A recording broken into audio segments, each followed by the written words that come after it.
and studios secured by DFWsecurity.com. This is Sean and RJ on 105.3 The Fan. Oh, man, McConnell will do that. Mathurin for three. That hurts. That's a backbreaker. Yeah, a lot of it hurt. And hopefully the Hump Day edition of Sean and RJ does not, even though we have to start with that. Good morning, Metroplex. We are live in our 11th floor studios here on Sean and RJ. We got Peyton and Rai in the back. We are live on the Fan Cam, Twitch, and YouTube. And that was the call from Bally last night, as it feels like to me the end of last season all over again. The Dallas Mavericks drop another one. They fall to the Indiana Pacers at the AAC 137-120. You lose a game where you were 50, 40, 90 in the first half. You were trailing at the half. For the seventh straight time coming out of the All-Star break at halftime, they were trailing, according to Followell. It's a remarkable streak of no one's dying. Ineptitude. No, they're not. You about to be. Yeah, he very well may be. Yeah, they shot 55% from the field, but Indiana shot 60%. Yeah. They made 9 threes on 22 attempts, but Indiana was 8 of 17. Yep. Bench points, 36-10, and the Pacers went 12 of 15 from the free throw line. Mavs trailing again. Yeah, it was a bad defensive effort as usual. They highlighted this in the broadcast that during that 7-game win streak, they were the best defensive team per 100 possessions. And in this kind of losing skid, they're the worst. You can't be the worst. Can't survive being the worst defensive team in the league. And that's what they have been over the last 6-7 games. They broke in the third quarter. A lot of Dallas Cowboy vibes is what I tweeted. You felt the game kind of teetering. Indiana really went on a nice little run at the end of the first half. And then in the third quarter, when the lead started to grow, you could just tell with Luka's body language. He was angry the entire second half. It felt like Kyrie Irving had disappeared there in the second quarter. He tried to get going a little bit at the start of the fourth with the threes made. They cannot get stops, though. They're whiny. They complain. Of course, Jason Kidd is the number one main culprit from the Tolos right now. Everybody wants his glasses on a platter. It just doesn't, none of it feels positive. Now, you lost to the Pacers, who have a fantastic offense. You lost to Philadelphia without Embiid. You have Miami coming up tomorrow night. But this is just feeling like it's going off the rails. That's the way that it's feeling right now, as they have now lost, 6 of their last 7? Yeah, and look, I mean, it's not all Kidd's fault. I mean, the players stink. Like he can't force them to play defense.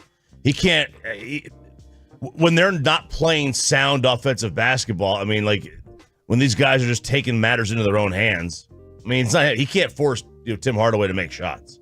But I look, the rotations, we've always had a problem with his rotations. We just have. And he had Gafford out there in the Cleveland game playing 7 minutes. He follows it up with a 13-minute game. Him and Lively combined for 31 minutes against Philly. It was just it's weird rotations. And then last night, we love to throw out that term, by the way, rotations. We love to throw that out there as basketball fans. Really, my rotation is where's Gafford. I'm not going to sit there and break down everything else. I'll leave that to Bassick and more of those in the know.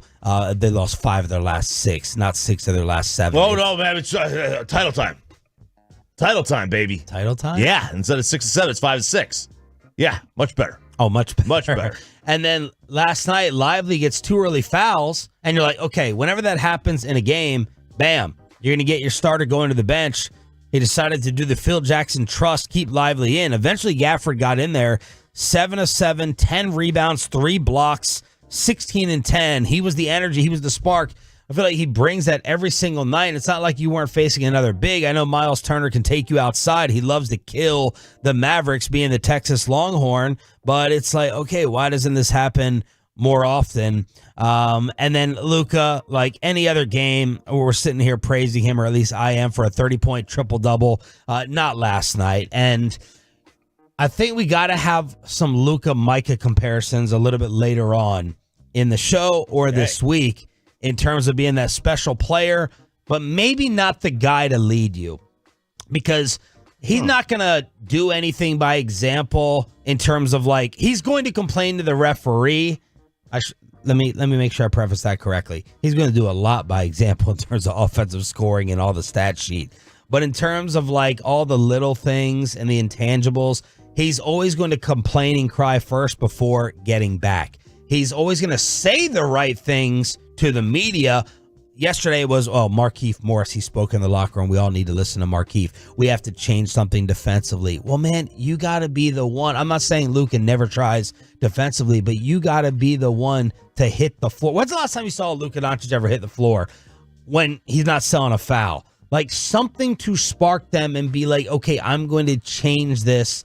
I'm going to try to go ahead and have a lightning bolt run through this team. Like Wojo, like slap the floor, or like dive on the floor for a loose ball? Dive on the floor for a loose ball. I can't remember that ever happening. The point is, I don't think he's going to lead by example when it comes to the Mavs' biggest deficiency.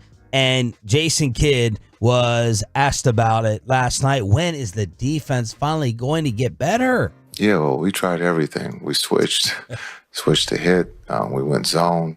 Sometimes give them credit. They're one of the best offensive teams in the league. And so for us, it's about the rotations, not giving up the corner three, which we have been here.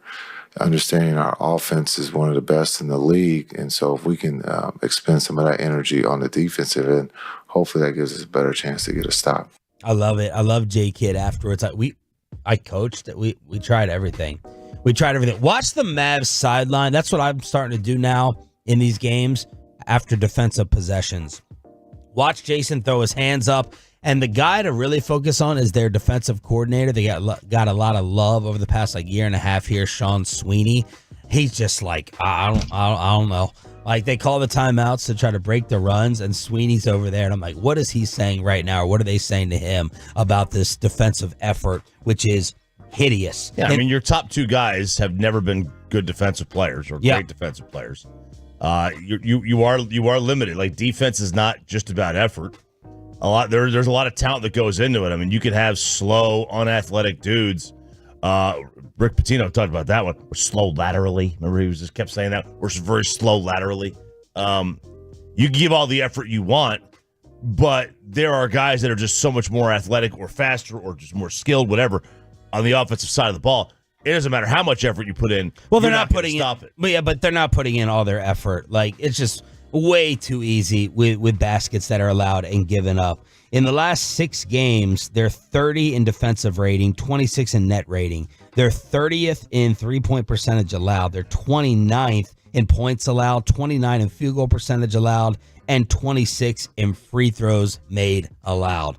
All of them 26 or worse in terms of the rating. So is there an effort issue? Are they starting to bail and raise the white flag a little bit? Did last year. Well, last year. They also, as an organization, waved the white flag. But the Mavericks are now a half a game up on the Lakers for the number 9 spot. They trail the Kings by 1 in the West. The Mavs are 8th as they lose their 3rd straight game last night to Rick Carlisle and Indiana, and it is not going well at all. Trucker.com text line. Luka was diving during the winning streak. Rangers had an awful stretch in August and September. They won it all. Mavs are taking a page out of their book. Yeah. They played some of the best teams in the NBA during the stretch. They're dying slowly for sure. Kid does not know how to play, guys. Time to go. 877-881-1053. Yeah, well, we tried everything. Tried everything. Truckwreck.com text line. And as I said the other day, I feel like this is the beginning of the end for J Kidd. You thought it was over last night for your hockey team. Did you stay up and watch what the freaking Dallas Stars did? And now we're alternating between phenoms in Arizona. Recently, it was Wyatt Langford. Yesterday, it was Evan Carter. We'll turn things around with some positive news on Sean and RJ. The Hump Day edition. Hey. Just getting started on the Fan. Coming up in the next.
Farm, Bloomington, Illinois. Back out for Stankonen.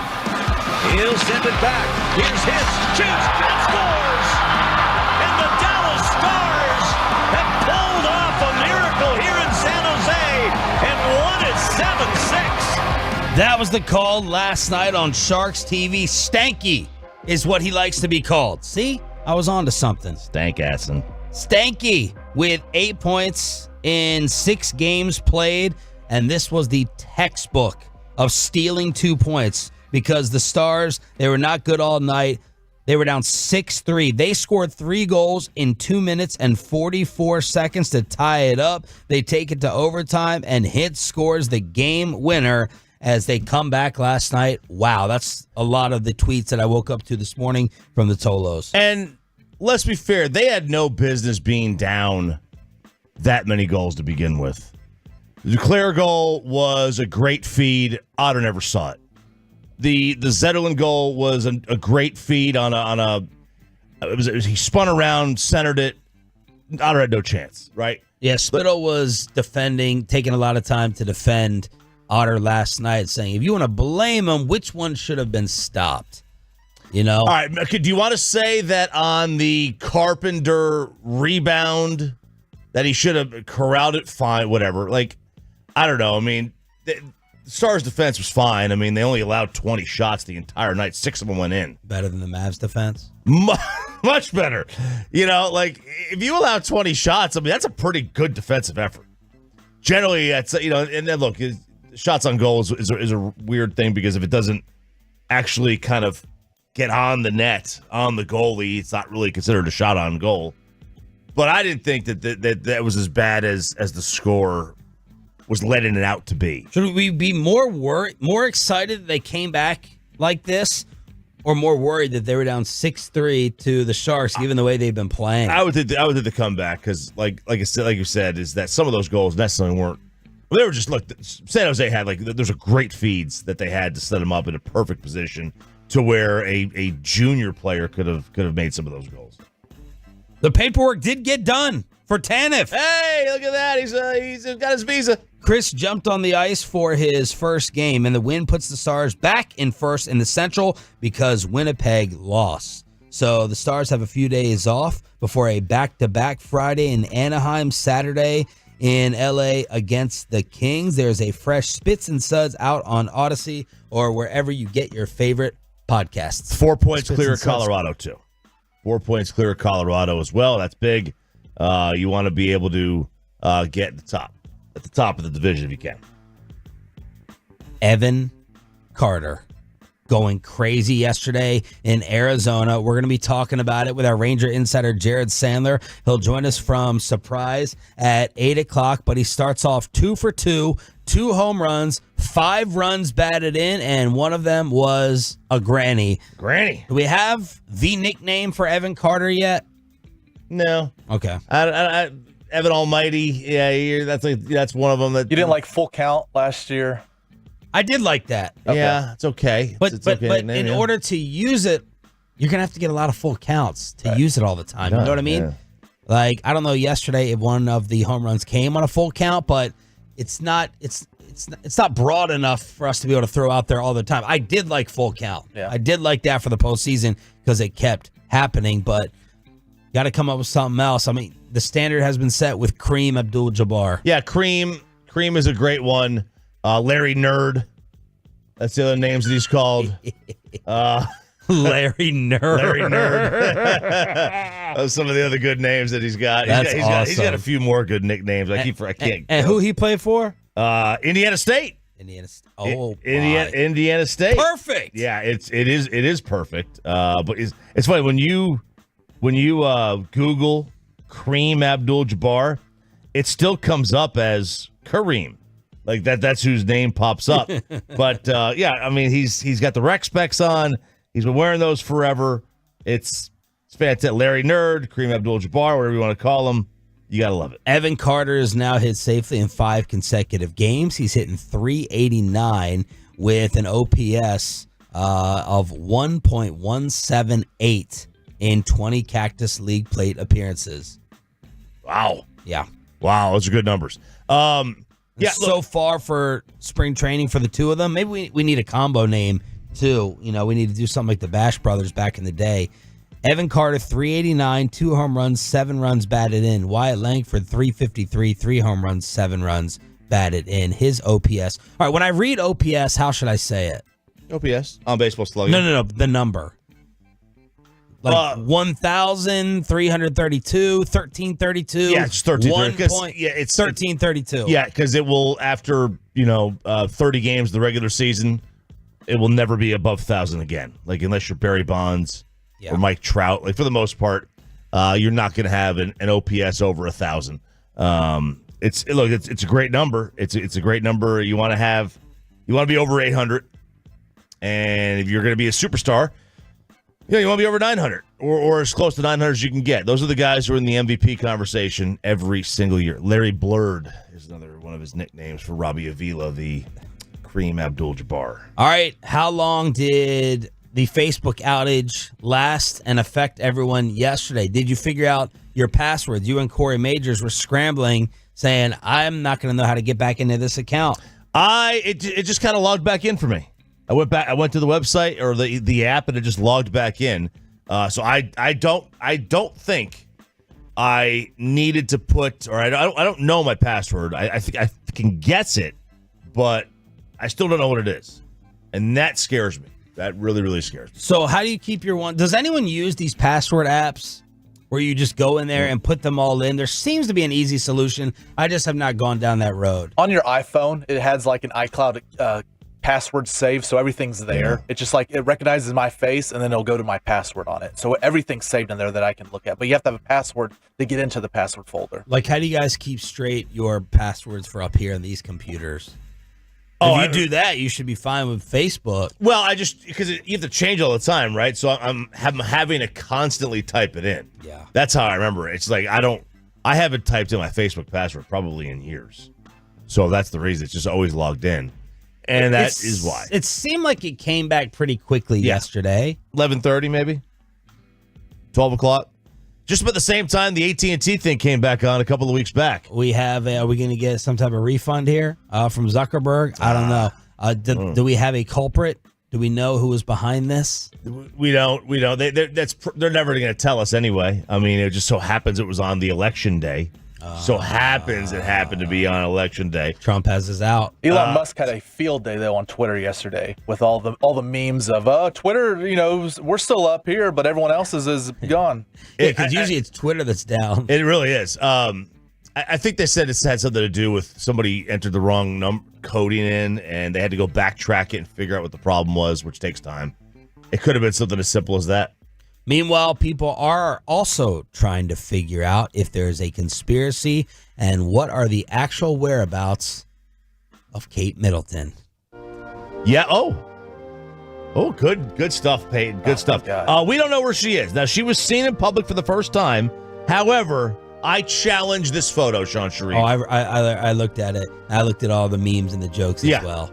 So people did a zoom in of Michael Jackson in a car, and all these other things. I mean, there is Lindsay Lohan. There is a grainy. It looks like it's an old newspaper photo, right? That grainy kind of look to it. When there's other photos perfectly clear of her in her vehicle, and here she is in the vehicle. There's apparently signs. They're showing her. She's been completely gone. Now, the palace has said, look, she's having some kind of surgery. This was back in January. She won't be out till March. She'll be kind of, she's going to go radio silence. But William mysteriously does not go to that funeral. Other royals mysteriously have just been absent. Camilla, who never misses a photo opportunity, had a chance to be in charge of something finally. She dropped out of that. Wow. A lot of weird things are going on with the royal family.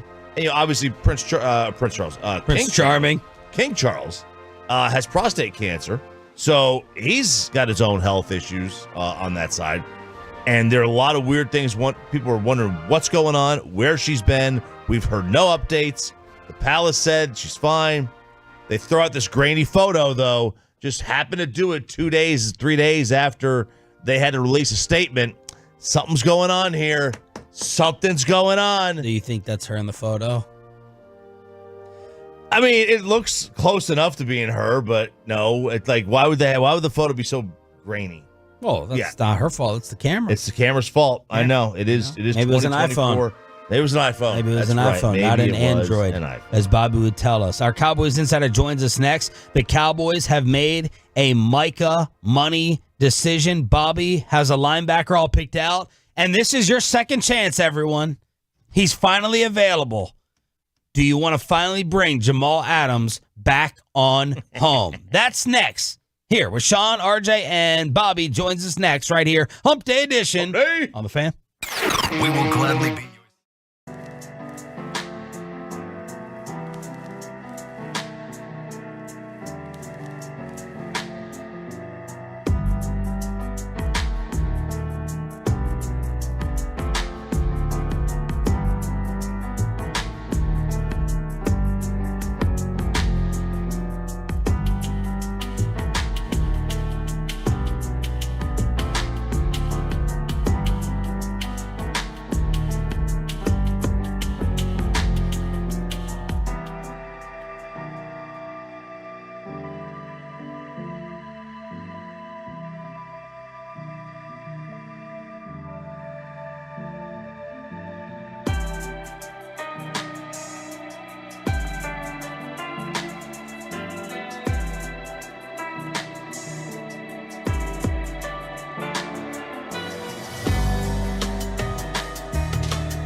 From our fan studios secured by DFWsecurity.com, this is Sean and RJ on 105.3 The Fan. Good morning, Metroplex. Shout out to the 6 a.m. Club, our best audience of the entire show.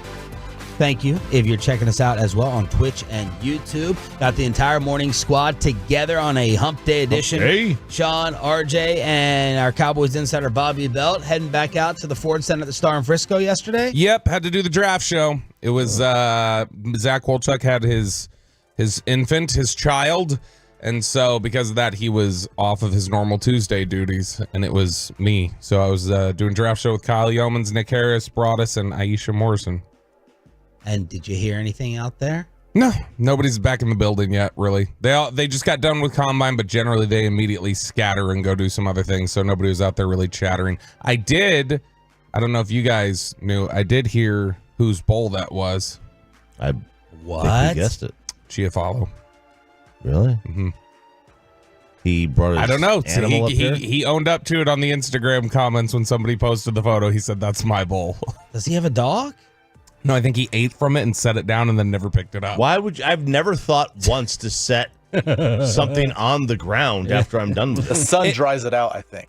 That It's could, like a liquid. That could be it. Or if he's this is his chair. So if he's sitting here, he probably finished eating or something in the middle of the segment and then turned and set it down, I would guess. Is the But- bowl back off the ground? Yeah, I think somebody moved it. Yeah. And he's out this week. So. I noticed that you used, when you were eating, you mimicked holding the spoon this way. I don't hold it Is that way how in real you life. hold it, or No. is that Chiafalo holds No, it? it's just like doing this. It's the old pantomime of it. It's not like actually like you do this now with the cell phone, but I would go like this. It's just the caricature very, of it. very, very prison eating of you. It's the, prison style. With the full fist closed? yeah. Yeah. You got to cover. You got to have the arm around the tray.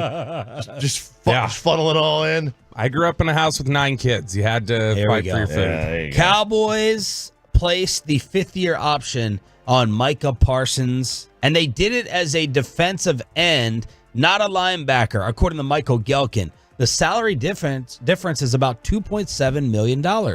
I thought it would have been more. I would have thought, yeah, wait, you would have thought defensive end would have been more than linebacker? I thought or it would have been more of a gap. bigger gap? Yeah. I would have too. But I would have been thinking it would have been more of a gap the other way. Is linebacker not more than defensive end? Linebacker is more than defensive end. Linebacker average salary gets paid more than defensive end. Yeah.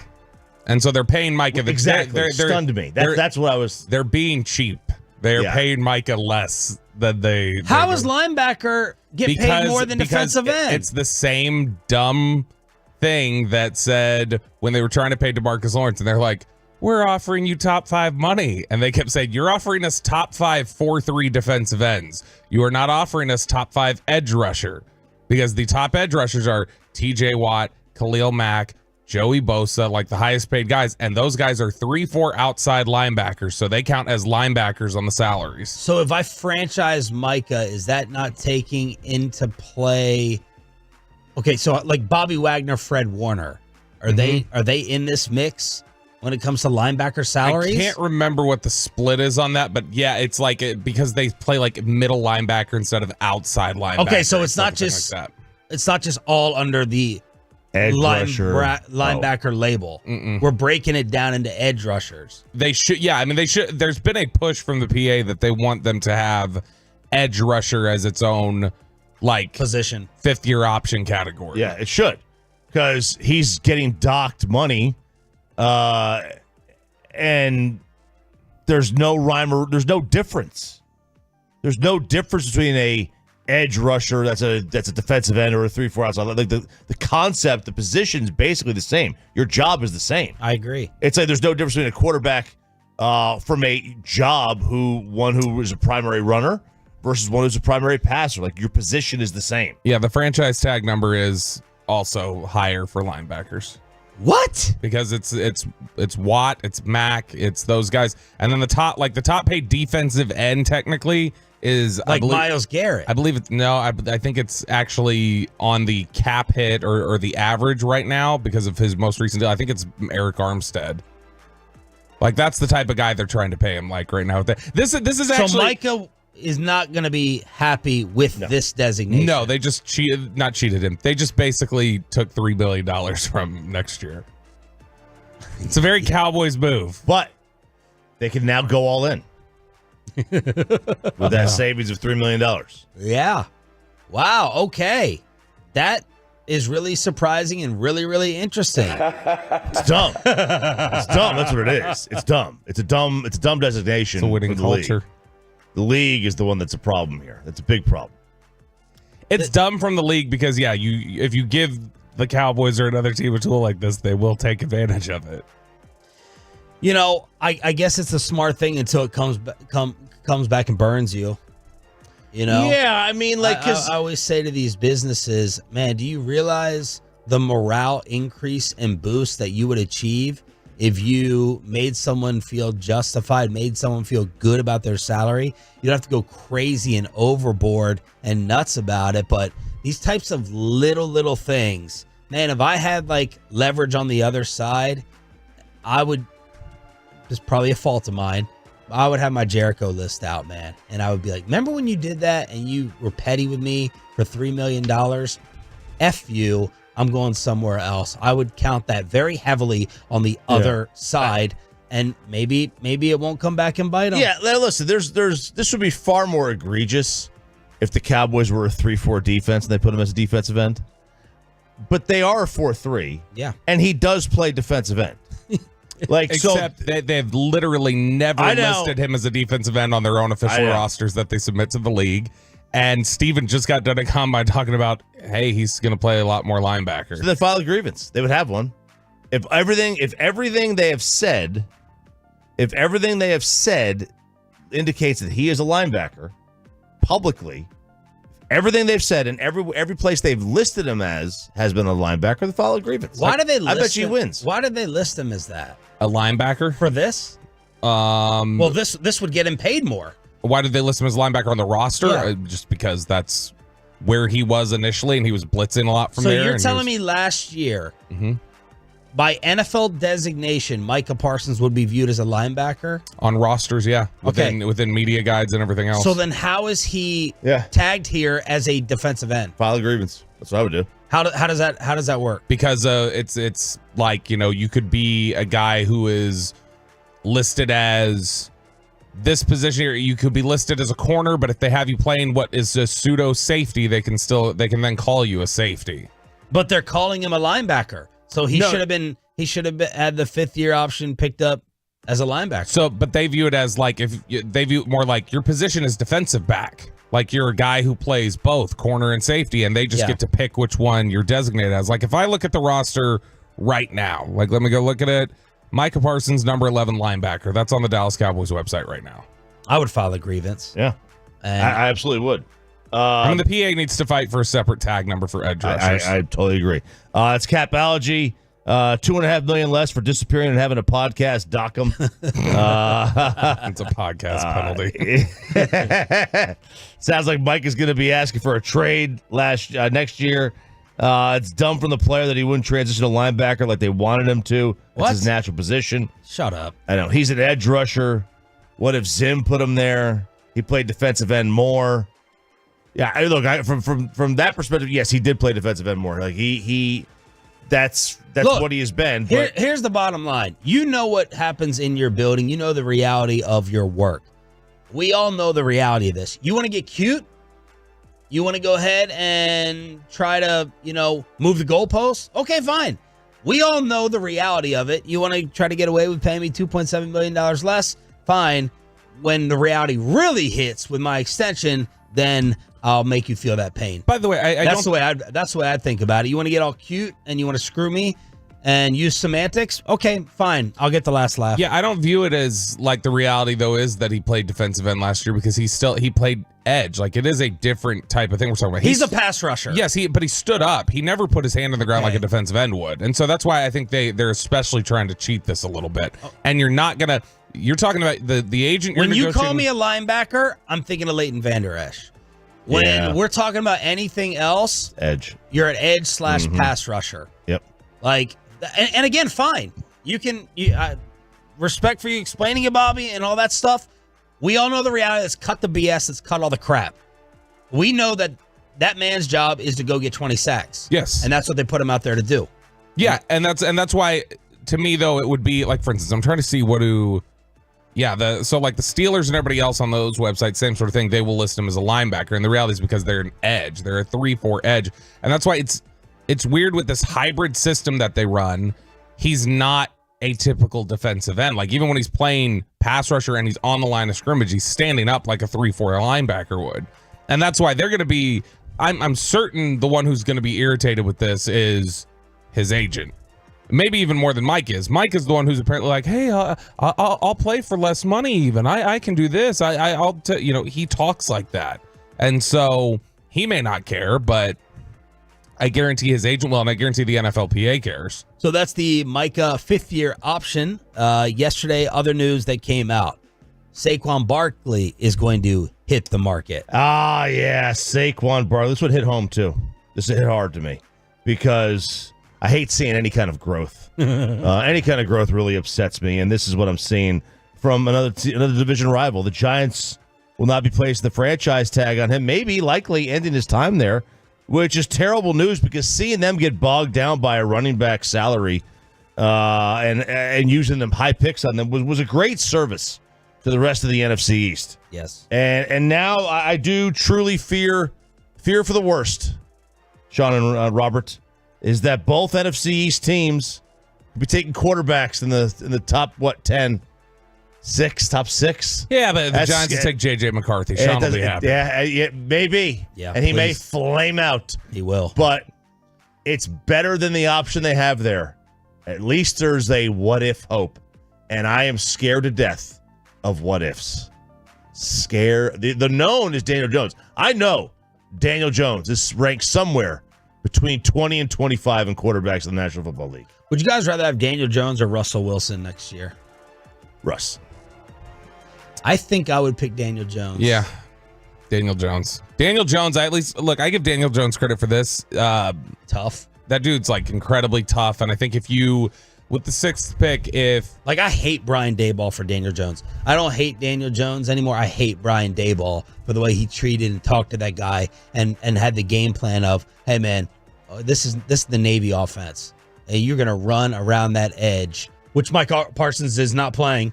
You're gonna run that around that edge 13 times a game. Yeah, and he put him out there to get murdered. To me, I see toughness and arm talent and some things there that I think with the right coaching and the right team around him, like Daniel Jones can be effective. We saw him be effective in 22. He wasn't great, but he was effective. I don't think, especially if you're talking about specifically in New York, I don't think Russell Wilson's able to take what Daniel Jones has taken in there. Like from a on the field standpoint, from a locker room standpoint, everything else, I don't think that Russell Wilson can handle that. Giants country, that's right. Imagine if they do go have a run of quarterbacks and they do have to run it back with Daniel Jones next year, and they get the miracle of Marvin Harrison Jr. gets pushed down to 6. Like, if he's able to throw to Marvin Harrison Jr., I would think Daniel Jones would have more success with that than Russell Wilson. Other tags, and you were not happy about the whole process yesterday? I'm so sick of the franchise tag designation and the way that this all works.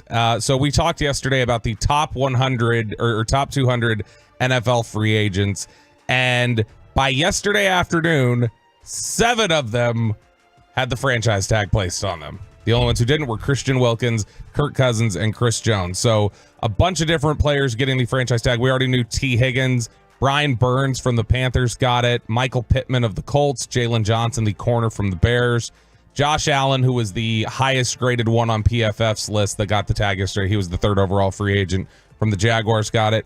And then Antoine Winfield was a little bit of a surprise to me. The safety from the Buccaneers, he got the tag, as well as Justin Madubuike, local player. And so it's now going to set up. It seems like some of the conversation around these are, hey, we're trying to get long-term deals done. But it seems like with Snead and a couple other of these guys, these teams are at least open to, we'll take a trade, which is not really happened very often lately when you talk about franchise tag guys. Okay, the Micah 5th-year discussion went a little longer than anticipated, trying to go ahead and sort that out. Thanks for all the jokes and the clarity on the truckwreck.com text line here on your home in case you did not know and you're just waking up and you moved to the Metroplex or you're tired of 90-year-olds talking on other stations. We are your home of the Dallas Cowboys for better and right now for worse, just to be honest. Speaking of worse, the Dallas Mavericks last night get called out by an NBA analyst. And since that conversation went long with Micah, we have to get to whether you finally want to bring Jamal Adams back home. That's all next right here on The Fan. But let's talk about...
Cars for Kids. Donate today at carsforkids.org and by the personal injury lawyers Frankel and Frankel. Life is unpredictable. Accidents happen. Frankel and Frankel are the go-to authorities for car and truck wrecks and DFW. If you or a loved one have been in an accident, contact the Frankels for free at 214-817-333-3333 or go to truckwreck.com. Halliburton got it.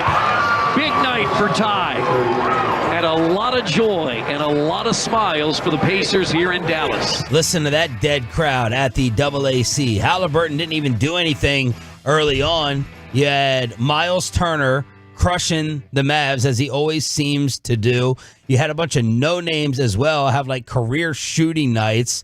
Who was off the bench? TJ McConnell was sitting there killing the Mavericks at one point, and they eventually run away in the third quarter, Bobby, 137-120, and this is becoming a free fall. Yeah, as soon as, I'll be honest, as soon as Ben Shepherd comes out there and knocks down a three at the beginning of the fourth quarter, and it's like a 20-point game, I was like, okay, I'm not going to stay up and watch the rest of this massacre. Ben Shepherd, by the way, has made 9 3-pointers against the Mavericks in the last 2 games. Over the course of the last month, he's made 8 3-pointers against the rest of the NBA. So that's what you're doing. You are talking about this is the worst defense in the NBA right now, and it's not very close. They are awful. They look lazy. How could they give up clean looks consistently? It's bad. Yeah, well, we tried everything. How could it get worse when you sub out of shape, slower Grant Williams for PJ Washington, and then you pick up Gafford, who is all energy? How could it plummet like this? Well, in fairness, they subbed out of shape Grant for Airball, Captain Air. He had another one. Oh, that has nothing to do with defense. He had another one last night. No, I know. I'm just saying in general. Yeah, you would think they would have gotten better defensively. And Lively is back healthy. Yep. Yeah, he's got to stay out of foul trouble, though. He's got to be on the court. But, I mean, still, it's just it's such awful effort at times, it feels like. It just looks like they're lazy when they're out there. It looks like they don't communicate very well on switches. It's not good. Last night, I was just looking through, trying to figure out, I was saying, it seemed like there were a bunch of different guys that scored, like, were getting consistent buckets. I was like, how many guys put up double figures? It was 10, and only 2 guys played 30 minutes. Wow. So you're talking about 8 guys scored in double digits, played fewer than 30 minutes in this game. It's just, they can't stop anybody. No. There is no one that they can defend right now. There were 2 plays last night that I really honed in on to attack Luka over. It was one where he missed the layup, right? He had that wide open layup or that easy layup, and he puts his hands to his head, and there's a loose ball that takes place. And if his head was up and not up his rear end crying tears, he easily gets it back. It goes out of bounds. The Mavs don't end up getting possession. And then there was another one. He shot a 3. So he was easily the closest Maverick to half court. He shoots the 3, misses. His hands go up again. He even did that walking back to the locker room. They honed in on Luka after the awesome second quarter. He was bitching and crying to someone walking back to the locker room, like in the tunnel where all the kids are. Like his hands, his statue. His statue at the AAC. We can't do another fade. Maybe it's a step back, but it can also just be hands out or hands to the head. This is what it could be if you're watching on the fan cam.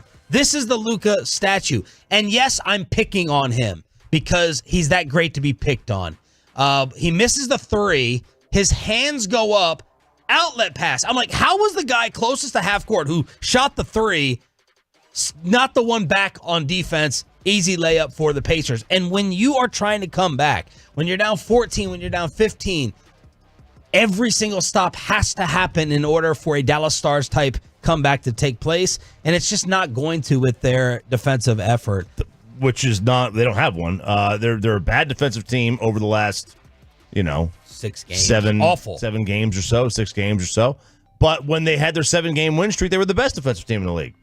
It's just there's no rhyme or reason to it. Maybe the teams were bad, right? The teams were not great when they were doing their winning streak, and now they are playing much better teams. But, this is just the reality of this is a middling basketball team. They've got 2 guys at the top that are great. But those guys are also flawed, too, in their own right, a little bit. At times, defensively, they're flawed. It's what they are. So, Bobby, how do you balance defensive effort, defensive personnel with firing Jason Kidd? I think that I would say that because so much of their issues seem to be communication and, just simple IQ stuff and, effort level, I think that's all on the head coach for the most part. Like if you're not responsible for that, what are you responsible for? Like, to me, that's how I look at it. And so, because that's consistently, it's just guys that we've talked about it before. When Lively's on the court, Lively seems to be the only one that is calling out screens and communicating to guys consistently. And when he's off the floor, it is a silent defense out there. And consistently, it's just giving up open looks and giving up space and allowing guys to get into the lane and kick out.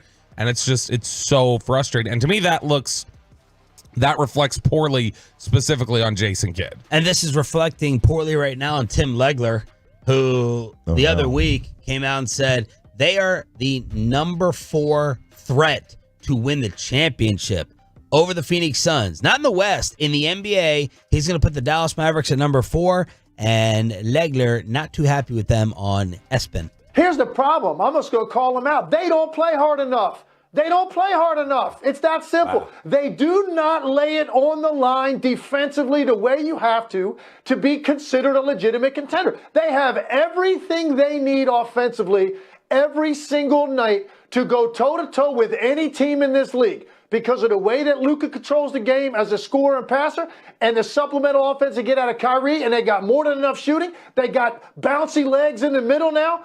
They got everything you need offensively. They just gave up 127 points a game in the last 5 games. They don't compete on the defensive end of the floor to the extent that you need to, plain and simple. And if they don't, absolutely right, both of you. They could lose in the play-in. They could lose in the first-round series. If they can just leave a little more skin on the floor, they have an opportunity to truly challenge to get to the Western Conference Finals. If they do it. If they don't, they go home early, and it's just a bunch of gaudy numbers that guys are putting up every night that doesn't mean anything. Something has to change. It's either going to have to be the player effort right now. They fire Jason Kidd right now. They wait till after the season to make a head coaching move, or they make a drastic personnel decision because this is crumbling like last year. Yeah, it's starting to collapse really fast, which is funny. It's a long way away from a 7-game win streak where everybody's feeling really good about what they were doing. This is right now. It feels very much like the effort level that we saw at the end of last year, where, like you mentioned, guys just felt like they were quitting down the stretch. We're just like, all right, let's pack it in. Yeah, let's be done with this. That's when they had that third quarter last night was a pack it in. That was a pack it in. Now these are not obviously Indiana is not Charlotte. Like when you got run by Charlotte twice at the end of last year. But it's still embarrassing. These are good teams. These are good teams, but the effort level is it's concerning when you're not putting out the right effort level against good basketball teams like this. This was going to be a tough stretch where we talked about, hey, this is going to show how legitimate are you as a contender? How legitimate are you to threaten? And they've come out of it losing 5 out of 6. And so just the numbers that they're giving up are so eye-popping. This is in a row. 133, 121, 125, 138, 120, and 137. Wow. These are all high 120s, low 130s. You remember, Chop, you were here to cover Kings Mavs when they would face off against each other in the early 2000s. You remember the banner Don Nelson hung up at practice after they lost to the Kings in the playoffs? Oh, it was like 115 layups. 115 layups and dunks, and that was their motivator, their big motivator. 115 layups and dunks. That's what we gave up in the last series against the Kings. Never again. Never going to let it happen again. Somebody needs to hang up a banner at the AAC that says 133 points a game or whatever it is that they're averaging over the last 6 to just wake them up. Because to me, if they're even just barely below league average as a defensive team, that's a 50-win basketball team. If they're just even below league average as a defensive team, the fact that they're the very worst and 6 games above 500 is insane. Trucker.com text line 877-881-1053. Bet the Mavs overs the rest of the year. It's unfair criticism of Luka. He's getting frustrated because he's literally trying to carry the team by himself. The defense sucks. Something's got to change. Mavs sixth man has to be on point. Month-long drought and kid not sitting him for a while is destroying his confidence and trade value. I should have talked about Tim Hardaway. Your two top players are not great. Can't be considered great if you don't play defense.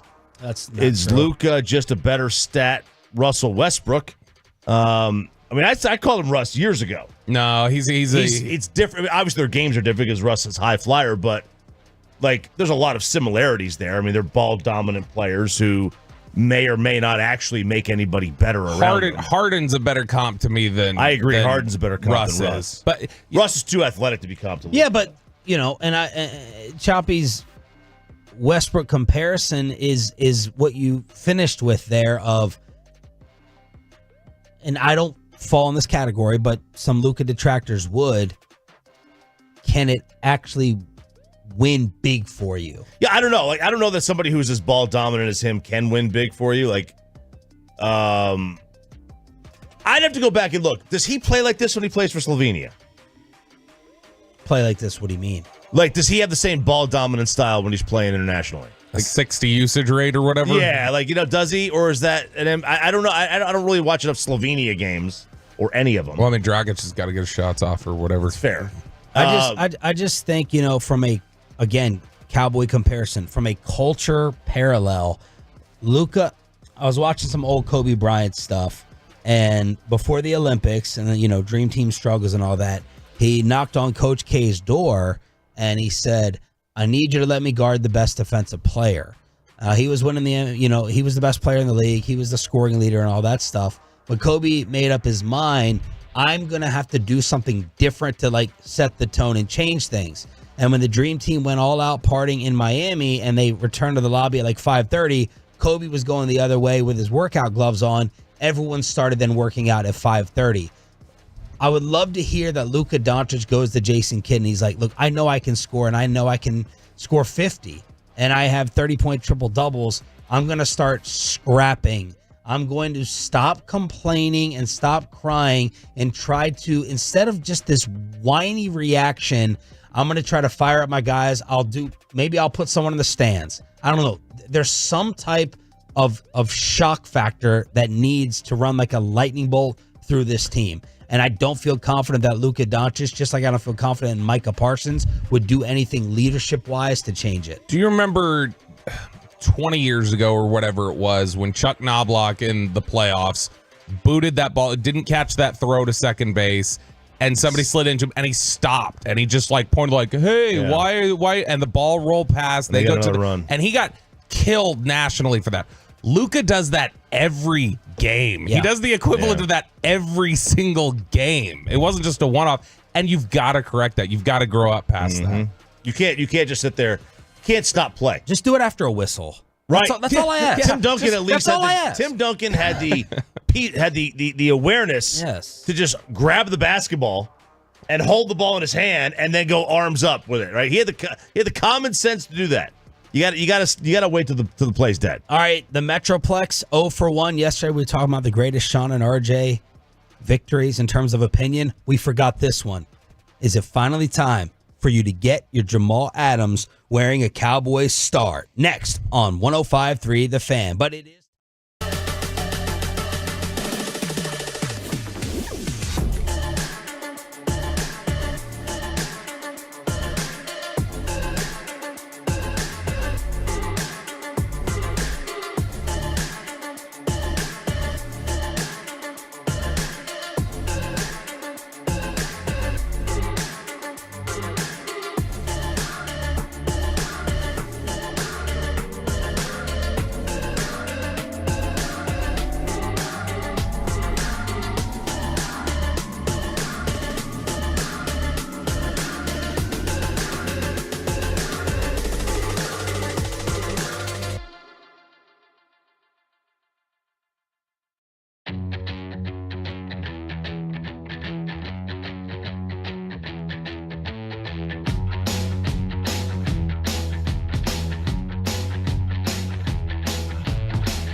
Chevrolet in Grapevine is the #1 Chevy dealer in the world. More new Silverados than anyone else. Go see them today or visit ClassicChevrolet.com. This is Texas. This is Classic Chevrolet. Together, let's ride, relax, enjoy the difference based on new Chevrolet registrations 2023.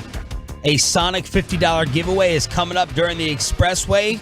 We stress that to you in the 6 a.m. club because we want you to win it for being the strongest part of our radio show in terms of the ratings and all the YouTube and Twitch views. So we want to send you to Sonic multiple times on us during the Expressway here on Sean and RJ. So yesterday, a lot of NFL news taking place. Saquon Barkley is not going to get franchise tagged, so he's not going to hit free agency for the first time in his career. The Texans re-signed Dalton Schultz, 3 years, $36 million. Worth it. He was good last year for them. And he's somebody who was pretty reliable. And I know CJ Stroud has talked about as being somebody that he was able to rely on and able to help him in his transition to starting. But 12 a year? 12 years fair. I mean, you're talking about the top of the market. Like there was discussion about him potentially getting. No, I was wondering if it should have been higher. Oh, it should. Yeah, it's a deal for Houston. Yeah. I think $12 million a year for somebody who's going to reliably pick up first downs for you in big situations. That's worth it. But the most interesting one for our little radio show here on the home of the Cowboys, the Seattle Seahawks released safeties Quandre Diggs and Jamal Adams. They also cut Will Dissly as well. Oh, man. Will Dissly. Yeah. So Ross loved him coming out in the draft, guys. I'm just saying. Jamal Adams, a big-time Sean and RJ topic around these parts. This is one of our better wins. It was the do not under any circumstances. It was very much the Vontez Mack. Anyone, Vontez Mack over everybody. It was anybody over Jamal Adams. That's who you wanted to go get. Okay, it's very draft day. Anybody but Jamal Adams. There was no reason to trade anything for him. He was never the player that you needed. He was a glorified linebacker that wanted 2 first-round picks, that they wanted 2 first-round picks for. And I think they got it. I think they got the 2 first-round picks from the Jets. Bad trade. For him. Jamal, very bad trade. They didn't pay him, too. Jamal was set to make a non-guaranteed $16.5 million this year and count $27 million against the cap. So he just could not stay healthy. He could not stay healthy at all. They parted with 2 first-round picks to get him and then gave him 4 for $70. That was the contract. I would rather sign Zeke to $20 million a year than bring Jamal Adams here. Ooh. Now. No. I'm joking. You got to understand the hyperbole of No. I know. I'm just saying, like, all right, because the way I understood it was Zeke at his contract time, right? Like at his contract extension after year 3. Yeah. Would you rather pay that to Zeke after year 3 or take on Jamal Adams now for however much it would cost without giving up? So this would have been like 2021 Zeke. Yeah. I'd still probably rather pay that than Jamal Adams. I am gonna give Bobby the opportunity to talk me into Jamal Adams. I'm gonna do that. But first, all the negatives. He made his 3rd straight Pro Bowl during his first Seahawks season, setting a record for defensive backs with 9.5 sacks. He didn't record a single sack since. Let me say it again. He went there 2020, 9.5 sacks. Up until right now, he did not record another sack since. Tolo's already coming in saying, I prefer Diggs. So he missed 2 games in his first 3 years with the Jets. And then he missed 4 games in 2020, groin strain. Needed surgeries for a torn left labrum. 2 broken fingers on his left hand. Missed the final 5 games of 2021 after re-tearing his labrum. He got into it with reporters. What media members would need to protect the identity of their wives and girlfriends if Jamal Adams came here? That's my poll question. He would. The first media member he'd get in a fight with. Mike Leslie. 100%. Mike Leslie? Really? Mike Leslie or Clarence Hill? Well, I'm trying to think for social media. Yeah, in the locker room, those two. Who owns social media? Because that's what Jamal did. Now, he grew disdain for that Jets reporter, I think, from, face-to-face interaction, but then he went and put his wife or girlfriend on blast. Who here at the station would it be? I mean, it could be me or Choppy making fun of him. Could be. Yeah, I mean, but go ahead, look up pictures of our girls. Yeah, go ahead. Sarah's used to getting the DMs. No, Bassick. She knows how to swat him away, Jamal. Bassick would be the one to just tweet sarcastic stuff that he would see his name or get tagged in, and then I don't think he tweets enough. He'd have to go after Mike. I'm very disappointed. I was looking for some Dallas Mavericks hatred from Mike, but I think he's getting soft. He's getting very generic now that he's going to be on Bally TV. That's their sister team. That's their sister team at Bally. He can't be disrespectful to the Mavericks anymore. Okay, so here's how I could be. By the way, Jamal Adams in 2020, Peyton went and dug up this clip. He said, "Look, if I'm being shopped, I'd love to be in DFW." When I found out that I was being shopped and that, I was on the verge of being traded, that was one of the teams that I told him I would love to go to, and it was to go to the Dallas Cowboys. People got to understand, man. I'm born and raised in Dallas. I find out everything, every little thing you can think of. Michael Irvin is like my uncle. I find out everything. So, everybody's coming at me in certain ways to say I'm a liar about a lot of things or I'm not believing in something. That's not true. I'm always shoot you straight. I'm never going to sugarcoat anything. But like I said, man, I told RC that, that was definitely a spot that I would love to land. Are you in or out on the truckwreck.com text line at 877-881-1053? Bobby, your opinion first. How much? That'll determine it. I mean, if you're talking about he wants $15 million or something like that, he wants some big money deal, or if a market is out there for him to do that, no. If it's under $10 million, yeah, I'm in on Jamal Adams. Why as a fit? Because Jamal Adams, if you're talking about having physicality and toughness and somebody who can play the run consistently and everything else, he will do that. And if you play him within the confines of certain zone schemes, he can cover well enough. He's not somebody that you want to have play free safety. He's not somebody that you want to have covering a big zone territory, but he can do well enough in certain zone packages that I'm okay with. And if he's coming down and playing the run well, if he's $9 million, that would be the 16th ranked safety contract in the NFL. It's $2 million more than Donovan Wilson. If he'd play for something like $9 million, which sounds like he's enamored with this place, and that if he's already made his money, maybe he'd be willing to take that kind of a contract here. Y'all can have him, man. I'm out of guys who can't cover. Trucker.com text line, hard pass on Adams. Watching him cover is like watching Dennis Rodman shoot the basketball. Yeah, have any? That's the type of blooper reel there is. It is. I have never seen a defensive player get hit more in his face mask than Jamal Adams. It's the definition of laughable. More people. I threw up my mouth a little bit when y'all joked about Jamal Adams becoming a Cowboy. They'd be hustling backwards. Jamal doesn't want to play here with his daddy, Jake Ferguson. I'd rather have boss man Fat. Adams may have been different here. We had nobody on defense then. It would have been different here. Okay, how would it have been different here?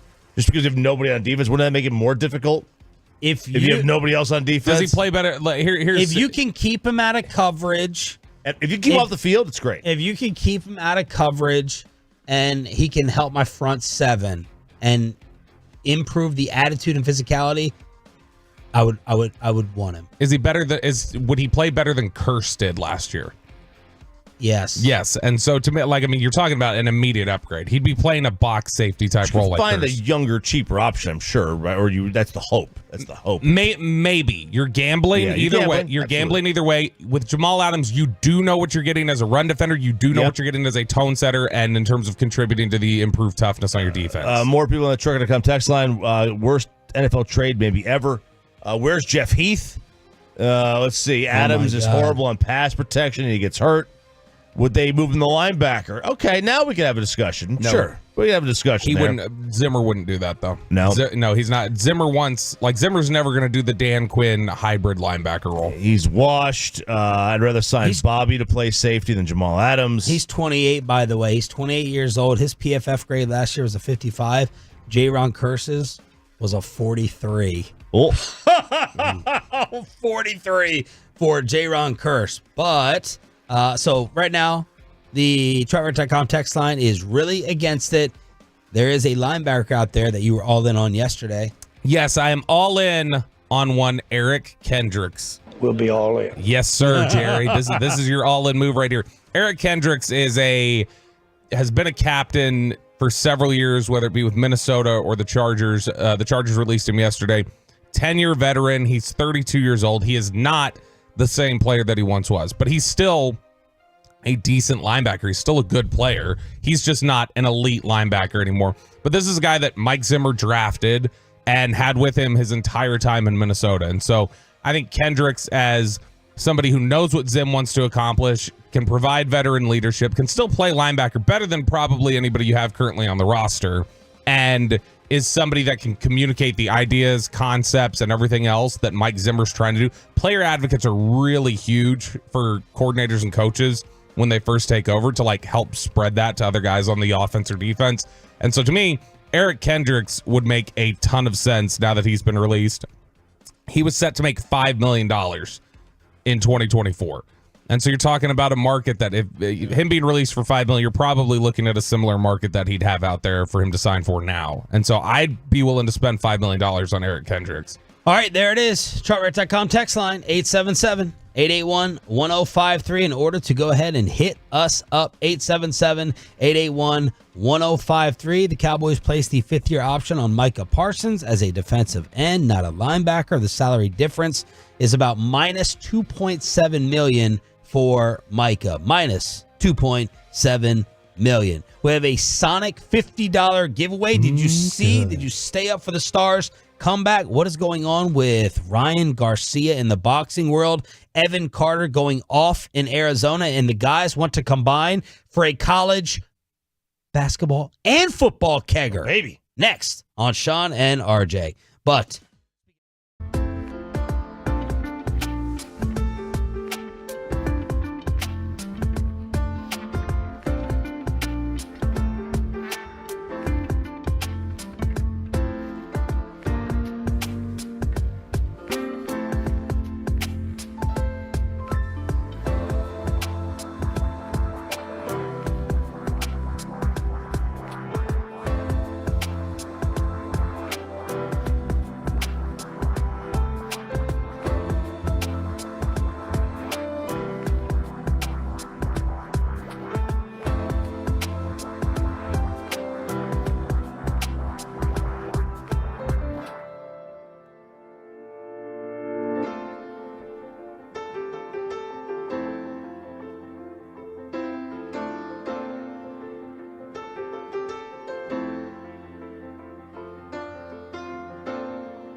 and studios secured by DFWsecurity.com. This is Sean and RJ on 105.3 The Fan.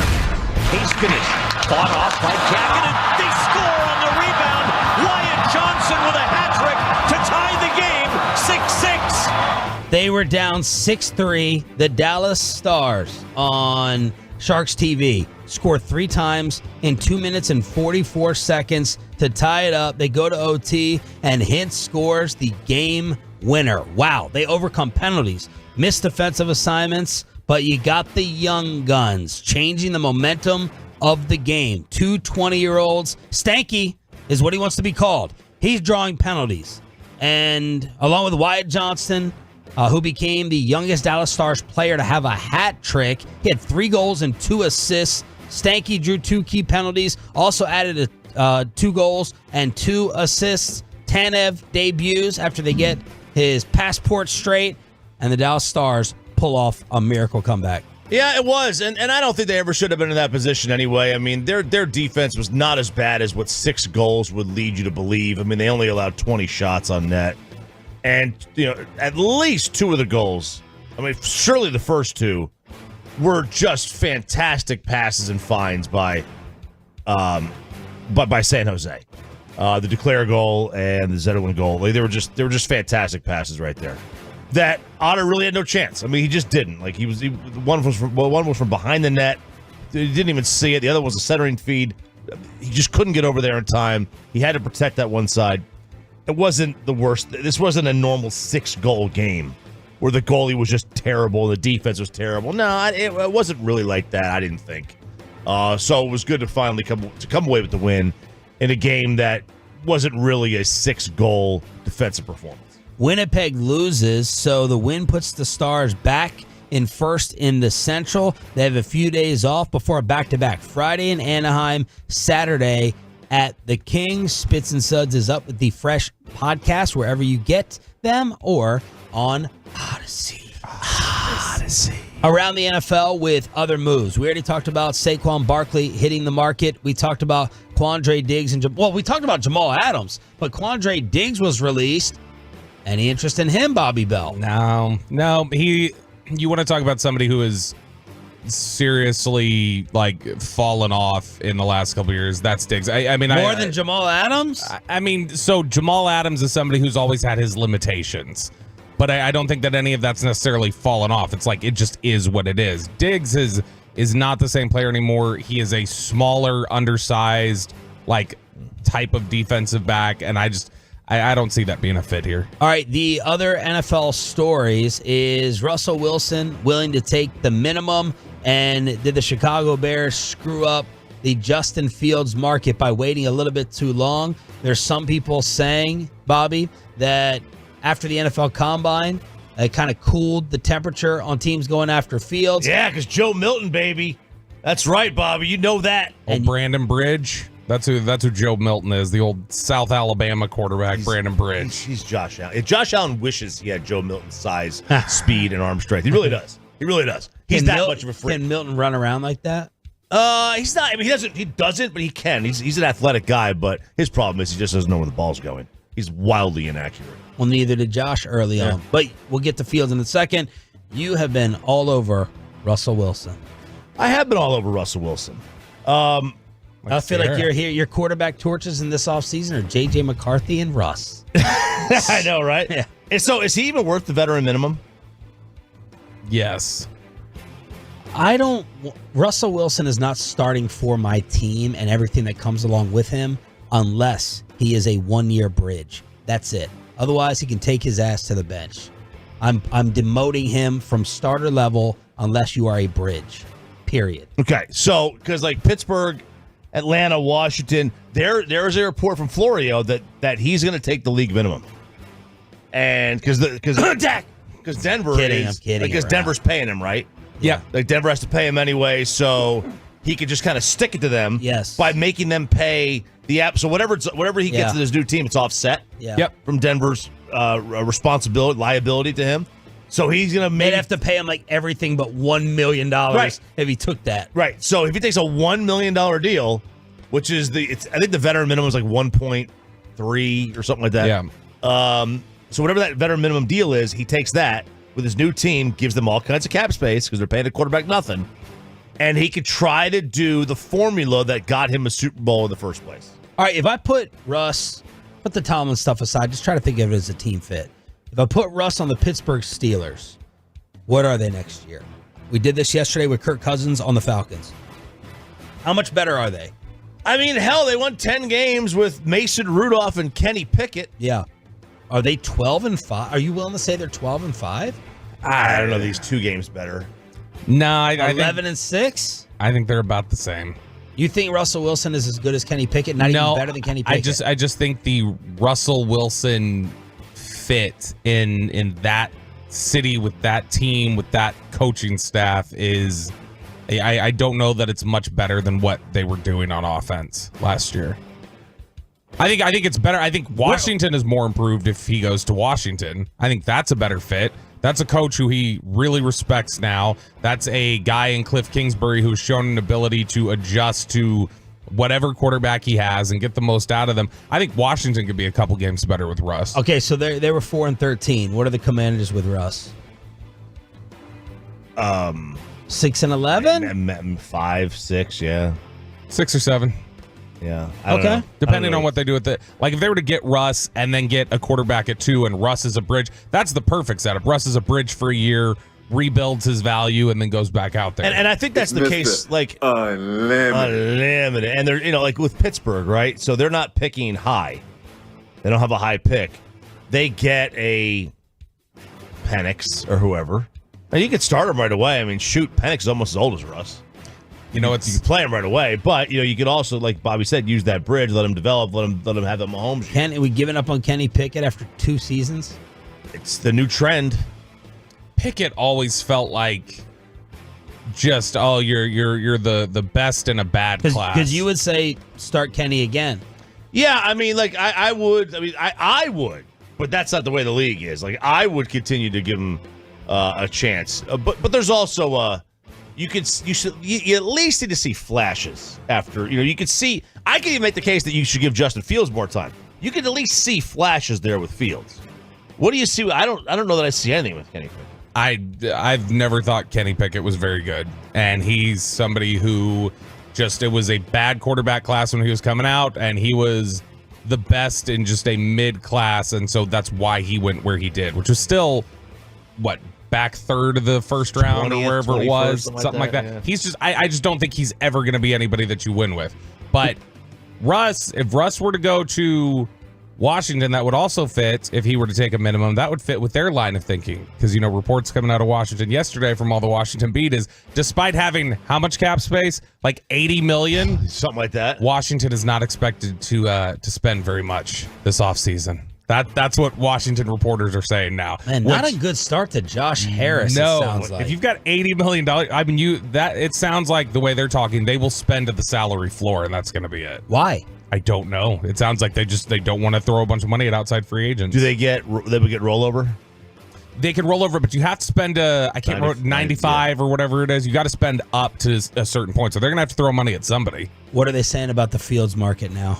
So this was a good article yesterday from Dan Wetzel from Yahoo Sports that he had talked about.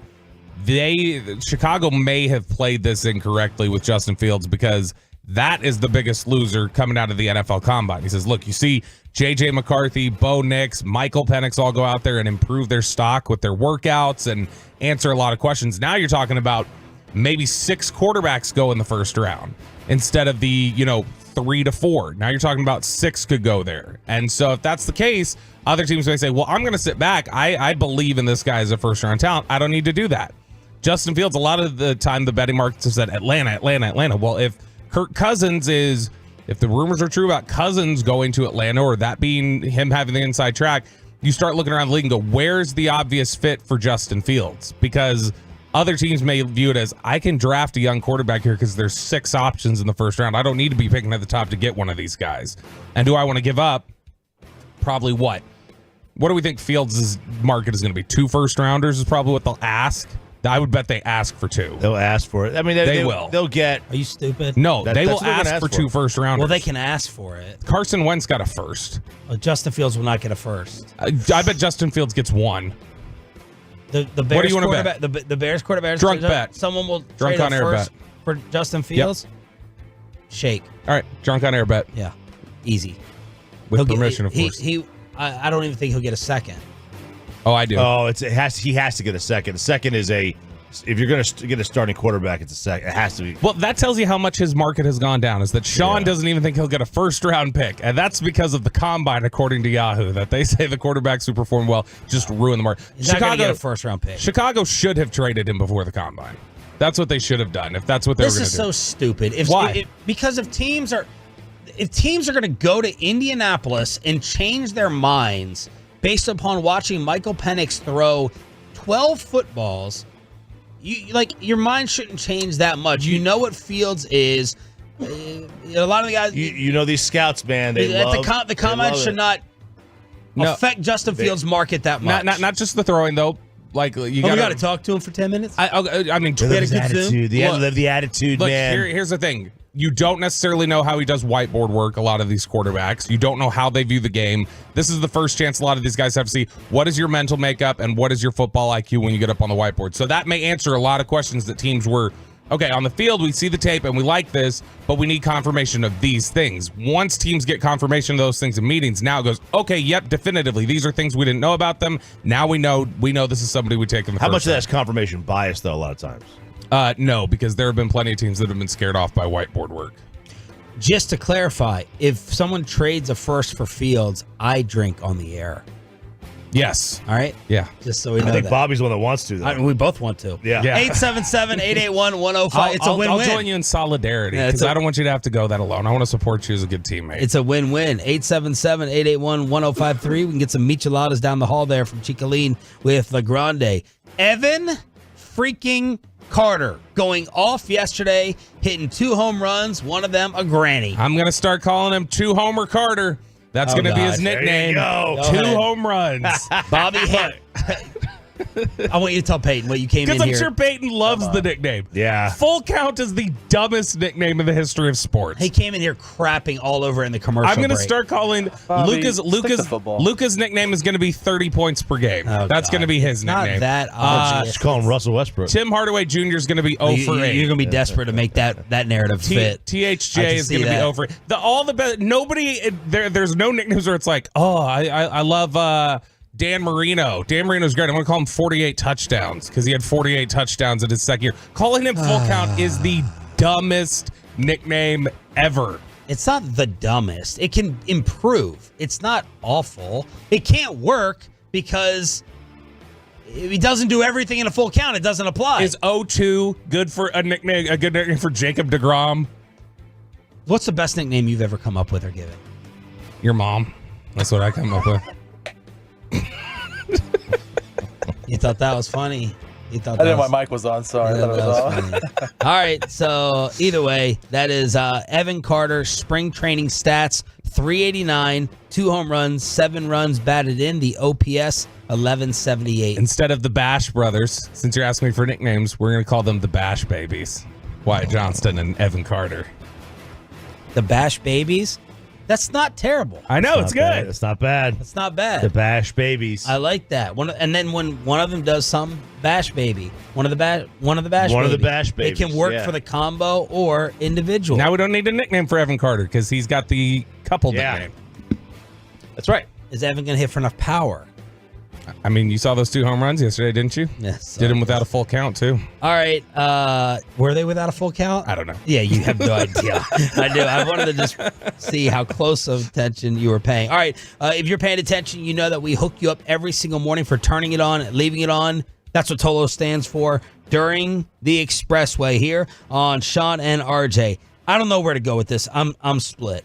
I kind of want to save the college kegger as we may be messing up March Madness. I got more March Madness, Micah Luka, or the NBA statues that took over the internet yesterday. We'll do one of those 14 topics along with a Sonic $50 giveaway. That's the most important thing to hook you up with after this. It's red.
And it's back to Sean and RJ right here on 105.3 The Fan. It is the Expressway right now on The Fan, and it's brought to you by the On-Time Experts. And McConnell will do that. Mathurin for three.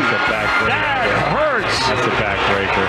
Mavs lose again, this time to Rick Carlisle and the Pacers. Indiana have been struggling a little bit, but the solution, just take on this Dallas Mavericks defense. 137-120. This is the Expressway. We're going to have a lot going on right here for the Hump Day edition of Sean, RJ, and Bobby. Number one, we are commercial free for the next 35 minutes. Number two, we're going to kick out a $50 Sonic giveaway. Number three, Bobby getting insulted incorrectly on the Touchdown text line. Yes. Now, Bobby was talking about the new nickname for the Bash Babies. We could do that one.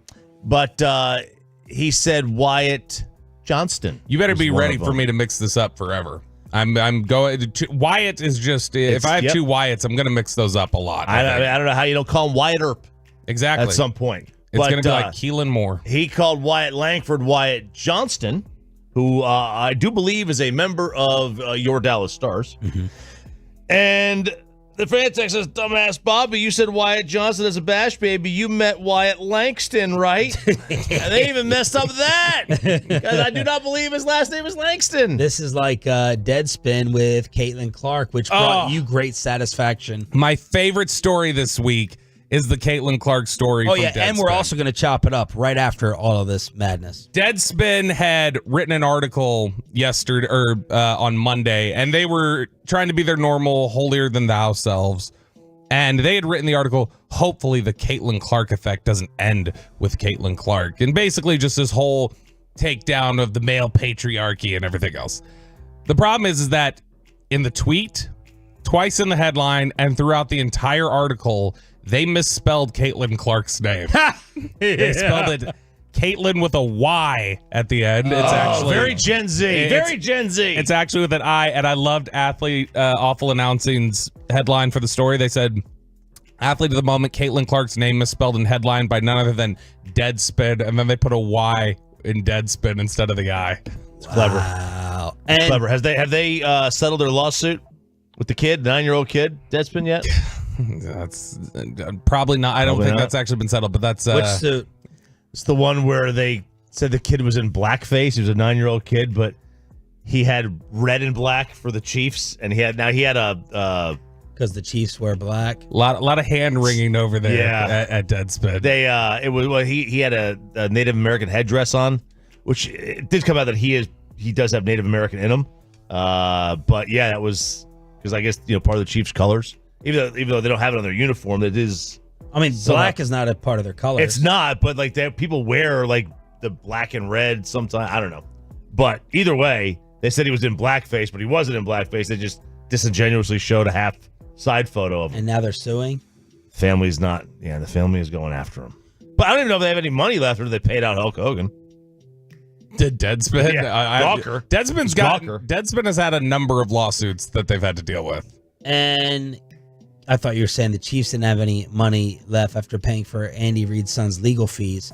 No, they don't have any. They have all the money left because they don't treat their families of their players right, according to the NFLPA survey. Well done. And then the money that they would have would get robbed by that mascot who's going to jail. Wait, which one is this? They're making a documentary about him, about the Chiefs fan, the bear, who was like apparently was like a Jesse James robber out here, and so he was he actually got busted, and they're making a documentary now about him, but he's facing a ton of prison time. And Caitlin Clark got a WNBA deal. Yeah, she did. Caitlin Clark did get a WNBA deal. It is with the insurance company, life insurance company, that happens to be the title sponsor of the arena of the Indiana Fever, who happens to have what pick, Bobby Belt? Number 2. I think it's number 1. Oh. I think it's number 1. So Gain. Awesome if she did not go 1. Yeah, Gainbridge Life Insurance has a partnership with now Caitlin Clark. They also are, like you said, the title sponsor of the arena, and they do hold the number 1 pick in the draft. By the way, I think I have a huge journalism ethics issue with this network story, dude, that you sent over yesterday. Boomer Esiason. Can someone get Boomer a lozenge, please? It's not a thing. Someone please get Boomer something for his throat.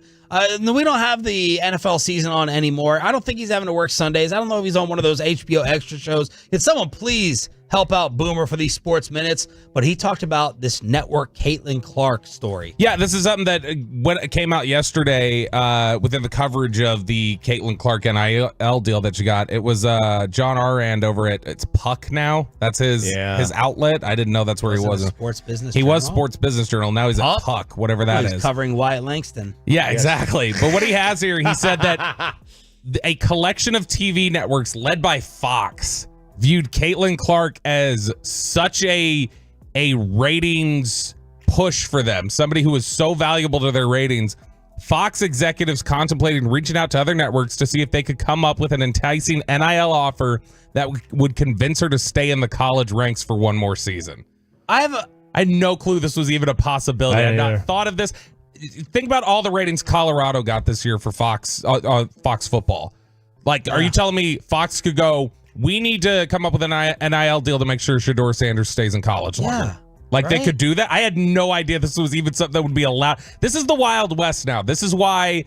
Can a journalism professor at UNT text in and confirm my feeling that this is really, really unethical from a journalism standpoint? You cannot do this. It feels completely unethical. What? That's like us throwing money into the pot. I mean, if we made, big time Pat McAfee money, us throwing money into the pot to keep Micah here or Dak or Lamb. Like, we want to continue to cover you. So how is Fox going to cover Caitlin Clark from a non-biased standpoint when you're trying to put money together to keep her in school and have Gus Johnson continue to call her games? My mind is blown. I can't believe it. It's like, what a 3 by Caitlin Clark, sponsored by Pluckers. If you get 8 wings or whatever, it doesn't sit well, right? It's a very odd thing. We've never seen anything like it. And I don't know how this would work. Like, they would facilitate one of their sponsorships that's currently on the network. Like, hey, we're gonna upcharge you, and that's gonna go to Caitlin Clark to keep her on TV, and that's part of the package you're buying as an advertiser. Or like, I have no clue how this would be structured. They ultimately never reached out to her with this, but this was something that they discussed. This is from Puck? This is John Arand. Yeah. Sports Business Journal, I mean, has been legitimate in the past. They have. This be like Fox, forget the broadcast Brady deal, being like, we want to pay Tom $40 million. We're going to give Tom $40 million to keep playing in the NFC and not retire, so we can generate the ratings from that. You can't do that. You can't. I'm trying to think of examples where like athletes have. Okay, so for example, when they used to do the This Is Sports Center commercials. Yeah. Right? And you'd have athletes come in and do it. They probably got paid for that. I assume they got paid for those. Was that in the same situation? Is that kind of the same? Right. Like you're in the same ballpark with, you're in bed with a news outlet that may not give you, I don't know. Like, is it? Interesting question. Direct TV, like if Mahomes does a Direct TV commercial, I know they don't broadcast the games, but they had the Sunday Ticket. Right. That's an interesting question. It's not as bad, but it's interesting, I think. Yeah, I think of it as... Peyton, aren't you the youngest one that took a journalism class in here? Did you take journalism at UNT? I did not ever go into the journalism field. I just stayed with broadcast. Did you go to class? You went to... Yeah. What was your major? Radio, television, film. That was like the major. Okay, so no journalism. So I did not write or nothing like that. Did you make a movie? For the film portion? I did special effects. Okay. The only professor's name that I remember from American University, I'm not exaggerating, the great John Watson, Journalism 101. This is going to cause me to reach out to him. Was he a PhD? Was he Dr. Watson? I don't know. I don't think so. What is the Elementary? reference? Dr. John Watson. Okay. Sherlock. Thanks. You're Got a pipe. Stick the pipe up your... Whoa! You can't put stuff in there. Remember, that's a thing. I didn't finish anything. Sorry, you were about to say something. No, I'm just, to me, this is, I'm fascinated by the idea that Fox or somebody else could have paid to keep Caleb Williams in school potentially. Because this sounds like the networks feel like, based on and I'm sure they've got lawyers who looked over it. This to me sounds like the networks feel comfortable that we can do this and it doesn't violate anything. Now this is what the NCAA has run into because they dug in for so long and refused to just bring this to bear on their own terms, and they had to be forced to allow NIL. Now it's the Wild West. Now they have no control over it, and now it's progressing so much faster than it ever would have, and I think now it's progressing almost to a detriment. Like when you have networks talking about doing these things, it's really troubling to me. 877-881-1053 is the truckwreck.com text line, 877-881-1053. The reason I originally played the Mavericks clip coming back, I just thought of this randomly. It's kind of a pop quiz. Do y'all draw any Micah Luka comparisons? Are there any parallels? I mean, other than they both fade down the stretch? Is that what you're trying to say? There's one possibility. Here's what people are trying to say about Luka, the detractors.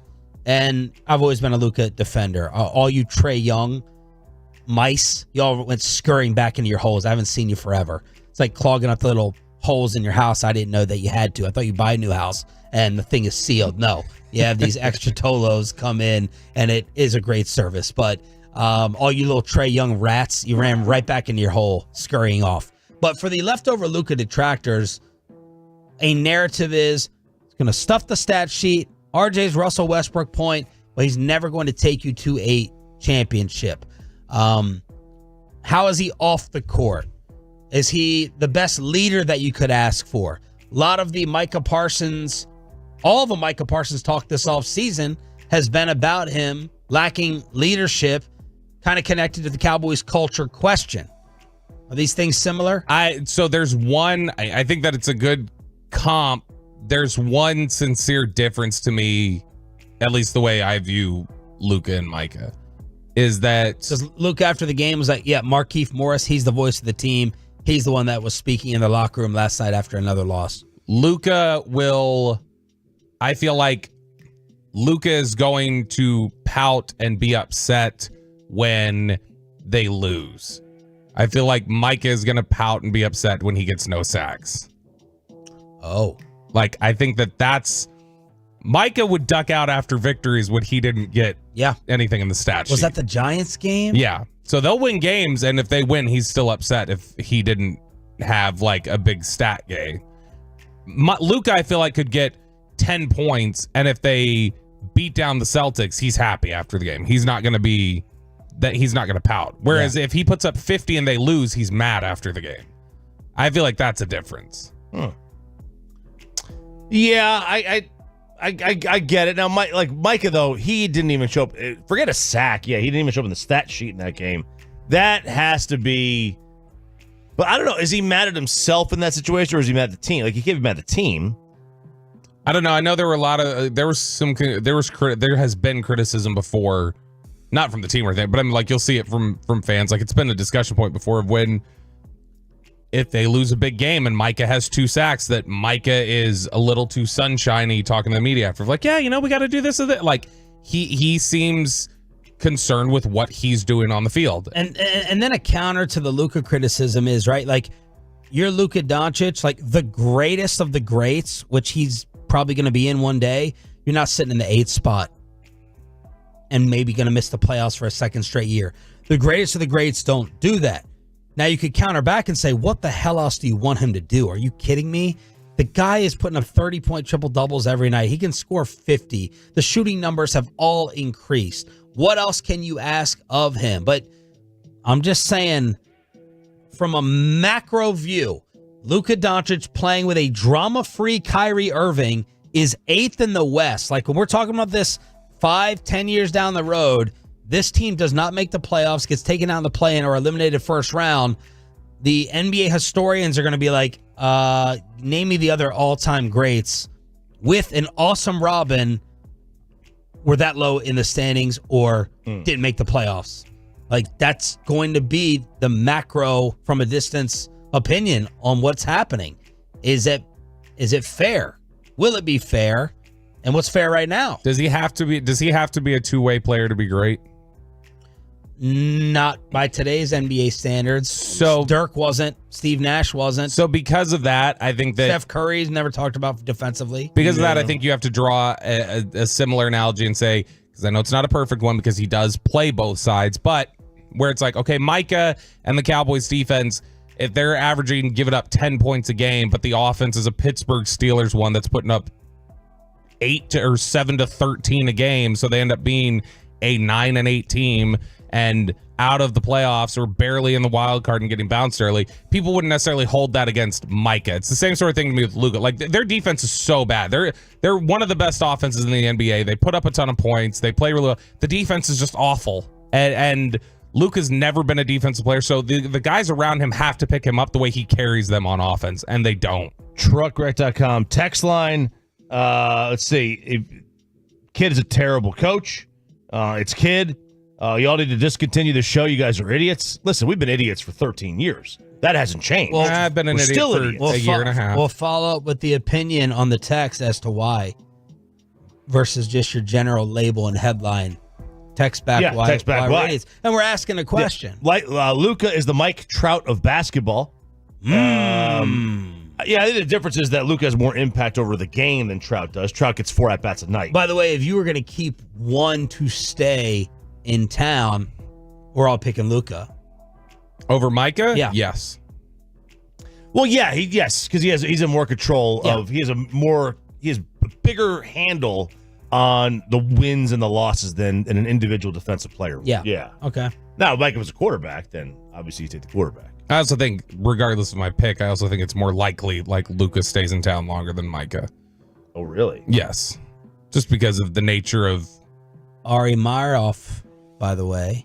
Who did he or Ari Myroff reporting from who? Who's the source report that he's stealing from? Ari Myroff is saying, dang it, I didn't even retweet it because I was scared of Bobby yelling at me.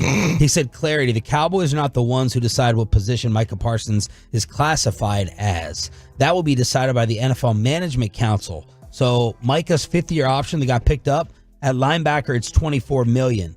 The 5th-year option for the DN position is $21.3 million. Parsons' camp could file a grievance if they disagree over what the Cowboys did yesterday.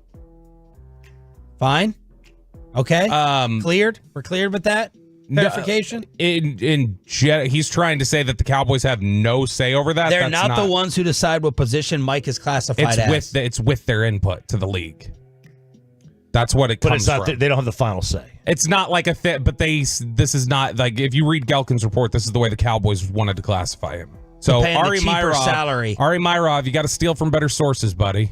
That's Myroff. After Michael Gelkin said the Cowboys are exercising the option, but they're putting him as a DN rather than a linebacker, which is actually cheaper. Yeah. The linebacker position gets paid $3 million more than the defensive end, which I cannot believe. You got something else before we get to? No, I love that Bobby buddied him. Buddy. He's such a hack. All right, Tolos, that's right. Caller number 10 right now at 877-881-1053 wins a $50 gift card to Sonic. You can use it to try the new $1.99 crispy tender wraps at Sonic in bold new flavors like hickory barbecue and cheesy Baja. A whole lot of tender loving chicken for just $1.99 for a limited time only at Sonic. That's caller number 10 at 877-881-1053. All right, you got to marry F Kill. You have to. You have to marry F Kill. Okay. Ari Myroff. Dove. Marcus Mosher. Boy, Orlovsky somehow stays out of this one. Oh, Orlovsky. But we're just talking about Twitter people. Is there any difference between Myroff and this Dove guy who Mike Lombardi now hates after insinuating he was Ari's a little worse to me than Dove. Okay. Man. Why? Because Dove thought of it first? Yeah, that's what it is. Could you imagine, like, because whatever you think about what those guys do, they're aggregators. But could you imagine? I thought Troy Hughes was the original aggregator. Could you? He's the fan aggregator. You're ripping off the ripoff. Like, you're ripping off the ripoff. That's the even wilder thing. I don't know. Marcus Mosher is just such an Do you want to make albino thieving hack. Do you want to make it national like Dove, Ari, Orlovsky? You got to marry F. Kill. I'm probably just I'm gonna kill me, and I'm not gonna answer the rest. I hate all of them equally. I know, you got to pick. Fine. So it's Ari, Dove, and Orlovsky. Okay. F. Dove, marry Ari, kill Mosier. and Orlovsky? But I don't have a fourth option. I gotta apply one of those. I'm gonna kill Orlovsky too. Then. Hit the button. All right, here we go, fellas. Let's have a little fun today. Man, I hope Josh Allen muted or unfollowed his girlfriend or ex-girlfriend on the social medias. Which Josh Allen? The quarterback. Because she brought the ruckus out. Brittany Williams posting bikini pics from her time in Cabo. And listen, I know he's doing fine in the ladies department. I'm sure Buffalo has a wonderful single scene. Wonderful. And if not wonderful in Buffalo, maybe he can go back to Laramie. That girl's got a real tan for being if she was in Buffalo. Yeah, well, she does. And now she spent some time in Cabo, obviously. Now, listen, I don't care how well you're doing in the ladies department. You still had an attraction there. You were with her forever. There's still feelings, I'm sure. And then the idea that she is in Cabo doing anything's possible with anybody and whatever she's doing, it's got to hit you hard. Josh, mute her. Mute her on Instagram. Mute her what on is she Facebook. doing? Just putting out She's posting out thirst traps, posting out bikini photos. And she could be she's living her life. She's living her life.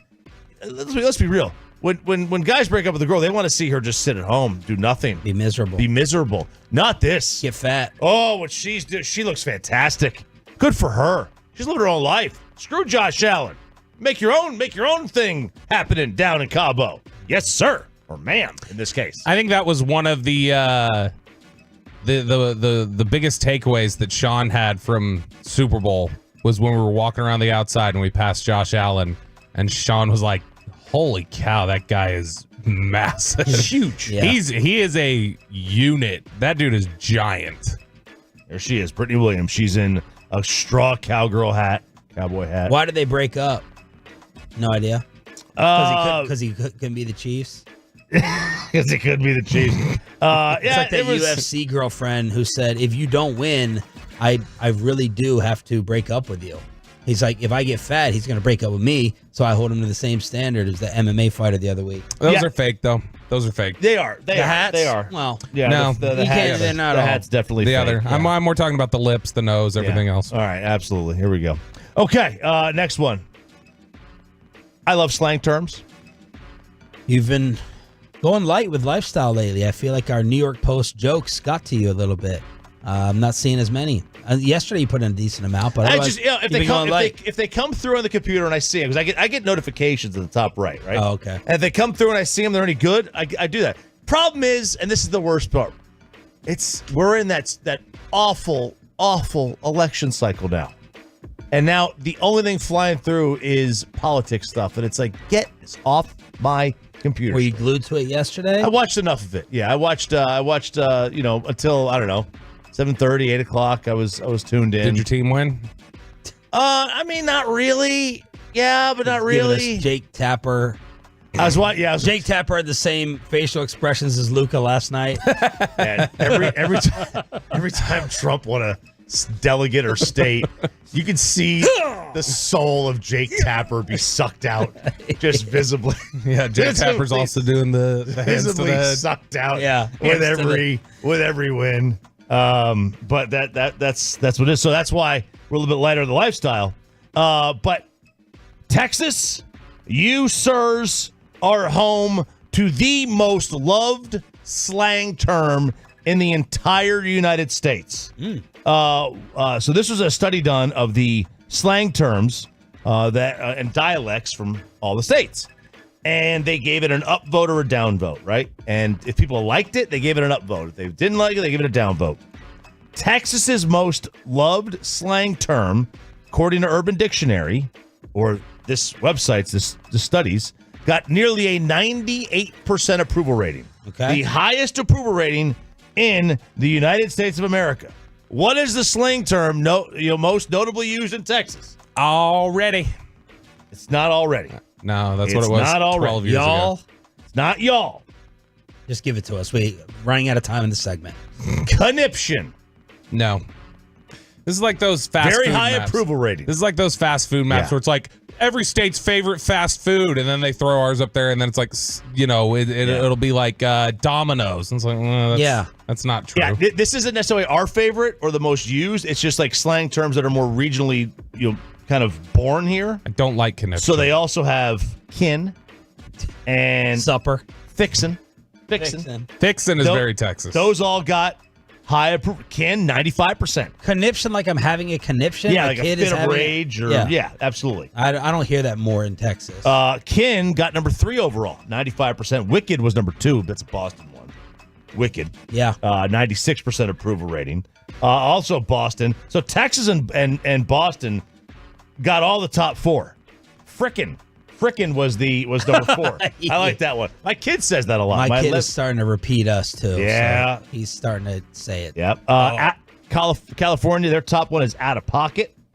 And then the least approved slang term comes from Chicago. Slashy. Slashy? Like I got my tires slashied? No, this is a hybrid bar / liquor store. They call it a slashy. Bar / okay. liquor store. Where you going to? Oh, I'm going to the slashy. Slashy. The slashy. Same person who came up with full count. That's awful. Probably. Absolutely. Overall, Hawaii slang is the most liked, top to bottom, 88% approval. We are 6th at 82% on the approval ratings, but that's some of the top ones that I didn't know have. conniption was slang. I thought it was like just an actual word. Yeah, when I think of slang, I think of like abbreviation slang, or like slang words like people use. Like when you said slang, the first thing came to mind. I know I said already, but that's like old. I thought bet. Like that's what everybody says in Texas. Bet. Yeah. The other ones that we have that are most loved, come hell or high water. Yes, I like that. And then whomper jawed. Here? I never heard that one. I've never heard that. I've lived here my whole life. Most hated, clodhopper's the most hated. My mom used to say that. Brung. I brung it. Brung. Yeah. Warsh. What people I hate. I brought that up last week. I hate that. I hate warsh. That's my mom says that too unintentionally. She does? Aren't water. That's like Maryland. Isn't warsh a northern thing though? I thought. I mean, I guess I don't really know. Okay, next one. Let's go to this one. What would you do if you sit down on an airplane and you look at the person next to you and they look identical to you? They're your clone, your doppelganger. And then you say, oh, we look alike. What's your name? And he says, David. What's your name? And you say, David. No way. I'm getting off the plane. No way. That's what I'm doing. I'm getting off the plane. Well, not these two. And going out with Derek Holland? I took too much Benadryl, is what I would think. Too much Benadryl? Yeah, to calm down for the flight. That's what I would think. So these two guys from the UK board a flight from London to Bangkok, and they sit down on the plane. He looks to the right and he goes, "Oh my God, I look just like you." I'm 1,000% getting off the plane. That's crazy. That plane is ending up missing. We're on Lost. We're on Manifest. There's a documentary. There's a new documentary coming out on the Malaysian Airlines flight that disappeared. We still don't know where it is. We're 15 years after this thing, 10 years after. We still have no idea where this thing went. Didn't they find a lot of the plane in Australia already? Maybe. We don't know. It could have been a lot of planes that end up in Australia. So I'm getting off the plane, that's for sure. It also happened again on an airplane. A guy gets locked in the bathroom mid-flight. Wait, so what's the story? What's the background story? Well, I'm just asking you guys, like, are you getting off the plane? Like, did the guy get off the plane? What? Did the guy get off the plane? What was the story? I was just asking you guys if this situation happened to you. There's no story out there. This never happened? It did happen. Yeah. Okay, so what happened? Are they brothers? Are they twins? They had never met. Explain the damn story. That was the story. The story is, what do you do? There's no relation. There's no relation. They're just look alike. People who just look alike. Right, okay, so they're not like long lost brothers. No, there's nothing. They are just random people who look alike. Okay. Which is, I thought you were even like a long lost story reunion something. No.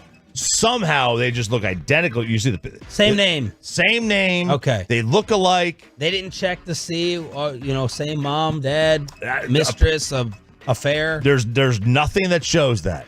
Okay. It's because that literally is the story. They sat down, they have the same name, and they look identical. Okay. And it's like, Did they show pictures of them? They did. I don't see it. All right, because it sounds like a stupid made-up story. I don't see it. Like they have. Okay, they're both bald, and they kind of have like thick faces. Let's see. Pull it up. Let's see if there's any type of comparison. So is this like when people say the three of us? I don't even think they look alike. That is so dumb. That's so dumb. I don't even think they look alike. No, but one on the right looks like Guga from Guga Foods. You're not getting off the plane if this is what you look like and the other person looks like that. I mean, look, maybe they have different smiles, so they're just sitting You there and Joe with Rogan. You and Count Dracula. You and if Joe Rogan. Gru. Gru sits next. If me and Gru if I sit down on an airplane next to Gru, I'm gonna get off the plane. I've shown y'all Peyton's twin before at AT&T Stadium, the one that I had to take a sneaky covert photo of that was sitting in the dark. He looks just like Peyton. Yeah. She followed when I walked by. I was like, "Hey, look at this guy!" And he's like, "Holy cow, that does look just like him." That's your real brother and not the other one who's clearly the adopted one. There's a swap at the hospital. All right, last one here. I'll skip the other airplane one. Your time has come. Your time has come, you freeloaders. Beginning in April, at the select Costco locations that allow the unwashed masses in, you non-members, freeloading on your cheap food, that will be cut off. Thank goodness. You swine will not be in our food court any longer. That $1.50 hot dog's here to stay. Here to stay. And now these select Costco's that allow non-members in. I did not know that non-members. I tried to buy a brisket one time. I didn't have my membership. I tried to walk in. Yeah. Nope. Did not. I did not know non-Costco people could go in. Sometimes at the one I go to, they don't always check in the front. They check when you pay. Yeah. But if you go to the food area, they don't always check at the food area. Yeah. I did walk in without a card. Yeah, so I could go to the food. Yeah. Yeah, you go to the food. Is there Costco food really that worth? Like, I guess the hot dog they say. Hot dog's $1.50. Yeah, giant hot dog, pizza slice. They kept trying to find ways to make money off it because they weren't making any money off the hot dog because they were never going to change the price. They just started making their own hot dogs. They just started they instead of doing a third party. So how are people going to get limited? Well, they're going to now close that loophole by checking or making you scan your card. I guess there are some times where if you don't go to the kiosk, you go to the register, they don't even scan your card. I've never tried to buy food other than one time at a Costco, and I think I do remember not getting checked with my card to pay for a hot dog. I'm not using my Costco membership nearly enough. I'm really not. We had it for a whole year without realizing it because she was like, I'm not going to get it again. She didn't realize they auto charged it. So then we had it for an entire calendar year without ever going. Ooh. Then you go in line and then, they're like, oh, $60. You want to go ahead and renew this? And you get a $60 charge on top of your $350. Pizza's fire there, they say. You can access the pharmacy without a membership. The chicken bake is fire. It's fantastically basic food. Let's head on out to Surprise, Arizona. Any movement on the Jordan Montgomery front? Jared Sandler wants to go off on the Dallas Mavericks, and we'll ask him if Bash Babies is a cool nickname for one of them. Jared Sandler next. Get your carpet clean. Clean way, green way, zero res way.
From our fan studios secured by DFWsecurity.com, this is Sean and RJ on 105.3 The Fan. 8 o'clock hour on your home of the World Series champs. Good morning, Metroplex. It's the Hump Day edition of Sean, RJ, and Bobby. We got Peyton and Rai in the back. We are live on the Fan Cam, Twitch, and YouTube. By the way, before we talk Rangers with Jared Sandler on the D&M Leasing Hotline, we got absolutely destroyed and taken apart yesterday for the discussion and fan headline and article over whether the Rangers get a pass for the Cole Reagans deal. We got killed, crushed.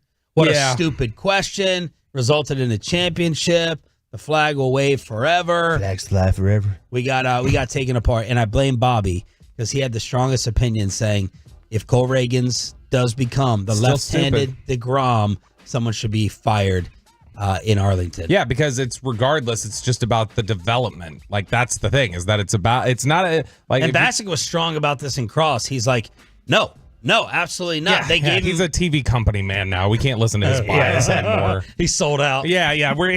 He's not going to be. You're never going to see Mike go the Giants won a World Series. I'm going to wear a Giants hat every day on the radio now. You're never going to see anything like that with the Rangers. Mark McLemore gives stronger takes than Bassick now. Now listen. That's if you want to have that, that's fair. I don't necessarily. I thought people were going to be harsher towards Chapman. I thought they were going to be more harsh towards him, but no. It is revisionist. They hated Chapman for the last 2 months of the season. Yes, but Bassick is right. They probably don't make the playoffs without him.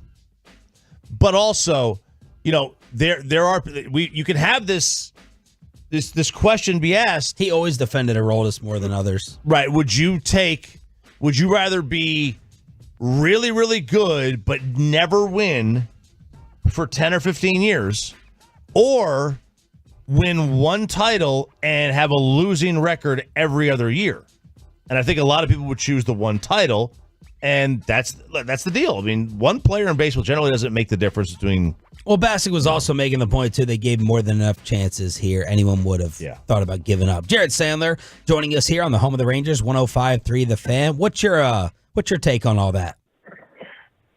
So, first of all, I think there's a little, did Bobby say revisionist history? I think he's right. Whoever said that, I think Aroldis Chapman was a lot better than how he's portrayed. It was a little bit of a roller coaster.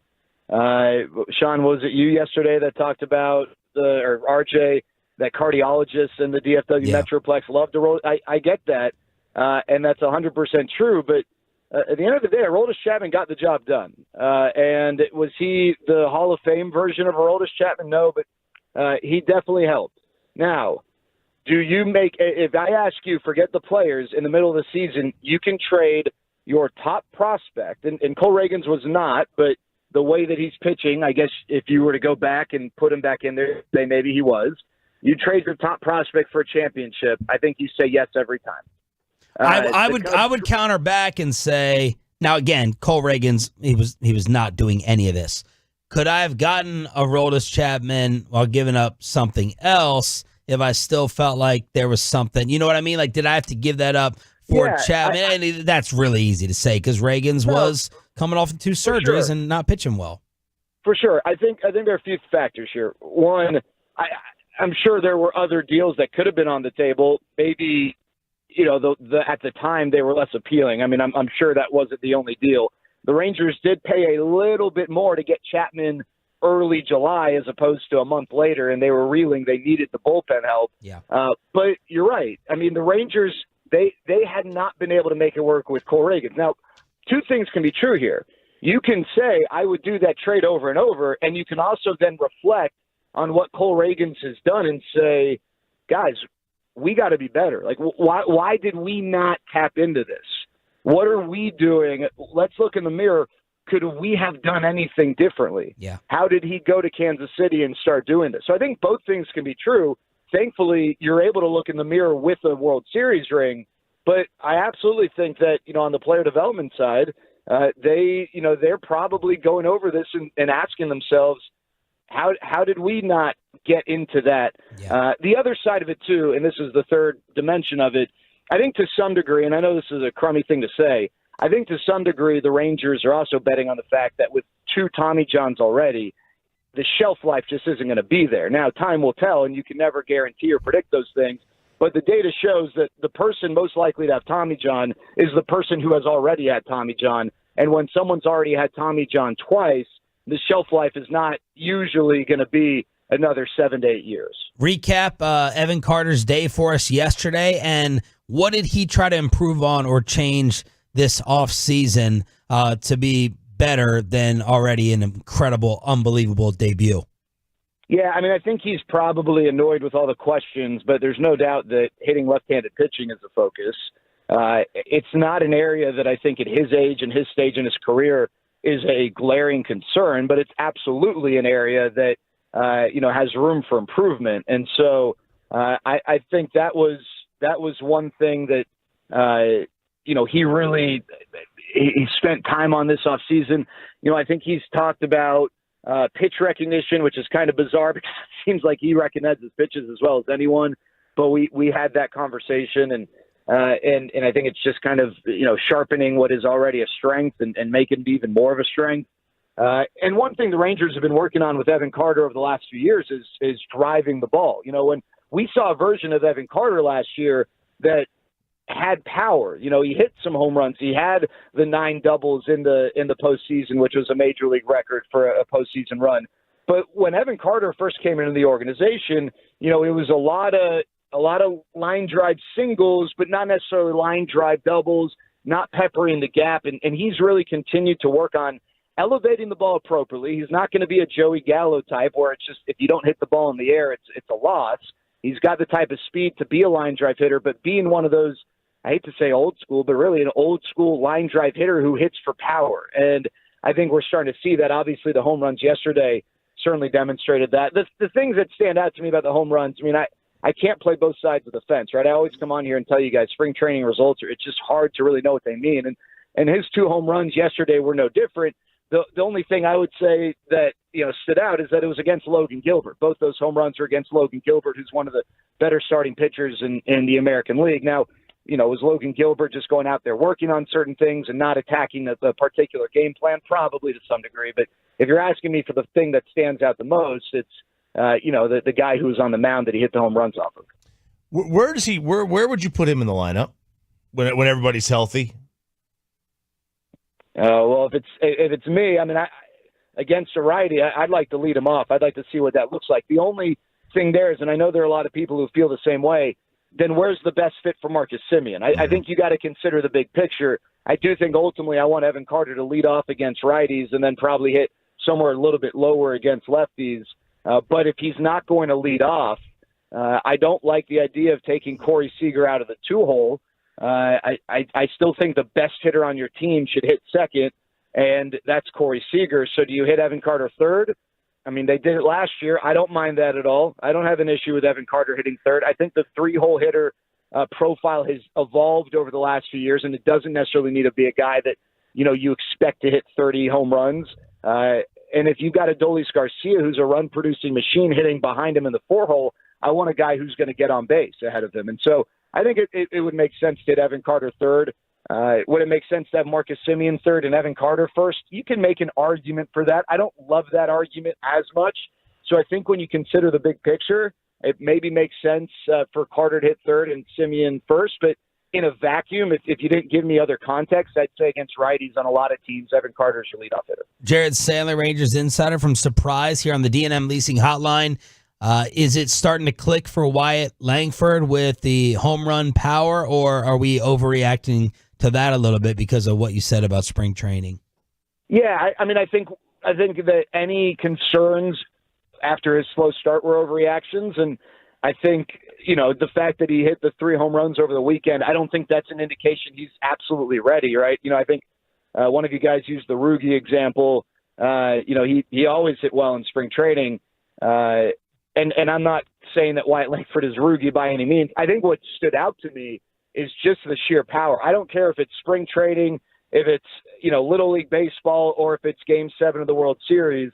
If you're able to hit a ball 450 feet with the ease in which he did it, that's impressive, right? You don't just hit the ball further because it's the regular season compared to spring training. And just the way the home runs look. The first one, not so much. That one that barely cleared the wall at Surprise Stadium. But the second one at Surprise Stadium and then the first one overall in the spring in Scottsdale, those were some pretty impressive shots, and it was just really cool to see it in a game setting, the prodigious power that Wyatt Langford has. But he's going to be just fine. He is going to be a stud, and is he going to start the season? Guys, Justin Foskey's having a really good spring too, and unless someone gets hurt, it's one or the other. And I just think that when you take a look at, again, you got to look at big picture. Justin Foskey really doesn't have a whole lot to prove in the minors. Wyatt Langford had a nice run last year, but it's not like he has conquered minor league baseball over and over. And I think if you have Justin Foskey with you, they have not traded him yet. At some point, you got to see what he can do. And I personally would like to see him start the season, let Wyatt Langford go to AAA, kick some butt, and then the minute there's an injury or there's a need, he comes up. But if they, in their evaluations, feel like Wyatt Langford is clearly better than Justin Foskey right now, like no doubt about it, 10 out of 10, then, yeah, I mean, I guess you have to call him up, and stinks for Justin Foskey, but then he's the guy who's waiting for an injury going back to AAA. But if it's close, I think you start the season with Foskey. Jared, you mentioned last week the name Mark Church, and I know that's one that maybe a lot of fans aren't totally familiar with. He's a converted shortstop, had barely pitched any before the Rangers drafted him back in 2019. Just talk about where his development is at. I know he was mainly kind of a fastball slider guy working on some changeup. Where's he at in his development and his realistic expectations of contributing to the big league roster this year? Yeah, fastball slider is that's his bag of tricks right there. And as a reliever, you don't need to have a deep repertoire, obviously. You're right. He is a little later in his development. He's really young. But what excites you is that it's not like he has been a pitcher-first guy for the last decade of his life, right? Getting specialized instruction and all that. So, you feel like the ceiling is really high. The trajectory could be pretty cool with him.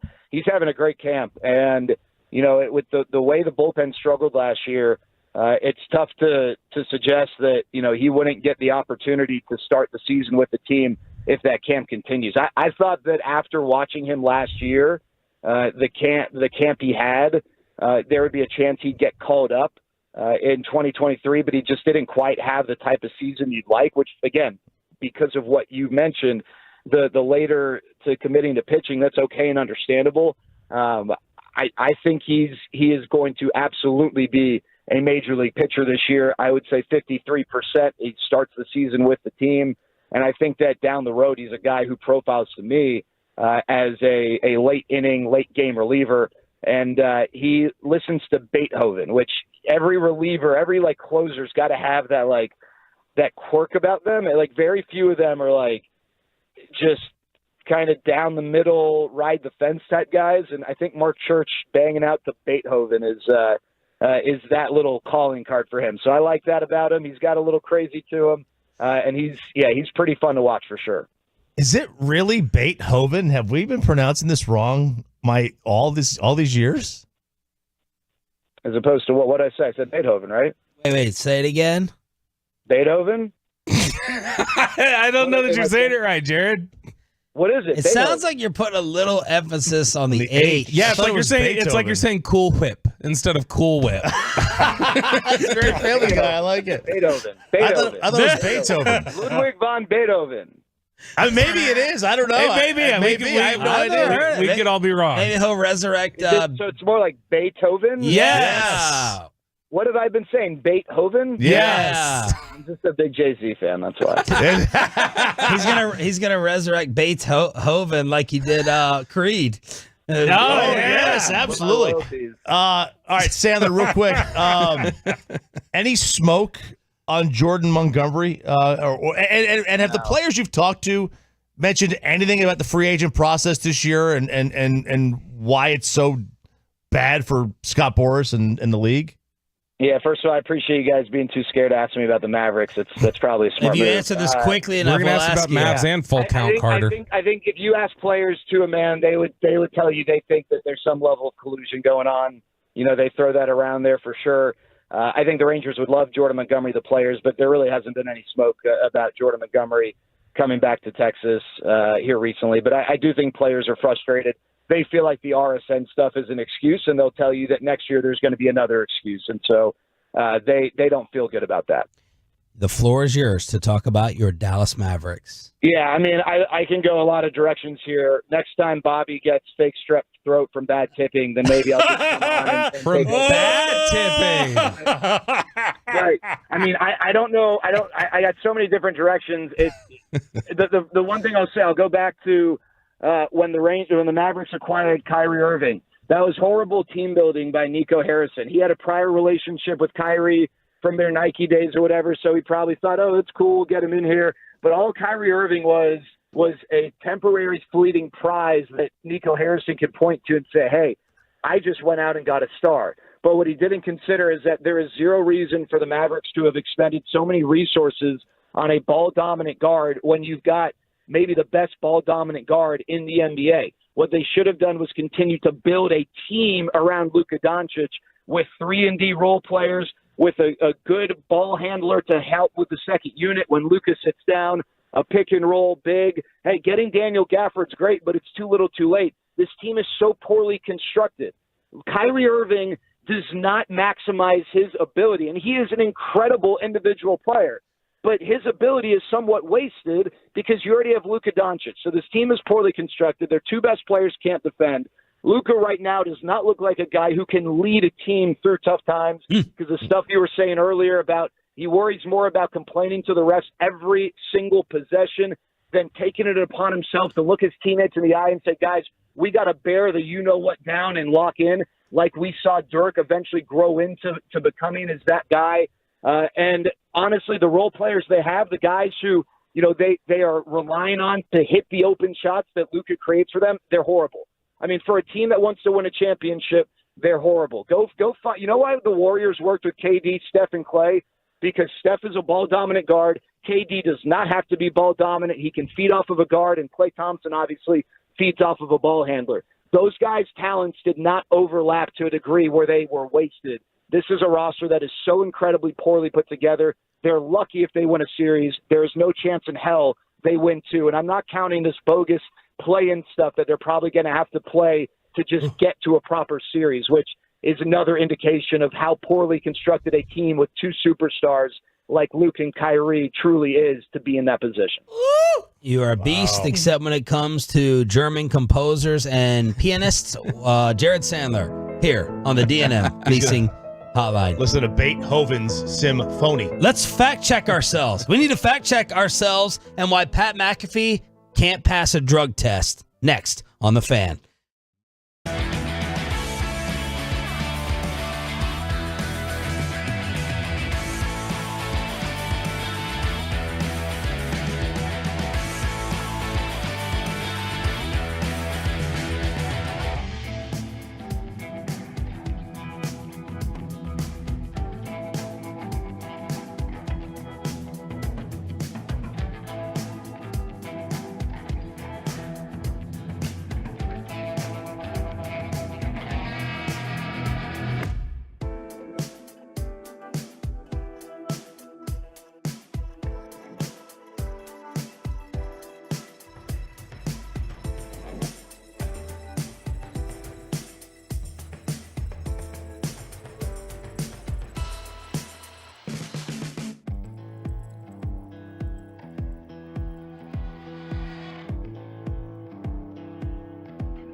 For Kids. Donate today at carsforkids.org and by the personal injury lawyers Frankel and Frankel. Life is unpredictable. Accidents happen. Frankel and Frankel are the go-to attorneys for car and truck wrecks and DFW. If you or a loved one have been in an accident, contact the Frankels for free at 214-817-333-3333 or go to truckwreck.com. Have we been getting it wrong this entire time? Jared Sandler, just educate us. We need you, especially with your classical music knowledge, on the truckwreck.com text line after we talk about the epic comeback last night. Back out for Stankonen. He'll send it back. Here's Hintz. Shoots and scores! And the Dallas Stars have pulled off a miracle here in San Jose and won it 7-6. Sharks TV with the call. They were down 6-3. They win 7-6 in overtime. And we're talking about Wyatt Langston. And that was a joke. Just like my Derek Collins joke went over everyone's head earlier. We're talking about Wyatt Langford and Evan Carter for the Rangers. We just did with Jared Sandler. How about Wyatt Johnston and Stanky? Brian Ray tweeted this: in the 6 games that Stanky has been in the NHL, these two combined 9 goals, 7 assists, and 16 points. That's why I call him 9 goals, 7 assists. That's my nickname for him, is 9 goals, 7 assists. Love those guys. Well, did you have a nickname that people gave you or that you wanted to be called? Be honest. Homeschool. No. Again, see, that doesn't make sense. That's just, or it makes too much sense. It's too much sense. Makes a lot of sense. It's too much sense. It's like being, it's like if I called you 116 because you were 116th in your class. That's a great memory. Yeah, out of 121. He remembers IQ stuff. He writes it down. Bobby is making fun of us for liking Evan Carter's initial nickname. We did not have enough time to ask Jared Sandler about the Bash Babies instead of Bash Bros, to copy. Bash Bros are who, Pepe? That'd be the Bash Brothers. Oh, that's Mario McGuire and Barry Bonds. Right. Yep. It is. Mark McGuire, Barry Bonds, absolutely. Oakland A's legend, Barry Bonds. They did play next to each other, across the bay. So, yeah. Yeah. very They good would have pick. faced each other in the World Series if Bonds played for San Francisco back in 1989. Okay, so props to the Stars getting the W last night. And what is the most famous sports nickname that you think is dumb, Bobby? Since you have these nickname takes all morning long. Are you fine with the great one? Yeah. Are you fine with the big fundamental? No, that's lame. Really? Yeah, I don't think that's good. I think it's clever. I think it's good. Do we know, and I'm curious how well known that is. I know who you're talking about. Peyton, do you know who the big fundamental is? No idea. See, I Damn don't it, know. I Peyton. don't know that as well known. Everyone as on the fan text, who's the big fundamental in the state of Texas? We don't know who that is. 877-881-1053. Joe Newendike. Are you fine with Magic? Yeah, that's great. Those are great nicknames. The King. It's a little generic and vanilla, but it's fine. Mamba. Yeah, it's good. Okay. Because Sir again, none Charles? of them are Sir Charles too easy? No, that's good. These are clever nicknames. These are nicknames that like you can connect the dots and go, oh, that's clever. That's why you call him this and that. It's not like if Kobe's nickname became 81. We just call him 81 because he scored 81 points that one time.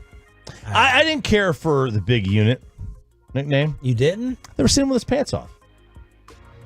All right. Jeez. I don't know why I tried. You and Jason Kelsey. You idiots. Did Jared Sandler educate us? Did Jared get it right in the last segment as he was talking about we had Beethoven? We had back-to-back texts on the fan text where somebody goes, no, Jared is absolutely wrong, and somebody going, Jared is absolutely right, you idiots. And so it is definitely 80-20. Now, when you Google it... 80-20 Beethoven. Yes, more than that probably. Versus Beethoven. When you Google it, some people are saying like... if you Google it, it says that Beethoven. That's how it's pronounced if you Google it. There's a couple areas where they go, well, in the original German, when you say it, it is actually pronounced Beethoven, and like that kind of thing. That's because they have a very halty, way of speaking, right? It's very. It's like what you said about Cool Whip. Yeah, that's what he's just overly, like he's putting way too much emphasis on the H there. Like nobody ever called the movie Beethoven. Like the dog in the movie, the entire movie, they weren't going, Jared Sandler Beethoven. They weren't calling for the dog, calling him that. Yeah, it's true. Like, surely he saw Beethoven in the movie. He just may have had it muted. Was reading it with subtitles, much to the chagrin of Peyton Russell. Yeah, I haven't watched it. No? No. I watched that band movie that Tim Collins had us watch. That was really, really good. Yeah. I can't remember the name of it was. It's with the teacher who's yelling and he's really mean. J.K. Simmons or Whiplash. Very good. I still have not seen that. D Strep on Twitter went and found Bobby's Jared Sandler joke. Ooh, you got some pie, eh? Can I have a piece? Sure. Ooh, let me have some of that Cool Whip. What'd you say? You can't have a pie without Cool Whip. Cool Whip? Cool Whip, yeah. You mean Cool Whip? Yeah, Cool Whip. Cool Whip. Cool Whip. Cool Whip. Cool Whip. You're saying it weird. Why are you putting so much emphasis on the H? What are you talking about? I'm just saying it. Cool Whip. You put Cool Whip on pie. Pie tastes better with Cool Whip. Say whip. Whip. Now say Cool Whip. Cool Whip. Cool Whip. Cool Whip. Cool Whip. Cool. And Sandler loves Cool Whip. Yeah, that's like his favorite. So I want Texas William. Let's get that in a GIF. Let's get that in a meme. Yeah, because he genuinely at first, like even when we said it's Beethoven, he was like, what am I saying? Like he couldn't hear that he was saying Beethoven. What is the word that you just said your entire life and now either society has tried to change it or you've just figured out you've been saying it wrong? Venetian. Venetian. That's a good way to go. Good job. That's Good it. job. That's it. All right. Yesterday I was talking with Kevin Hagelin about Diarrhea Dwayne, and now we're going to talk about we need to come up with something for Pat McAfee. Another nickname here. Well, you can come up with a nickname. 3-hour podcast host. After you... 3-hour podcast? Yeah, like full count. We're just describing his job. He's just trying to be generic now with these names. So this was McAfee sitting down with all the smoke, and they asked him if he's going to be participating in WrestleMania. So I got a lot of science pumping through me right now. You know, when you retire, I said, hey, I want that rich guy stuff. You know, what are these rich guys taking that I see on Instagram that are all, you know, don't get fat? I don't know how it works. Because with my particular build, if I eat pizza 4 times, fat ass. And the football season is long And every year I've gained like 50 to 60 pounds since retiring. So this year I'm like, I'm going to get on the rich guy stuff that cheats and keeps me thin. Not as full as the Ozempic move, but I'm not against it. I will head to that route in a couple years if I have to. If needed, you have to. So I'm on a bunch of stuff. Is it long term? Anything long term? You understand like the outcome of that? Not a clue. Honest. You know, like, am I going to die? Who knows? Probably. They say everybody is. But is this one going to take the years off my life? Maybe. But was that going to happen anyways? We don't know. But with that being said, I don't think I could pass any drug tests for WrestleMania. Yeah, because they drug test people. So that's real deal. We might need to make some calls. Too. Oh, yeah. Yeah, and I'm on everything I think they're testing for. They testing for everything but the right What could he be taking if what he's taking would fail a drug test? How do you fail a wrestling drug test? Yeah, that's true. I don't know how you fail a wrestling drug test. Right? But you could be on a lot of like HGH and yeah, what is fen-phen? I don't remember what it was specifically, but that was the one. Are you giving a nickname to fentanyl? No, fen-phen was the weight loss drug doctors were putting people on in the mid-90s, and then they found out, oh no, this is killing people. That was that ephedra? That was the Orioles pitcher had like a heart attack. So fen-phen was killing people though, and they didn't know it at the time. Yeah, it's that's a great line though. There's a lot of science pumping through me. He took. I know he said. I love how after he got done his NFL career, he said, "I want what the rich guys are taking." Right. His podcast or his broadcast money over being an NFL punter. Player. He tweeted. I remember the day after he retired from the NFL. He tweeted, "He's like, took Adderall for the first time today." He's like, holy cow, NFL, I get why you guys banned this now. He's like, wow. He's like, I can do anything. Yeah, he's on the trend, the Glenbuterol, the HGH. I mean, all those things that you could just get pumping through you. I saw him in the bathroom up close at the Super Bowl. I never heard this. You didn't tell us this during the week? It was in the break. It was in the break. I think you were out. You were gone. You were doing something. We were playing back an interview that we had recorded. Okay. And he's a unit.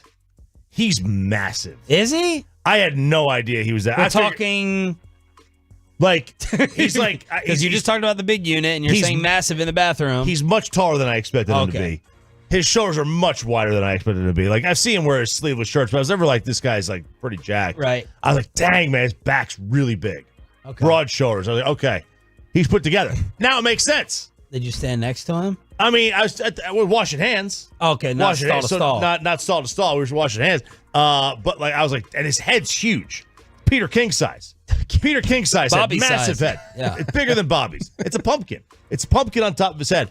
And I was like, okay, now it's all making sense. He's on all these Barry Bonds supplementation programs. Yes. Where he's getting these things delivered to his house like Debbie Clemens. What will CeeDee Lamb's new deal look like, and how's it going to compare to others across the league? That's next. And Below the Belt on the home of the Cowboys right here on The Fan. Let's get you over to QC.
105.3 The Fan segment here brought to you by Classic Chevrolet. Classic Chevrolet and Grapevine is the #1 Chevy dealer in the world. More new Silverados than anyone else. Go see them today or visit ClassicChevrolet.com. This is Texas. This is Classic Chevrolet. Together, let's ride, relax, enjoy the difference based on new Chevrolet registrations 2023. The great Bobby Belt. You ruined the morning show. Don't make me take off my belt. Don't make me take off my belt. We're not. CeeDee Lamb is about to get paid. How much though? By who?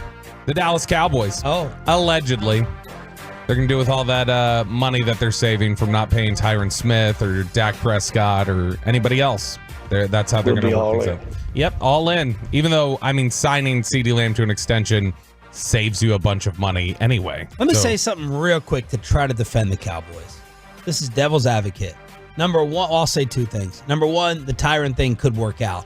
He misses 8 games next year. Make sure we all don't come back and say, told you so. Told you so. It's going to be 4 or 13 games that he plays. If it's 4, they look like geniuses. If it's 13, they look like dummies, especially when you factor in who they're going to get to replace him at left tackle. That's a very scary proposition. And here's the other thing that I will say. The last time we were all this upset, okay, there's been 2 off seasons here that I can remember in our 13, 14 years together. The last time we were this upset, they got proven right. Now, they didn't get totally proven right with Amari, but it was the offseason of La'el Collins. They were right. Randy Gregory, they were right. And Amari Cooper. And we were all ticked off and losing our minds. So a lot of times, as Vegas says, see what direction the public is going and go opposite. This is as disconnected, disinterested, and disgusted. There's not anger like there was during that LC, Randy Gregory, Amari offseason, the anger. This, and I'm including myself in it, throwing up the hands of, I give up. Anything you say is hot air. That's it. And you're not showing or sounding like you are really, truly committed to winning a Super Bowl like you've tried to talk about every single year of your existence. But the last time we were this mad and upset, we were wrong about that offseason. I'll throw that out there as a devil's advocate. Yeah, and look, it's the line, the greatest ability is availability. And that's definitely something that's frustrating to the Cowboys and has been for a few years now, is his lack of availability. But I think that the thought process from Tyron's side is, we figured this out. You guys figured out how to finally stagger my practice schedule and how to treat things, and I was available for the whole season. Other than like 2 or 3 games, I was available. I was there and I was playing at a high level. I've shown it. I don't need to be on an incentive-laden deal anymore. And so, look, I think it's really unlikely that you're going to... But you know what? I gotta stop it down. Organizations need to act for what you're going to do.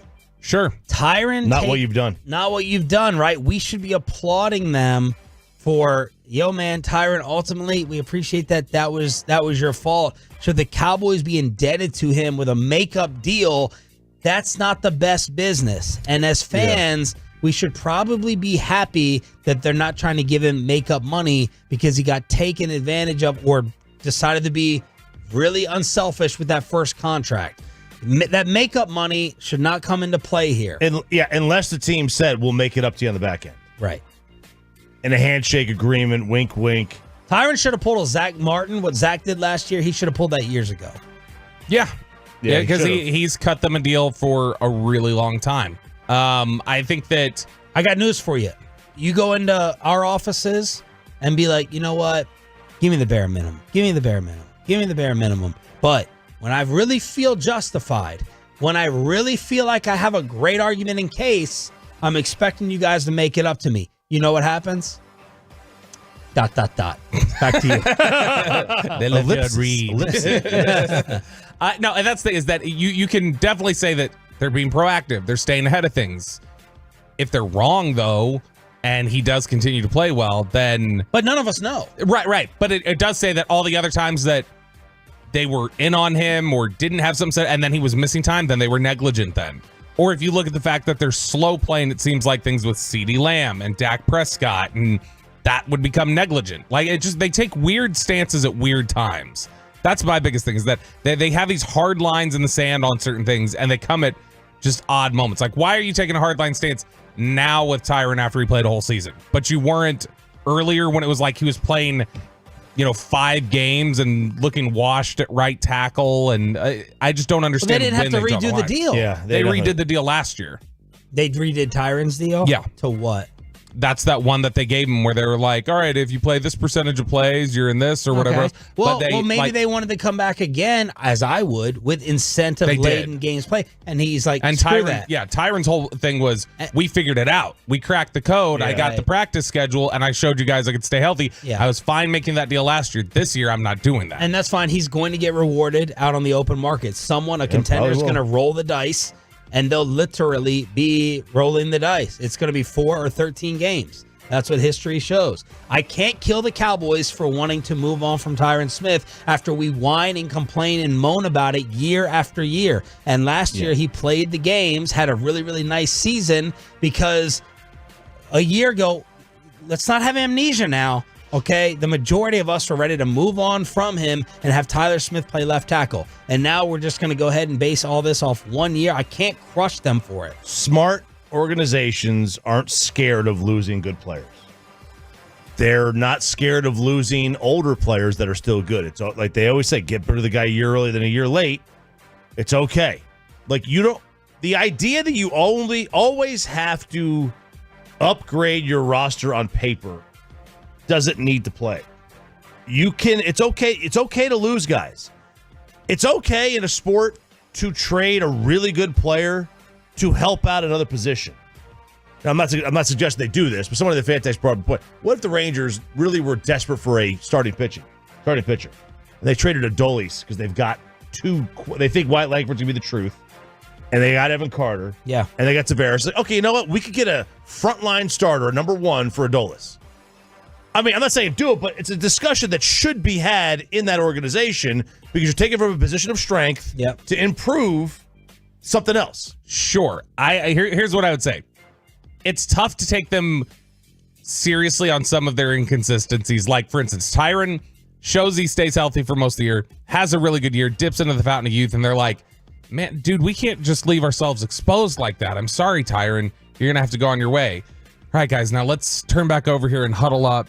We're having a really tough time justifying cutting Michael Gallup after 2 years of being awful and being completely overpaid, even though we've got 2 really good receivers here, and we've got a third that we've already drafted. It's been a 3rd-round pick on recently, and we're entering one of the deepest wide receiver drafts in recent memory. But, man, we're really wrestling with Michael Gallup and his 2 catches for 11 yards on 7 Well, targets. are they looking at that like, okay, now he looks like he's not overpaid anymore? We want to be right, an ego thing, right? Like maybe, but is there anything that looks like he's not overpaid? No. That's absolutely not. I don't see how they could get any. And they're not having to information. give Michael Gallup new money either. You know what I mean? That's an existing deal versus Tyron, a new deal. But it's money you could save. It's How money much would they save cutting him? $10 million. $10 million? Wow. Jeez. Yeah. So I don't see now that's as post June 1. It'd be a post June 1 release, but even pre June 1, they save like 2.5 or whatever it is. And so you can save $10 million off your cap by post June 1 releasing him. I don't know why you wouldn't do that. Right. I agree. So doesn't make any sense why you wouldn't. If you're gonna sit there and ride out potentially Dak's $50 million cap hit too, you seem to want to free up some money there. Okay, so speaking of contracts, CeeDee Lamb's contract. He is right now counting $17 million against the Cowboys cap because of his 5th-year option that so far they're just kind of sitting on and allowing to fester a little bit. So Spotrac came out the other day with their contract projections for 12 wide receiver candidates, and including that was CeeDee Lamb. So CeeDee Lamb, their projection for him now, let's see if this makes anybody gulp or want to slow down a little bit, hit the brakes if this is too much money, since we're always talking about dollar value. 4 years, $120 million. That's $30 million a year for CeeDee Lamb. It would be $55 million guaranteed at signing, $75 practically guaranteed. So when they say guaranteed at signing, that means literally at the time you sign this contract, this is all you're guaranteed to get. Less than half of the deal is all you're guaranteed to get. Practically guaranteed is like, okay, well, at the end of the 2nd year, if you're on the roster on the 5th day of the league year, then $20 million of it becomes guaranteed. And that's where practically guaranteed comes from. So when you hear those guaranteed at signing versus total guaranteed, that's what that means, is that there are triggers along the way to guarantee more money. But $30 million a year for CeeDee Lamb. No reservations, no hesitation? Zero. None. I would have none. If I was CD, I would have some. Because I assume that there has to be some concern that they are messing around with the quarterback situation. And if I'm a wide receiver, I am not signing in a place where I don't know who the quarterback is. I'm going to the quarterback, not the team. And from the Cowboys' perspective, if you don't think that you're going to keep Dak, the hell are you keeping a $30 million receiver for? Now, then you're just the Vikings. Are you assuming that he'll get 30 somewhere else with a very good quarterback. You're just assuming. Yeah, I assume like the number's the number, right? I mean, like Justin Jefferson's going to get $30 million wherever he goes, is he not? Yep. Here, so that's their projection is the top contract would be Justin Jefferson at $32 million a year. So this would be a couple million under what Jefferson's getting. It would, if he signed that contract today, would be tied for the highest paid receiver in the NFL. It's Tyreek Hill makes $30 million a year. That's the top. Just behind him, Devontae Adams 28, Cooper Kupp at 26.7. So they've got Jefferson signing for 32, Lamb for 30, and then 30 is what they have Jamar Chase signing for as well. So you'd basically be looking at top of the market money is Justin Jefferson, and just behind it's a collection of Tyreek Hill, Jamar Chase, and CeeDee Lamb. We're all willing to say, hey, you know, you've got Justin Jefferson kind of on his own plane, but CeeDee Lamb is on that tier 2 right now with a bunch of other guys. Yeah. I mean, if I'm Jamar, am I thinking I should be on that higher tier? Above CeeDee? Yeah. In the ballpark, I would think. Yeah, I mean, no, but above. Yeah. I mean, CeeDee, it's, I know we all know he had a great year last year. When you look at the numbers, everyone coming into the season would have put Chase over. Right. Lamb. Absolutely. Yes. It's gaudy when you look at the numbers that CeeDee put up last year. Like, it is. I mean, we all go like, oh yeah, he had a bunch of good games, stuff like that. But like when you think back and just think in those stark terms of, he had 135 receptions, almost 1,800 yards, 12 touchdowns. The dude was averaging 103 yards per game. He is by far their second most important person on offense behind the quarterback. Now, obviously, this is a little interesting to me. If you look at Jamar Chase's career, his average season over 3 years, and obviously he's missed Joe Burrow for some of that time, but his average season is about 1,200 yards receiving. And CeeDee put up 500 more than that last year. And so, in fact, his best year came in his rookie year. His last 2 years have not been as good. Below the belt right here on your home of the Dallas Cowboys, 105.3 The Fan. You know what? If you want to go off on Jason Kidd, Mark Cuban, Luka, whoever, we can take some Maverick phone calls to kick off the final hour at 877-881-1053, 877-881-1053, and we have to stop just handing out statues in the sports world. Final hour, Hump Day edition. Hey. After this. Let's get you over to A number.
Dallas-Fort Worth. Let's go, Cowboys. Always live on the free Odyssey app. From our fan studios secured by DFWSecurity.com, this is Sean and RJ on 105.3 The Fan. Halliburton got it. Big night for Ty. And a lot of joy and a lot of smiles for the Pacers here in Dallas. And a lot of silence in the second half. Hump Day edition of Sean and RJ. We are fist pumping on the fan cam, Twitch, YouTube. Thanks for being a Tolo. That stands for Turn It On, Leave It On. I've put out the Jamal Adams poll question for 920. Do you want him to finally become a Cowboy? So we'll get to that coming up in 20 minutes. We'll crosstalk with KMC at 940. Dallas Mavericks getting really broken. You saw it in Luka's face. The spirit of their entire team taken away from them by the Indiana Pacers last night. 137-120. The Mavs losing continues. Yeah, losing continues. The defense continues to be as suspect as it gets. If you are in the 50, 40, 90, 50% field goal, 40% three, 90% free throw in the first half, and you're losing, well, that just tells you that your defense stinks, man. Seventh consecutive game coming out of the All-Star break that they're trailing. Oh. And they got broken in the third quarter. Third quarter stats, 32-18. Mavs were 6 of 23 from the field. 3-point field goals. They made 1. Pacers made 3. Second chance points. Indiana had 7. Mavs had 1. Points off turnovers. Pacers had 9. Mavs had zip. So there you go. Third quarter. Night-night. They just are absolutely terrible defensively. This is as bad of a... Like, the Mavericks had some really bad defensive teams early in the 2000s when they were it was them and the Kings just kind of running up the floor, but man, this feels just historically bad with how much they give up and how loose they are. And it feels so much not just like, oh, you don't have players to do it. Like you don't have the athleticism on the wings or whatever. This just feels like they're a bad, like low IQ, bad effort, like bad communication defense. It feels like really simple things that they could tweak to be better, and they're just not. I think you can watch a team sometimes, especially in basketball. It's tough to do in baseball, except if someone's loafing in the outfield or down first base and be like, okay, they're hustling. They're at least trying hard. You'll sometimes see a guy ground out to the pitcher's mound, and he'll just lightly jog to first. Yeah. I mean, there's 162 of those things. Yeah. You're not hoofing it on every single play. You're picking your battles. In basketball, I mean, look, it's much easier to tell though. Like it's much easier to tell when there's no effort. Everyone wants Jason Kidd's glasses on a platter, and I'm there. I think this thing is going to be over after this year unless they pull off a first-round upset of OKC or Minnesota. And let's take some Mavs calls at 877-881-1053 after we hear from Jason Kidd on when your defense is actually going to show up. Yeah, well, we tried everything. We switched to hit. We went zone. Sometimes give them credit. They're one of the best offensive teams in the league. And so for us, it's about the rotations, not giving up the corner three, which we have been here, understanding our offense is one of the best in the league. And so if we can expend some of that energy on the defensive end, hopefully that gives us a better chance to get a stop. Your eyes fell out onto the floor back there by the putting green. Just listening to him talk and the excuses that he makes, and you hear him whenever. I want vindictive, mean, evil Jason Kidd. That's what I thought last night. This is like I've taken 3 gummies, Jason Kidd, every game. I want to start hearing.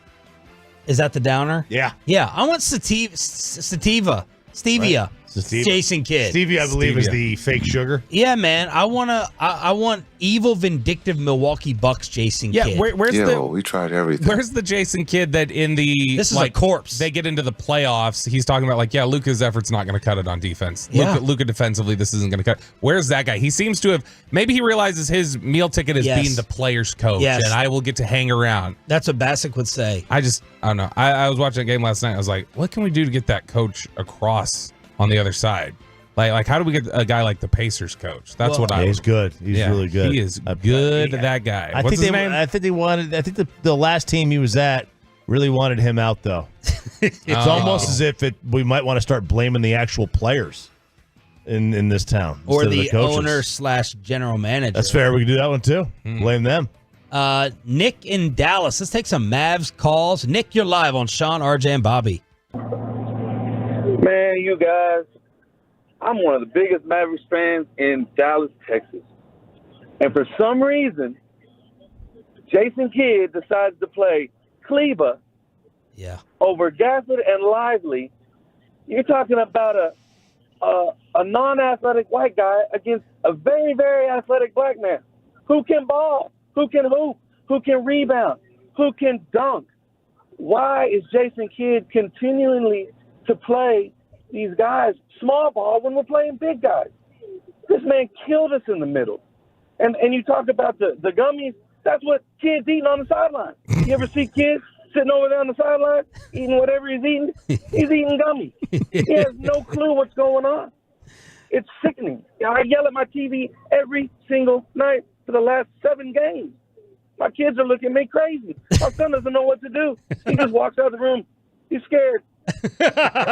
Thanks to the. Oh, sorry. I thought you were done there, Nick. Yeah, when you watch Gafford play, to me, like some things, like let's not try to outthink the room. All right.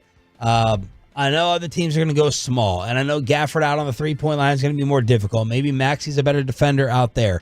But dude, when you're talking about all these things missing, effort, energy, enthusiasm, Gafford told like the TV crew like his escape is yelling and screaming and getting hype. Last night, 7 of 7, 10 boards. He was 16 and 10, along with 3 blocks. Like, let's just not overthink this. If you give up some threes because of, a big man on the outside, fine. Keep the freaking guy on the floor. He is your greatest energy asset. He has been averaging 17 minutes a game since he was acquired by the Mavericks. That is actually, like, when he talked about, they talked about acquiring him, and it's like, oh, wow, I'm going to get better opportunity here. I'm going to be able to do some more things. His minutes have gone down by about 10 minutes per game. Jason, makes up his mind, and he's like, I'm going down with this ship. Like, it's going to be Hardaway over Hardy.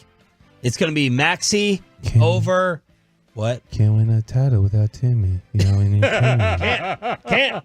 Chris in Dallas. Maybe he meant Tim, Senior Hardaway. You can't win one. That's what he meant. He meant that killer crossover, baby. Chris in Dallas, you're live on the DNM. John, what's up? Oh. What's up, RJ? Yep. What's going on, family? Who's that other guy? I'm just joking. What's up, Bobby? What's up? Hey, I just had a couple questions for you guys. With all this going on and the losses, I love Jason Kidd. I've always been a follower of his, and I'm a little concerned for his job. How long before Luka gets tired of this and leaves us, and then we're right back where we started? You know what I mean? Yeah. Great question. I think that speaks to the topic of how is Luka wired. Bassick would come on and say, why would Luka ever leave? He's the king of the city. We're never going to truly turn on him. He gets to do what he wants behind the scenes, and they're going to keep the coach that he wants around here. We're never going to go ahead and destroy him defensively. We're never going to call him a choker. He's got it made. Why would he want to go somewhere and get picked apart like New York City, Madison Square Garden? That comes down to how are you wired? I suggested we're just soft fan base, soft media. I suggested, if Dak Prescott is really wired the way he talks, maybe he takes a little bit of a discount. Maybe he tries to go ahead and say a championship is more important than, $7 million more dollars. I don't know.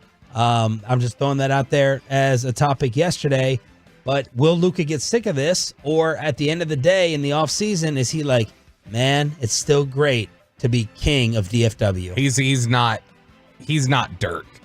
In terms of the mental makeup to me is not, or the perspective. But Dirk staying here, you could say that before he won the title was a softer mentality of why don't you go somewhere else to win the championship? Sure. I think we get a great example of, for instance, Choppy was talking about it last week, the Lillard thing.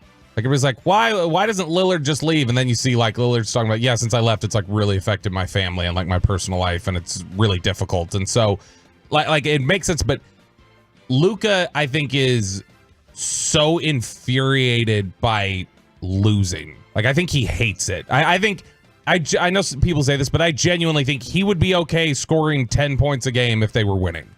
I think he'd be totally happy with it. There's that scene of him, or that shot of him in his rookie year, where they lost. They were a bad team, and they lose a game late, and he just ripped his jersey. He gets so. He looks like it comes to the point. He seems like a really bad sport. Oh yeah, he has that childish mentality sometimes when it comes to winning and losing. I don't know. I have no idea how much Luka pays attention to the noise around him. Does Luka listen to sports talk radio? He listens to the stands, that's for sure. He kicks people out. But like, I don't know if it's part of his, like, do they have sports radio in Slovenia? Is it something that he grew up on? I have no idea, right? So he may be completely oblivious to social media noise, he may not care. And that won't matter if he's playing here or New York City or Chicago or Philadelphia or Miami or wherever. Unless he's asked about it a lot. But yeah, I don't know. He's going to want to stay here forever. Who knows? There's 15 Tim McMahons in New York. That's the thing. He pays attention. He definitely. He hates McMahon, like, with his approach sometimes. I don't know whether he hates him personally. There's 15 of them in other markets. He definitely, I don't know if he's listening to sports talk media and social media. My thought would be he probably does, because he is active on Twitter. He will reply to people on there. And we saw the way he talked to McMahon, where he was like, you always got nothing nice. You never have anything good to say when you're writing about me. So he reads. Let's hear from the other Tolos. Fred in Arlington, you're up next here on The Fan. Go ahead, Freddie. Hey, guys. How y'all doing today? Well. What's up? So I grew up in San Antonio, where I watched the Spurs most of my life. And now I'm in Arlington, where I'm watching the Dallas Mavericks. So I see a big difference in Popovich versus Jason, where they're not giving any effort on defense. And not only does Jason not care, is he doesn't even address it. It looks like he's just like, oh, man, I guess we're just going to lose by 100 tonight because we can't put any effort on the defensive end. From comparing to watching those teams, it's if they give a little less effort on offense, you still score some good points, but put more effort on the defensive end, they win more games. Yep. Thanks for the call. I need to see him, like, go off, like, snap. Everything is just cruise control. Like, he needs to remind them, I was one of the greatest point guards of all time. And you're going to freaking listen to me. Because right now, I kind of agree with Bobby and Mike. It feels like a little bit more job preservation in terms of not ticking off your superstars. And I hate that. Daniel in Dallas, you get the final word here on Sean and RJ. Go ahead, Dan. Man, all I got to say, man, is it's just hurtful to see a coach. You play the same team we just got our butts whooped to not too long ago. And he had the same strategy against Miles Turner. I love Miles Turner. He's from Dallas, around this area. Support him. But it hurts when he's beating the crap out of your team. It's just, I don't see any adjustments. He just crosses his arms. I think enough is enough. He has to show more integrity of this team. And because we have superstars, and like you said, we could do a push, but not like this, man. Thank you for the call, man. You're appreciated. All right, so there it is. Some Mavs Tolo calls on the free fall that's starting to feel a lot like last year's end of season crumble. We'll talk about it more with KMC at 9:40. Bassick has already hit me up with his opinions. He's available. You got it wrong the first time. Do you want to make up with Jamal Adams in the Cowboys secondary or front seven? Next on Sean and RJ. But you want to make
And it's back to Sean and RJ right here on 105.3 The Fan segment here, brought to you by Cars for Kids. Donate today at carsforkids.org and by the personal injury lawyers Frankel and Frankel. Life is unpredictable. Accidents happen. Frankel and Frankel are the go-to attorneys for car and truck wrecks and DFW. If you or a loved one have been in an accident, contact the Frankels for free at 214-817-333-3333 or go to truckwreck.com. Do you want your second chance at Jamal Adams? Good morning, Metroplex. Sean, RJ, Bobby, you loving this comeback music right here? It's Alien Ant Farm, Smooth Criminal. Cover the Michael Jackson classic. Their version actually is better than Michael's. The Seattle Seahawks saving $27.5 million in cash and cap space by releasing Quandre Diggs and Jamal Adams yesterday. He's 28. He loves the Cowboys. He loves DFW. I think Jamal Adams has a Dallas Stars tattoo. And of course, many of you wanted him years and years ago. One of your biggest all-time misses, a rare victory for the Sean and RJ morning show. And I think Jamal Adams got us through COVID. I think that was a COVID topic for a while, if I remember correctly. Yeah, it may have been. It may have been. I remember just FaceTiming you talking about this. I think it was. And look. You didn't have an iPhone back then. You weren't FaceTime. No, the computer. I have my computer FaceTime. That works. That works. And Jamal Adams, since he was traded for 2 first-round picks and given that ridiculously crazy contract, got 9.5 sacks in that first Seahawks year. He didn't record a sack since. He did not have a sack in all the years after that. And he could not stay healthy on the field. No, he can't cover. And he's aged relatively poorly from a speed necessarily standpoint. I'm out, man. You're out? I'm out. For any amount of money, you're out. If he says, I'll do the Russell Wilson, I've gotten paid. I'll take my veteran minimum to come back and play at home. It's not necessarily about money. That's what I'm saying. Yeah, so that's what I'm asking. You're saying you just don't want him on the field at all. Give me some youth, fresh speed. Give me some speed. Guys who are. Listen, I can't say youth reliable because they can be unhealthy too. They can get hurt too. I think he might be younger than every single one of Dallas's safeties right now. He's 28. He's younger than he is. He's younger than all their safeties right now. So that is youth. He's younger than Wilson, Hooker, and Curse? Yeah. Wow. Based on his career, I don't think he's not a great player. He's certainly not worth. He never lived up to his draft pick. He's a mid-round guy. You looking back on his career. I think I think he was really great with the Jets the first couple of years. That was a great football player. But we're talking about a guy now. Now we're talking about super young. That's when the players are great. I think what you get from a free agent is you get either old or overpriced because of their name, or somebody's going to break down. I think you just have to. He has to fit within a certain box, namely the box. He's got to be in. He's got to play closer to the line of scrimmage. When he plays in coverage, it needs to be, within very specific zone concepts. He can't be roaming around acting like your center fielder back there. He's not a free safety. That's not what he does. But he absolutely, if you want to talk about, he can't make that shift. We always talk about corner to safety. We can't go safety to linebacker here. I mean, not here. I mean, maybe Dan Quinn would have him play linebacker, but Mike Zimmer's just not Dan Quinn that. Definitely would. Mike Zimmer. Undersized? Safety? Yeah. Sign me up. Sign me up, baby. Mike Zimmer wants, well-built linebackers. He wants to, that's one of the things we have heard from Will McClay when it's hey, what's one of the differences we're seeing from Dan Quinn to Mike Zimmer? He's bigger. He wants bigger. And it just in general on defense. And so Jamal Adams would not fit that going to linebacker, but playing safety, if you're telling me you can put him within certain limited coverage schemes and talk about what he brings against the run, which he's still a very good run defender, and you tell me what he's going to bring in terms of toughness and physicality and an edge and a competitiveness to that defense that was missing at times last year, yep, sign me up. Give it to me. Tolo TR sent this over. Is Craig Carton, was he a Jets fan? He was former prisoner 1976 at Rikers or whatever. That was his number. I think he also said that Jerry Jones was going to sell the team in 2 years. When is his show getting canceled?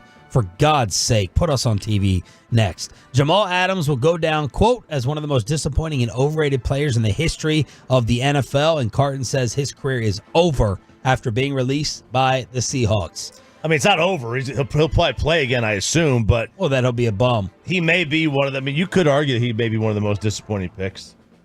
Not ever.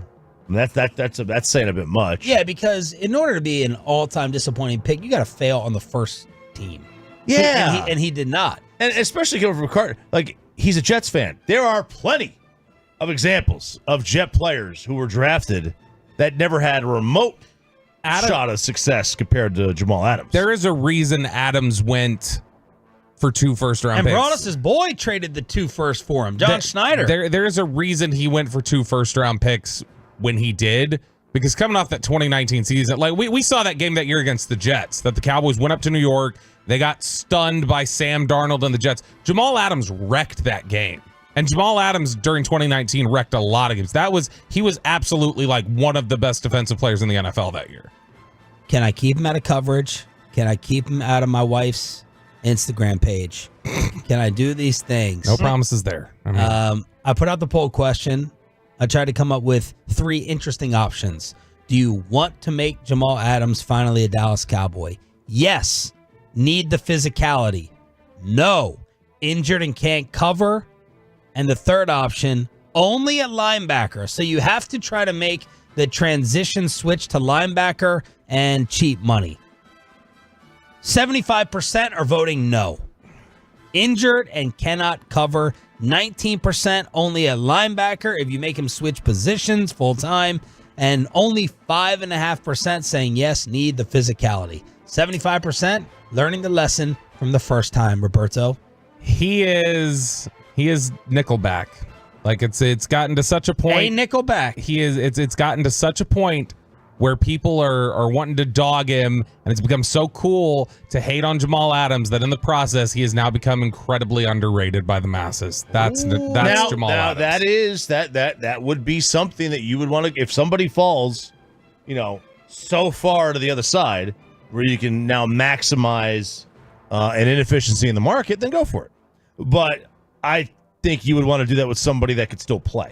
I just don't know that he could still play. And of course, he loves America's team, and he loves DFW. When I found out that I was being shot and that, I was on the verge of being traded, that was one of the teams that I told him I would love to go to. And it was to go to the Dallas Cowboys. People got to understand, man, I'm born and raised in Dallas. I find out everything, every little thing you can think of. Michael Irvin is like my uncle. I find out everything. So, everybody's coming at me in certain ways to say I'm a liar about a lot of things or I'm not believing in something. That's not true. I'm always shoot you straight. I'm never going to sugarcoat anything. But like I said, man, I told RC that, that was definitely a spot that I would love to land. So there's Jamal Adams showing his love, but 75% at least of the Twitter Tolos, no. Look, he's a better player still than Donovan Wilson. He's a better player than J-Ron Kearse. He's better than Malik Hooker. Does different things than Malik Hooker. But if you're telling me he can step in and play a traditional strong safety for about Donovan Wilson money, which is like $7 million, if he's willing to come here for $7-8 million a year, yeah, sign me up. He's good enough to play for that. He is really, really good against the run still. And that is a highlight of things that they want to get better at. And he has the right type of attitude. Yeah. He's got an edge. He's got a definite competitive edge that they could stand to have here. I'm in at the right price. But if he's in coverage one time, 15 or 20 yards down the field, I don't even want him in coverage in practice. I want Mike Zimmer fired. He would not be down the field past 20 yards. No way. I would not even want him in coverage in practice against Ferguson. I wouldn't even take my son to practice because the ball's bouncing off of his head and taking out Ollie. I've never seen a secondary player with as horrible a coordination and balls bouncing off their face mask as Jamal Adams. We need to hit up our buddy Jalen Mills and be like, hey, get us your old friend Jamal Adams. Get us a phone call with him. Have him come on the morning show so we can find out what he wants to do. Are they boys? Yeah, they're close. That's why when we were let's interviewing do it. Jalen Mills and he was talking about coverage and you were like, yeah, you don't want to go the Jamal Adams route. I was like, that's his buddy. That's his buddy. They're LSU guys. They're DFW guys. They've been trained together by the same guys. Bobby, straighten out this Micah Parsons 5th-year option. So Micah Parsons is the Cowboys went ahead, picked up his 5th-year option. It is as a defensive end, Bam, not a linebacker. Oh. And because last night I was saying, good for Micah. D ends. I thought so too initially. Yeah. More important, make more money than a linebacker. So the Cowboys doing right by him. They didn't specify outside linebacker. They just specified linebacker. And I was like, oh, okay, middle. All right, that's gonna be cheap. So defensive end's gonna get more money, but I guess not. So because of the edge rushers, because linebacker, a 3-4 linebacker, and edge rusher is considered a linebacker, linebackers technically make more money. So one of the Linebackers things, make more money than defensive ends. yes, because of because what is the 5th-year option is the average of like the top 5 at the position or something Well, that's like franchise tag. that. It's the same thing. Okay. It's used as the same sort of formula. So wait, do they break up inside linebacker and outside no, rush? it's just linebacker. That's probably why you don't see a lot of linebackers tagged, period. It's just linebacker. It's the position of linebacker, and it's the position of defensive, which back in the day probably didn't matter as much as it matters now. And what amazes me is even factoring in all of them, that linebacker is still higher paid than D end across the board. You're factoring in your Leighton Vander Esch inside guys, and that position is still higher paid than defensive end. Do they factor in, they separate D tackle and D end for this? And it's still higher pay. I can't believe it. And the Cowboys are trying to stick it to Micah a little bit because this designation is $2.7 million less. Yes, and that's how that is how it was covered by Michael Gelcom, as Cowboys have made this designation, everything else. So our buddy over at ESPN, Todd Archer, just texted me a few minutes ago. Well, and Todd's been listening, and he goes, just for clarity on the Micah option, he says the Cowboys don't choose the position. The CBA picks it for him. It's based on where a player participated in the most plays during the 3rd year of their career. I want you to say in slow-mo that your boy was right. He was not. Ari Myrov was correct. He stole. He stole correctly this time. Oh, my God. Good for him. So the Cowboys are not... All right, repeat that one more time from Todd. The CBA picks it for Micah Parsons. It's based on where a player participated in the most plays during their 3rd year. Way to go, Jerry Steven. Way to not be petty. I like it. Blame it on the national... Blame it on the rain. Yeah. Man, it's so weird because I'm looking at like Over the Cap has a special... They differentiate between linebacker and edge rusher. So it's hard to be able to kind of tell which one is because the highest paid average per year linebacker right now is Roquan at 20. And then, I mean, you got a bunch of guys over 15. You got 6 or 7 guys over 15. And if you just go with defensive ends, the guys over 15, you've got much further down. You've got 11. You got 11 guys over 15 million. And you got 7 guys over 20. And 1 over 30, which is Bosa. The mystery of the mysterious dog bowl has been solved. And are the Micah Luka comparisons fair in terms of the intangibles, culture, and leadership? Let's crosstalk with the KMC masterpiece next. But first,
Chevrolet in Grapevine is the #1 Chevy dealer in the world. More new Silverados than anyone with incredible savings. Go see them today or visit ClassicChevrolet.com. This is Texas. This is Classic Chevrolet. Together, let's ride, relax, enjoy the difference based on new Chevrolet registrations 2023. Man, McConnell will do that. Matherick for three.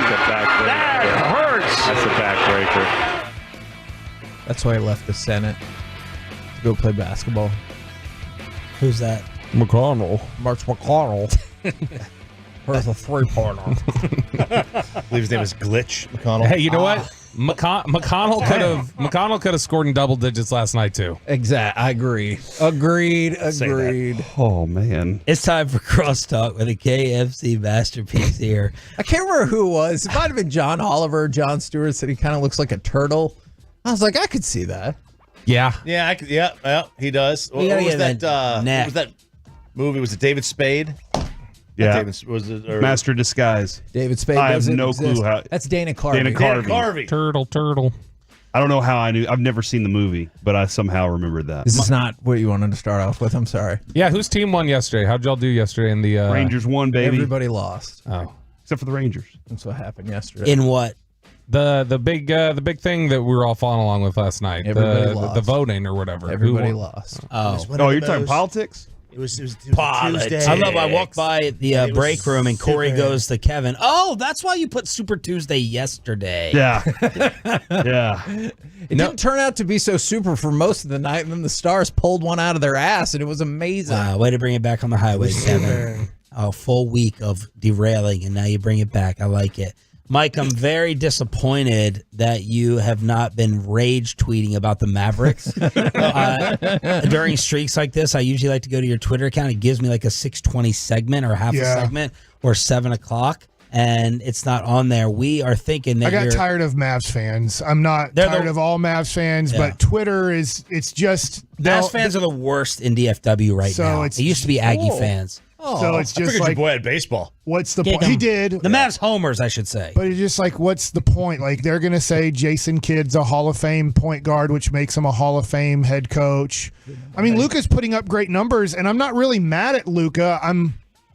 I don't like his defensive effort. You guys had it yesterday. Tim Legler called out the whole team like they're not trying, and the coach isn't trying. So I don't know. The coach doesn't care to try. He just cares to say, hey, I'm just hanging out with you boys. It's really cool. I don't know. There's no fix here because the fix is Mike Zimmer firing Jason Kidd, getting a whole new coaching staff, like firing everybody on that staff. Like everybody's out. You have to get a new staff. You can't do that today. I'm talking about after the season's over. And then telling Luka and Kyrie, I don't care what you like. You guys had the opportunity to win with your boy. Yeah. You guys had your best friend who didn't care to coach, and you guys loved it. Unfortunately, you're a play-in team who's probably going to lose in the play-in, to be honest. So they're probably a play-in team that doesn't make the real playoffs. And I'm sorry, I let you have your guy who didn't want to coach, who let you guys do your thing. I'm going to now have to bring in somebody like Rick Carlisle. Now, you can't bring in Rick Carlisle, but you're going to have to bring in somebody who's an Luka established... didn't like that either. Right, and Luka hates being coached, and Kyrie hates being coached. So I don't... It's almost as if it's not the coach, it's the player. What? Wow. What a novel concept of DFW. Dare you, we sir? would never blame Do you the know players. how many times he's been first team All NBA? No, we got a scapegoat How dare Scott Linehan. you? We got a scapegoat Jason Garrett. We got a scapegoat Kellen Moore. We got a scapegoat Bill Callahan. We got a scapegoat. Who we scapegoat? Who else scapegoat? We got Michael Gallup. Oh, my God, got to get it. Jalen Smith got to scapegoat him. And then in the NBA, it's got to be the coach. It can't be Luka. It can't be Luka Harden. It can't be Luka Westbrook. It can't be them. Stan Gailey. You just said we can't scapegoat the players, and then you went, we got to scapegoat Jalen Smith and Michael Gallup. Because they don't matter. Oh, okay. They don't matter. The quarterback matters. But you have to agree, Jason Kidd's pretty bad at this, right? It's the NBA, man. Nobody coaches in the NBA. It's like none of them matters, right? They just sit there. It's not a real talking You point, even know Mike. they don't game plan game to game in the NBA. But you're saying that if LA Lakers would have kept Del Harris, they would have won 3 in a row. Probably 6. If they had Shaq and Kobe and Ori, and they're probably winning titles. They did. In the prime, okay, Kobe was still young. Like at some point, Michael Jordan was going to run into one. Okay. Do you don't think Michael Jordan won 6 titles off Phil Jackson? No. No. No, I don't. Do I think he wins one or two? Maybe so, but I don't you know. think Does the Scottie Rain- Pippen become Scottie Pippen if he never touches the basketball? Fair. I agree with that. I agree with Like that. there was a Absolutely. system that Phil made Michael understand. Yep, Like no this doubt. is going to be best for you. I'm telling you, overall, this is going to be best for you. And he had to get Michael to change his way of thinking an NBA basketball game worked, especially playoff basketball worked. Totally agree. I agree Same with- thing I agree with with that, Shaq, yeah. and the same thing with Kobe is you had to get them. And then he had to manage those egos. Phil Jackson. And he managed Shaq and Kobe's egos and made it work for as long as it possibly could until they both wanted to kill each other. The problem is getting someone who is an established enough hard ass that carries that cachet. We already ran him off. Yeah. I mean, Rick Carlisle would have this thing a lot better. But I don't think Kyrie would ever play for Rick Carlisle. There's a burnout factor probably Luka, with Rick too. Like, that's the thing about when you guys brought up Dirk. It really is like Popovich is like today's Phil, unless Popovich is done. I don't know. But like Greg Popovich gets fired, he comes in here and has that Phil Jackson type impact. Yeah. That's the only guy I can really think of who's an established winner who Shaq like got in shape because of Phil, right? Until And I don't know So are you saying that Kerr just kind of lets them do it, but the team polices itself, and they're the ones that push themselves enough? No, I don't know. And Steve Kerr might be an interesting name. It seems like he's buddy with Steph, but he also has the respect from Steph. So Weren't they like 24-0, Luke Walton? Yeah. Because wasn't Mark Jackson the reverse? Didn't Mark Jackson ride them? Yeah. And then that wasn't working with them, and then Steve Kerr it did work when he you need a culture leader, like a figurehead CEO type for sure. Golden State's interesting because they changed the game of basketball. So Steve Kerr said, when you see my reaction on one of these Steph Curry threes, this is his first year coaching. He puts his hands up like, what the are you doing? Oh. And then he puts his hands on his head like, I had to realize the game was changing because he's like, in my career, I had Phil Jackson and Greg Popovich, and they taught me in my 15 years of playing basketball, that's the stupidest, worst shot you could ever take. Yeah. And then he had to realize, wait a second, it's not for Steph Curry, and in a way, it's not for this team because of Klay Thompson. And so it was this whole transition that he almost had to, Steve Kerr talks about this, he had to almost like, go, okay, I think Pop and Phil Jackson are two of the greatest coaches in NBA history, and they taught me that this is stupid basketball. But I have to change my thinking with this group of guys because this group isn't the normal group of guys in the NBA. Right. So he was smart enough to realize, and Mark Jackson, I think, I'm not saying Mark Jackson's not smart, but he's like, what the hell are you doing? You two guys and you three guys. And so I think Kerr was smart enough to know, I have to change my thinking with this group of guys. Yeah. And Kid's not changing. He's like, I don't even know what Kid's philosophy is. Like, what if you had to say, what's Jason Kidd's coaching philosophy? I would say the best I could say is watching basketball. Roll it out there. Our offense is our defense. Game flow. Yesterday. Nobody's dying. Yeah, Nobody's dying. That's coach philosophy. What else do you guys have coming up? We will be doing Super Tuesday events for 10 o'clock to start things off. The highs and lows of last night's election. No, the Stars and the Mavs. That's what you meant. Okay. Ryan, what are you doing on the fan cam?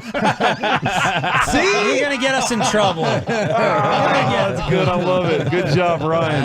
At 10:40. When are we talking Evan Carter all the time? Hold on, Mike. Full count? At 10:40, Mark Teixeira will join us, and then at 12:20, Annika Sorenstam will join us. And then at noon, we will talk about Mike's baseball card collection. We've had a big fight today over the nicknames for Evan, for Wyatt, for both of them. Ooh. Bobby was not a fan of Full Count last year. Oh. Evan Carter does like that one. Okay, in your freaking face, Doesn't matter Bobby. if he likes it. It's a bad nickname. He thinks it's a bad nickname. You can't choose your nickname. And he also didn't choose his number. The Rangers gave him 3-2 for his full count nickname. So it makes a lot of sense. He was number 11. Here's and the they problem gave with him Full 32. Count, though. He has to do his damage on full counts. You know what I mean? Or just get to him, right? Huh? Or just get to him. Yeah, a you got to lot? get to him. Do the damage. It's got to be a 3-2 count. He does. Yeah, he does. He does it a lot. Well, he did last year. But this year, he might be first Maybe pitch he does swinging. it on first pitch. Maybe Okay. it's 0-2. Maybe it's 1-2. He hit 3-1. Yamamoto first pitch. No, he took the first pitch. Yamamoto first pitch strike. Well, the next second pitch. whatever. Okay, so if it's the second pitch, we can't go full count, goes yard. You know what I mean? My point is, it's dumb. It's like if I like him more than it's Bobby. like if we were nicknaming Luka. It's like, oh yeah, Luka Doncic, old 30 points per game. I love him. I can't. I'm not gonna do that. I'm I not do gonna love your that. nickname of homeschool. I feel like homeschool is a perfect nickname. Yeah, because statistically, I'm smarter than all of you. I get it. Now, 30 points per game for Luka Doncic. Like that's so stupid. I'm not gonna like if we called DeGrom 0-2. It's just dumb. Okay, tell him what you want. What do you like for Carter? Yeah. I don't like. I don't know. We got to figure out something for Carter. But for Carter and Langford, He's got one. they said they're the Bash brothers because of the 2-homer game that they both had recently. No. So we're gonna call them the Bash Babies. Or the Homer Homies. The Bash tough thing with Babies. that is the reason that they got that nickname is in his rookie year, Mark McGwire hit 49 home runs, and in that same year, I believe Jose Canseco was 40-40. Oh, it was Jose Canseco, not Barry Bonds. That was one of the Bash brothers. They Sorry, may not, you had that wrong. They may not want to be Mustache guy over there said, "Get over it!" Like 4 days after the Rangers won the World Series because he's such a football guy. He was moving on to football. Mustache guy over there. I love old 306 Carter for his batting average. That's what we're gonna nickname him. Corey, I saw your Instagram video, and I heard that you guys solved the mystery of the dog bowl yesterday.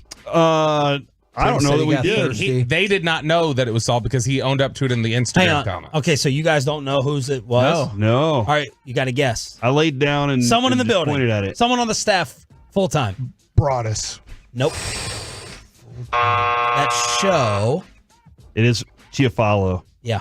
That makes sense. He sits over there. He brings a bowl in every day. He does? Yeah. And you guys didn't tell us that yesterday? Some sort of food. Seems like a really important piece of information. Yeah. I figured his bowl was probably gone by the time he got here. But here's the issue. Brings in a bowl There's every other guys day? up here that brings in bowls. He brings in stuff. He brings in food every day. Oh, food and so bowls. he's not that specific bowl, but he brings in home and just puts a plastic wrap over the top. Get some Tupperware. But when you're done eating, in the history of human society, you've never taken the food and placed the bowl on the floor. Right. But if he did that on a Friday, forgot about it, then they went off to spring training, and then when they came back, he's been out this Does week. not That's explain why you would put it on the floor initially. But I'm saying that's why everybody else is perplexed by the bowl being there, whereas he just has not been back to pick it up. No, none of that. Why would you put it on the table? Why is it on the floor? Man, sometimes we do things in life that make us forget things. Sounds about white. Oh, I don't think that applies. That was what is that? No sense of humor on the show.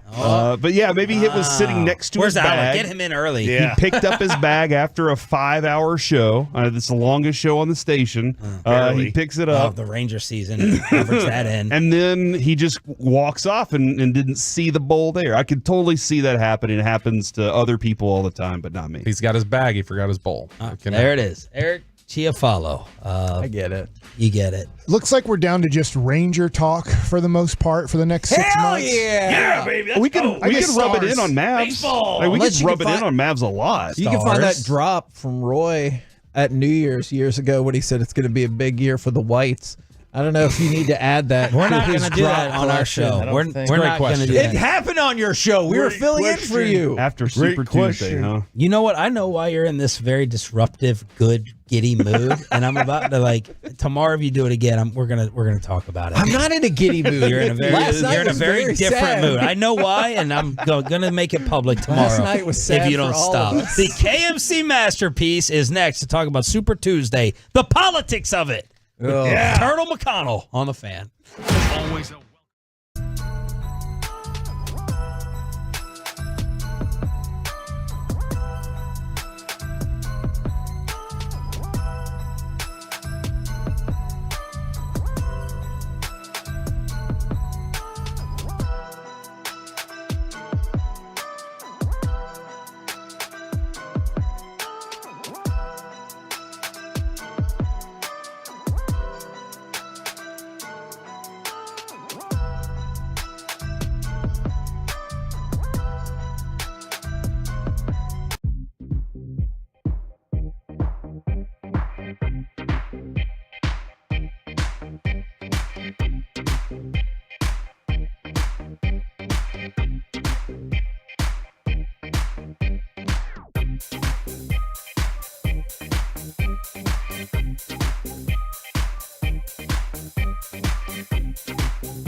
Fan Studio, secured by DFWsecurity.com.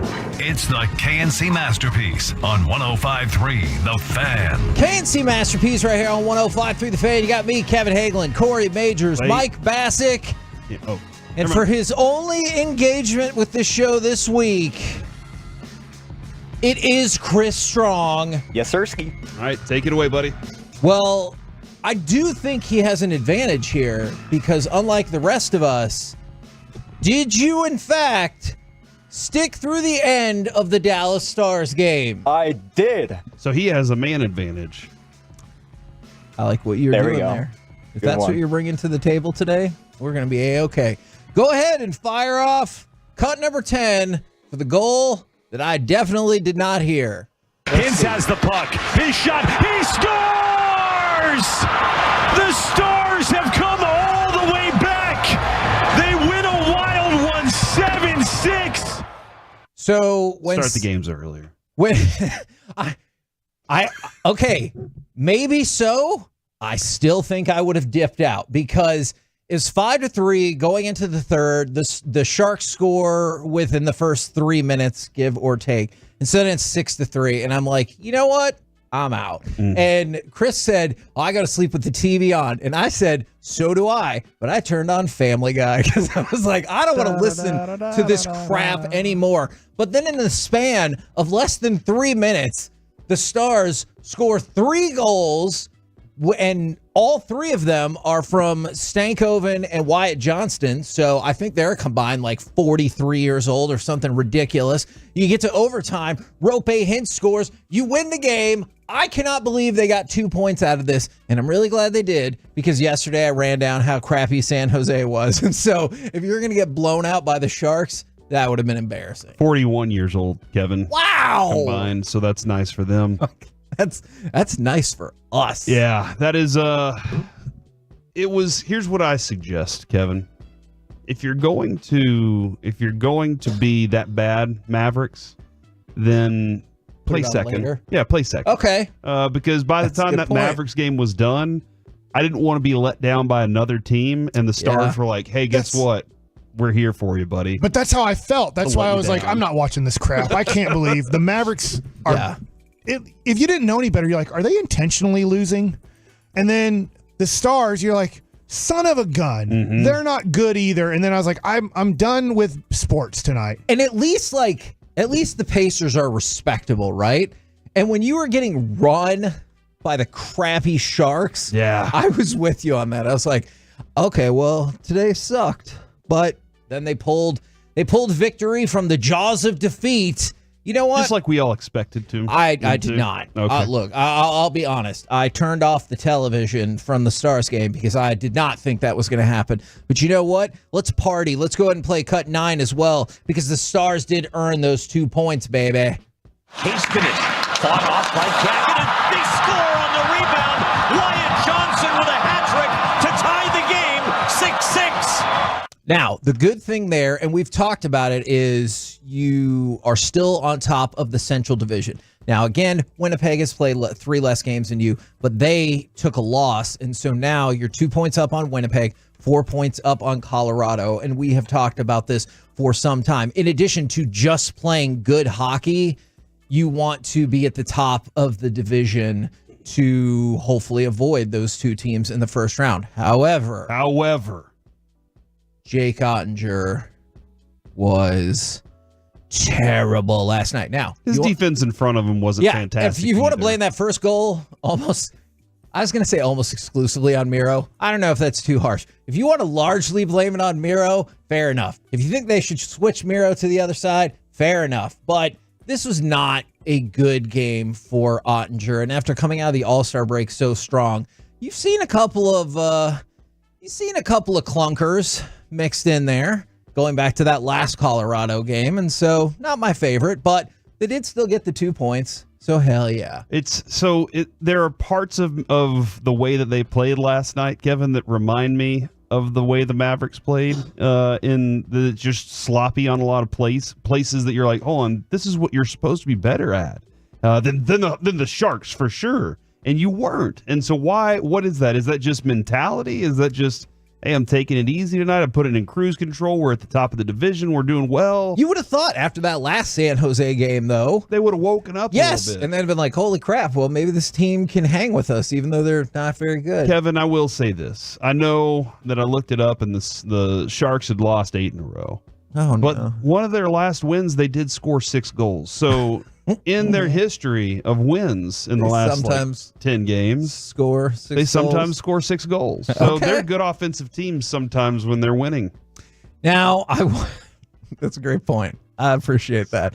My take on the Sharks. Now, let's go to cut number 8, because most of the sports night was terrible. This back half of the third period in overtime was tremendous. But before that, the rest of the Stars game and most of the Mavericks game, well, it kind of sounded like cut 8.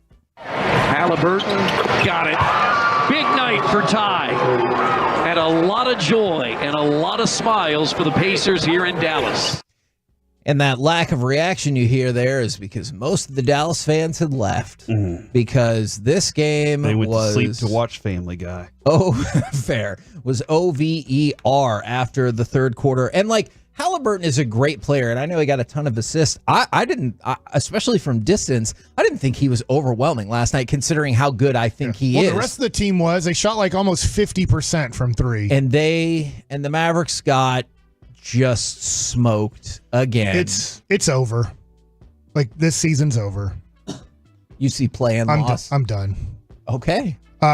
You won't even if they make the play in, you won't watch it. I'll watch it. It's like the Cowboys. They'll I'll watch it. I'm just I already know. They're not gonna try on defense. Jason Kidd's gonna watch the basketball game and be best buds with his 2 best teammates, Luka and Kyrie, and it's just gonna be a waste of time. This is a waste of time. I don't know what else to say except this is a waste of time. Pacers had 9 players with double digits last night.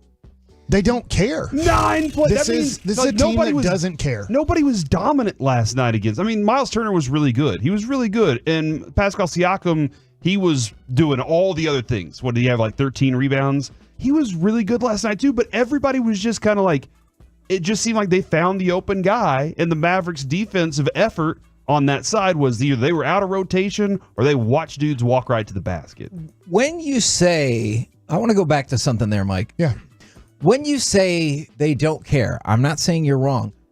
How can Luka not care? He's so good. I get it if you're He's a great. mediocre player, he's one but guy. He's so good. How can he not care about his team falling apart in front of him? I don't know. He cares about his stats. We all know that. And he acts like losing is the worst thing in the world. But if losing was the worst thing in the world, you would get back on defense 100% of the time. You would engage defensively as much as you physically possibly can. I get he's expending a lot of energy on offense because this team, let's face it, in a weird way, it's not that talented offensively. Kyrie and Luka are extremely talented offensively. Joey Gallo's back on the team, striking out all the time. And that's Tim Hardaway Jr. shouldn't play anymore. At this point, he's hurting you so bad. So sit him. Don't play him. Play Hardy. See if Hardy can play better than Hardaway, because you can't play worse than Hardaway. You might play as bad, but you can't play worse than Hardaway's been playing for about a 2-week stretch. Hardaway played 13 minutes last night. It felt like he played 28 and just kept missing. Because he can destroy you as a player. There were stretches that were just very poor last night whenever he was on the court. But I don't know. The thing about him being so competitive and hating losing, the people that I know that hate losing that I've read about and watched, whether it was Larry Bird, Magic Johnson, Michael Jordan, they're all different players, but they all engaged throughout every second they were playing the game. They didn't go, well, I don't have the ball, I'm disengaged. I don't really feel like playing defense right now because I'm mad at the ref, or mad I missed a layup, or mad I missed a three. Right. I don't feel like playing basketball right now. I don't know. And I know this is a bad word in some ways right now, but I'm just going to quote Larry Bird in the NBA Finals. Call out your team. Say, we're playing like a bunch of sissies. It's okay. At some point, there has to be some sort of recognition that you guys are playing like a bunch of sissies. And when it comes to Rick Carlisle's career versus Jason Kidd's career, it's not even comparable. Then Jason Kidd's one of the greatest point guards in the history of basketball, and Rick Carlisle was a towel waver. Yeah. And he was great at it. He was a great teammate, and he made friends with Larry Bird, and he worked his butt off in practice so the good players could have people to practice against. But that's the same comparison in coaching. Rick Carlisle is the Jason Kidd of playing point guard in basketball coaching, and Jason Kidd's a towel waver. I mean, just give Jason Kidd a towel and have him, Bill Winnington, wave the towel for the Dallas Mavericks. That's what he's doing. He's not coaching. He's not helping at all. And I get from Jason Kidd's perspective, he has to watch his emotions because he has a person that can't control his emotions as his best player. But at some point, you have to coach. At some point, you have to flip a table. I know that they don't have spreads after basketball games where you have food after the game. Flip the spread, scream and yell and cuss at them. Throw a chair on the court. Do something. I'm not being a smartass. I'm seriously saying, or else what? What happens if he doesn't? Do you really think the Mavs will do something about it if Kyrie and Luka are like, don't let him go? Doing what he's doing isn't working. I agree. Agreed. I'm just wondering. So, here's the thing I keep going back to. I don't disagree with anything that you're saying. I wonder what the consequences are. Luka hates losing, but he's okay with the way things are. Jason Kidd's not getting the job done, but are the Mavericks actually going to do anything about it in fear of infuriating, you can say Kyrie, Luka, whatever. Yeah. What are the consequences to any of this? I mean, the consequences for Jason Kidd changing is getting fired. If he stays this course, maybe he never gets fired because Bill Duffy and Luka, Bill Duffy is Luka's agent, and I believe, I'm not 100% sure, Bill Duffy might be, I could be wrong here, he might be Jason Kidd's agent too. Oh. I'm not 100% sure about that. I need to make sure to look that up. And Kyrie's childhood hero was Jason Kidd. So the two guys that matter the most are we only want to play for Jason Kidd, and Jason Kidd's this is great. I'm not actually going to coach you guys. You can do whatever you want whenever you want. And so if he changes that, if he now starts coaching harder, maybe Luka and Kyrie go, we don't like you doing this, and now Jason Kidd gets fired. I think Jason Kidd realizes if I just watch the basketball games, nobody's dying, I get to keep this job because Luka and Kyrie say, we love this guy. If that's the case, then my question would simply be this. Does Luka really hate losing? No, he doesn't hate losing. That's what I need a team full of. It's unfortunate and it's unpleasant. I would prefer to win, but I need a team full of guys that hate to lose. Yeah. Maybe more than they like to win. Yeah. He hates missing shots. Don't care. He hates referees. Yeah. Yeah. I get it. He's great. I don't want to. This is not. Luka put up another triple-double. Luka did not play bad at all last night. He played very good, but he doesn't get back on defense on a consistent basis. Mm-hmm. And at times he disengages with the game because he's so mad at something. That's not hating losing. That's hating the referee. That's hating that you didn't execute an offensive possession where you ended up getting a statistic. And I hate doing that because I love Luka. I think Luka can win a championship, but he needs a coach. Michael Jordan needed a coach. In a weird way, Magic Johnson, if you've read he hated Paul Westphal, if I'm getting that right, because I always get Westhead. Yeah. I always get those two. It's the dude who went on and coached Loyola Marymount and all that. And then Pat Riley came in and he, there was and guess what? At times, Magic hated Pat Riley. At times. Because he coached him so freaking hard and practiced him so freaking hard. But Luka is not, I don't even know who, I guess LeBron is the one person who said, I never want a real head coach my whole life. And it somewhat worked out. But Michael needed a coach. Larry needed a coach. Magic needed a coach. Tim Duncan needed a coach. I don't know this whole thing of just have a friend be your guy and it works out. And I hate to do this, but Jason Kidd is falling into the category and has already fallen. Steve Nash, Magic Johnson, Isaiah Thomas. Help me out here, NBA fans. Name some of the greatest point guards you ever seen in your life. John Stockton never became a coach. I guess Mark Jackson was a really good one. He's not a Hall of Famer, but in this category, when you're one of the best, you become one of the worst head coaches in the history of basketball. It doesn't make sense. It shouldn't make sense that the best point guards who dictate and control the tempo and flow of games, the greatest of all time, are the worst head coaches of all time. It doesn't make sense, but it's the reality of this sport. Yeah, I think you've seen that with Gretzky, for example, in hockey when he took his hand up at that as well. Boch. This is an interesting point from the 214. Yeah, no, he's good. But Ted Williams, horrible. Yeah. And I think this is true, and I have no idea what to do about this. From the 214, Luka hates losing as Slovenia. I don't disagree with that, and I have no idea how to bridge any potential disconnect if that was the case. Yeah. Kyrie wasn't great last night either with his 23. His percentages were off. The one thing I liked was PJ Washington got into a groove early, and he was hitting threes. I was pretty happy with some of that throughout the evening, but man, for the most part, watching this team on the defensive side of the ball and I'm not saying I loved the Spurs defense and the Detroit Pistons defenses back in the day, but I'd love to have that.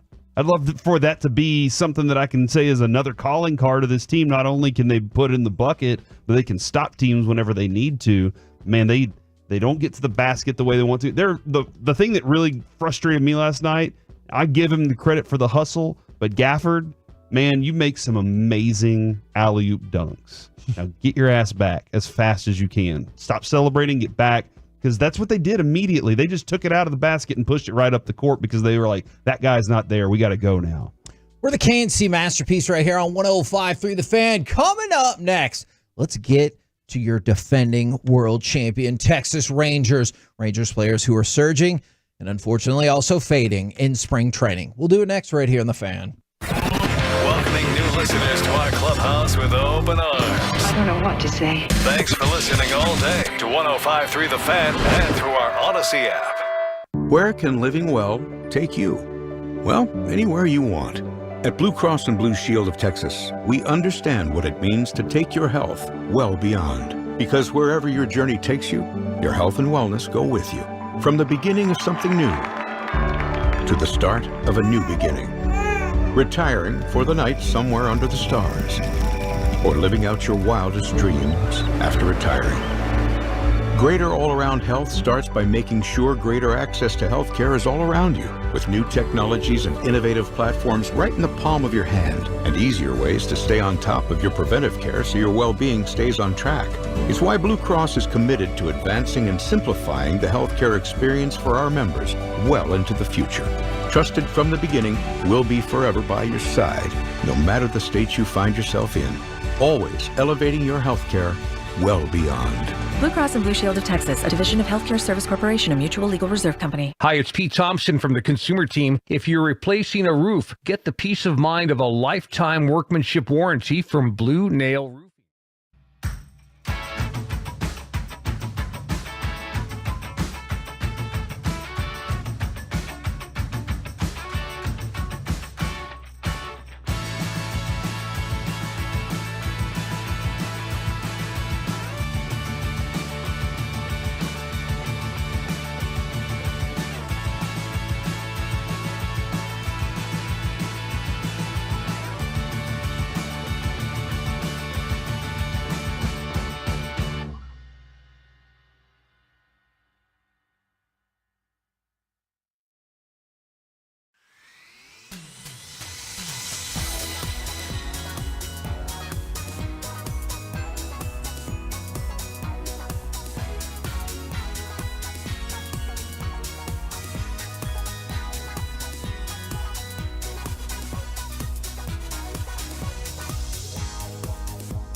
from TxDOT. This segment of the KNC Masterpiece is brought to you by Cars for Kids. Donate today at carsforkids.org. And Frankel & Frankel. Life is unpredictable and accidents happen. Frankel & Frankel are the go-to attorneys for car and truck wrecks in DFW. If you or a loved one has been in an accident, contact Frankel & Frankel for a free consultation at truckwreck.com or call 214 or 817-333-3333. 3 balls, 2 strikes, and the pitch swung on and missed. Good fastball away and a big strikeout, number 8 for Evaldi. KNC Masterpiece back here on 105.3 The Fan. Spoiler alert, that's one of the people we're going to talk about. The Rangers players who are surging and fading right now in spring training. And you might be like, well, wait just a damn minute. It's the first week of March. Fair enough. Watch the language, though.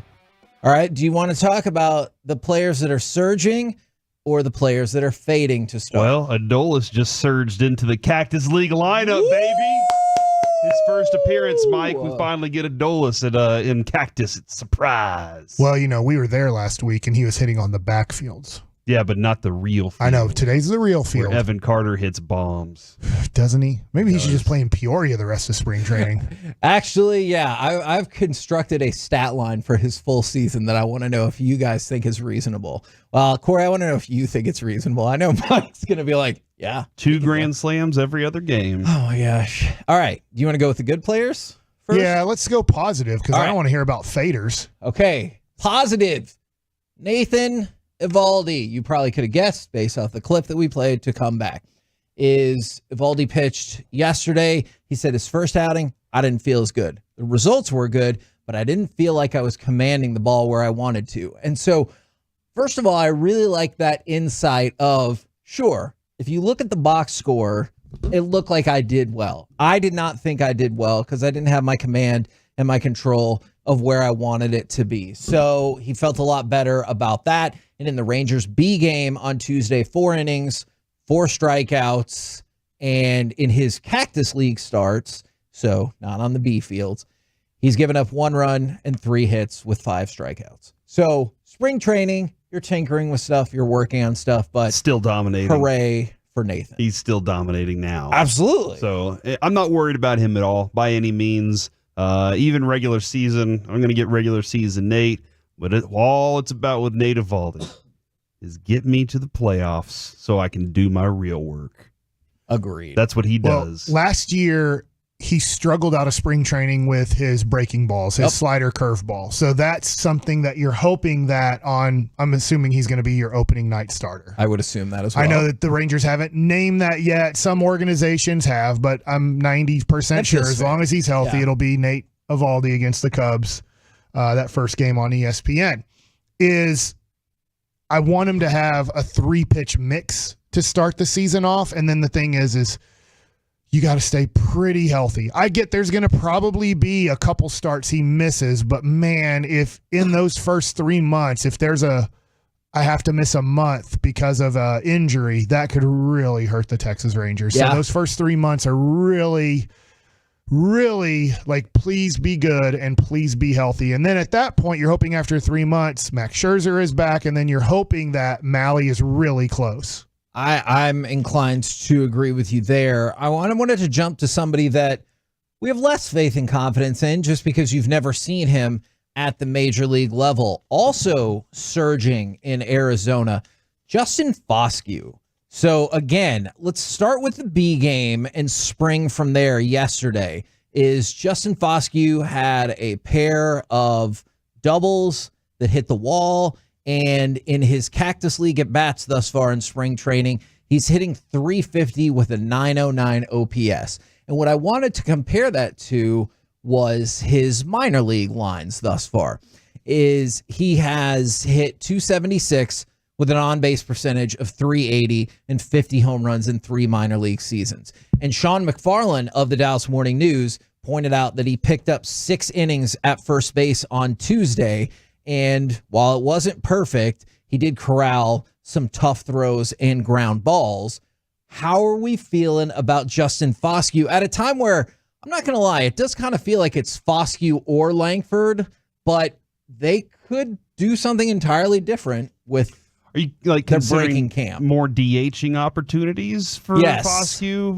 Because that's the only real place I see him. I think they getting- are fighting for the DH role, and I realize both can Maybe- combo up. Obviously, starting at first against lefties. Yeah. Where you just take Lowe Yeah. out of the lineup in that situation. Yeah, if they want to do that for sure. Yeah, man, this is kind of do or die for him as a Ranger. I think there's lots of opportunities for him to get to other teams though. Like that's another thing too is can his value be high enough where people are like you hide him just enough, but also show him off just enough that around mid-season people are like I need a guy just like him in my lineup, and you're like I feel pretty confident doing that because again, I know we just said he could be a first base DH guy. Ezekiel Duran's having a pretty good spring right now too, and looks very focused. So if you can kind of choose between those two. I concentrate more on the minor league stats. I just don't care too much about spring training stats. I care a little bit. I'm excited about this segment, but if he goes 0 for 4 today, and I don't think he's going to get 4 at bats, all of a sudden those numbers change tremendously. Can I ask you a question about that? Do you care more about the spring training stats when they fall in line with what you have seen in the minors? You're telling me you don't think that Josh Smith will have a 1.325 OPS during the regular season? That would be amazing. I don't think so. You're telling me you don't think I'll be optimistic and just say I don't think so. You're telling me you don't think Wyatt Langford's going to have a 1.332 during the regular season? It's tough. It's tough. Even 100 at bats, and you're not going to get 100 at bats in spring training games. That starts getting your numbers a little bit more established, where one game doesn't drastically change your stats. Because I'm sure Evan Carter before yesterday, I don't know what his OPS was, but I bet it drastically changed with 2 home runs. Very true. In the limited amount of at bats you have so far. So I don't know. It's just one of those things where you want to see. You're having to make a decision on Foscue based off of this spring training. But you're also asking your Round Rock coaches and your Frisco coaches, hey, what he's doing right now, do you see anything different? Do you see anything different with his approach? Do you see anything different with his bat speed? Do you see anything different with his discipline? Because you're trying to go, it makes more sense that I've seen 1,000 at bats the last 2 years in AA and AAA than have you seen these 10 at bats? Yeah. Well, then I need to ask the guys that have seen them the last 2 years, are these any different than what you were seeing? And in that case, like I do look at his minor league run and say, hit 276 on base of 380 and think, okay, that feels like a usable player. Now, more people were asking about Duran as well since you brought him up. The reason why I think I've cued in on Foscue more than Duran is Duran's on the team. Like, he will break camp as part of this team. There's a good chance he's a starting shortstop on opening night. There's a very good chance that Justin Foscue goes, I don't know, back down to the minors or he requests a trade. I mean, obviously he was still going down to the minors. Here's my concern. So those are the players that are surging. You mentioned Duran. We brought up Foscue, Evaldi. And I am concerned a lot about these two. Cole Winn and Owen White. Now, I'm going to give you some spring training stats, and I realize small sample size. Yeah. But the concerning thing is one particular number that you're going to hear. Yesterday, Owen White allowed 3 runs on 3 hits with 3 walks. Cole Winn gave up a 3-run home run to Mitch Garver. But here's the part that really is scary. Both were picked in the 2018 MLB draft. Winn in the first round, White in the second round. In 9 Cactus League innings, Owen White has an ERA of 9 and has allowed 13 base runners. In how many innings? In 9 innings. Cole Winn, in 5 2/3, has given up 11 base runners. And we saw an outing from Owen White when we were out there, and that was the concerning point. Not if you can always get out of trouble, but how often are you getting into trouble? And for the younger players, that just doesn't feel viable. And the reason why I wanted to bring those two up is because we talked about those two, and Zach Kent and Jack Leiter, and I'm not saying that they wouldn't help you later in the year, but this was your shot for the Rangers to be like, hey, maybe we do have a spot available, or maybe you are the next guy up. And neither one of those guys are stepping it up. Let me give you Cole Winn stats in 2021 at AA, which is a good level. He had a 2.31 ERA in 78 innings. In 78 innings, how many hits do you think Cole Winn gave up? With that ERA? Yeah. 58. 38. Wow. He only gave up 38 hits in 78 innings at Double-A when he was 21 years old. He had 26 walks, which isn't bad. It's not great, but it's not bad at all. And struck out 97 guys in 78 innings. From that point, he hasn't been able to get people out consistently at all. I don't know. I have no clue what happened to the 21-year-old Cole Winn, who looked like a future possibly number 2 starting pitcher in a big league rotation down the road, to he got hit in the shin and it all changed. 6.5 ERA in 2022 and then a 7.22 ERA last year. Yeah. Like, I don't know what happened. I have no clue what happened to this young man. But something happened from 2021 after that season was over. Something happened to Cole Winn. I have no clue what happened. Yeah, he got hit in the shin, and from there on, like, all of his numbers were bad. And so I don't know if it's a mental hurdle that he has to get over, a physical thing or what. But yeah, I mean, like, it looks like everything he was doing beforehand, everything got knocked out of whack when he got hit in the shin and injured, or hit in the ankle for a little bit. Yeah, and so you look at him, and we talked about Cole Winn. He does feel like he's faded far more into the background than Owen White. And he's not White, doing anything good enough to say, hey, you deserve the shot. Like when Cody Bradford got pushed up, Bochy told us, well, he earned it. You know, he's earned the moment. It's not like we're just putting him there because we have nobody else. You have a couple 60-day injured list candidates that open up 40-man spots. But if you need to open up a 40-man spot, you just name Cole Winn and Owen White. And at this point, I don't think, like, this is what Chris Young has to do and the staff. If we take Cole Winn off the 40-man roster, will anybody pick him up? Yeah. And if you say no, then he goes back to your minor league system and you're cool with it. Owen White, same thing. You have to go, if we drop Owen White, teams like Colorado, teams like Oakland that are don't have tons of talent. Yeah. Would they pick these guys up, and would we just lose them for nothing? And if the answer is we don't think Oakland or Colorado or teams like that would pick these guys up, then you have to look at them as, do we take them off the 40-man roster? Because even Wyatt Langford's not on the 40-man roster. If Wyatt Langford makes the team, you got to find a spot for him on the 40-man roster. Now, go ahead. I was just going to say, sometimes we get random baseball questions from the 214. Can y'all explain what the 5 tools mean? So speed, hitting for power, fielding, and arm strength. Yes. So essentially, that's like the holy grail of prospects or players, is because scouts feel like that player can literally do it all. And that's Wyatt Langford. Josh Hamilton was the first time I really ever heard that. Like, the idea of it. And then I was like, oh, and then I hear all these guys applying it to like the Mickey Mantles and stuff. Like, these guys could do everything on the field. Josh Hamilton was the first I'd heard about that. But Wyatt Langford is that guy. He's I feel like I watched a deal on this, and I might be wrong on this. It might have been Casey Stengel who came up with that term way back in the day. I do not. So I do think at some point, to your point, some point in maybe the 50s or 60s, that became a thing that a manager who I think became a Hall of Fame manager, I could be wrong on Casey Stengel, was doing an interview and said he's a 5-tool guy, and then named those things, the running ability, the hitting with power, the arm strength, and the defense. Yeah. If you have all 5 of those as premium tools, then you're a 5-tool player.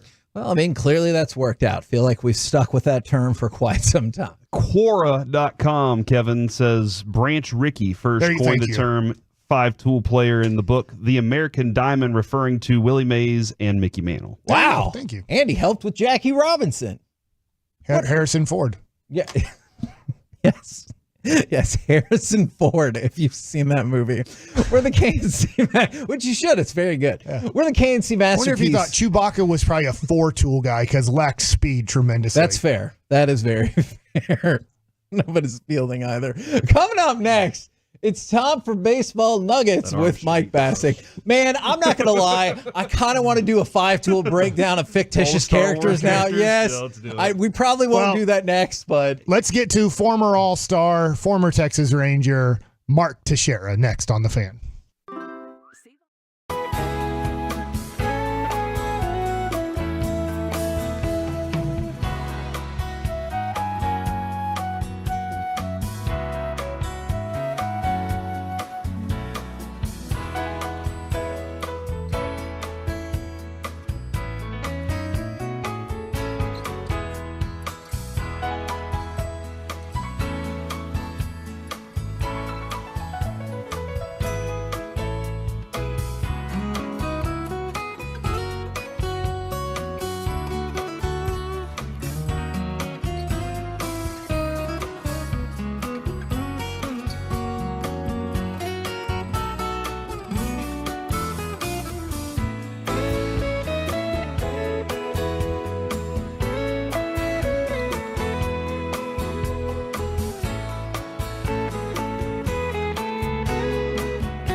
This segment of the KNC Masterpiece is brought to you by Classic Chevrolet in Grapevine. They're the #1 Chevy dealer in the world based on new Chevy registrations in 2023. More new Silverados than anyone else. This is Texas. This is Classic Chevrolet. Together, let's drive. He drives it down the left field line. A 3-home run night for Mark Teixeira. It's a 15-1 ball game. Right now, we bring to you, you can probably guess from the highlight, on the D&M Leasing Hotline, former MLB All-Star stud for the Rangers, World Series champion. It is Mark Teixeira. Good morning, sir.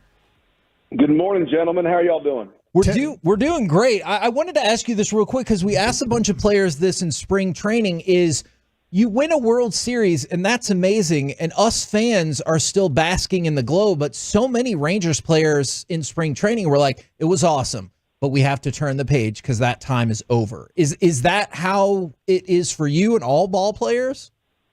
That's exactly the mindset that you have to have because we all know how hard baseball is. We all know how difficult it is to win a World Series. And if you start spring training or even start a season thinking that you're the champion and you know you're going to kind of ride this out for as long as you can, baseball tends to humble you pretty quickly. So I love the fact that all the Rangers players understand that there's a lot of work to be done. Well, Tex, I really wanted to talk to you right now because you were the fifth overall pick in the draft in 2001, and you quickly made it to the major leagues in 2003. And right now the Rangers have a young man in Wyatt Langford who was the 4th overall pick who has a legitimate chance to maybe make the team out of spring training.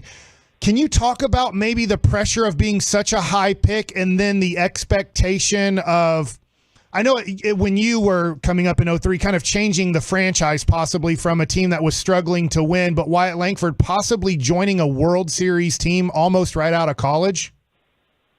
You know, I think there's two ways to look at it. You know, number one, you know, there might be a whole bunch of pressure on him. You know, whenever he gets called up to the big leagues, whether that's opening day or sometime during the season, you know, he's going to have to be a part of the defending world champion. That's one way to look at it, and that's obviously, you know, puts a little bit of pressure on him. The other way to look at it is I'm going on to a great team that just needs me to be me. You know, I don't have to be an all-star on day one. I don't have to carry the franchise. I don't have to be the savior. And I think a lot of high draft picks, most high draft picks, come into the big leagues on poor teams, on teams that aren't very good, and that's why they're high draft picks. So I think Langford's got a chance to kind of slide into a really comfortable spot during the season. I'm not sure how they did it, but can they do it again? Last year, the Rangers pretty much had 2 pitchers the entire run through the playoffs. Yeah, we had 2 relievers, too. We had 2 relievers as well. And I'm just kind of curious when you like how do they accomplish that? And then can they do that again as their pitching isn't going to be really healthy until late season? Well, it takes a few things to win a World Series. You know, one is a great roster. You know, performance. Obviously, the guys on your roster have to perform, but you need to be lucky. And you know, there are times during a playoff run where you finish a game and you're like, man, we didn't deserve to win that one, but we'll take it. And you know, the Rangers had the great roster. They had the performance. They had the heart. They had the leader. I mean, you got to love what Bruce Bochy did for that team. So they had all of the ingredients, but they also, you know, had some breaks, right? You know, some things happen that go your way. You don't want to have to go into this season and this postseason with 2 pitchers, right? And so when you look at what Max Scherzer and Jacob deGrom can bring to the team midseason or later on in the season, whenever they do come back, if you now have them with Eovaldi and Gray and whoever else is going to step up, because you never know who else is going to step up. It might be Dunning, whoever it might be. Like this team has a chance to do it again, but you know you're going to need some breaks. When you talk about being lucky, is it okay that me as a fan and a commentator still feels like everybody thinks the Rangers were lucky to win that World Series? Because it doesn't feel like they get the respect you would think a defending champ would get going into the next season. Yeah, I think every team that wins a World Series deserves to be applauded and deserves the respect And I think the Rangers, what they did probably surprised some people. And immediately after the season, it was like the Ohtani show, right? And people forgot that the Rangers had an incredible season. I think this offseason was extremely it was unique because of the Ohtani sweepstakes and the $700 million contract. I think in a normal offseason where, maybe the Rangers needed to go out and sign somebody big or re-sign their star, they would have gotten a little bit more press and a little bit more respect. But their the team didn't change that much. I mean, this is a team that they made their moves. They made the Corey Seager-Simeon moves a couple years ago. They made, the Scherzer-DeGrom moves earlier. So they didn't win the offseason headlines like a lot of World Series teams usually do. Mark Teixeira joining us here on 105.3 The Fan. Tex, you were kind of known as a slow starter in April and May, but at the end of the year, you'd have your 30-plus home runs, you'd have your 100-plus RBIs, you would have your, really good batting average. Were there times in spring training after a few years where you would change your routine or approach to try to get off to a better start, or did you just always stick with the same routine and then just know, confidence didn't fade during the season, just know by the end of the year, I'm going to find it and I'm going to have my numbers that I always have? I tried it all. I really did. I tried everything in the book to get off to better starts. But the fact of the matter is that I was a switch hitter that had to kind of relearn how to hit every year. And I know that sounds crazy, but, Mike, we talk about there are players out there, there are hitters out there that can get out of bed and get 2 or 3 hits, right? Like guys that show up first day of spring training, and they don't even need spring training at bats. They could go into the regular season and be fine. I was not that guy. I grinded. I was somebody that it took me a little while to get going. I had a right-handed swing to worry about. I had a left-handed swing to worry about. I was absolutely a timing guy. Like when my timing was on, I don't think there was a pitcher that could get me out. When my timing was off, it didn't matter who you threw, I wasn't out, right? So in spring training, and you haven't taken a live at bat for 3, 4, 5 months, whatever it might be. I was like relearning my timing, relearning my swings, and just because of that, I got off to slower starts. And I tried it all. It had really nothing to do with my preparation or my my workouts. It just I had to get my timing down. It took some time. In spring training, I was hoping you could tell us a little bit more about, obviously we see a lot of games taking place on the backfields. What's the dialogue like between you and the pitchers? Because obviously some of the pitchers are trying out new pitches or new strategies as well. Well, it's funny. If you know a pitcher is going to be on your roster, you talk to him all spring training. Like, if Nate Eovaldi and I are playing together, like, I want to know everything that he sees off me. I'm going to tell him, hey, Nate, I really like the way that cutter, that backdoor cutter, I couldn't see it, whatever it might be. But if he's a fringe guy that might be on a minor league, invite or non-roster invite, I'm not giving up too much because chances are I'm going to face him on a different team. That makes sense. Yeah. So I'm going to, my guys that I know are my stud pitchers. We're talking all spring training long because that's the way that you get better. I think as a hitter or a pitcher, you get better learning what your opponent is doing against you. And, I think the best players, they really work together. Tex, people might forget this, but you came up as a third baseman and a good defensive third baseman, and then you turned into a Gold Glove first baseman. Can you talk about the challenges of going from, about a 11 3/4 glove approximately to then a 13-inch glove at first base, and the challenge from switching from one side of the field to the other?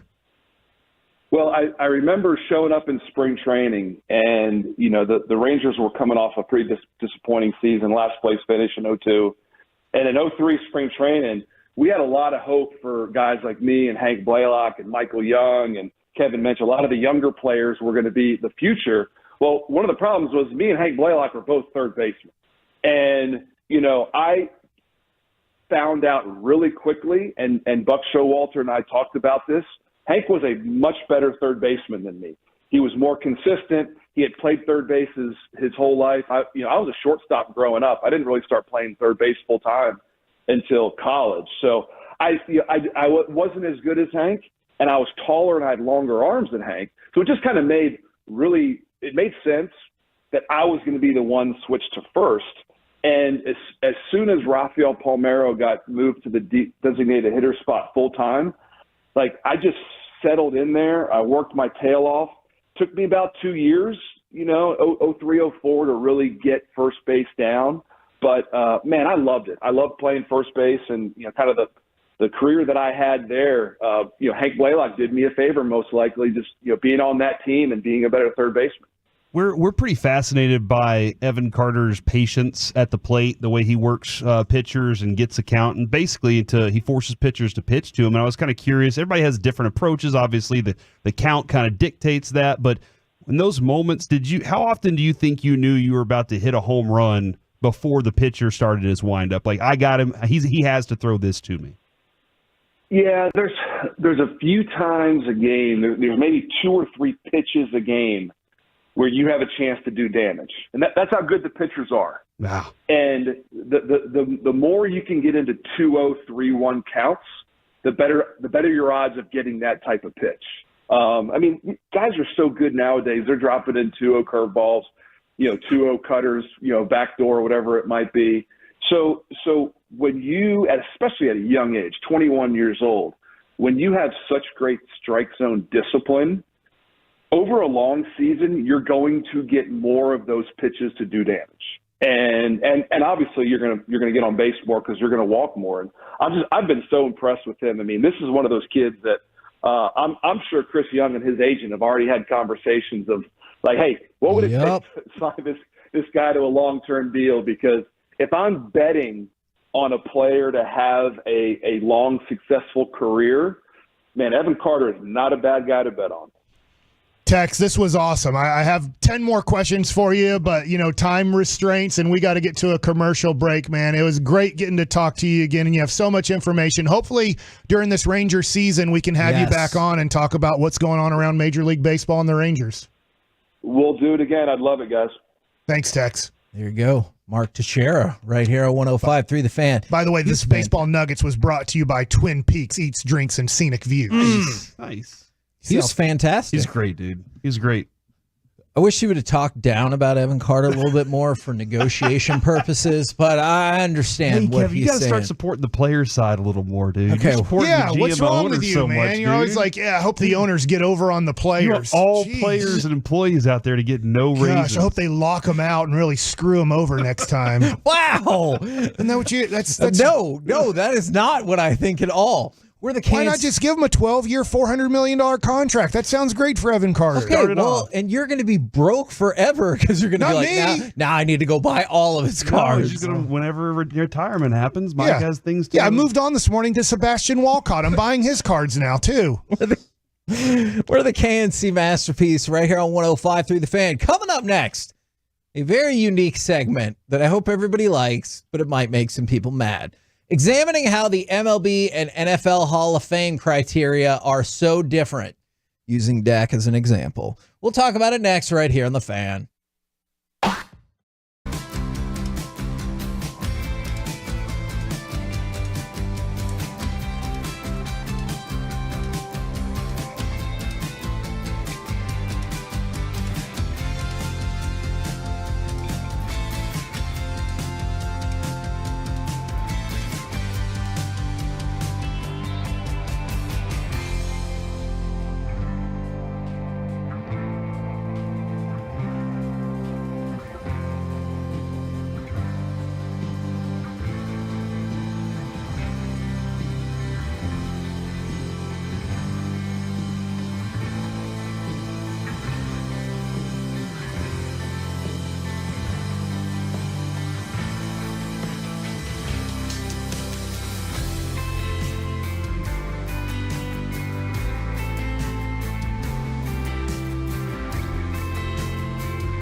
Fan Studio, secured by DFWsecurity.com.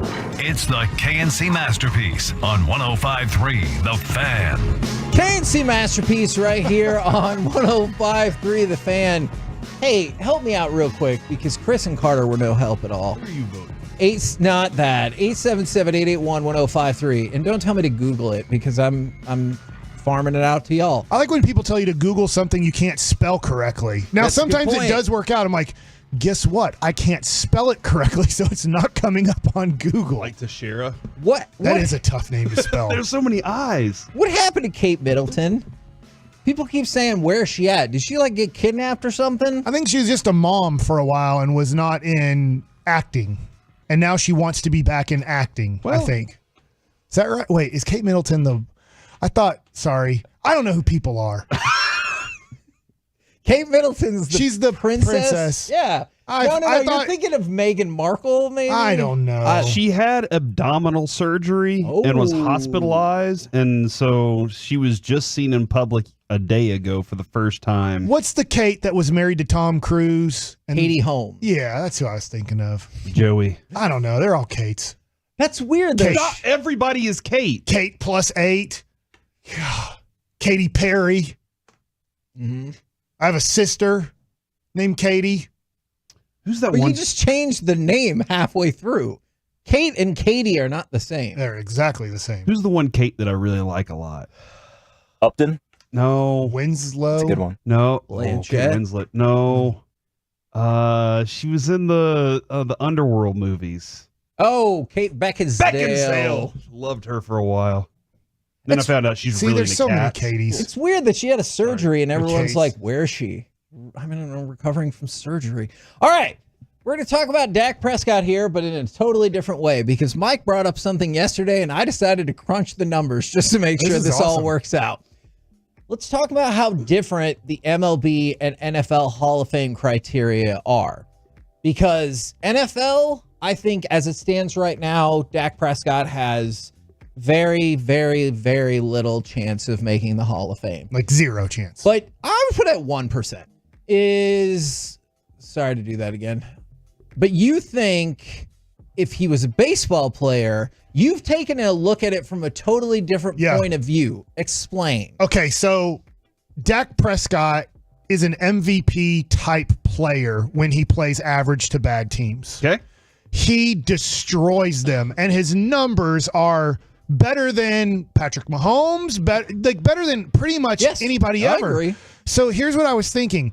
If Dak Prescott was a baseball player, you get 600 at-bats in a season. Yep. And 400 of them are usually against average to below average pitchers. And then 200 of them are against really good pitchers and above average pitchers, whether they're closers, whether they're, kind of ace-like starting pitchers. And those are going to be guys that Dak Prescott, if you take his football career, would struggle tremendously against, right? Yeah. Yes. So I'm thinking if you go to his 400 at-bats against average to below average pitching, he would get 160 hits in those games. This is how I broke it down, and tell me if you think this is accurate. In the 400 at-bats against average or below average pitchers, he hits 400, which is 160 hits. In the 200 at-bats against really good or great pitchers, he gets 40 was what I thought. So he hits 200 and gets 40 hits, which means in a 600 at-bat per season, Dak Prescott would consistently be putting up a 333 batting average with 200 hits. It's pretty good. That does sound really good. Yeah, and when you start pointing this out, Mike, my first thought is because we were talking about spring training numbers earlier, Right. and I was looking the further down the list I was like, dude, some of these guys are crushing. And I was like, but who are they hitting against? Right. Like, who are these? Are these guys hitting against guys that are barely making But rosters? nobody ever asks that. And you're right, Corey. Nobody ever asked that. And so I started thinking about the criteria for Hall of Fame baseball versus football and how dramatically different it is based off of what Corey's saying. I have no clue who, for example, you brought up Craig Biggio a couple weeks ago. I have no clue what Craig Biggio batted against the best versus the worst. I just know he ended up with over 3,000 hits. So you put people with over 3,000 hits in the Hall of Fame. And so I was going to ask who's the best baseball player, but I don't work up to that. You would assume over 3,000 hits, though, he faced some tough hit pitchers along the way. But if he never got a hit against them, or he hit decidedly lower against them. Mike Trout is a first ballot Hall of Fame lock.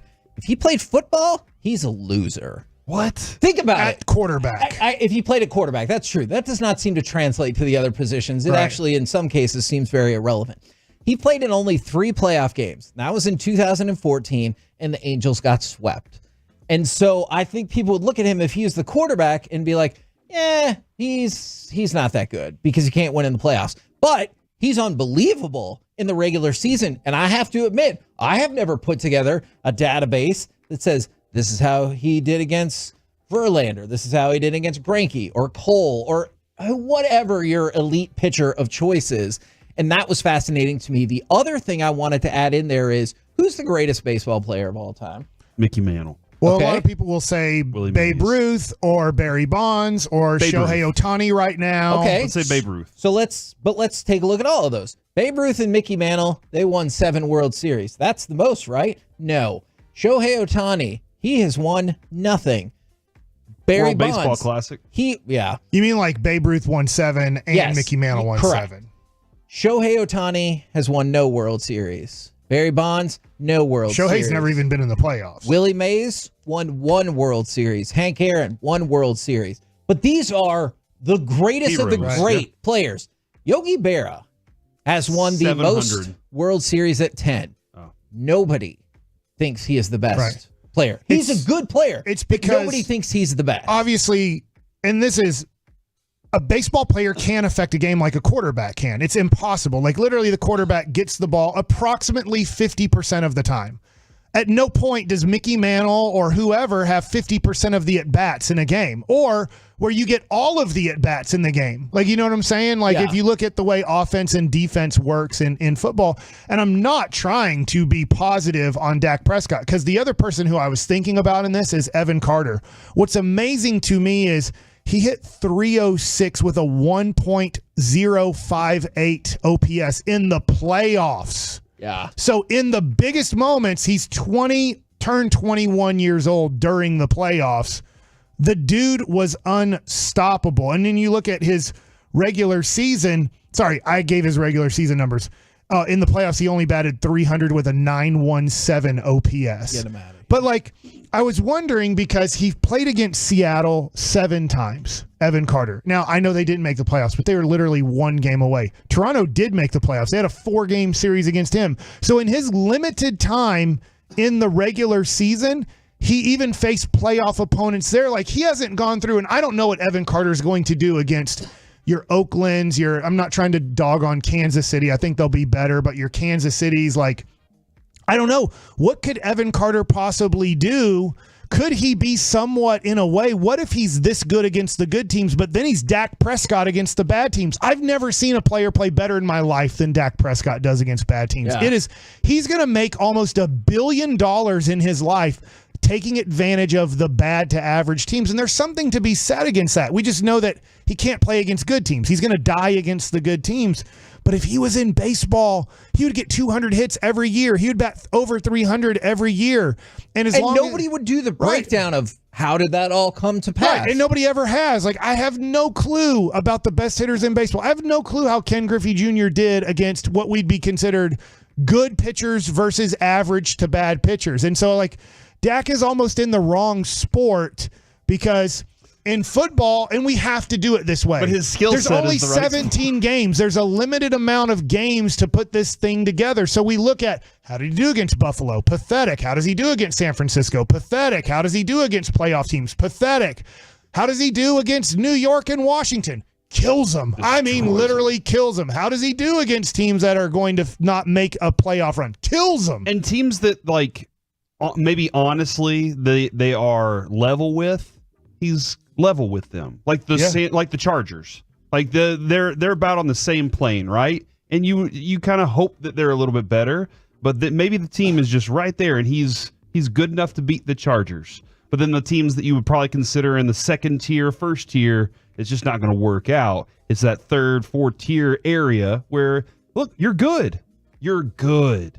And that's Hall of Fame in Major League Baseball. Yeah, it's amazing to me that Dak would be a Hall of Fame baseball player based off of what he does against the average to bad talent. It's just he's in the wrong sport where you have to do good against the good teams. And he's like, I can't do good against the good teams. But there's probably Hall of Fame baseball players that never really did good against the good pitchers. But it doesn't matter because we look at the accumulation of a 162-game season and 600 at-bats. I have no doubt about that. Somebody brought up a really interesting name, and I had to double check this. Ted Williams. How many World Series do you think Ted Williams 38. Won? Well, he won 0. He was with the Boston Red Sox. Correct. He probably won all of them whenever he was a Rangers manager. He won World War II.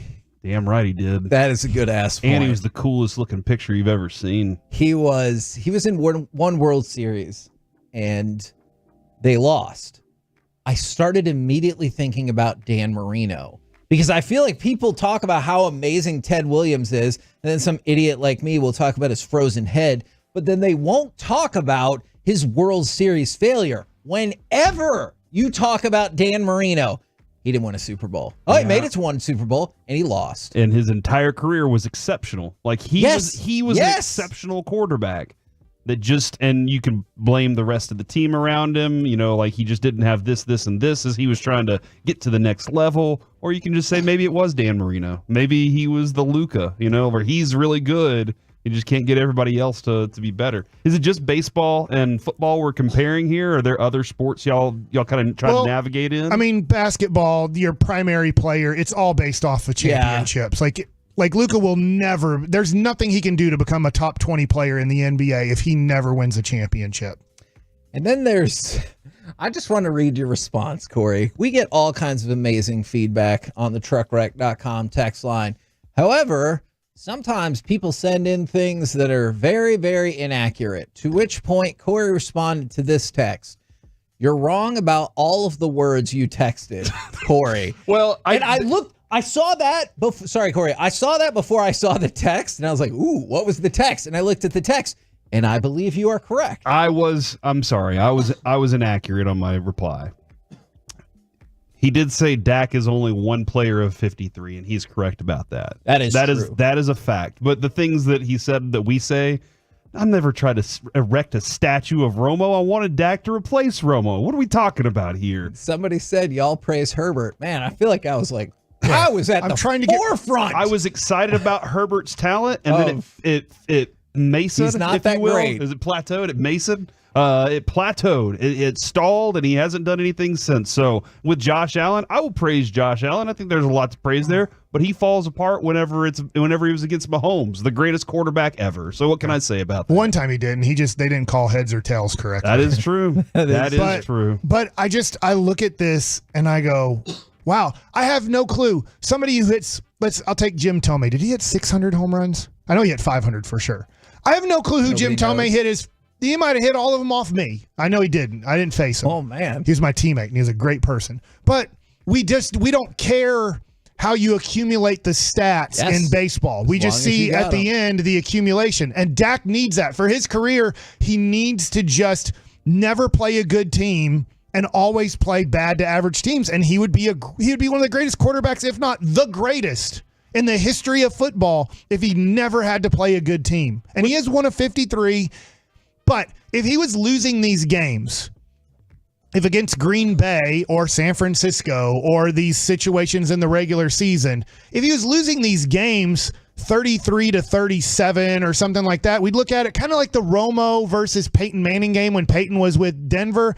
It was like, dude, in the end, Romo did throw a bad pick, but dude, he was matching him series after series. They lost 48-32. So yeah, they figured. I will always remember the rest of my life the caller who was like, they figured out Green Bay with under 10 minutes to go, and there just wasn't enough time. That's what happened. Okay, gotcha. All right, real quick, I wanted to go to the Twitch, Kevin. Okay. Where DJ K.214 said, pulled up to a gas station in Arlington, and a Tolo got 105.3 blasting at the pumps. I love it. With the strong arm. And then from Swaggy Booties, are you telling me that his head is frozen? Yes! You're telling me. Stop. No. We're not doing that today. Kevin did yell at me in the elevator on the way down yesterday. He was like, "Don't ever pull that crap again." So, guys, I gotta lay Except back I didn't on say it. crap. We're the KNC Masterpiece right here on 105.3 The Fan. Coming up next, in honor of the emergency broadcast signal, what are important things that you don't always pay attention to? 877-881-1053. We'll do it next right here on The Fan. You are officially a masterpiece.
The KNC Masterpiece is brought to you by Cars for Kids. Donate today at carsforkids.org. And it's also brought to you by Frankel & Frankel. Life is unpredictable and accidents happen. Frankel & Frankel are the go-to attorneys for car and truck wrecks in DFW. If you or a loved one has been in an accident, contact Frankel & Frankel for a free consultation at truckwreck.com or call 214 or 817-333-3333.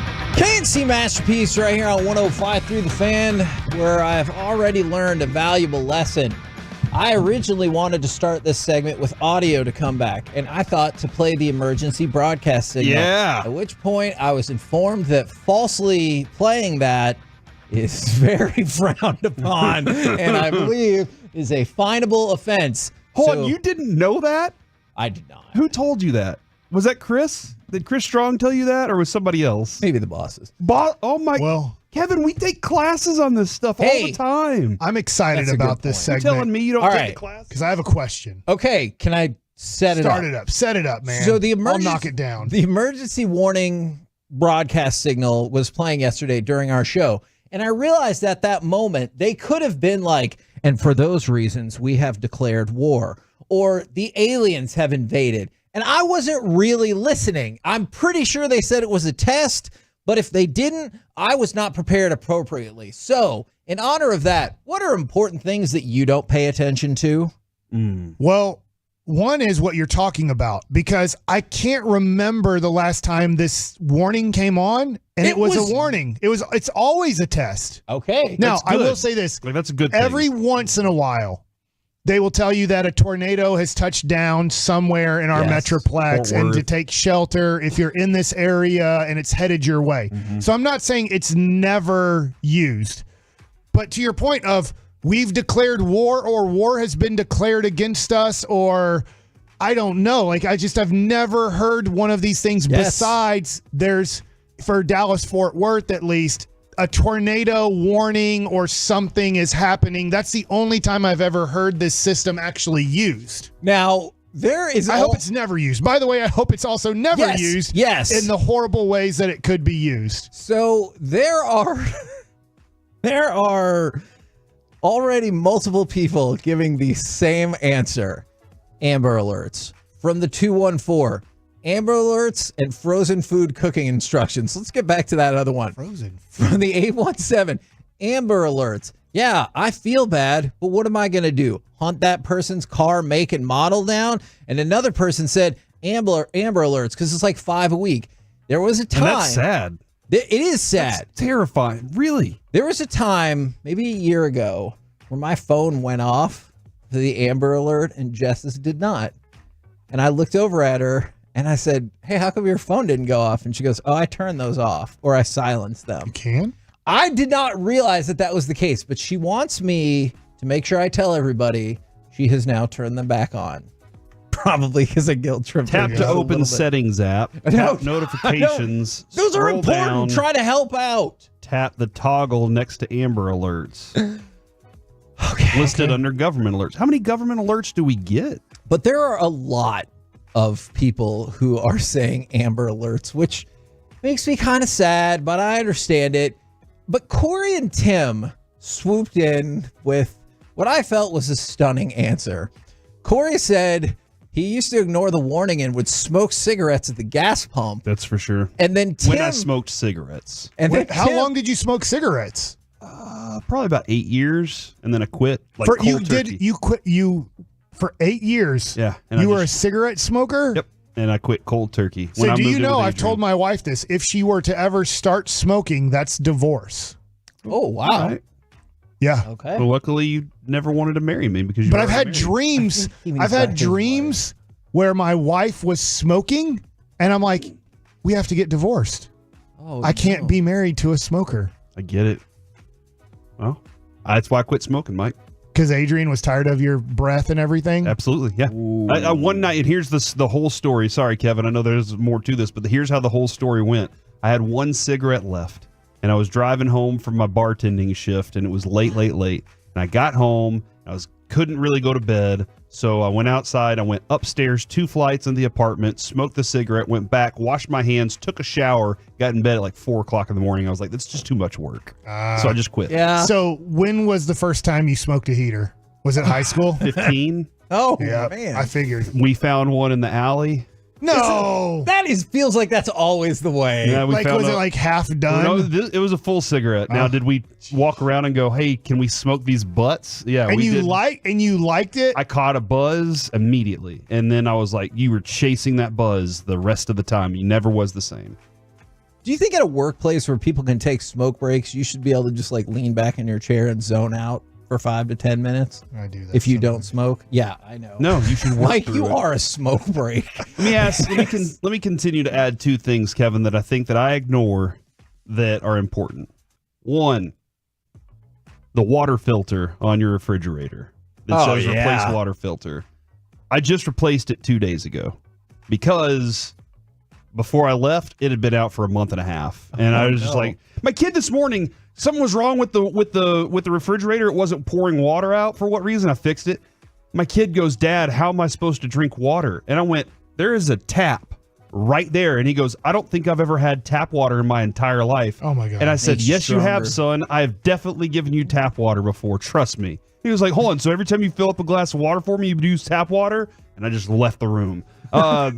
How often do you just leave the room without answering a question? A lot. Okay. He's me. So there are times where he's doing things that I'm like, okay, I know what you're doing now. The other one, the low tire pressure light. Oh my God. Because if it's not telling me what the pressure is, it's going to take me a while. If I look at the tire and it's fine, I'm like, okay, I'm good. But the low pressure light is the one that I will ignore. Don't until cars like now? I don't have a new car. I have a great 4Runner that I have. some of them will tell you the number. Right, But not my, all of them will. My car's old enough. It's a 2015, It's just the but it little does orange not tire. have that technology. It's just a little orange thing. That's what it just tells me. Like, hey, your tire's low. Which one? Yeah. That is one of the benefits of OCD. Is I was like, I can't have that up on the dashboard. Just put a piece of black tape over it. No, I absolutely know people who have done that. And they're like, no, not a problem anymore. From the 940, the terms and conditions of any agreement before I sign it. Oh my gosh. It feels like you're just giving your life away. You don't even know. You're just saying accept. I want this app right now. There's way too many. Okay, let me ask you this, though. You say there's too many. If all of the terms and conditions of everything ever were one paragraph, like a normal size paragraph, do you think then you would read them? 10% of the time. 10%? I just assume they're all going to be the same. It's a lot of paragraphs. A Okay. lot of paragraphs. But I boiled it down to one paragraph that I always really? think Three when sentences. you put that much in it, I'm always like, I have to hit it. I have to hit accept because I want to get this app or I need to get this thing. But it and could I'm have not been like going we to could read take 10% of your future. But it income. feels like they are putting something in there so bad, right? Yeah. There's just no way. Because if everything was good, they'd make it one paragraph. Yes. Yes. It's like, well, I don't know Something if I should in say here- the disclaimers Yeah. when they're like, hey, do you need this to help your headaches? Could cause death, loss of leg. And you're like, hold on. I'll just live with the headache, I guess. You've been in here with me. I ignore all the Mike McCarthy press conferences. That isn't necessarily important, but it is That is true. can be I'm entertaining. like, if there's at anything times. in there important, whoever, somebody's going to tweet about the one important thing he said in this 20 minutes. From the 817, not me, but billions, possibly even trillions of people ignore the left lane is for passing only signs. Gosh, I will be in the left lane and see the sign and still be stuck behind this person. Yeah. No, you're right. You are right about that. I love this segment. I understand sometimes the speed limit sign, and that's not cool, and I shouldn't do that, but sometimes I do ignore the speed limit sign, and I'm like, no, I feel comfortable at the rate of speed I'm driving, which is not how that should work. Kevin, since you just talked about your OCD, is there something that you really pay attention to that is really important to you that you kind of in your mind, is it's not important to us. It's not important to the majority of people, but you are like OCD on something that nobody else really cares So about. what I used to have to do is I would figure out ahead of time approximately how much my gas would cost, and I would need to stop it on the even dollar amount. So like if What would happen if you messed up? I don't know. I would die. that's Like stupid, it would. Like it was 99, but if you click it, it'll go to 02. Oh, see, I never believed that. I always believed I could get a shot, but if I ever messed it up, it would like really bother me. And you're past A that lot. now? More or less.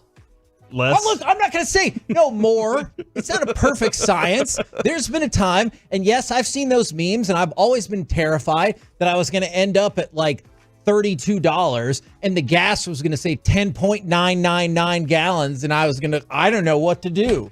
I've seen that meme. Exactly 11. And yes, so I will admit there are things like that I have worked on a lot over the years. From the 817, and now all of our phones listen to our conversations. Very good point. That is true. The warning label on a mattress from the 469. What is that warning? I have never read that label.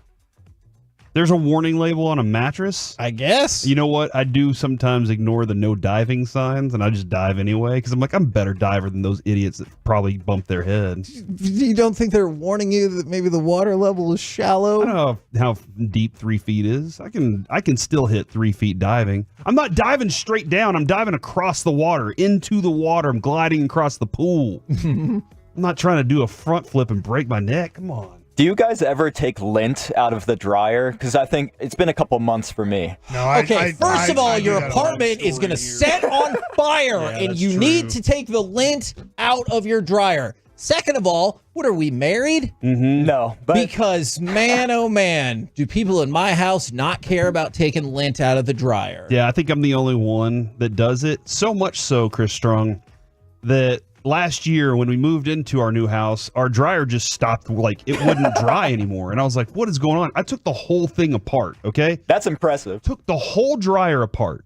And then I was like, I've cleaned every bit of lint out of this dryer. Then I learned that tube that goes up to the roof. Yes. I had to clean that thing out. But guess what? No. Couldn't just climb on the roof because the solar panel, somebody put a solar panel on top of the thing that's supposed to allow all the lint to flow it out or whatever. So I had to go into the attic and dismember. I had to take apart the pipe so that I could reach up in there and get all that gooey. It was wet, dude. It was wet, hairy, gross. Okay, nasty I got it. lint that was just packed in there. While we're talking about important things that maybe you don't pay attention to, somebody said gas prices. Do you remember did you ever have a time when you would like just really break your balls to be like, that's 4 cents cheaper. We gotta go on down the road. I've thought about it enough that now I understand, like, let's just say you're on empty and it's 20 gallons. Yep. And let's just, to make the math really easy, it's 5 cents less. It's $1. Yeah. It's like, to drive another 2 miles down the road to save $1 just is not worth it. For me, it depends the side of the street. Oh, if you could save that's the side I'm driving 8 cents per gallon, but it's on the left side of the road, pass. Yeah, but if you're on the right side of the road where I currently am, then that's fine. Let's talk about it. Since we're talking laundry, I could care less about separating colors and whites. They're all going in. You just throw it in there. How progressive of you. I'm right there. I'm just like, no, I still, now somehow my mom could, back in the day, turn all my whites to pinks. I have no clue how she was able to accomplish that. It's been rare that that's happened in our life. Yeah. Every once in a while, once every 4 or 5 years, somehow something red can ruin a few of the things that are white. But I'm just like, I'm not separating. Okay, Kevin, here it is from the 940. A lot of times they ignore their lover's safe word. Oh my goodness. That's important. Not cool. You agreed on that ahead of time. What is the safe word? Well, so if you get in most likely a sexual situation that could be intense, you have a safe word put in place to let the other person know that they are now no longer comfortable with what is happening, and you need to stop immediately. Like stop is the safe word? Or it could be, pineapple? Yeah. Upside down pineapple? It could. Well, yes. It could be a dolus. Your safe word could be whatever you want it to be. You need to stop when that safe word gets said, all right? Keep going. No. Well, that doesn't seem like that would be really, really More. No. Pick a different, I'm less out of this confusing conversation. safe word. I'm going to get something to eat. Faster.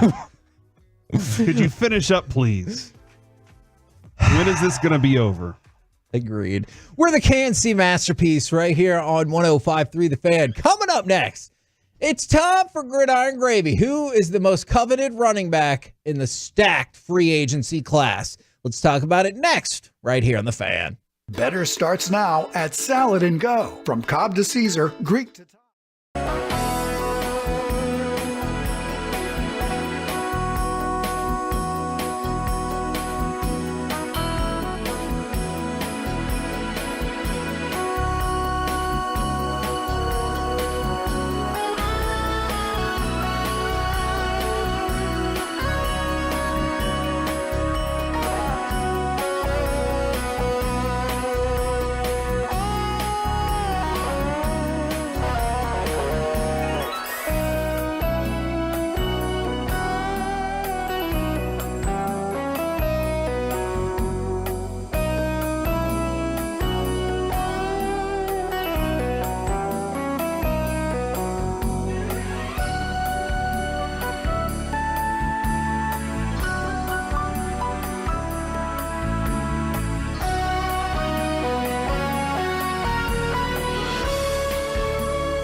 Classic Chevrolet in Grapevine. They're the #1 Chevy dealer in the world. More new Silverados than anyone else. This is Texas. This is Classic Chevrolet. Together, let's drive. Relax and enjoy the difference. Based on new Chevy registrations 2023. Fullback Jakob Johnson in the game. First and goal from the 2. Jacobs. Touchdown, Raiders. KNC Masterpiece back here on 105.3 The Fan. Very much appreciate texts like this from the 469. Kevin, Corey, Mike, huge shout out to you guys. Have had a rough week, and y'all have managed, as you always do, to turn my frown upside down. Cheers, good sirs. That is delightful. I don't see Mike's name on that text, Kevin. Man, you just added it. Corey. Well, maybe because he gets upset when we go to Football Nuggets and I say, the 5-time Super Bowl champion Dallas Cowboys.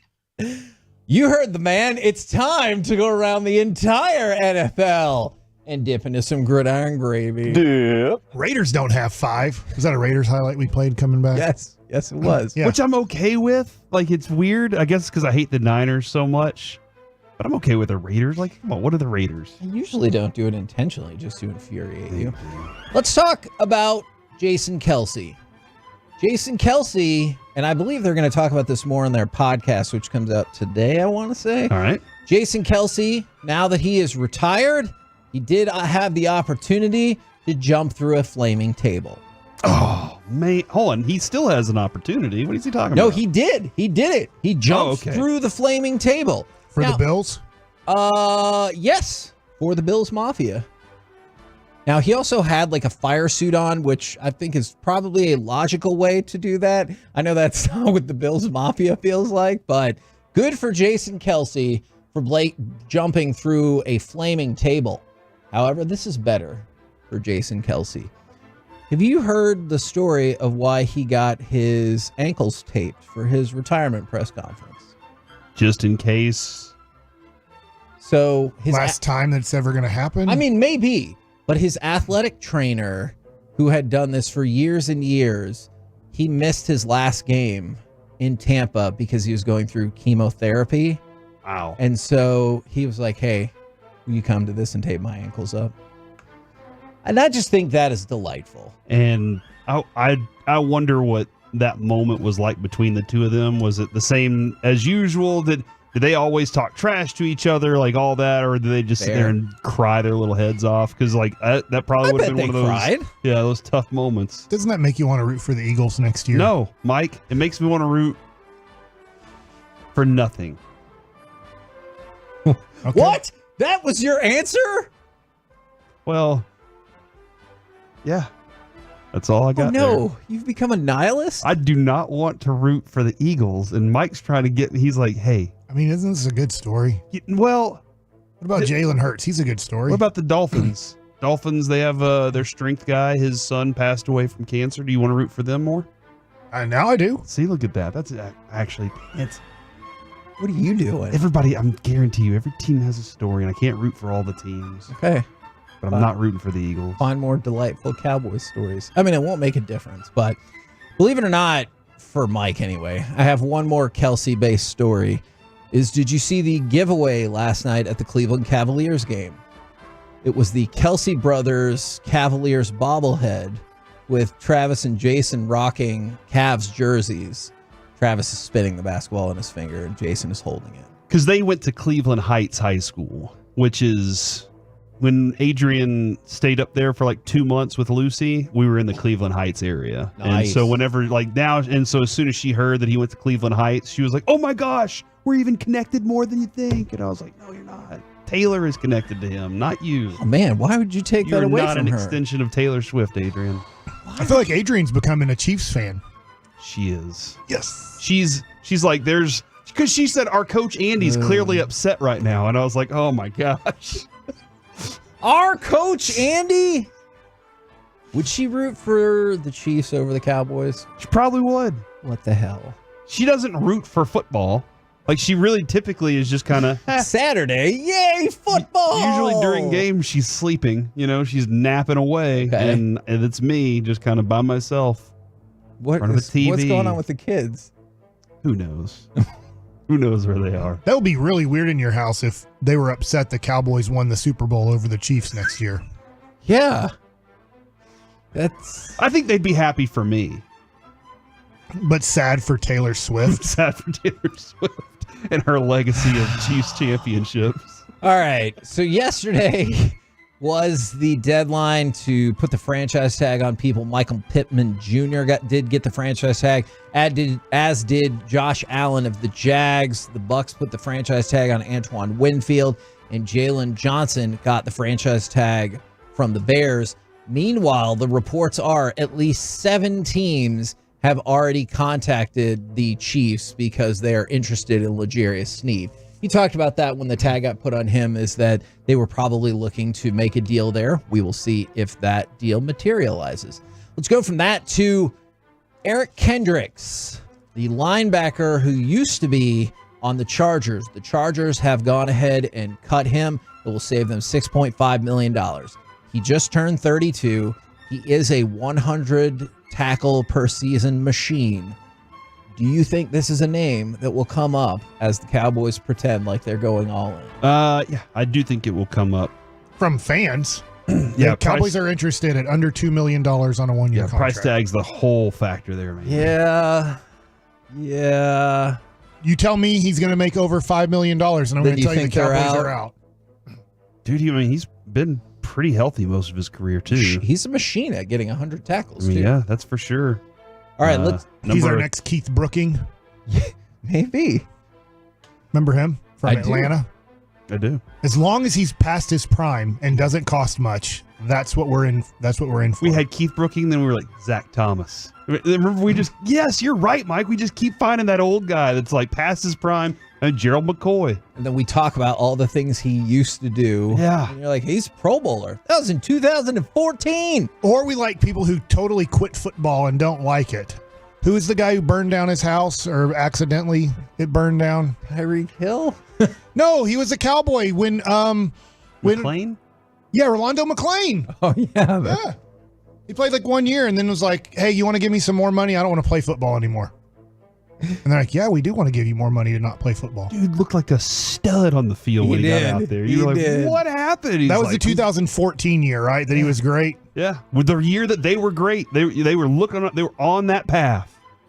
Do you care about Ryan Leaf's observations of quarterbacks? Because you're like, sure, he played quarterback at a really high level in college. I thought this was weird because they're like, listen to what Ryan Leaf said. And I'm like, I don't know. I guess people do listen to me, and you couldn't have been any worse in the major leagues than I was. So that's a fair point. Ryan Leaf said, if you draft Caleb Williams, you need to sit him out throughout his pro season because, quote, 75% of what made him so great in college is not transferable to the NFL. He's not going to be able to do that. He can't do what he did in college 75% of the time and be successful. He can do that 25% of the time at the NFL level, but he needs more time. So his recommendation would be whoever takes Caleb Williams at number 1 needs to sit him for a year. And that's just, it's not going to happen. I'm not saying he is wrong. Sit him for a year behind Justin Fields so that you can get another number 1 overall pick. Whoa. I don't know if he's right or wrong, but I don't know. How much did that help out Patrick Mahomes?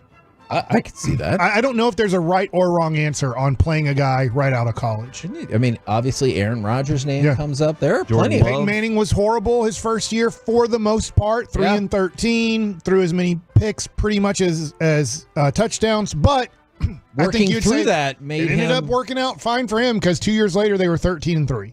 Yes, you're right about that. I hate to bring this back up, but I probably should make a note, and you might be like, that's the least surprising thing I've ever heard. The most money for next year's Super Bowl is, of course, being bet on the Kansas City Chiefs. That's the least surprising thing I've ever heard. You're right. More than 29% of the money wagered on next year's Super Bowl thus far has been wagered on the Chiefs, which I'm not surprised that people would bet on the Chiefs. I'm surprised it's that lopsided given how low their odds are compared to people like long shots and stuff. Do the people not know that the Cowboys are all in when they're betting? Corey? Nobody knows that. I think that's the real They're not. Are you telling me nobody knows that the Cowboys are all in for 2024? They are not all in. That is inaccurate. Like whenever they should put out commercials. Whenever the odds are put up, Mike, what are you supposed to do? Not bet on the Cowboys? Yeah. Especially when you know they're going for the Super Bowl every year. I think that the people just don't know the odds are out. What a weird thing for to be said too. We're trying to win every year. Well, sure. Great. Isn't that other teams don't say that? Yeah, I guess that's true. There are some teams that are like, we're not winning this year. Like Pop at the beginning of the year, he goes, "Hey, don't bet on us to win the NBA Finals." But that was a good give us call. some time. Yeah, that was a good call. Look, the Cowboys are not all in. If you can just accept that, move on. They're their version of all in. Yes, which is not your version. That's true. You know what I was going to say? It's not a realistic version of all in. And you know what? I'm going to double down on that. Their version of all in is not what all in actually is. I don't disagree with you. Thank you. We're the KNC Masterpiece right here on 105.3 The Fan. Don't forget, we got Annika Sorenstam coming up at 12:20. But coming up next, the reason why Mike is collecting all of the cards. What are reasonable expectations for Evan Carter this season? We'll do it next right here on The Fan. We have you covered, Stars fans, with exclusive content from two-time Stanley Cup champion Greg Ludwig and NHL reporter Sean Shapiro. It's Spits and Suds, 3 times weekly on the Odyssey app or wherever your favorite podcasts are found. This is Andrew Perloff with an Odyssey Sports Minute. It's hard to point to specific players transforming an entire sport. Of course, Michael Jordan lifted the NBA, Wayne Gretzky expanded hockey in America, Tiger transformed golf. It's totally unfair to put that kind of pressure on college basketball star Caitlin Clark. But a recent report proves she's a legit game changer. Apparently, Fox tried to round up the networks to create an NIL deal to keep Clark at Iowa. It didn't work. She's going to the WNBA. Now we'll see if she can lift that league like she has with college hoops. I'm Andrew Perloff.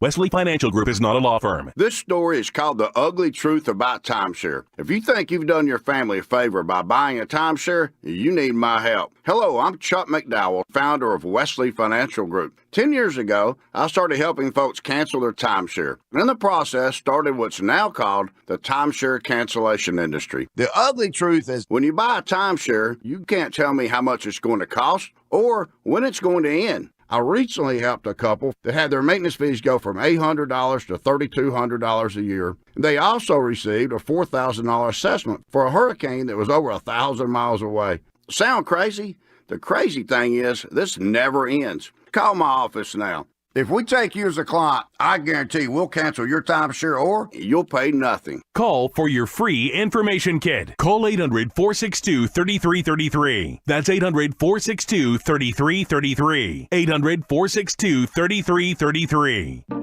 At Fisher Investments, we may seem like other money managers, but we're different. What makes you so different than the rest of us? We ensure clients receive unparalleled service at every step of the relationship. Tell me more. Our investment counselors focus on service over sales, prioritizing clients' needs. How do you make money? We don't sell any commission-based products. We have a simple management fee based on the value of our client's portfolio. So we do better when our clients do better. What about client portfolios? We get to know each client, their finances, family, health, lifestyle, and more, and then we tailor a portfolio based on their specific goals and needs. Your clients really come first then, huh? Yes, we make them a top priority. Our goal is helping them achieve a comfortable retirement. Wow, maybe we are different. At Fisher Investments, we're clearly different. Learn more at FisherInvestments.com. Investing in securities involves the risk of loss. For the ones who work hard to ensure their crew can always go the extra mile, and the ones who get in early so everyone can go home on time, there's Grainger, offering professional-grade supplies backed by product experts so you can quickly and easily find what you need. Plus, you can count on access to a committed team ready to go the extra mile for you. Call, click Grainger.com, or just stop by. Grainger, for the ones who get it done. The smarter way to clean your floors. It's time to make the swap. Swiffer Power Mop. Introducing the new Swiffer Power Mop, the all-in-one tool that gives you a mop and bucket clean in half the time. The solution's built right in, so no heavy bucket, and the pad has hundreds of...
From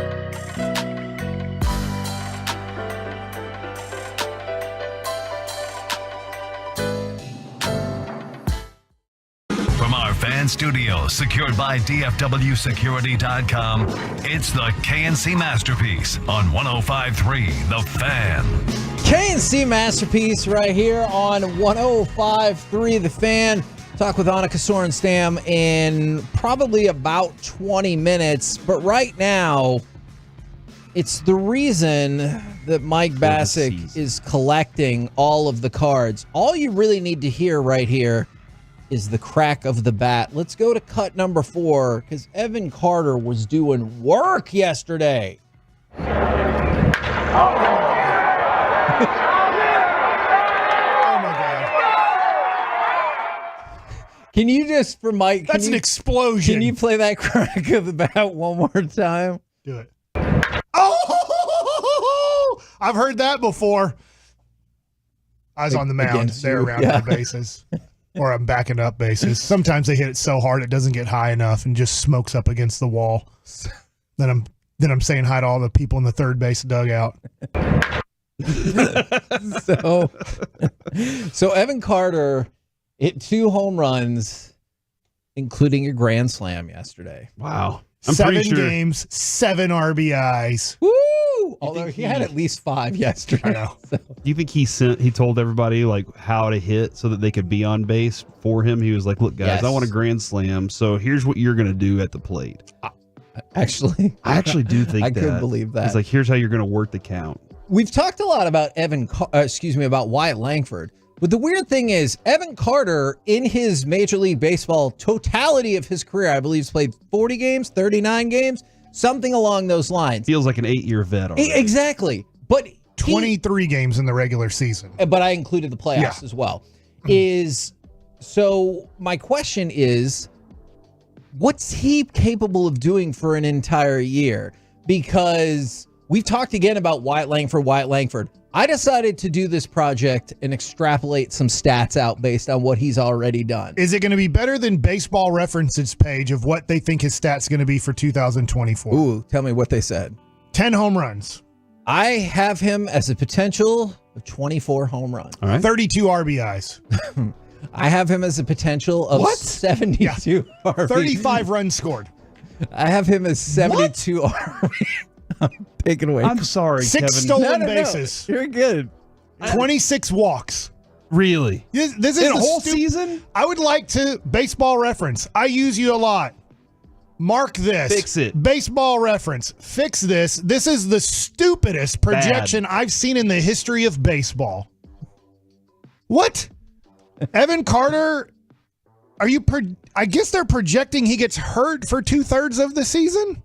They must. Or like, get sent put back an down? asterisk next to this and say we're projecting injury because this doesn't make any sense. Well, hold on, Mike. Hasn't he had? He has had injury There was some issues. injury history in his minor league career, but other than that, I don't know enough. And he put on some weight. Maybe that'll help him out too. But when he hits, and Kevin, I'm sorry, before you get into those predictions, Mike, when you watched the home run that he hit out to right field yesterday, I don't know if I saw the grand slam. I know I saw the home run. It looks. We talked about this before. It looks like he catches the ball and throws it with his bat. Just He over has the fence. It's so smooth. He has a Palmeiro-like power to him where you're like, it doesn't look like he swung the bat hard enough.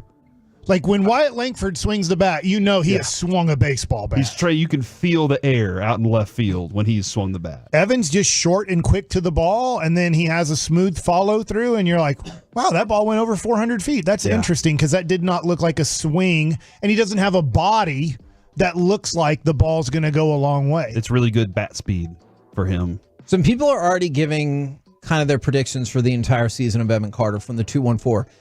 No less than 25 home runs and 25 stolen bases. From the 469, 285 batting average with 24 home runs, 101 RBIs, and 55 doubles. That would be an incredible number of doubles right there. I have, before you get to your projections, I'm just going to tell you, I won't give them away, but I do have Gunnar Henderson's numbers from last year. Ooh, okay. To kind of go over under possibly his, because he was Rookie of the Year. Yeah. And so I was like, well, here was what the rookie of the year did last year. Is he going to have more or less than some of these numbers? So what I did was I just went straight math on this just to show you how incredible the beginning of his career was. 23 games in the regular season, 17 games in the postseason. That's what Evan Carter played. I projected all of this based off of that, and just listen to how incredible the beginning of his career was. Did you times everything times 4? And I scaled it down just a little bit from there. All right. Is 24 home runs, 72 RBIs, a 303 batting average, a 990 OPS, and a WAR of 9.6. That's what he would have been on pace Huge for WAR.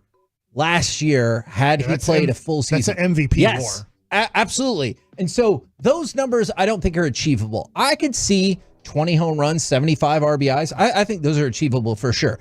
The 9.6 WAR, well, holy crap. I hope we did get that long-term deal done ahead of time, because this kid's going to be amazing. But that's why I wanted to focus on him, because we've talked about Langford, because you almost feel like Carter is a known commodity. He has not even had his official rookie year. And as Langford said, the dude is a year younger than me. Yes. Sometimes we think about, well, he's drafted in 2020. Langford drafted in 2023, and he was a 17-year-old high school kid. So he's 21, and Langford's 22. From the 817, mark my words, Carter gets 74,000 grand slams. I'm calling it now. From the 469, send back to the minors by mid-May. Book it. Whoa. And then this question, I think this is interesting. Was that Mattress Mac? From the 214, if Carter ends up having a career like Rangers legend David Murphy, would y'all be upset? Sorry if I'm making anybody mad. I think that would be a giant I disappointment. love David Murphy. I think that I'm going to put this out here. I know that Jared did this in 2014, if I have my year right. Oh, is this the Rugi deal? I think this is a future Hall of Famer. Wow. Why am I why am I spending thousands of dollars of Evan Carter cards? Did you buy any more cards last night after the 2 home runs? No deal came up. Okay. But not because he didn't. Yeah, he's a deal grabber, bro. Who was I asking you about last night? Sebastian Walcott. After his double. Yeah, I and did his- buy Sebastian Walcott rookie cards. I mean, though. he was starting behind Nate Eovaldi, What am I bro. supposed to do, man? The 17-year-old. 17 years old, crushing balls off of major leaguers, man. What's he supposed to do? I think that Evan Carter has sneaky power. And for some reason, this is weird with really good baseball players. They start hitting more home runs in the major leagues than they did in the minor leagues. Go to Ronald Acuna Jr., Juan Soto, go to Fernando Tatis Jr., go to Mike Trout, go to all of these guys that end up hitting kind of around 40 home runs. I know Soto's more of a 30 home run guy, but it's really weird. You go to their stats, they're great in the minor leagues, similar to Evan Carter. But you're like, well, there's only 11 home runs for Mike Trout. I have to go back and look. I'm making the number up, but I think I'm around the right number. Like, he had 11 home runs his last year in the minor leagues. And then his first full season in the majors, he hits close to 40 home runs. You're like, now I don't think he's going to do... Their misses are closer. The misses in minor leagues, I think, are farther out, and you're not going to swing at them. But the misses in the major leagues are closer. That's what I'm going to chalk it up. The ball's easier to hit. Like, the ball is harder. The ball goes further. A major league ball goes further. But I don't know. I don't know exactly why, because they'll say power is the last thing to come to a prospect, because you're going to get a little bit bigger, a little bit stronger. Like you said, you're going to have a little bit better plate discipline. Usually, if you're a great player, obviously there's Vladimir Guerrero, who didn't have much plate discipline. It didn't matter. There are certain guys that don't have to have great plate discipline and still be great. But I do think he's going to hit 25 home runs this year. I think consistency also is the factor. When you say that's where I was like going. Hall of Famer, I'm sorry to steal that thunder from you, good. Kevin, but when you say Hall of Famer, I think he's going to be consistent throughout his career, health permitting. Right. I think the way he approaches the plate, the way he forces pitchers to pitch to him as opposed to chasing. Now, if he could figure lefties out, that's going to be like icing on the cake for us. But all those factors, I think that's going to create over 162, very similar to when we talk analytics, that'll put him in the higher percentages, which people are going to go, well, those numbers just stand out, man. How confident then are you that he can be average against left-handed pitchers? This year, not super confident. Okay, but for his career, Yes. very confident. All right. I think his hand-eye coordination is tremendous. And so I do think he'll figure it out. Will he figure it out this quickly? Will he go from in the minor leagues? There was a reason that they would bat him ninth or not bat him in the playoffs against left-handed pitching. And it was because of the numbers he put up in the minor leagues last year against left-handed pitching. He did not do good against left-handed pitching in the minor leagues last year. And then, in the major leagues, we're just going to sit him against left-handed pitching. Yeah. There was a reason, because they knew his numbers. They knew his splits last year in AA/AAA. So I think he's going to figure that out, but it's going to take some time. I think in his prime, I think he's going to hit 30 home runs. Okay. And I think he's going to have a 400 on base percentage. For the prime of his career, I think he's going to have a 400 on base percentage. And Corey, I think you'll love this response from Bochy about the game yesterday. We don't need to take from early in spring training. We take from last year the highlights from when he came up. Plus, he's got even stronger over the winter. He put on a little bit of weight. He's a fun guy to watch. It is. You think Boch invited him down to the land to throw some hay and move some barley around and throw some chop some wood, get some axe working a little bit. Plus, Mike, I just wanted to say it's amazing that he played, including the playoffs, 40 games. What we take is what we saw of him last year, and I'm like, yes, the 1/4 of an entire regular season that he would have played, including the playoffs. And he played in 17 playoff games. Am I correct about that? And then he played against the Seattle Mariners 7 times, and he played against the Toronto Blue Jays 4 times. So now add 11 to the 17, 28. Yeah. 28 of his 40 games were against playoff teams, pretty much. Yeah. He played 12 games last year against what you'd consider. He played 2 games against Oakland. He played a series against Cleveland. By the way, Cleveland does have good pitching. Is that long enough to get a book on a guy? No. Okay. But yes and no. Yeah. You're getting an idea. Here's the easy book on him.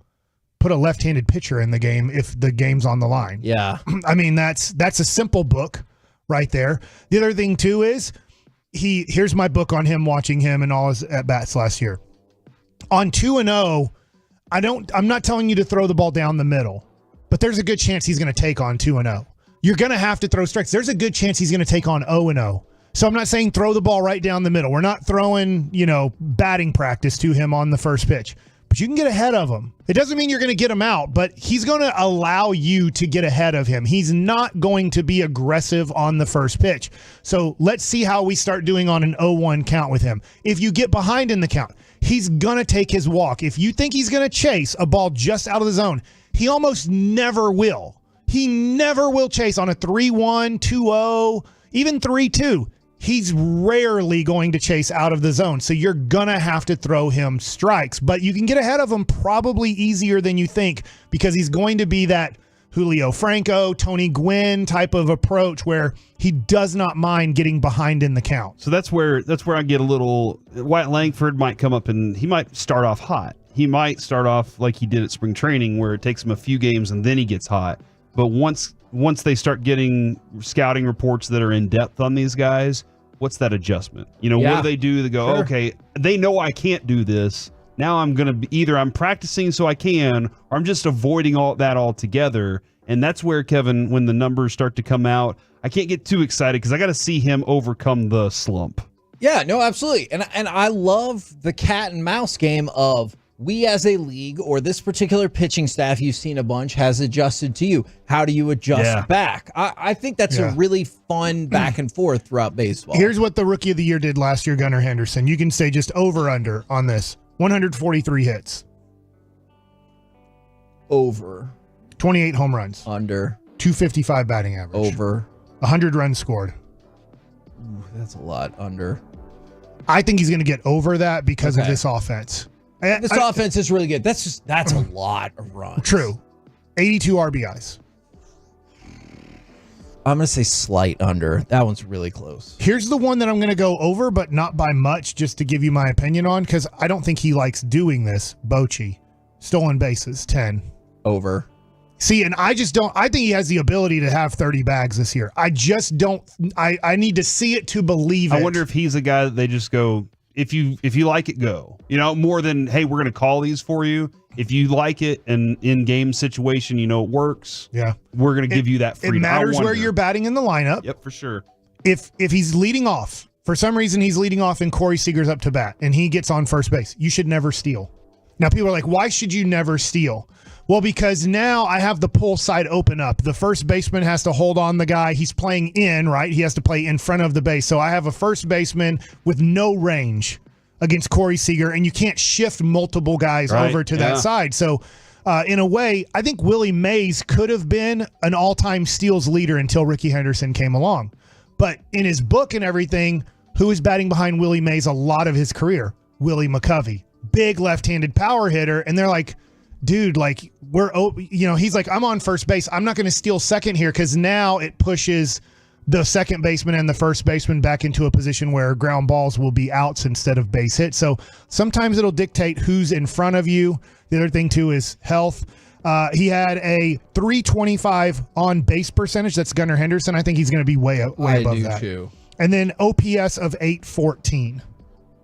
Yeah, no, I think he can be above that. So that's probably why he's the favorite to win Rookie of the Year in Las Vegas right now, is because more than 50% of the numbers you said over. Your nemesis, Jim Bowden, picked Wyatt Langford to win Rookie of the Year. He said I'm not going to be upset about that. He said slightly over Evan Carter, which again, if they finish 1-2, you'll be like, and remember, you get like the 32nd pick in the draft, and you get a pick at the end of the international, or you get money, however it works in the international situation. We're the KNC Masterpiece right here on 105.3 The Fan. Coming up next, it's a stacked expressway. One of the greatest female golfers of all time, and our burger friend, Annika Sorenstam. Plus, a special one-question edition of Sports Jeopardy, and Mike likes it. All of it next right here on The Fan.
The Expressway is brought to you by the On Time Experts.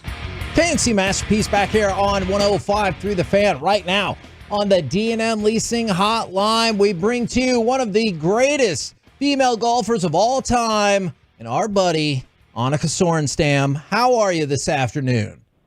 Hello. I'm doing well. How are you? We're great. Now, you're going to be at the Invited Celebrity Classic next month in Las Colinas. I know you talk to a lot of people and do a lot of things. Is there any chance you remember our discussion about cutting a hamburger diagonally in last year's Celebrity Open Classic? How can I forget that conversation? Yes! That's what I'm talking Annika, about. I choose to believe that is true. I've done a lot of interviews in my life, in my career, but I don't think anybody's ever dived in on a bit with us like that and, the entire time. So whenever you left, I told Kevin I was just giddy the entire time. So I'm just so excited to have you back on today. Well, thank you very much. I'm excited too. I'm curious what kind of discussion we're going to have today that beats the previous one. Okay. Well, since you brought that up, I had a thought, Corey. All right. The old Stars coach, he was from Canada, and he would give us a Canada fact so we could expand our knowledge about the various countries throughout the world. Is it possible that you could give us a Sweden fact so we can continue to expand our base of knowledge? Yes. Well, have you heard of Midsummer? I have actually seen a movie by that name. It was terrifying, but please tell me about it. Well, Midsummer is one of the most celebrated holidays in Sweden, and it's actually the longest day of the year. So it's, the sun starts to go down sooner. So it's normally the third week of June, and people dress up like a little, summery clothes, but they also, a lot of food, a lot of drinking, and then we dance around.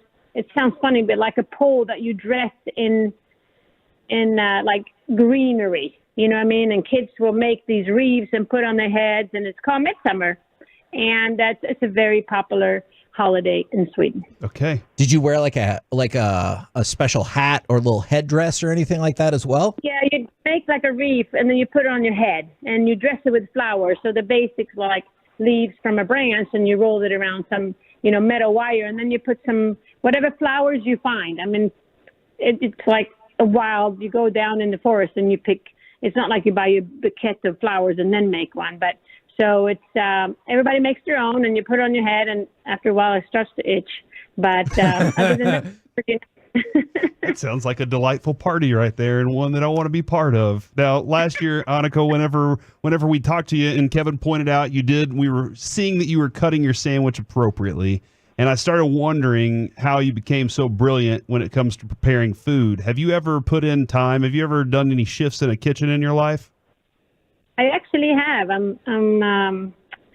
It's funny you asked that. If this was probably over 10 years ago, I volunteered to work at the golf club here at Lake Nona Country Club. And so I worked Thursdays, Fridays, and Saturdays from like 4 to 8 because I wanted to learn. I wanted to, figure out how things work in the kitchen. And so, yeah, it was a very interesting time. I did everything from, salads to learning how to roll sushi to do steak nights to do desserts. And there's a lot of hard work, standing on your feet. And the first day I got to do like 300 crab cakes, which was interesting. But I learned a lot. And I learned that you really need to love cooking to be a chef. Yes, that is true. Does that mean at any point you thought about bailing and you're like, I got 10 majors. I don't need all of this. Yeah, it didn't take very long, actually. But, okay, so what was the dish that you were like, I learned how to do this, and this is the favorite dish to make? The crab cakes was a big deal. I remember I had a bowl that was, about 10 times, family style, right? Because everything is commercialized. This is how I put it together. But I think the most interesting part was, when we had steak night, which is, doesn't sound complicated, but what's really hard is the timing of everything, because you grill the steak, and then you have potatoes, and then you have asparagus, and then you have a sauce. And if things don't time up, one thing gets cold and the other thing gets, stale. and I thought the timing was really difficult. And then, of course, people go to steak night and they order fish, and then they really throw in the wrench in the whole thing. There it is. Best female golfer ever. Yes. And she also put in time to chef. Okay. Well, see, we're also here to motivate you. Is 10 majors, 8-time player of the year. However, last year you only finished 3rd at the Invited Celebrity Classic. What do we need to do to motivate you to take first place at the event in Las Colinas next month? Yeah, I am fired up. These guys are really good. I mean, Tony Romo, as you know, and then Marty Fish. I mean, they just really good players, and I seem to do well around here and around there. You would think with all the experience I have that I can keep 3 days together, but it's been difficult. And also this golf course it gets quite windy. Yes. And, it's playing a little long for me, now, and age has kicked in a little bit. But, whatever you guys can do, a little birdie dance, I welcome anything. I would love, to be able to click on all cylinders for sure. Well, fear not. We will be out there for this event. Come up with a birdie dance we will workshop that over the next month while rolling steak knives and everything.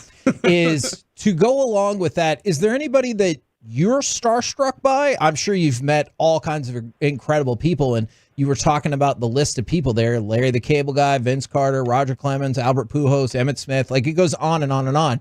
Is there anybody that you met that you're kind of starstruck by?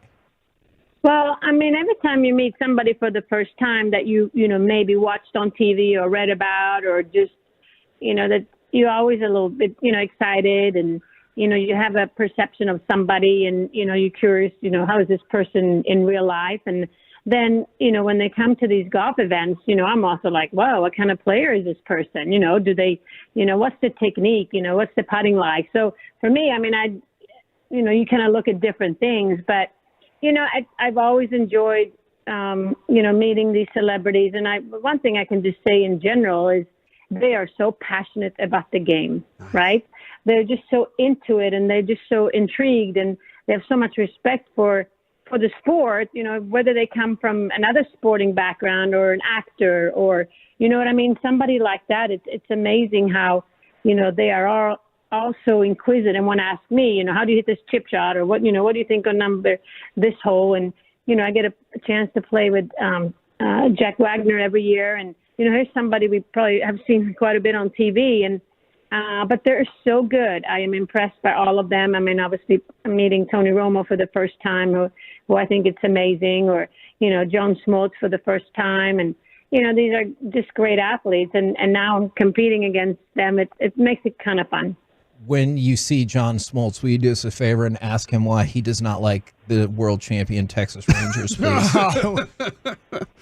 I will do that. Absolutely. Yeah, you might want to catch up with us first before you ask that. Just letting you know, we'll prepare you a little bit better for that one, Annika, just to make sure. I was kind of curious. Is it true that your coaches tricked you into winning tournaments in junior golf by making the runner-up give speeches? Yes. Somewhat. It's somewhat true. Actually, I was, growing up, and I still am quite shy, and in junior golf, they had a tradition, the winner has to give a winning speech, and I was terrified about that. And I'm talking at club level. And so I would miss on purpose. So I would finish second or third because I figured I still get a prize of some sort. But then my parents, they were wondering why is our daughter crumbling down the stretch, because I would do a little 3-putt or a chip and a putt. And so they called a tournament the following, the next tournament that I was going to play in, and they wanted the first place, runner-up, and third place to say something. And that's when I realized that, I might as well just do my best and then get on with it. And so I learned, but I was terrified the first time, as you can imagine. So all those other times you knew you could have won, and you were just like, nope, I don't want to give this speech. That's what was going on. That is, I get it though. Public speaking is not a lot of fun. I totally get that. Yeah, I think we all have some kind of, fears, and I was taught early to face my fear. And then in this case is, I'm quite competitive, as I'm sure you can imagine. So, the feeling of going home in the car with my parents, knowing that I, kind of threw it away on purpose, that just didn't sit well because, why am I out there practicing if I'm not going to, finish strong? So I learned how to handle it. It doesn't mean that, I welcome speaking opportunity left and right, but golf has given me confidence to be able to tackle my fears. The other thing I was kind of curious about, I know you and Will McGee played, your son, and y'all were out there at PNC, and it's interesting to see how many golfers' kids are competing in this, and got Tiger's kids out there and doing that stuff. Do they compete against each other like the same way? Do they have that competitive nature when they're out there on the course? Yes, absolutely. Yeah, it's interesting that you will see that, the parent and the child. But I guess, they grow up seeing golf and being part of golf and the culture, and, it's a way to spend time together. And then they, grow a love for the game. But I mean, we have several juniors here at the club where we live where their parents are professionals, that they play on the Live Tour now. I'll give you that hint. And, our son is super competitive with their kids. And it's just, it's just in their blood, and it's fun to watch and fun to see. But it's also good, right? I mean, friendship plus a little competition doesn't hurt.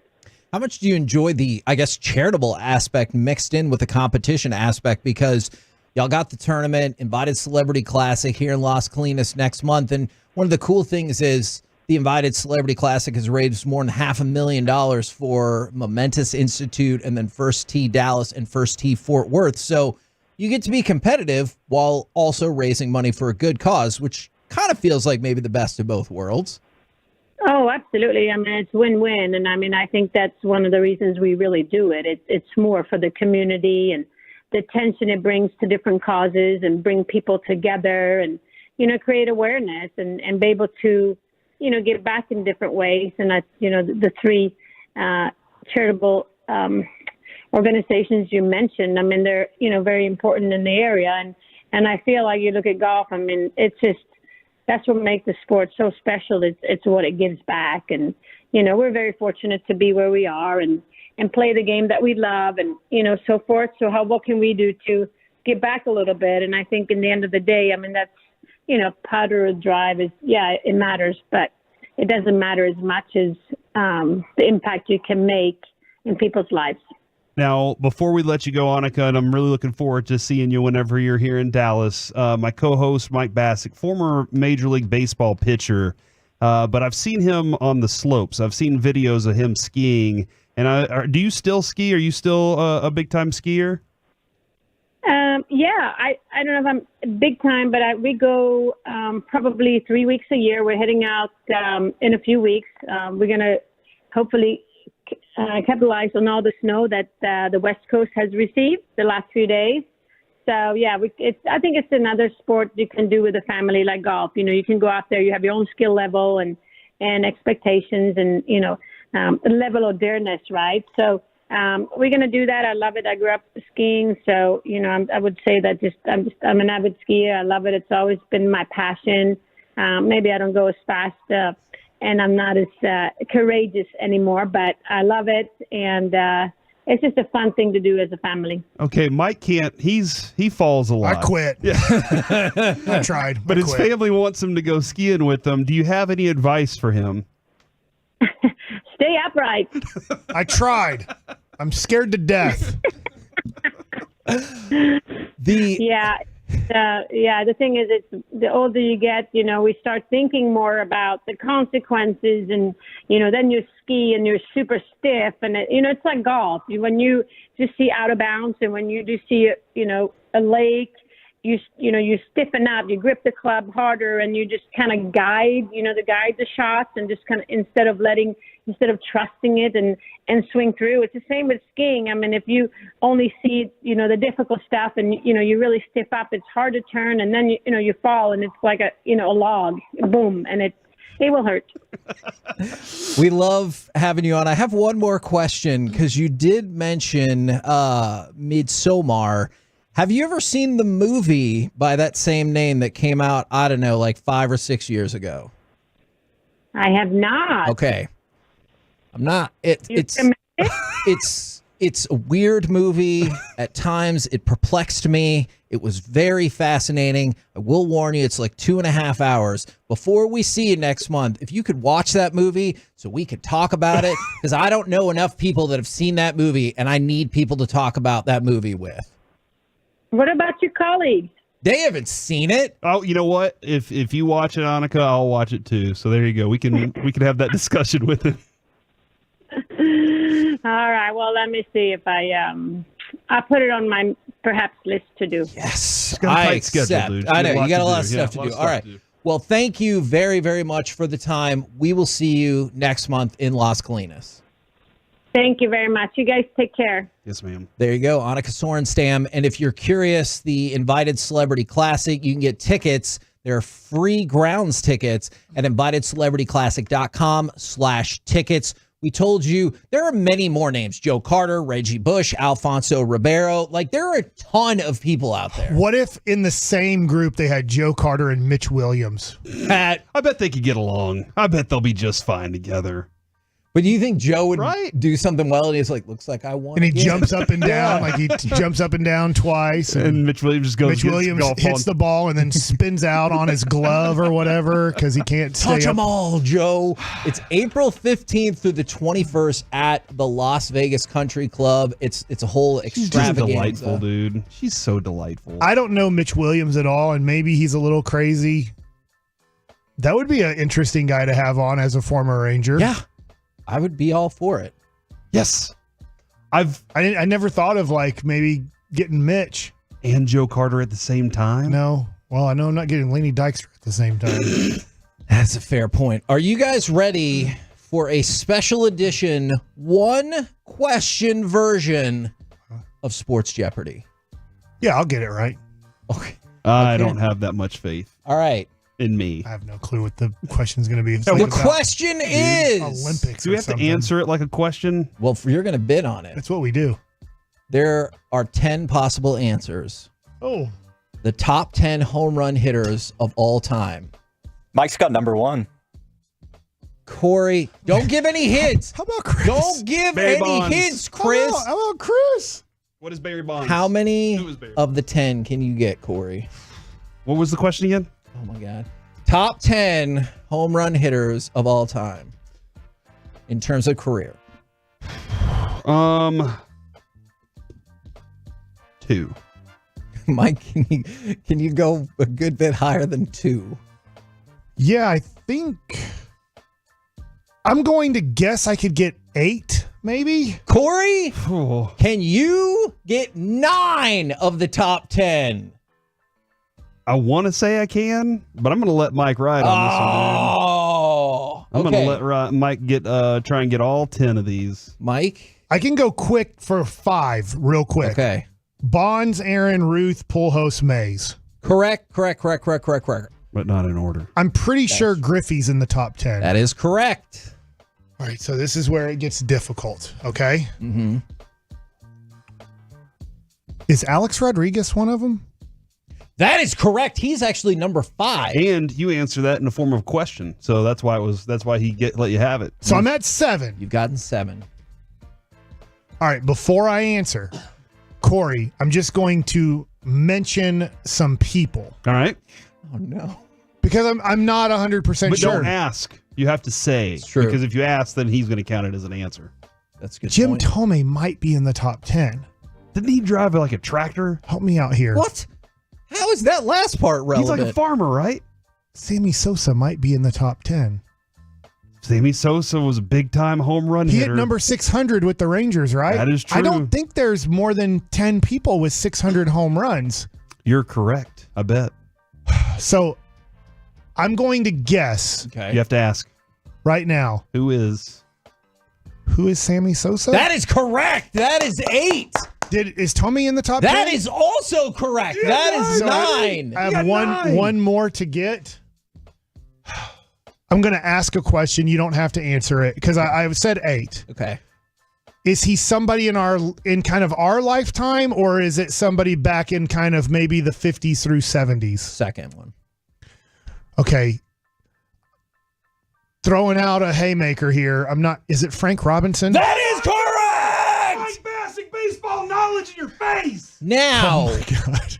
that you have dominated this. Wow, can you do the next? I had to ask that question though, because for some reason I was kind of sticking with, is it possibly McGuire. Tome? Oh, okay. McGuire was number Tommy's on 11. the list. Is since you got all 10, I'm going to take you to the reason why Jim Thome was trending on Twitter yesterday. Thanks to the Kirk Minihane show. Let's go to cut number 1 in just 1 second. He said, one of the guys on the show said he could get all 10. He got stuck at 8. And so what they did was took a dry erase board and started writing all names they could think of and then combinationing them up. And they're like, Frank this, Frank that. And so they just started taking names that they could think of and combining them with last names. And this is cut number 1 when they're stuck at 8. Reynolds. Frank Reynolds. Frank Danny Robinson. DeVito's character. I thought so. Wait, what? What? I got one. Yes. Yes. You son of a. All right. So on the board, he first says Frank Reynolds, which is the character from It's Always Sunny. Yeah. And then as that's they're Danny DeVito, right? Yes. And as they're going through last names, they randomly combine Frank and Robinson, which gets them number 9. They're only missing Jim Thome. Let's go to cut number 2, where one of the people on the show really tries to help out, but this hint is ignored. Lance Melvin. Lance Micah. Lance Stewart. Jim Thome still trending in the United States, as is Tom Selleck. Hope he's all right. Oliver. He's okay. Omar. This is him Peterson. Putting names together. Whoa. Omar Peterson? Yeah. Omar Peterson. Who's Omar Peterson? That sounds like a Incorrect. fun guy. And he even said, What's Jim Tom Thome, Selleck? trending on Twitter to try to help him out. He said, I will stay there until I figure this out. Let's flash forward. Hours later. Cut number 3. Did we finally get the last one right? Jim Tard. Tome. What? Jim Thome. Tome. Jim. Thome. I don't know what to do. Jim Thome. Jim. Thame. Jim. T-Home. You said it, Coleman. Wait, no. You said it, Coleman. Jim Thome. Jim Tome. You got it. Thome. Jim Tome. Jim Thome. Good Yes. enough. That's it, right? That's it. Jim Thome. Yes. You got it. So finally, it took you, I don't know, what was that, 2 minutes to figure it out? Mike crushed that. It took forever. It took a hint of, oh, hey, Jim Thome's trending on Twitter along with Tom Selleck, and he still couldn't get it. So congratulations, Mike, for knowing all things about baseball. I didn't think I'd get all 10. I thought I had a good chance to get 8. I knew I had. I wrote down really quickly 6.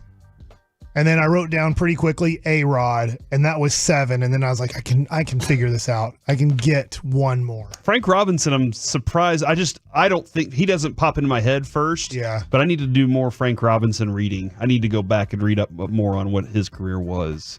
I don't know. Did he end up with 581? I don't have it in front of me, but like. Well, I do know. No, I think he had 586. Okay. And McGuire had 583. Correct. And so they were like right. They were. I think he was the first ever player, Frank Robinson, to win MVP in both leagues. Okay, I thought he you were won gonna for say first ever Cincinnati and then player. Baltimore, if I have that right.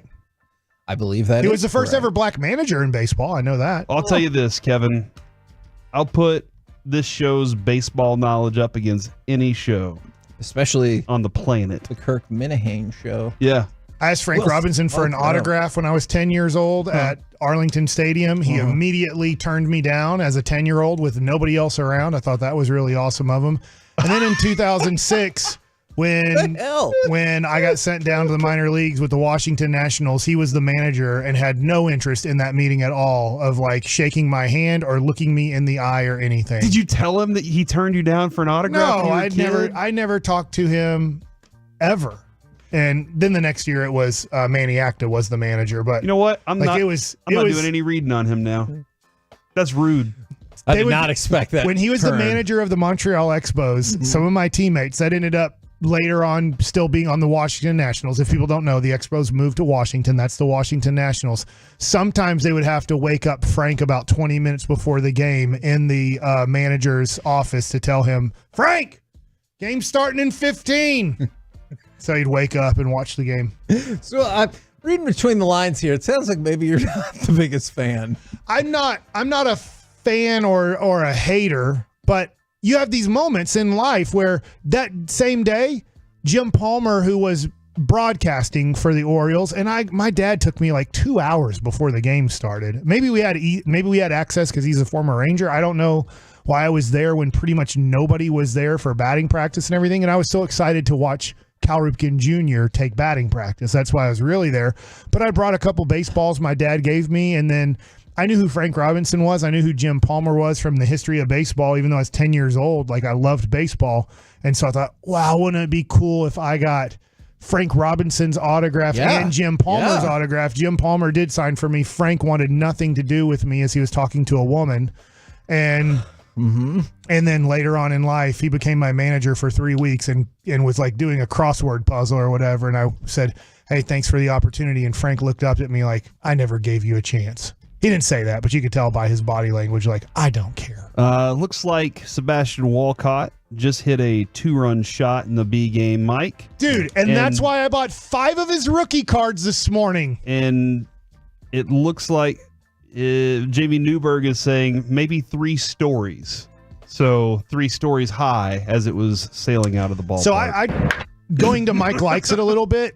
I won't do this right now because I don't think I have enough time. I talked to Jamie Newberg yesterday because he's out in spring training, and I respect his opinion. He writes a whole bunch about the Rangers over the last few decades. He tweeted yesterday watching Sebastian Walcott, and he kind of said, I don't know if he's going to be a shortstop. He's 17 years old. He's playing shortstop. He'll play shortstop this year in A-ball. And so I wanted to text him. I was like, hey, what position do you think he'll be 3-4 years from now in the major leagues? Hopefully it's less than that, but more projection as he's 17 years old. It's probably 3 to 4 years when he makes the majors. He said third baseman or right fielder because how big he is. And he is, for a 17-year-old, he's 6'4". And you said he's a full-grown man. I'm going to guessing he's 210 at 17 years old, 6'4", 210, which is a strong. I mean, right now, Evan Carter's 6'2", 190. Like, he's bigger than Evan Carter is. Yeah. And so that's my guess is what he'd be at 17. And I don't know, is he done growing? He's about to turn 18. Most boys are done growing at 17, 18 years old, but he could grow maybe another inch or two. And then it's kind of maybe how big does he get? Is that body going to stay healthy playing such a demanding position? Shortstop. Catcher's the most demanding on food and nutrition and stuff too, like how he handles that. And then shortstop's probably the second most demanding position, and then it comes to, is second base the third, or is it center field? Like that. I feel like I would say center, but I definitely would want to have that conversation. Yeah. Can I give you a potentially unfortunate update? It's kind of in the world of sports, kind of not. Is the judge has delayed the sexual assault trial against Jerry Jones. The lawsuit was set to go to trial for a jury trial on March 18th. The defense has argued that they would like until March of 2025 to properly get prepared for this, which, you know, that's a normal thing. You want my last Mike Likes It, just to throw it out there? Yeah. Did you guys know Shaq and Allen Iverson are now the president and vice president of Reebok? What? I did not know that. They're going to try to, because they were Reebok clients. They're going to try to bring Reebok back to the NBA. Obviously, they have to get a player or two to go down the path of, I will start a new Reebok line. But I thought that was pretty cool. I was a Reebok guy, and what I mean by that is my contract in professional baseball was through Reebok. And Reebok used to be right behind Nike. It was Nike for sure. And then Reebok was the second brand. Adidas was right there with them too. But like it was interesting to me. I got to get out of here now, but that Shaq and Iverson are president and vice president. I don't know if it's just of basketball operations. I had no idea. Yeah, so Your mic's not on. Of Reebok basketball is what the title. So they're trying. Shaq and Iverson are working to possibly bring Reebok back to prominence. the current game. Interesting. We're the KNC Masterpiece right here on 105.3 The Fan. Coming up next, it's time for the C Block starring Corey Majors. Where did you play your sports? Next on The Fan.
Fan Studio, secured by DFWsecurity.com.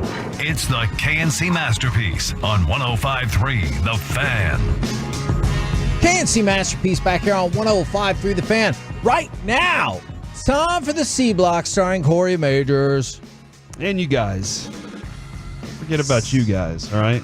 I never want to forget about y'all and your updates that you bring. And I would like to thank you for all your updates. Thank you. Mike, do you remember yesterday when Kevin had all the updates? Oh, and he thanked himself. Oh, I was thanking Corey for Pretty his... impressive. But you need to talk. We talked about it yesterday. I think it's not a bad deal to congratulate yourself when you Good do something. self-talk. In fact, Zach Sorensen, my former teammate, Yep. who does the great podcast. That's me. That's me. That's Every me. time you hit the ball well. And then if you don't hit it well, you just say, that's not me. And you move on to the next swing. Yeah. Yeah. And Kevin, just like I've always said, we always have another segment. That's true. Until we get fired, we always have another segment. You never know when it could happen. To make it better or, just to recover a little bit. The question that I do have, and this is Mike said on the field, and this makes a lot of sense, but I know there are a lot of listeners that are not necessarily from here, that might be new to the area. Myself. Like from California. I'm from East Dallas. I grew up in East Dallas. I played baseball at Bryan Adams High School. Kevin, you're from North Garland. Yep. Did you actually live in the northern part of Garland? Yes. Okay. All right. I did. Were you close to the middle part of Garland? No. Did it snow there? It did not. Interesting. Even though it was up north. Yeah, I always get heard what the you're north was a saying. little different. Yeah. Mike, you're from the City of Champions. Thank you for saying that. I just wanted to make sure everybody knows Duncanville is the city of champions. So, especially in girls basketball. That is true. I do think that's interesting because it's, we're pretty spread out. Not a lot of Fort Worth areas. So I'd love to hear from the Fort Worth I lived people. in Fort Worth. You did? From 2000 to 2004. Off of Montgomery. I lived in Mesquite and Garland for a little while. I was too. near, which you guys made fun of until I brought you Christmas presents. I lived on the same street as the Vending Nut Company. I did not make fun of it. You brought me I the did. nuts, and Yeah. those nuts were eaten during the holidays. They were amazing nuts. And I brought you, because you're not a nut fan, I brought you sour balls. Okay. Because you're against nuts. And did you eat those sour balls? I'm sorry, Mike. I did not. I don't really like sour balls. I do like some nuts. Did somebody like the sour balls? Yes.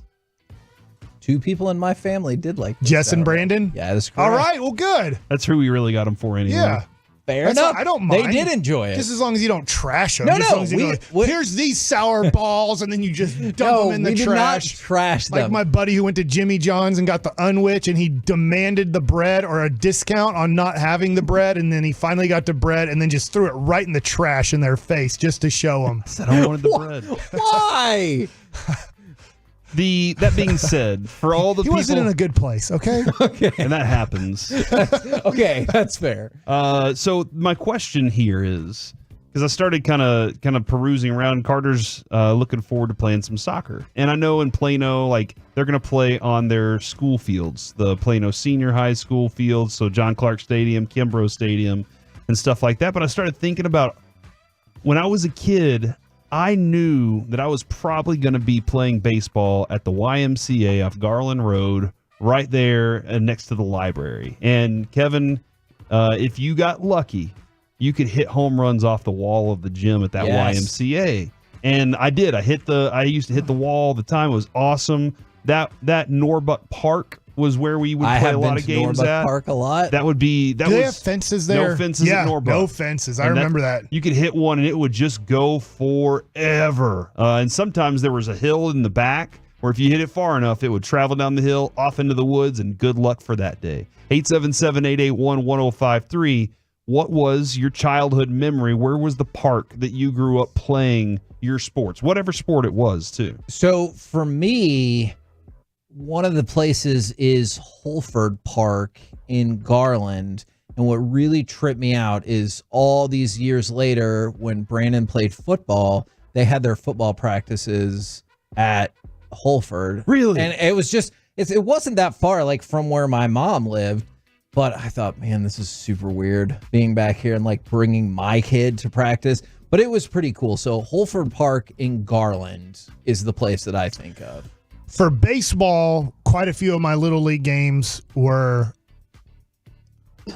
I called it Buckner. It was near an orphanage. Yeah, the Buckner Orphanage. In Mesquite. Is that That is Dallas still. Dallas still? Yeah, Okay, that's I just technically remember Dallas, coming I from believe. Duncanville. We played in a league out there, but we played all over the place. I draw a blank on where I played soccer and where I played when I was really little baseball. My kid has played there. It's in Duncanville. I just forget the name of the whole area. I called it Shenandoah, but I think it's changed its name. Okay. I think it's what it used to be called is Shenandoah Park, but I know that name has changed. But there's, I don't know, a dozen soccer fields out there and about 6 baseball fields, but for Little League, not for like adults or anything So like that. how long did you play soccer until?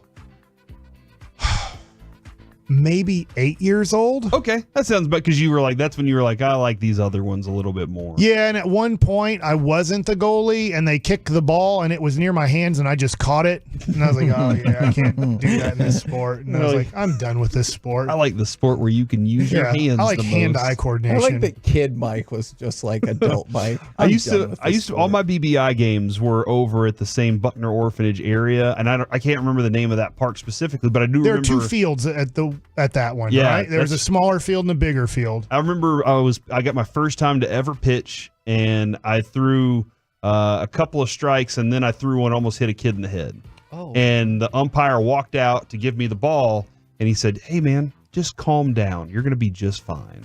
And I don't know what it was. Whenever he said that, it calmed me down, and I was able to get out of the inning and everything. And I was like, "Oh wow, that was a lot easier than I thought. Pitching is great." To your point, my son just played at Dallas Christian High School. And I can remember as a kid, I was in 9th grade, and I hit a kid in the head pitching unintentionally. And I thought, oh my God, like I was like, I might have killed that kid. And luckily he got up and played. But I remember like Dallas Christian, when I go to that field, I remember that. And then I remember I was playing center field one game, which I was not a great outfielder. Okay. And I was like, I got this ball. And I remember I made a great diving play. The ball was hit, and it was a fly ball that was about 5 feet in front of me. And I thought I had it like it's coming right to me, perfect. And then last second, like, oh crap, it's like 5 feet in front of me. And I dive and make the play.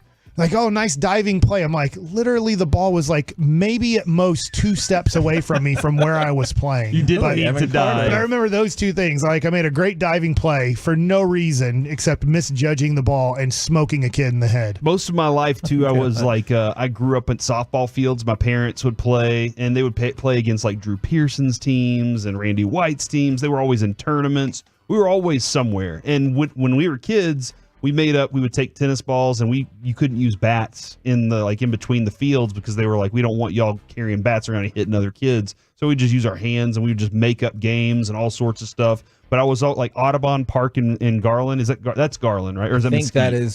I think that's But Audubon, I know there's a disc golf course over there by the Surf and Swim. We used to be there, every Tuesday, Thursday, Friday, and Saturday. Yes. When you had baseball practice like at 8 to 10 years old, you just mentioned tennis balls. I can remember this drill at Byrd Junior High where we would have sometimes practice.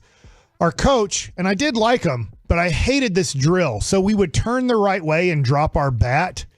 He would get a bucket of tennis balls from about 25 feet away and just peg the crap out of us. What? But we had to bat. We had to get into our batting stance, and we knew we had a helmet on, but he's like, to teach you how to make sure you drop the bat head so if it goes behind your head, it doesn't hit the bat for a foul ball, and to make sure that we're protecting our head, our heart, and our private area to make sure we turn. We just had to wear like 5 tennis balls in a row, and then it was like, next. Oh my God. But it is a way to, it is, so that's the way, so that's the way I know how to teach how to drop the bat head and how to make sure that you turn your head and turn your shoulder so your heart, your face, and your, sours aren't exposed. And then the bat, the bat doesn't get a foul ball, is that you make sure the bat head drops down so it can't hit the bat. So that was the drill that we had to do with tennis balls. From the 903 Rick Oden Park in Garland, sadly, it's no longer there. Yes, I thought about that when you said the Surf and Swim. I was like, man, I feel like I went back to the Surf and Swim with Brandon, but I don't know. It's survived. Did anybody in Fort Worth say Arc Park? I feel like that was a game. That was a place where we'd have baseball tournaments all the time. I'm seeing Sandy Lake Park of Sandy Oakland in Fort Worth, Meadow Park in Grapevine by the lake. Greetings from the north side of Fort Worth, by the way. They just wanted to throw that one out there. Southside Park in Duncanville. Now it's Lions Park. I played Oak Cliff Little League. Chisholm Park in Hearst, played there. Fretz Park in Richardson. A couple different parks in Richardson getting called out there. Kane Park here in Athens, Texas. Whoa, we got some Athens listeners. I love that, dude. All over the place. Pick up football at Cottonwood Park, followed by basketball afterwards. And yes, Cottonwood Park was an absolute blast. You know what else I remember? Now, I know we're talking baseball. I do remember in basketball, we'd go to Keast Park and South Oak Cliff, like YMCA, because my dad, I do think it helped me out a lot in basketball. He's like, you're not going to play against white kids anymore. Keast? What? He's like, I want you to go play in South Oak Cliff, and I want you to go play at Keast Park. Like, I want you to play against black kids. I want you to play against what was, Look, I don't feel like I'm saying anything bad here. Did it feel like at the NBA. Was it a different basketball? Yes, and it was a different environment too. It was freaking loud in there. Like it was. Was it intimidating or did you have fun? I liked it, and you know who I am. I would look into the crowd and start pointing at them when I would make a shot, even at like 10, 11 years old. Wow. My goodness. Mike has always been Mike. Soccer. That's a good point. Soccer over by Eastfield College. Dude, they have, 50 soccer fields over there? And I lived right there. That was where I played soccer at Eastfield College my entire childhood. The Tornadoes and the Chargers. We were always out there, man. It was an absolute blast. This is awesome. I'm loving seeing all these texts. A lot of people, a lot of areas around DFW that have lots of different places for the kids to play. Cravens Park in Arlington, Bicentennial Park in Southlake. Oh man, River Shawn. Yeah, dude, and they're redoing it. They are redoing. They're upgrading a lot over there, right? Yeah, because my dad was like, that's where SMU played their college baseball games.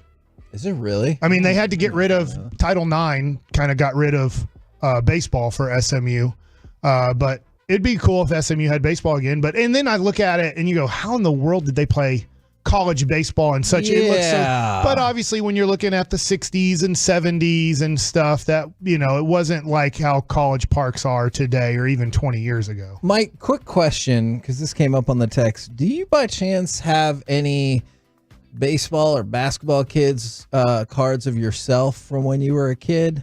I probably have pictures. Okay. Because you know how they used to make those cards and stuff? We didn't have those yet. We had pictures, amazing. But they didn't make the cards yet. Just like you would at school, like you'd get a 5x7 and maybe 8 wallet size or whatever for picture. How's that business doing nowadays? The picture business? Yeah. Can't do well. That's what I think. They're all online now. Who keeps pictures? You say that. Nobody prints them. We just joked about how you're not going to CVS to print up your pictures. At Little League baseball tournaments, they'll have somebody there who they always take a team photo of the whole thing, and then they're like, hey, look, this is what it's going to look like framed up with some cool background or whatever. Now you're in space. It's like, can't all the parents just take a team photo and not have to pay you $60? But it must still work out well enough. Noah got school pictures, and Jess was like, we need these pictures. I was like, why? We have a camera, phone. Yes. Big League Dreams in Mansfield. We've been there. We called the game there. What do you remember about that evening? You said something to Elf. No, it was not Elf. It was Grego. Oh, yeah. Oh, when he was like, hey, what is KC Masterpiece? Sounds like barbecue sauce to me. What's that? What kind of name is that? I don't think he appreciated it because at the time, and I didn't, I didn't appreciate his tone either, is... Their show is called Rage. It was the Richie and Grego extravaganza. All right. So it was an acronym. And he goes, I just don't get it. And I was like, well, our names are Kevin and Corey. And so we just use the letters. It's pretty much the exact same thing that y'all do. So you should be able to figure it out. I think you said something along the lines of, I'm done with this now. And then Sybil was like, these guys are great. They're sweet. Sybil liked us. I don't think they cared. Big League Dreams is a cool place. It is a fun place to be. They've done a poor job of keeping that nice, but I think over the last few years they finally, the turf was tearing up and everything because they're making so much money. My mom used to work in Mansfield ISD, and that thing, because it's like an 8-plex, right? You have 4 fields on one side, 4 fields on the other with the background of famous stadiums, and they let it go to crap because they're like, just keep running 10 games a day on each field, because they're making Mansfield City was making millions of dollars every year on that. It's like, hey, can you shut down one side for just like 2 weeks and redo the turf for these kids that they're not working off of such bad turf? Or hire our friend Jake from Surprise. Have him. He said he's booked all the time, right? Yeah, and Jake's a grass guy. Yeah, well, that's what I'm saying. Now we're going to replace it with all grass. Kevin, I have one other thing. Go ahead. But thank you very much to all the support on the fan text. And look who still has a show from the 940. What are you doing? That's what they said, not me. Look, if you want to tell that other story about the first time we ever had a really in-depth talk with Grego and he told about his Rolexes, that was amazing. They closed Big League Dreams. What? Yeah, it's closed. In Mansfield? That's what we're seeing from the fan text right now. More than one person said that? Yes. Because they're redoing it? They closed Big League Dreams from the 817. BLD is closed down now. And the 682 Big League is closed. They didn't take care of it towards the end. Bad people. Playing also fights and all that. And then from the 682. They'd have softball games on weekday nights. So they'd use it for adult softball. But they'd let it go into complete trash. I was just hoping that they would, all you had to do is redo the turf. Now from the 682, City took ownership. It's better now, just pricey. So I don't know. Maybe we'll have to look it up. I do now see multiple people saying the city of Mansfield took it over. Well, Kevin, I can't talk about how MLB The Show added female players to it. So we've run out of time. But there it is. Like Jenny Finch? You can create a female player to play baseball. You can go up through the minor leagues and grow into it. So if there are people out there that want to create a female character, now they can. And a lot of people are like freaking out because they really just wanted franchise mode fixed, and they're just like, that's all I really wanted. I appreciate this, but hey, can we get franchise mode fixed first? Do you remember when we were maybe in high school, there was that Budweiser or Bud Light women's team going around the country like as a professional team trying to take on other? I do not remember that. I'll try. I feel like, I don't think I'm right here. Maybe one of the Necro brothers was the manager. I'll have to look into that. I'm not saying you're wrong. I personally do not recall that. And for the people who want the franchise mode fixed, fair enough. For the people who don't like it, couldn't you just not play? I have seen some people that are like, you're kidding me. A girl playing baseball, playing minor league baseball, and eventually playing major league baseball. This isn't reality. It's never going to happen. Why would you do this? And then my thought is, you're playing a video game. In 1994, the Colorado Silver Bullets women's professional baseball team was founded. So I do not remember. I don't think it lasted long. I need to read more, but that's the first sentence. So I had it kind of right. I knew it felt like a beer thing to me. Yeah. Is obviously Coors Light or the Silver Bullets. That does make sense. We're the KNC Masterpiece right here on 105.3 The Fan. Coming up next, should the Rangers follow the Royals blueprint to rebuild their pitching development? 877-881-1053. Get involved in the conversation. We'll do it next right here on The Fan.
gmc.com. This segment of the KNC Masterpiece is brought to you by Cars for Kids. Donate today at carsforkids.org. And Frankel & Frankel. Life is unpredictable and accidents happen. Frankel & Frankel are the go-to attorneys for car and truck wrecks in DFW. If you or a loved one has been in an accident, contact Frankel & Frankel for a free consultation at truckwreck.com or call 214 or 817-333-3333. KNC Masterpiece back here on 105.3 The Fan. Let's talk about Rangers pitching and maybe an interesting little update. Do we think that's good for air or just for our internal knowledge? I think it's good for our internal knowledge right now. All right. So we planned this segment at least yesterday, if not the day before, and the timing of it was interesting because today Evan Grant with the Morning News has an Evan Help Us, and one of the questions is, why can't this organization produce homegrown starting pitching? Good question. Evan's answer, could we start off with something a little lighter? Like maybe, hey, what's the meaning of life? Or is there life elsewhere in the universe? Jeez. So he's saying this is a deep, heavy topic. Well, he said That's what it sounds yeah, like there. It's a great question. I'm pretty sure I'm just not sure I have an answer. I'm pretty sure the Rangers don't. And so you sent us an article that we were talking about and kicking around yesterday using Kansas City as a potential example to look at. And one of the things that I want to talk about with the Rangers is it's not simple. It's not as simple as just draft more pitchers. Like you can argue draft better, but they drafted a first-round pitcher in 16, 18, 2021, 2022. You know how many of those pitchers are going to be in the rotation this year? None. Probably none. It's the and word, not even bullpen either. Yeah. It's the word development that I think matters the most. You can draft the talent, but can you continue to help them go from level to level to level to get there? Like Brock Porter looks like he could be a very good talent for the Rangers. He's still years away potentially from getting that point, getting to that place. But what they do with him in the minor leagues to help him become a pro pitcher is the most important thing. That's what that's what the Rangers haven't quite figured out yet. You're right. And even somebody who's even more developed like Kamar Rocker, I'm not saying this is the Rangers' fault because obviously he already had problems, but it is concerning when people keep asking about him. I'm like, well, the second he started throwing in minor leagues, he had an injury. He's pitched 28 innings since 2021. So I think it's great that he's getting back on the mound. Just don't know how much you can hope for anything there. Definitely in 24, but even going forward, I hope so. And so that brought the spotlight on the Kansas City Royals organization.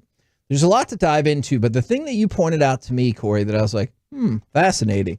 We looked at potential limiting factors for each guy and then made sure that we got those out of the way to allow them to realize the full potential that we see in them. Yeah, that was, Mike, that was where when they're trying to find out how to work with these guys, they said, if they can't do this, we're not going to ask them to. They also, in the rest of the story, went deeper into how they looked at their bodies, their builds, the kinesiology of it all. And I'm sure the Rangers, most staffs do this type of stuff. But then they said, okay, we're going to maximize what your body's build, what your body's type is with grip, with and maybe even adjusting some of the ways that you do go attack your velocity on certain pitches and things like that. But they made very specific plans catered to each one of the pitchers. That's a lot of work.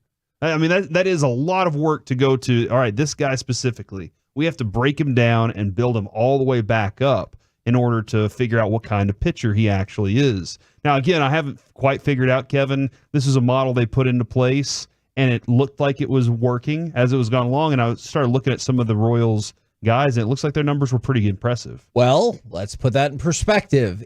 So Kansas City, they realized their problem. Yes. Which, the same here. Although, interestingly enough, we did get Danny Duffy. So, did we win? Yeah, I'd say that's always a victory for us. All right. I'm interested on where this story's going just because I'm trying to look up Kansas City stuff. So I'm not exactly sure where you're going. I'm excited about this. Like I'm almost like a listener right now going, all right, you told me to look up some Kansas City stuff. I have some stuff in front of me, but I'm interested on maybe some more specific stuff. So I can give you specifics. So the CEO for the Royals talked about how it's not a quick fix and how they did all this investment, and that's great. So how does it look? At the All-Star break, 5 Royals pitchers were in the top 100 of all minor league pitchers in strikeout percentage, strikeout to walk percentage, and 6 rank in the top 100 of swing to strike percentage. And so you see a very clear aspect that they're looking for from their pitchers is they're looking for not just strikeout pitchers, but also swing and miss pitchers. Because I know like a lot of times those go hand in hand, but not always. And you look back at where they were just a year and a half earlier, they had 1. So Kansas City put a big push behind, let's find pitchers that, well, not only that we like, but are strikeout pitchers, are efficient strikeout to walk pitchers, and are swing and miss pitchers, which you don't have to be. Like, I wouldn't qualify Dane Dunning as a pitcher like that by any means. So that's not to say you have to be a pitcher like that to be successful, but that is something that Kansas City has focused in on. And so if you look across all minor league pitching, they went from 1 to 6 people in the top 100 in the span of 18 months. Yeah, I think that's a pretty significant jump right there and it was the same players they had. They just worked with them. They developed them. They were trying to make sure that those guys we took advantage of there, and they identified them and were able to, again, it's wild how often you see and hear, because everybody's like, what happened? And I don't know if you looked at Twitter much yesterday, Kevin, but my Twitter timeline was just inundated with people talking about, well, yeah, I'll take the Chapman trade anytime if it gets me. I hated that we were tagged. And I was like, come on, guys. Like we didn't, but I saw it. But the point was, it felt like grip on his slider was the thing that the Royals changed when it came to Cole Reagans. That was it. A very small thing, and all of a sudden now this dude's a master pitcher. And I don't know that it's going to continue that for the rest of his career, but grip was one of the small things they looked into that said, we're changing just this, and now he's better. And when you look at the Rangers, Mike, what do you think the number one problem is for Jack Leiter? Well, Jack Leiter specifically. Location. Okay. That is more specifically, Kansas City is, when we scout everybody, one of the things that we do is first pitch strike percentage. But my question, and I guess my concern would be, is it didn't feel like that was an issue for Leiter going back into college. And so what do you see that translates how first pitch strike percentage will go from one level to the next? Because I'm honestly not sure. Well, I know this. That's a good question. I'm going to start off with this. I do remember talking to somebody before Leiter was drafted or right after he was drafted and said he does get a lot of swing and misses out of the zone. Okay. So when he elevates his fastball above the zone, college kids are swinging at it. When he throws his breaking ball below or away out of the zone, the college kids are swinging at it. And they were wondering, can he get as many swings and misses if he's at the top of the strike zone, if he's at the bottom tier of the strike zone with that pitch, because you're not going to get as many chase swings at a professional level that you will in the SEC or college level. And so I guess that's the tough part that didn't translate. There was a small concern. Obviously, he was going to get drafted in the top 5. If the Rangers would have gone, let's just say, with Jordan Lawler, or if they had gone with Marcelo Meyer with that pick, a high school shortstop, those were options that they had. It wasn't like Jack Leiter was going to fall out of the top 5. Like he could have fallen to 5, but he wasn't going to go outside the top 5. So there was there a concern that he wasn't perfect or going to be an ace at the major league level? Sure, there was that concern. And one of them was, is he going to get that many chases? Probably not. Can he get swings and misses at the top of the zone and at the bottom of the zone? And obviously it hasn't worked out well so far in Jack Leiter's career. But I will say, one, there is mechanics. I struggle with this because I threw so many strikes. Was I a good big league pitcher? No, I wasn't. But I could throw strikes, a lot of them. I never had to worry about throwing strikes for the most part. So it's just about your mental mentality.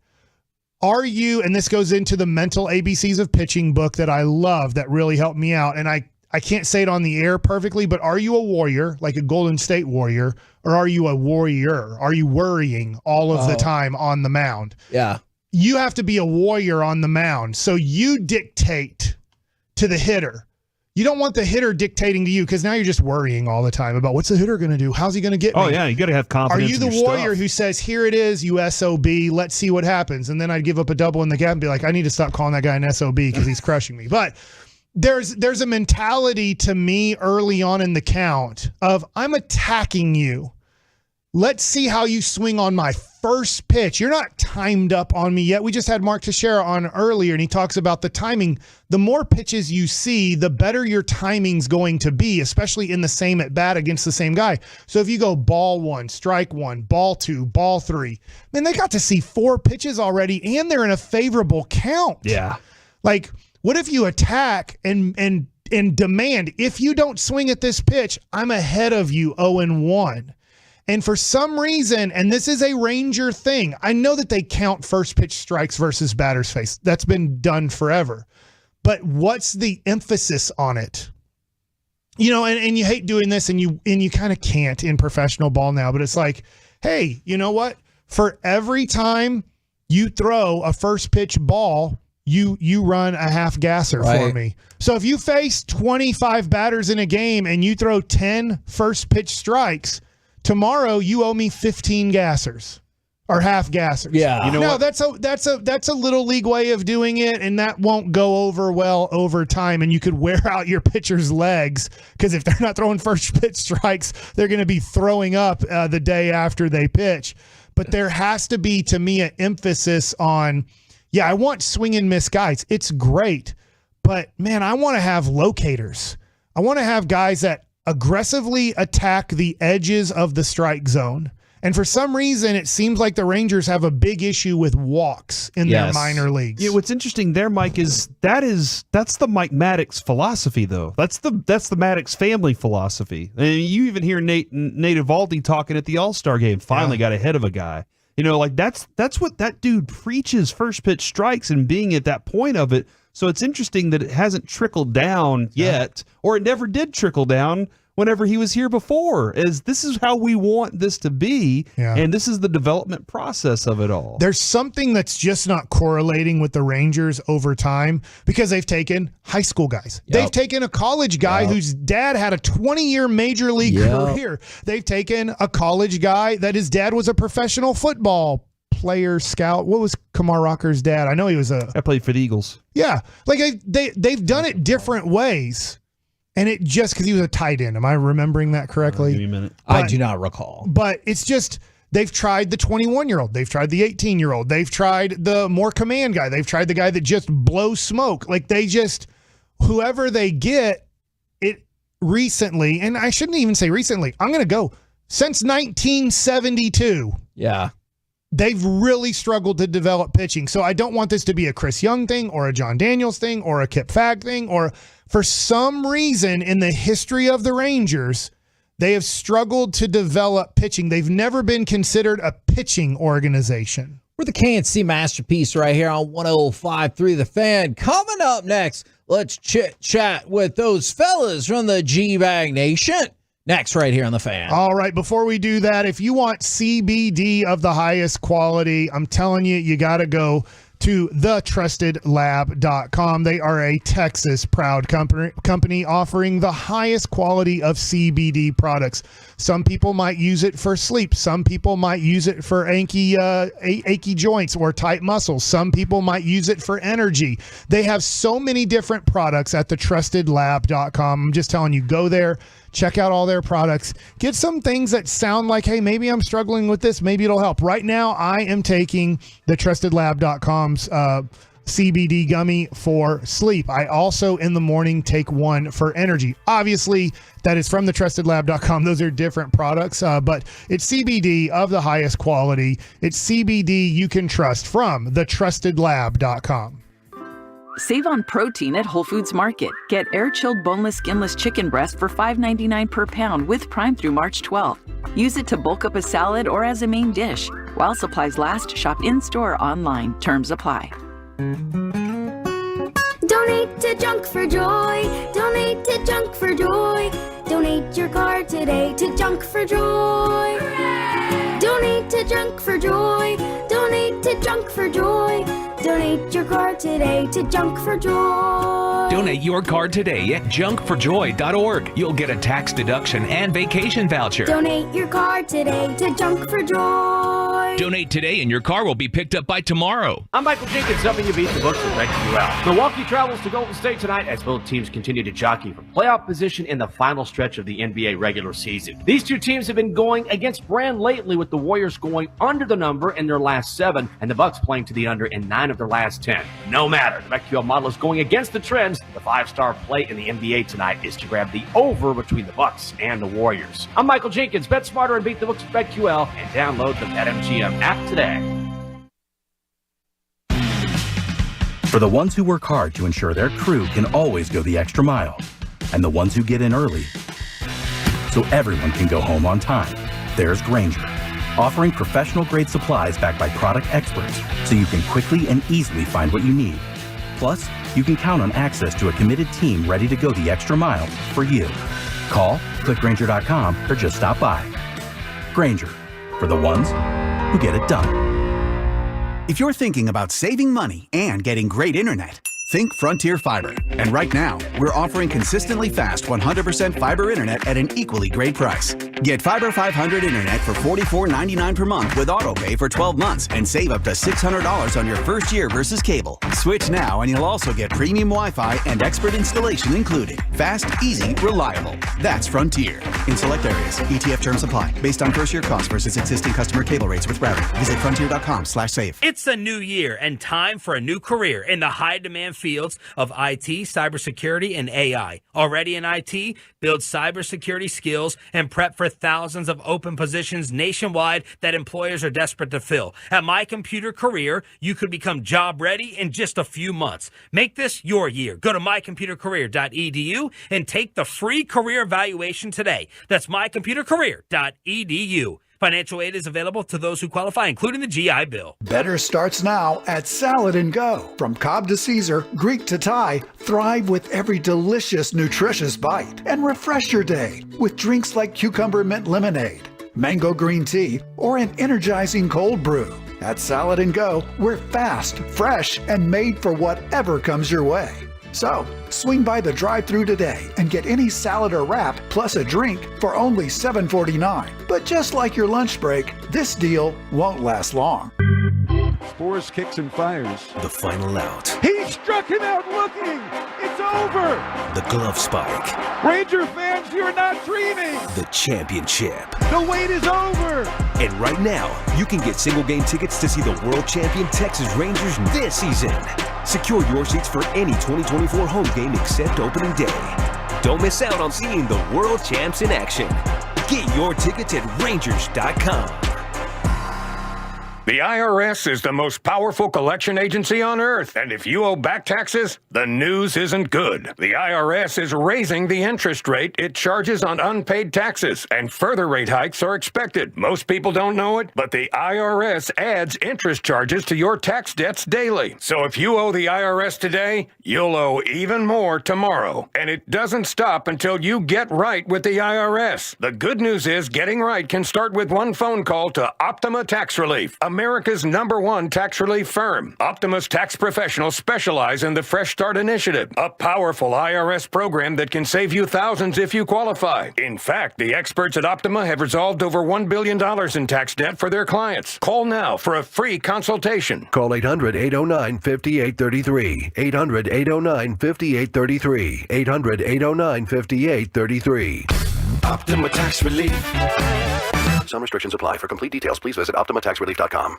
Attention, men who are frustrated about their decline in the bedroom. Hey guys, it's Chris with Dallas Premier Health. Don't watch your love life dwindle to nothing and disappoint your partner. Whatever you call it, failure to launch or an equipment malfunction, we all know it happens. But there's a way better option than getting hooked on ED pills. At Dallas Premier Health, our acoustic wave therapy is fast, long-lasting, effective, and 100% safe. It's doctor-recommended and proven to work with over 50 clinical studies. No shots, no drugs, and no pain or side effects. We get to the root cause of your problem, which is really just a blood flow problem. And once we fix that, your love life will come roaring back. So move past the shame, embarrassment, and frustration, call 972-703-9630. And when you book your visit this week, we're going to give you a special gift. 1 acoustic wave treatment totally free.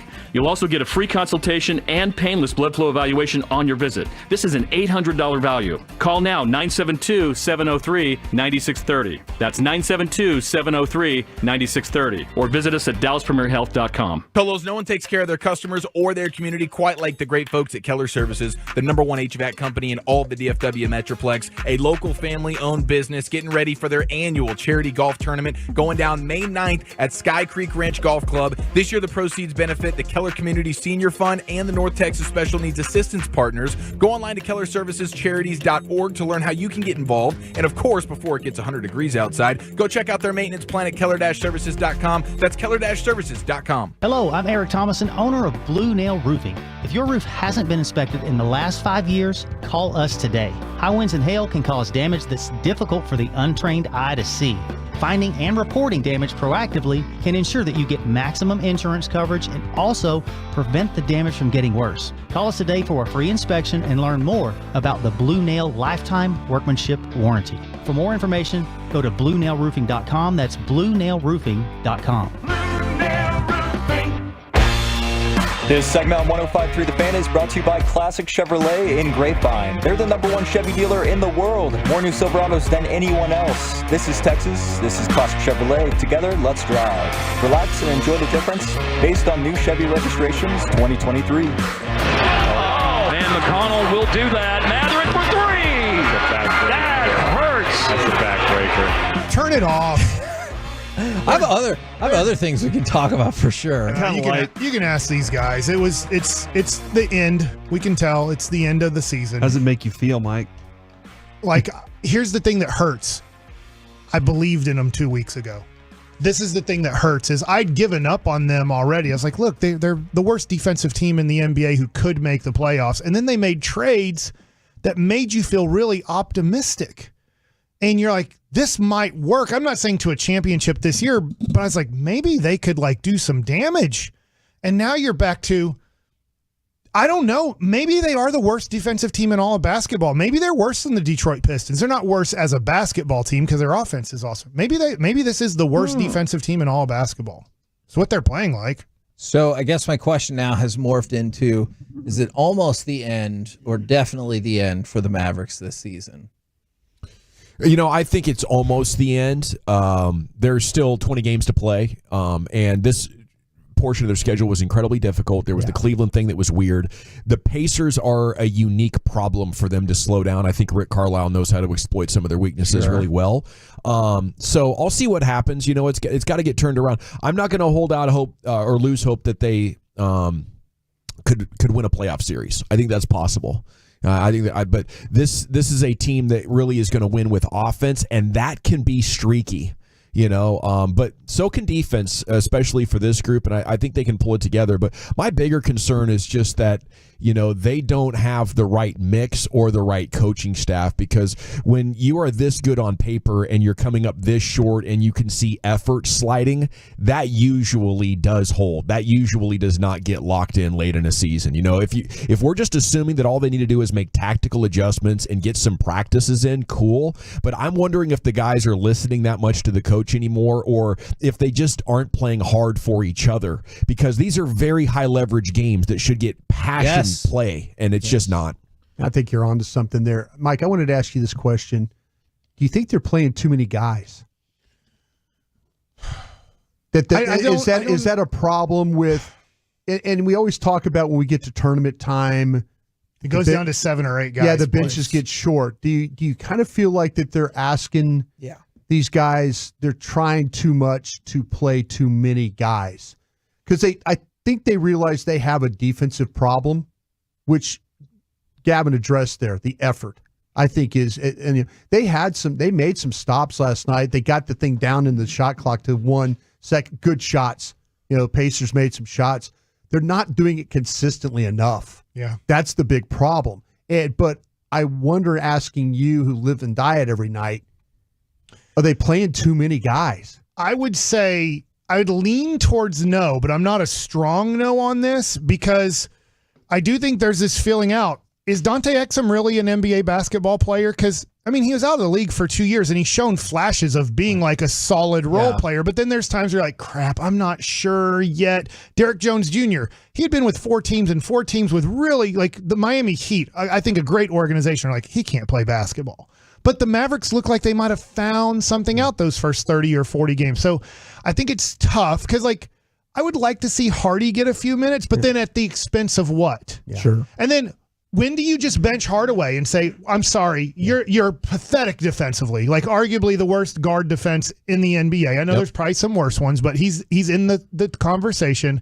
And when you are shooting the way you're shooting, it just kills us. But you know that eventually he's going to Joey Gallo his way into 3 home runs in one night. Right. Yeah. So then how long do you stick with him and go, I'm going to live with 5 bad games in a row, 10 bad games in a row to live for that 3-game stretch where he's on fire? That's tough for a coaching staff to try to figure out with a Tim Hardaway Jr. type player. I just don't know. I just know this sounds, they're not trying their hardest. Like I just can't believe where they came out of the All-Star break. They had this trade. They beat Phoenix. They could see the ability to maybe get to the 4 seed. It was going to be a stretch, but maybe get. And it was like, we don't care. Now they're a game out of the 10 seed. I mean, they're not far away from maybe bouncing back to 6 if they got hot. But now when you're giving up 74 points at halftime and then you've given up 100 points and there's still 4 minutes left in the third quarter, that's just not giving effort.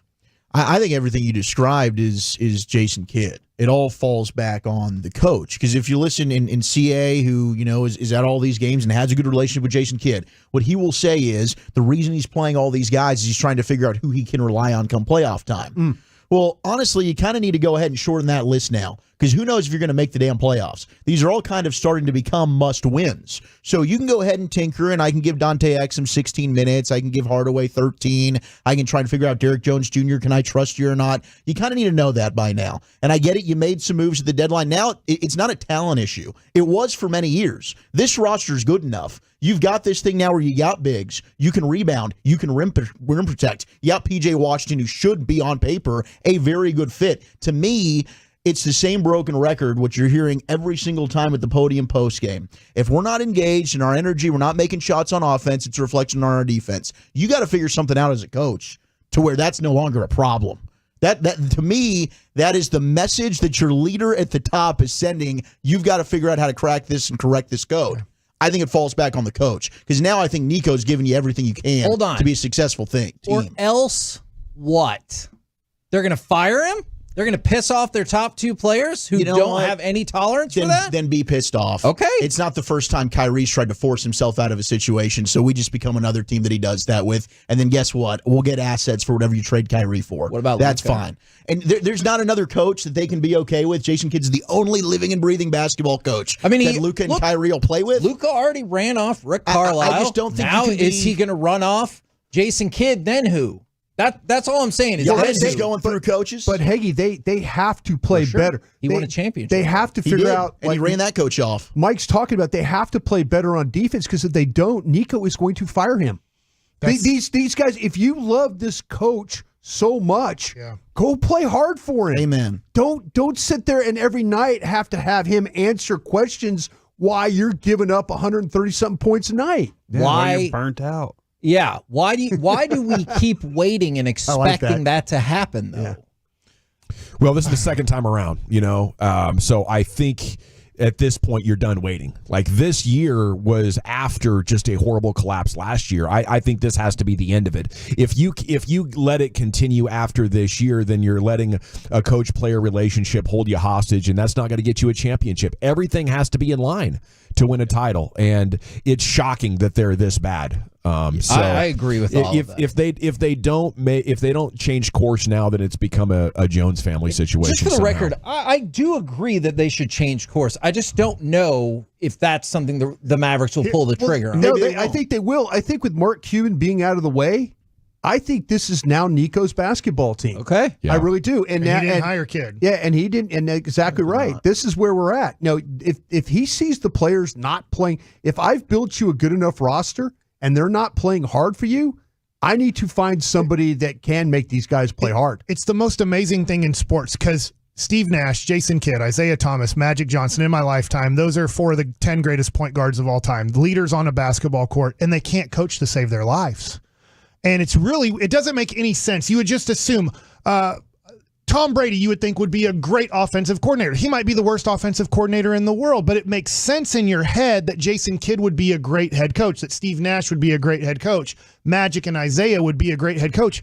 But they fall under this category of when the ball's not in their hands and they're not dictating the flow and tempo as the guy on the court, they struggle tremendously on the sideline to dictate how the game's supposed to go. And Rick Carlisle, like I said, Rick Carlisle versus Jason Kidd as a player, it's a joke. Yeah.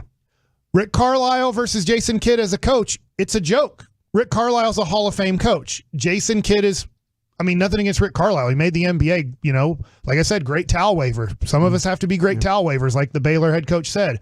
And if Rick Carlisle was able to coach this team, I think you would have a 52-55 win team. But the players would have to allow him to coach the team. Dirk, even though he didn't love Rick Carlisle, allowed Rick to coach the team. What do you guys got coming up on the program today? Pure Gold, as always. Thanks for asking, Hagee. Including Bobby Carella, Mavs.com. What's that, at 4 o'clock? Yes, 4 o'clock. 4 o'clock, Bobby Carella. I am looking forward to that. Roll home with the G-Bag Nation. We have been the KNC Masterpiece. Make your way back with us tomorrow, 10 a.m. to 2 p.m. right here on 105 through the Fan. Sebastian Walcott forever, Kevin. It's almost his 18th birthday.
Fan Studios, secured by DFWsecurity.com. You're rolling with the G-Bag Nation on 105.3 The Fan. Here we go. Hour 1, G-Bag Nation on 105.3 The Fan. Hope you're having a great day. The Rangers are about to get underway with the Rockies. We'll have the latest on them here on your home of the World Series champs. There's Brian Broaddus. You have Zach Wolchuk. You have Lucius Alexander over there in the Pimp Cup. Carter Freeman. I'm Gavin Dawson along with you. We are the G-Bag Nation here on 105.3 The Fan. Everybody having a good day? It's been great. It's been great. Absolutely. I see you added another burnt orange shirt to your collection. Yeah, this is a... It's funny, my... He's turned into a Texas fan before our eyes. No, Yes. but you guys understand... Breaking his own rule. No, there you go. There you go. Yeah. It doesn't say Texas on it. No, it doesn't. It doesn't say Texas. I did Nice it, shirt, too. Thank you. I did it in support of Bennett. And so if I go to an event with him or There you whatever go. to have a burnt orange shirt. So, yeah, it just came. It just came. It's called Poncho. It's an Austin company. Yeah. Those shirts I've been getting. So, yeah, I'm not doing an endorsement for him or anything, but check him out. I like his shirt game. He's got some I style think here. you're pulling it off really well, but your money is going to the school. So I think it still fulfills. No, they're an SEC school now. Yeah. I can't pull for them. They're an SEC school. I think you're going to be putting up the hook 'em here before we know it. No, that ain't gonna happen. But I will. If Bennett asks me to show up for some things, I will support. I'll make sure I'll have the right color shirt on. Watch me. I'll show up in that all purple though. I think that'd be a great troll job if you did. Yeah. Just wear your broadest LSU jersey. I can't wait till LSU and Texas play in sporting events, and I could just completely LSU it up. Yeah, you should. Like and wear the remember- Super Bowl ring. Yeah, like Dawson always say, well, Broadus wearing his LSU gear for the 5th straight day in a row, kind of a thing. Yeah. So, Do you have any LSU rings, like from conference championships or anything? I that you do. guys I won? have two SEC championship rings. Definitely. But I don't. How many wear rings them. you got? You got some bowl rings too, don't I got you? bowl rings, watches. Yeah, I've been a part of some really good teams, and I've been a part of some really bad teams for about 3 years with You the need them Cowboys. clean, let me know. We can get that taken care of for you. Y'all doing some pocket watching right now. I tell you. So how many rings you got? I see your new shirt you got going on there. I'm just Brian. looking for pastry chef Eric over here. Eric's at my house right now, like Jimmy in the door. Yeah. Well, we got winners to talk about, boys. Thanks to the Dallas Stars. And How about that? Let's go. I think probably win of the year in all sport. Oh my goodness. Man, that's crazy. Were you watching last night, Brian? I tell you what, I was on my film duty last night. Watched film till about midnight, and so I just kept getting phone notices, and San Jose kept scoring goals, and I'm like, okay, this is a bad loss to a 16-win team. This is one of those nights. Didn't get it done, and the next thing you know, the phone starts going the other way, and I'm like, okay, stop watching tape, go watch these Stars, and so. Got to see the equalizer and then the overtime goal as well. Man, they salvaged that thing. When you just watching the way the scores were rolling, I'm thinking, man, because usually what I'll do is if it's a close game, I'll stop down and go watch the last 6-7 minutes of it, and when I'm doing film. But man, that one, it was going bad. For the majority of the game, it was going bad. Yeah, when it's 6-3, you're thinking, okay, this one's a bad loss. One's going to be an L. Then you get the young guns, Johnston and Stankoven. My gosh, Stankoven. So much energy with those guys. He is taking over the league right now. But you have 3 goals in less than 3 minutes, and then the overtime winner, they put a touchdown on the board. It was absolutely gorgeous. 2 20-year-olds changed the momentum of the game with Stankoven drawing penalties and Wyatt Johnson becomes the youngest star to have a hat trick. Had 3 goals, 2 assists. Miro was good last night on the assist. He had the helpers working last night. Yeah, Miro did. Yeah, so but it was historic. So I saw a stat when you have Johnson and Stankoven. Both had multi-goal games. Yeah. One had a hat trick, obviously, Wyatt Johnston. They combined for 9 or more points. The last pair of NHL teammates, 21 or younger, to do that. Of course, it's the great one. Wayne Gretzky. And Yari Curry? And Yari Curry. Yeah. Back in 1981. We got to go back to 81 the last time that was done. I'll tell you what, man, I was into hockey back then with the Yari Currys and the Mark Messiers and those guys, Grant Fuhrer and goal. Those were those old Edmonton teams with Glenn Sather as the coach, general manager. Those were dynasty teams. And that's the great thing about hockey. You have some dynasty teams. Yeah, they'll you stay go back to together. the Canadians and all that, but just a great win last night. Like I say, you just don't want to go and give one away against a team that's not very good. and they were able to pull it out. Damn near did. But yeah, that was electrifying, and they're back into a tie for first in the Central because Winnipeg lost. They have a few days off before they're back at it Friday in Anaheim and Saturday at LA against the Kings. And there is a Fresh Spits and Suds podcast out on Odyssey, by the way, or wherever. It's good you educational get your sports stuff. podcast. You're in that, yeah. Broadus has a report. By the way, Eric Chiafalo is he's on family duty this week. He's hanging out with the kids. And good for him. Enjoying himself. So send him some love on social media. Chief will be back next week. I think it's now 3 weeks in a row that one of us has been missing. We've been all kind of finding ways to steal some time here and there. Speaking of family report, how are we doing with the young one with you? Good.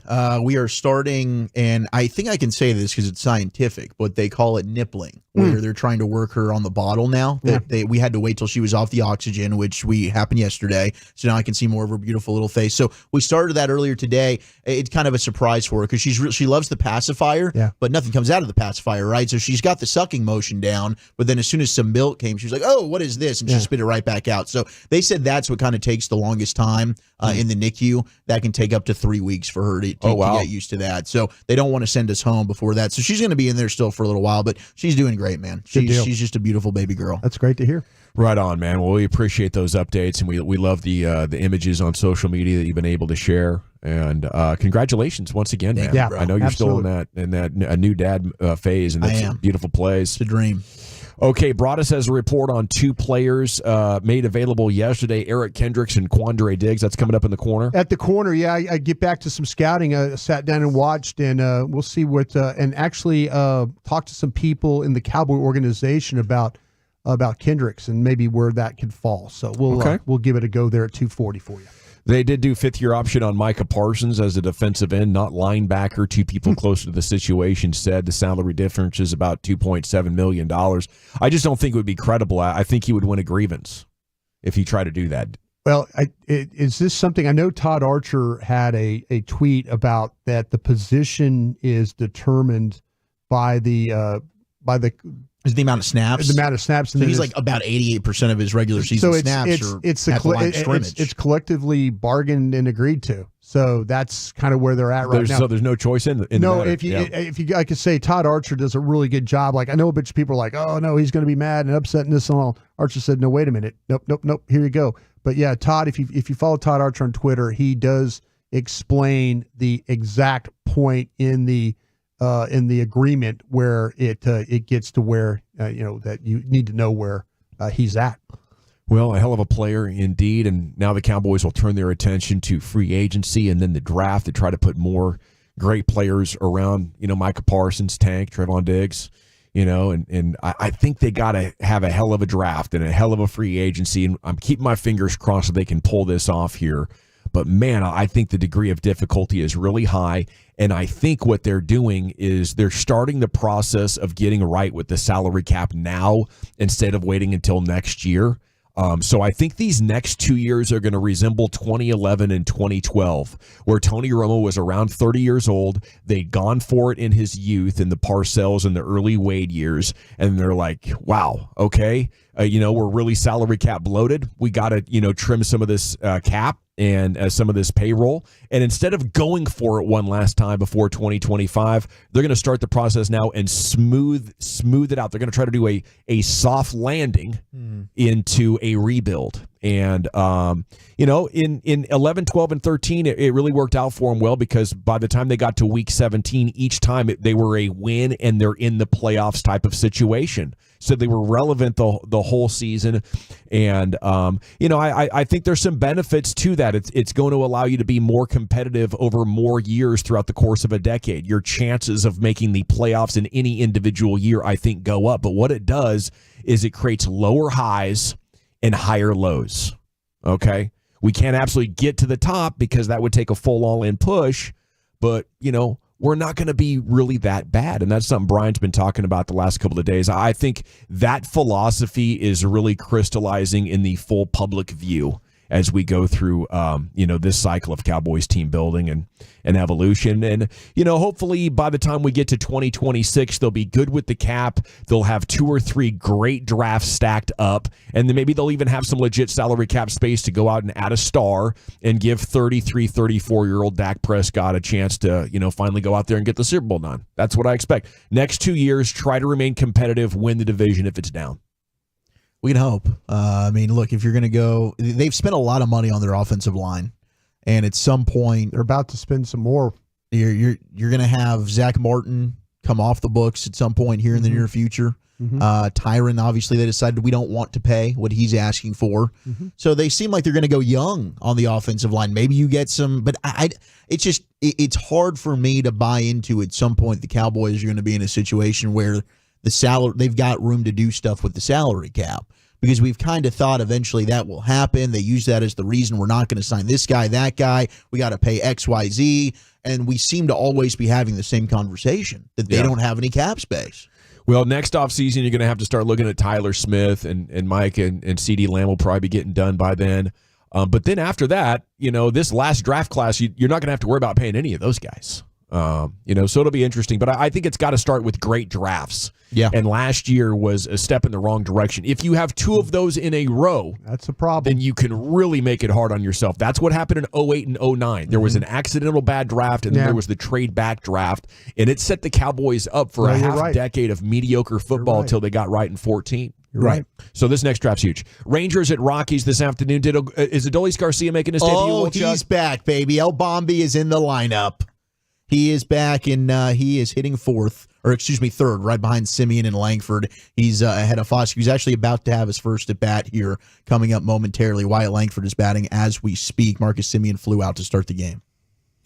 All right. Mavs went out and flew out. They did. They gave up 30 per quarter at home. It looks like a team that has some chemistry issues here, or maybe some coaching concerns. I'm not sure. But when effort dips, high leverage games, something weird's going on. Bad defense, bad defensive rebounding. Small sample size. 20 games to go. Let's see it, guys. That's all I got for you. Let's freaking see it, or your coach could get fired. Yeah, if you really do believe in this coach, I said in the crosstalk, you got to play for him, because this is no longer Mark Cuban's team. Mark Cuban is not there to protect Jason Kidd from a poor finish for this basketball team. There were a lot of questions about Jason Kidd coming in, this time at Brooklyn, the time when he was in Milwaukee. Was that the right hire? He goes off. He takes a team to the Western Conference Finals. Last year, the things that happened down the stretch, you kind of fall apart. Nico's probably looking at this basketball team and said, listen, I did everything I could to help you here. You need to find a way to get these guys to play better for you and play with more effort. And I know people will say, well, Luka plays hard every night. Well, yeah, he does. He does a great job, but as a team, they don't play hard every night. And I think that's a problem. And I think that what I asked Mike Bassick, I think is another issue that they're dealing with. They're trying to figure out, and maybe this is Jason Kidd, they're trying to figure out who they can really rely on right now. But you're running out of time. You're running out of time here, because you went from being a team that was battling for maybe the 5th spot in the conference to now being a team in the play-in game. You can't sacrifice stuff like that. And maybe he feels like that's the betterment for the team. Maybe he feels like that he has to play all these guys and figure it out. But I think the Mavericks are over there thinking right now about shortening that bench. That's something that they think that is bothering them. The defensive effort and shortening the bench, I think, are 2 things you need to keep an eye on. Yeah, I think you need to have a focus on who basically is your 7-man rotation that you're going to be relying on in the postseason. And, I mentioned during Cross, when I've had conversations with CA about this, that's kind of why Jason Kidd wants to go ahead and play a bunch of variety of minutes for these guys. He's trying to figure out who I can trust. What are some lineups based on certain matchups that I want to rock with in these situations? But when you've got 20 games left now in the season, and to your point, Brian, you're sitting there in a play-in situation, you need to kind of have it figured out. I know who I can rely on and who I can trust. Thank God he at least played Daniel Gafford a substantial amount of minutes last night, because Gafford gave him some energy at times. Yeah. But they got to figure this out. I know Kyrie talked to the team post game, but they have just been so damn streaky. They have not been a stabilized unit all year long. Maybe that's the one thing that they're consistent with. They go on runs where they're 5-2, they're 7-0, they're 5-1, and then they stink. They're 3-6, they're 2-6, they're 1-5. So maybe they're about to take off and go on another run, but they got to figure out a way where they can be a consistent basketball team. And now, like I said, to me, the talent's there. I think this roster is good enough to make a run. Yeah. It's the players on the floor, certainly the leadership, but Jason Kidd's got to figure something out here as well. I think he deserves the majority of the blame. Yeah, I would agree with that at this point. It's 2 seasons in a row that it's not adding up. And maybe he's doing all he can, and the roster is fractured in a way that we can't tell from the outside. But as a front office guy or as the owner of a team, I think at this point, over 95% of basketball teams would move on from their head coach in this exact same situation if they hadn't already after last year. And I hate that for my guy Jason Kidd because, I want this to work out for him. The way that he interacts with the fan base, with the media, it's all good. The fact that Kyrie and Luka are big fans of his, and maybe that's contributing to the harmony, because you have harmony with Jason Kidd, you're not getting results. And that's what this is all about in pro sports. It's about getting the results. So I don't think you can keep him, just because you like maybe that your best players have a good relationship with them. Right. Sometimes you need a real mofo to get the best out of you. Rangers prospect pipeline updated. How good is the farm now as they prepare to defend their World Series title? Then we have the G-Bag of the day coming up for you at 2:30 right here. It's the G-Bag Nation on your home of the Cowboys and Rangers, 105 through the Fan. They poke fun out of mutual love.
Yeah, buddy, welcome back. It is the G-Back Nation here on 105.3 The Fan. You want some Rangers prospect news? They are taking on the Rockies this afternoon. We'll have updates throughout the day. Segment is brought to you by Cars for Kids. Donate today, carsforkids.org.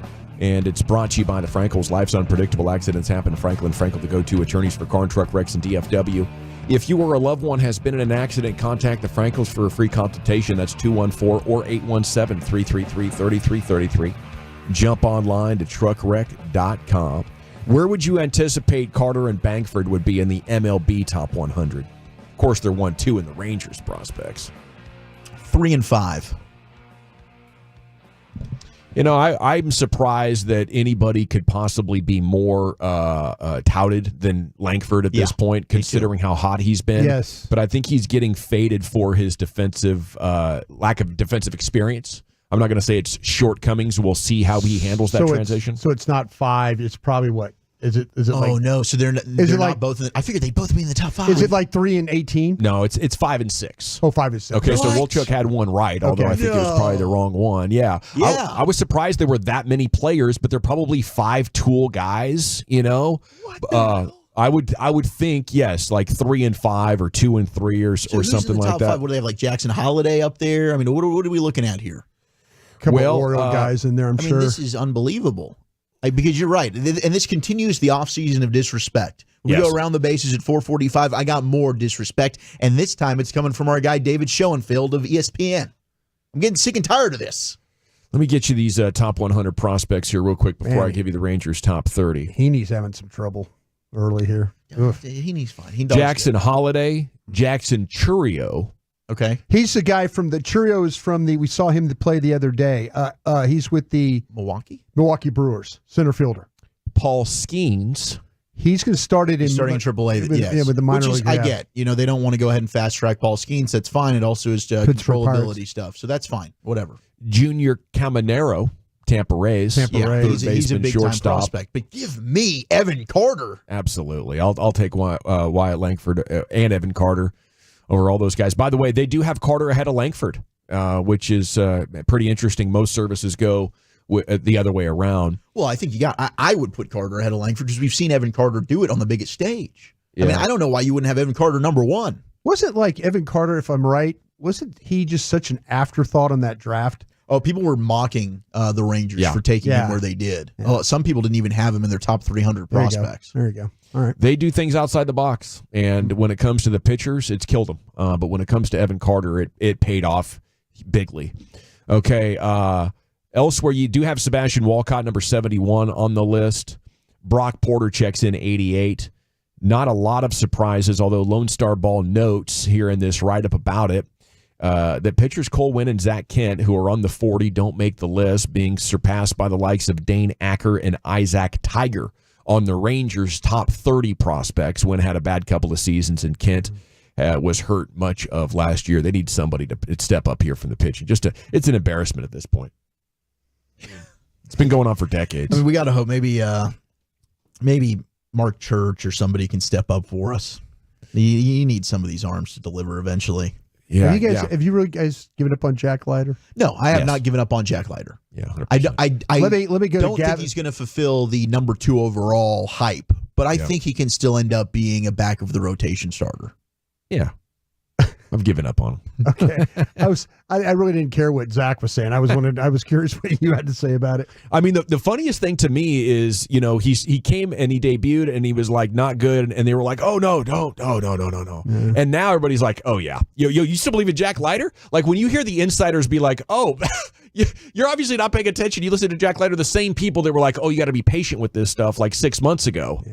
Are now like can't miss prospect. I mean, my gosh, it's just unbelievable. I think things happened late last year when you had to redo the mechanics that made everybody be like, oh, it's like that. Okay, so yes, I think at this point he's trying to salvage a big league career. I mean, you got to keep in mind every organization has dozens of players that are dominated amateur levels of baseball and don't make it. Like it's fairly normal, even though you know it's especially painful that it happened again for you in a top 5 pick. I mean, that's 2 pitchers in a row you've taken to the top 5. It can't get it done.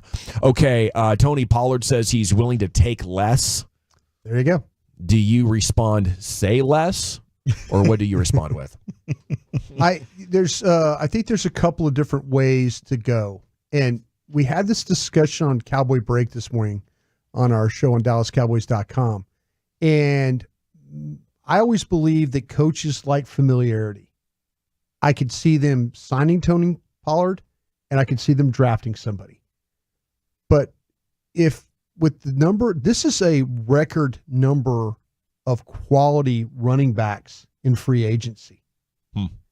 Do you take a chance knowing, like, wait a minute, I know what Tony Pollard is, and you go out and you get a guy like Jacobs or somebody like that, Swift, you go out and get another guy. If the high supply brings demand down and the price That's down, what I'm saying. then I kind of feel like we're about to play a game of musical chairs here with these running backs. Because the quality of them and the number of them and the fact that there might not be a lot of landing spots for them. Yeah, I mean, they're all going to have a rude awakening where the price in which they're hoping to get on the open market is not near what they're going to get. And it happened last year with a lot of these guys. And I think there's even better running backs that are available and more this offseason, to your point. So, yeah, I don't think Tony Pollard's market is going to be somewhere where he's like, I think the Cowboys are probably a likely fallback option for him. And I don't mind that.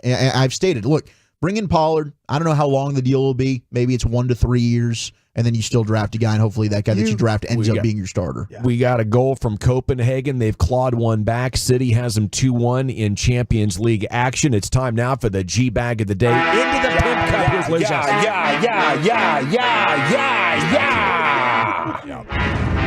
Yeah. Hey, man, shout out to Say Less in the NYC. Who came up with that? That's fun. Shout out to Say Less in the NYC. Very, very fly bar.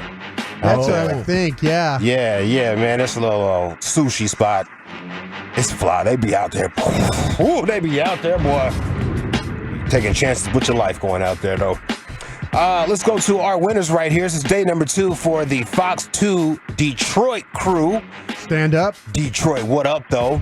I don't know what's going on. Tolo's picked this one, and this is why it's a winner.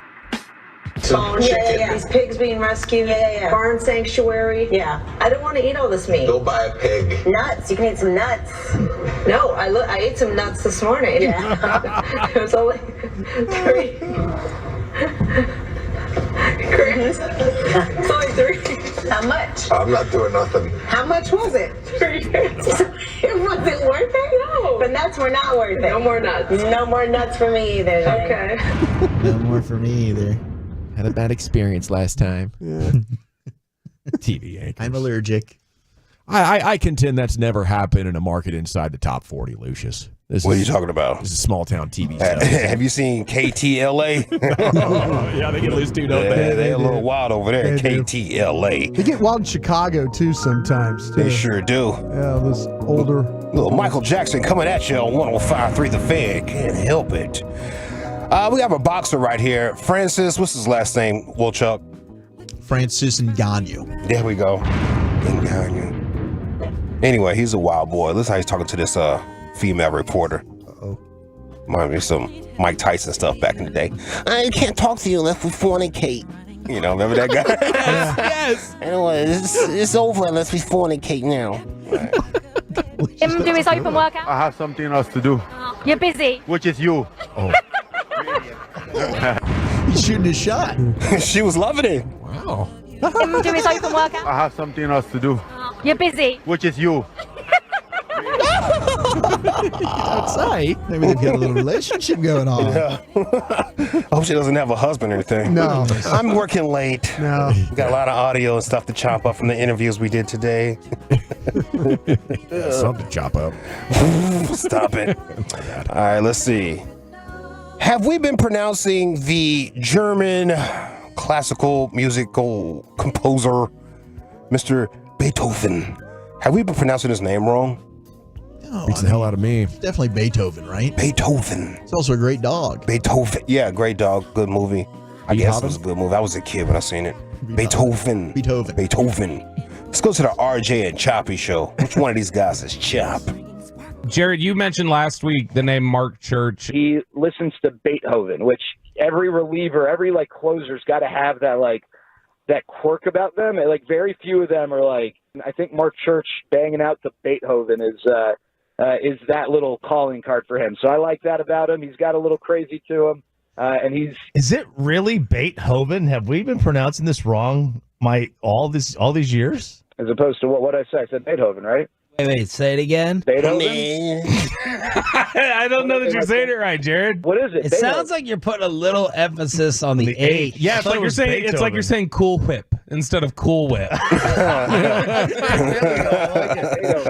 thought it was Beethoven. Ludwig von Beethoven. So it's more like Beethoven? Yes. Oh. What have I been saying? Beethoven? Yes. Yeah. I'm just a big Jay-Z fan, that's why. Beethoven. I put emphasis on the H. Yeah. I say, no.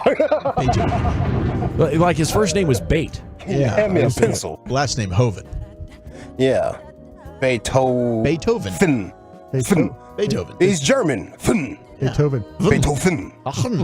Yeah. Beethoven. All right, let's see what else we got for you boys. Oh, yeah. I got this in my DMs. During LA Live, I played Charles Barkley said he'll punch any black person wearing a Trump mugshot shirt, and people said that should be G bag of the day. And it was more than a few. So I said, all right, I'll do what I do. Here we go. You know who embraced it than anybody else? The black population. It's incredible. You see black people walking around with my mugshot. You know, they do shirts. When you heard that, what did you think? Big sigh. First of all, I'm just going to say this. If I see a black person walking around with Trump mugshot, I'm going to punch him in the face. Charles. No, Gail. Charles. Gail. You really can't say that because, A, you don't mean that. I mean that sincerely. I'm going to just tell you something. And then you will be arrested for assault. And then what? I'm going to bail Then what? myself out and go celebrate. He's got the money to do it. Pow! You ever see somebody celebrating after they won a good fight? They're so fired up. Yeah, they're fired up. Yeah. You should have seen it, man. I hit him like this, and then his friend came, and man, shots on me. Let's go. I think Brock Lesnar had a great one time after a UFC fight. Huh? Brock, he's like, I'm going to go drink Bud Light and get under my wife tonight. Oh, yeah. Oh, God. Classic. Yeah. Poor lady. I felt bad for her when he said that. I really did. Hey, I didn't know Little Caesars had a drive-thru. What? Yeah, they had a drive-thru. Little Caesars has a drive-thru in some locations, apparently. Right. Let's see this person order some pizza. Hi. Mavs and Heidi Waity? Heidi? Heidi Waity. What's the Heidi Waity? Hi. ¿Cómo se llama, nene? Una Heidi Waity? Una Heidi Waity. Una pizza. Oh, hot and ready? Yes. Oh, I'm sorry. Oh, hot and ready. Yeah, hot and ready. She went a hot and whitey. Hotty whitey. We got a hot and whitey on deck. Pizza. Pan. Oh, a hot and ready. No, hot and ready. Hot and ready's the deal, dude. $6.99. Slept on, dude. I can't believe Little Caesar's still in business. Yeah, hey, man, they're for the people, man. They're keeping people alive out here. That crazy bread. Feeding families. Yeah, it's a non-profit pizza spot. $7 a pizza? You kidding me? Giving pizza away for free. Yeah. Eat all day off that. $7 a day. Survive. Pizza. Is it our TV anchors having some fun with nuts and meat? Is it Francis and Ganyu shooting a shot? Bobby put the Beethoven picture in the frame there for Sands. Charles Barkley's been nominated there on his new political podcast there with Gayle King. Or is it the little Caesars drive-thru?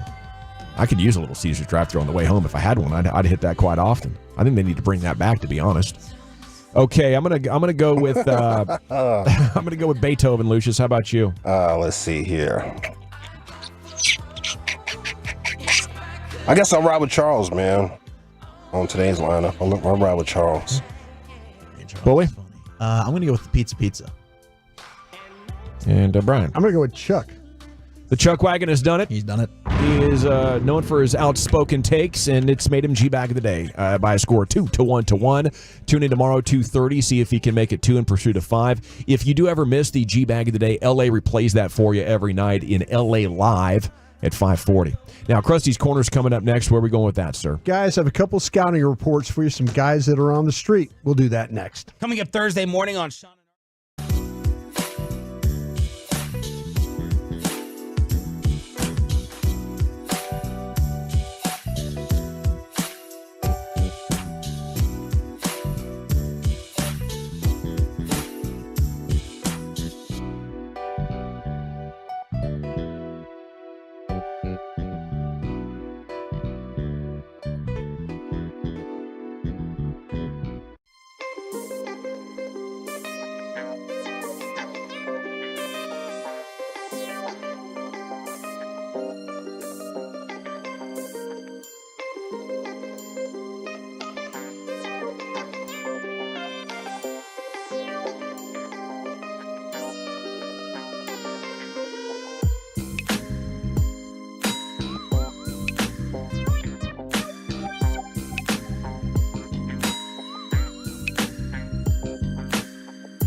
models than anyone else. Go see them today or visit ClassicChevrolet.com. This is Texas. This is Classic Chevrolet. Together, let's drive, relax, and enjoy the difference. Based on new Chevrolet registrations 2023, y'all.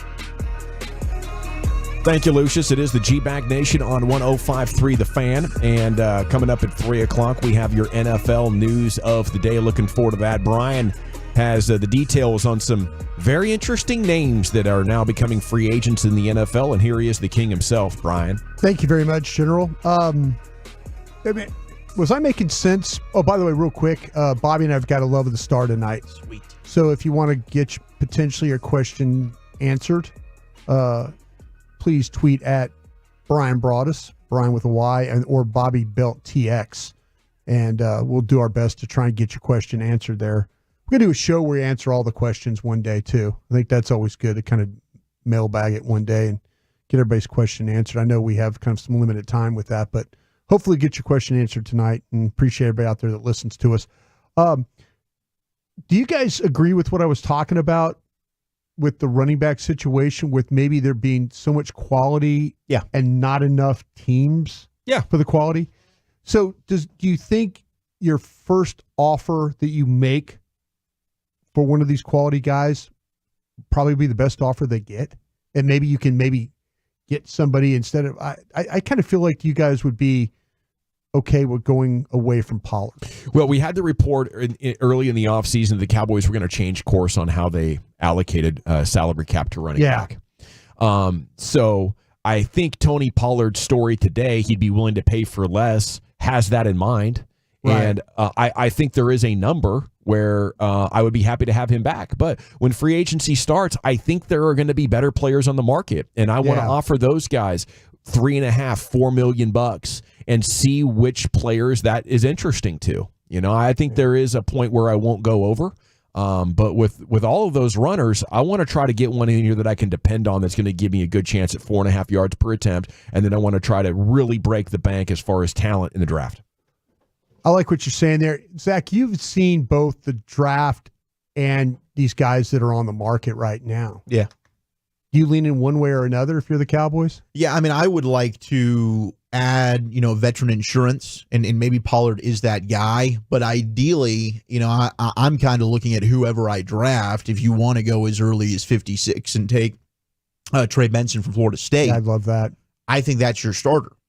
That's your future number one back. I mean, I do love Jalen Wright from Tennessee. Maybe he's the third-round guy, but I'm kind of leaning towards the draft as my solution there. Would you guys be interested in going back-to-back on offensive linemen?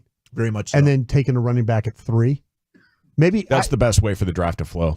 Yeah. I kind of feel like the same way. I kind of feel like let me draft linemen back-to-back 1 and 2. Let me take a back in the 3rd, and maybe I could sign one of these backs that, like Dawson's talking about, that you make a decent offer to one of them. They're like, I'm not going to get more than $3.5, $4 million here. I'm going to have to take this offer and sign. So you not only if you helped your offensive line, but you've also helped your backs. How much do you guys blame Tony Pollard for the lack of the running game? Oh, I think it's significant, but I think he's about average. This is replacement level. It's different than what happened for him in 2022 when he was young enough and healthy enough to take average holes and take him to the house for 70 yards, So, I think to blame partially the offensive line was not great either. They need somebody in the equation to be special if you're going to run the football. Right. And, it's scheme, it's O-line, it's runner, and I think they were all pretty blah last year. Yeah, I think the scheme was bad. The offensive line did not run block well. At the point of attack, they got absolutely blown up. You've talked about the tight ends. That was an issue as well. But yeah, Pollard, when he admits it himself, I wasn't the same back until post-Thanksgiving. Right. Basically, yes, he deserves a handful of that blame as well. I can't bet that he's going to be good, though. He says post-Thanksgiving, and I'm like, man, that's a small sample size. I like what I see, but I'm worried that the Cowboys are like, oh, okay, well, it was 10 last year, now it's 7, right? You're coming down 30%. Boy, we really got a good deal for the same player. No, he played at near league minimum level to me. Yeah. I kind of feel like, let me try somebody different. But coaches like the guys they're familiar with. That's just how they work. All right, listen to them. There's a couple players out there that we're on. We're going to be released. Eric Kendricks, the linebacker that was with Mike Zimmer in Minnesota and then was with the Chargers last season. And a lot of connecting the dots there with Zim and Kendricks. I kind of feel like, though, that Kendricks was a much better player for Mike Zimmer when he was at Minnesota early in his career. He was an all-pro player, Pro Bowl player. I don't think he's the same player. And I wonder if the Cowboys will evaluate that. I feel like there's some qualities about him. Would he help because he's got the familiarity with your scheme? I think he's a step slow. And I don't think he's as fast nor as quick as he once was for like Mike. And so that would worry me a little bit. I think the instincts and the flow, the way he moves or the way he sees it is good. I just don't think he'd get there like he once did. And you could see that in some of the plays where the ball gets to the outside. When they run the ball at him, he's got a really good chance of making the tackle. This guy's a good tackler. Well, Physical jokes player. aside, I do think that sounds like a player the Cowboys could afford. Yeah. The question when you ask them, though, it's always going to be about money. Mm-hmm. And if you ask Mike Zimmer, he would probably tell you the guy was a good player when he was with me at Minnesota. That would be my hunch. It's been a while since then. Yeah, that he goes, he's probably I think Mike would probably say he was a much better player for me 2-3 years ago. In Minnesota than he is right now. So that's something you absolutely have to consider here. I like the guy as a blitzer more than a cover guy. I think he'll step up. He'll fill. He's got a physical side to his game. Plays square. He'll take on blocks. He's always communicating with others. But again, I don't see the same player. He can't solve your problems. No. Not right now. Can't just rely on him to be Mr. Fix-It. No. And I can understand why the Chargers did what they did. Now, Quandre Diggs got released from the Seattle Seahawks. And when you look at Diggs' game, he's a true free safety. And I was thinking, and I asked Gang of Seven yesterday about him, and one of my Gang of Seven guys, I said, hey, still got something left? This guy goes, absolutely. Worth your study. Make a report on that. But this guy, and he plays as a true free safety, as I mentioned. His reactions are really good. His awareness is really good. He still moves well. He's got a burst, and he breaks on the ball from the free safety spot. You see him play either in that too high look, that shell they call it, or you'll see him play as a single high guy. And what I really, really like him is he's just not afraid to throw his body around when he gets around the ball. He'll make some really, really good open field tackles, but he's also had some misses on other. I was watching the Dallas game, and he had a miss that was a pretty significant one. But he's I'm a line him up guy. And what I mean that is you can always see him communicating and talk with others after touchdowns and things like that. He's always telling them why something happened. But you could tell he plays with his head on the swivel. He could still pedal. He could still turn. If there's a deep read for him to make where it's the corner, I was watching the Ravens game.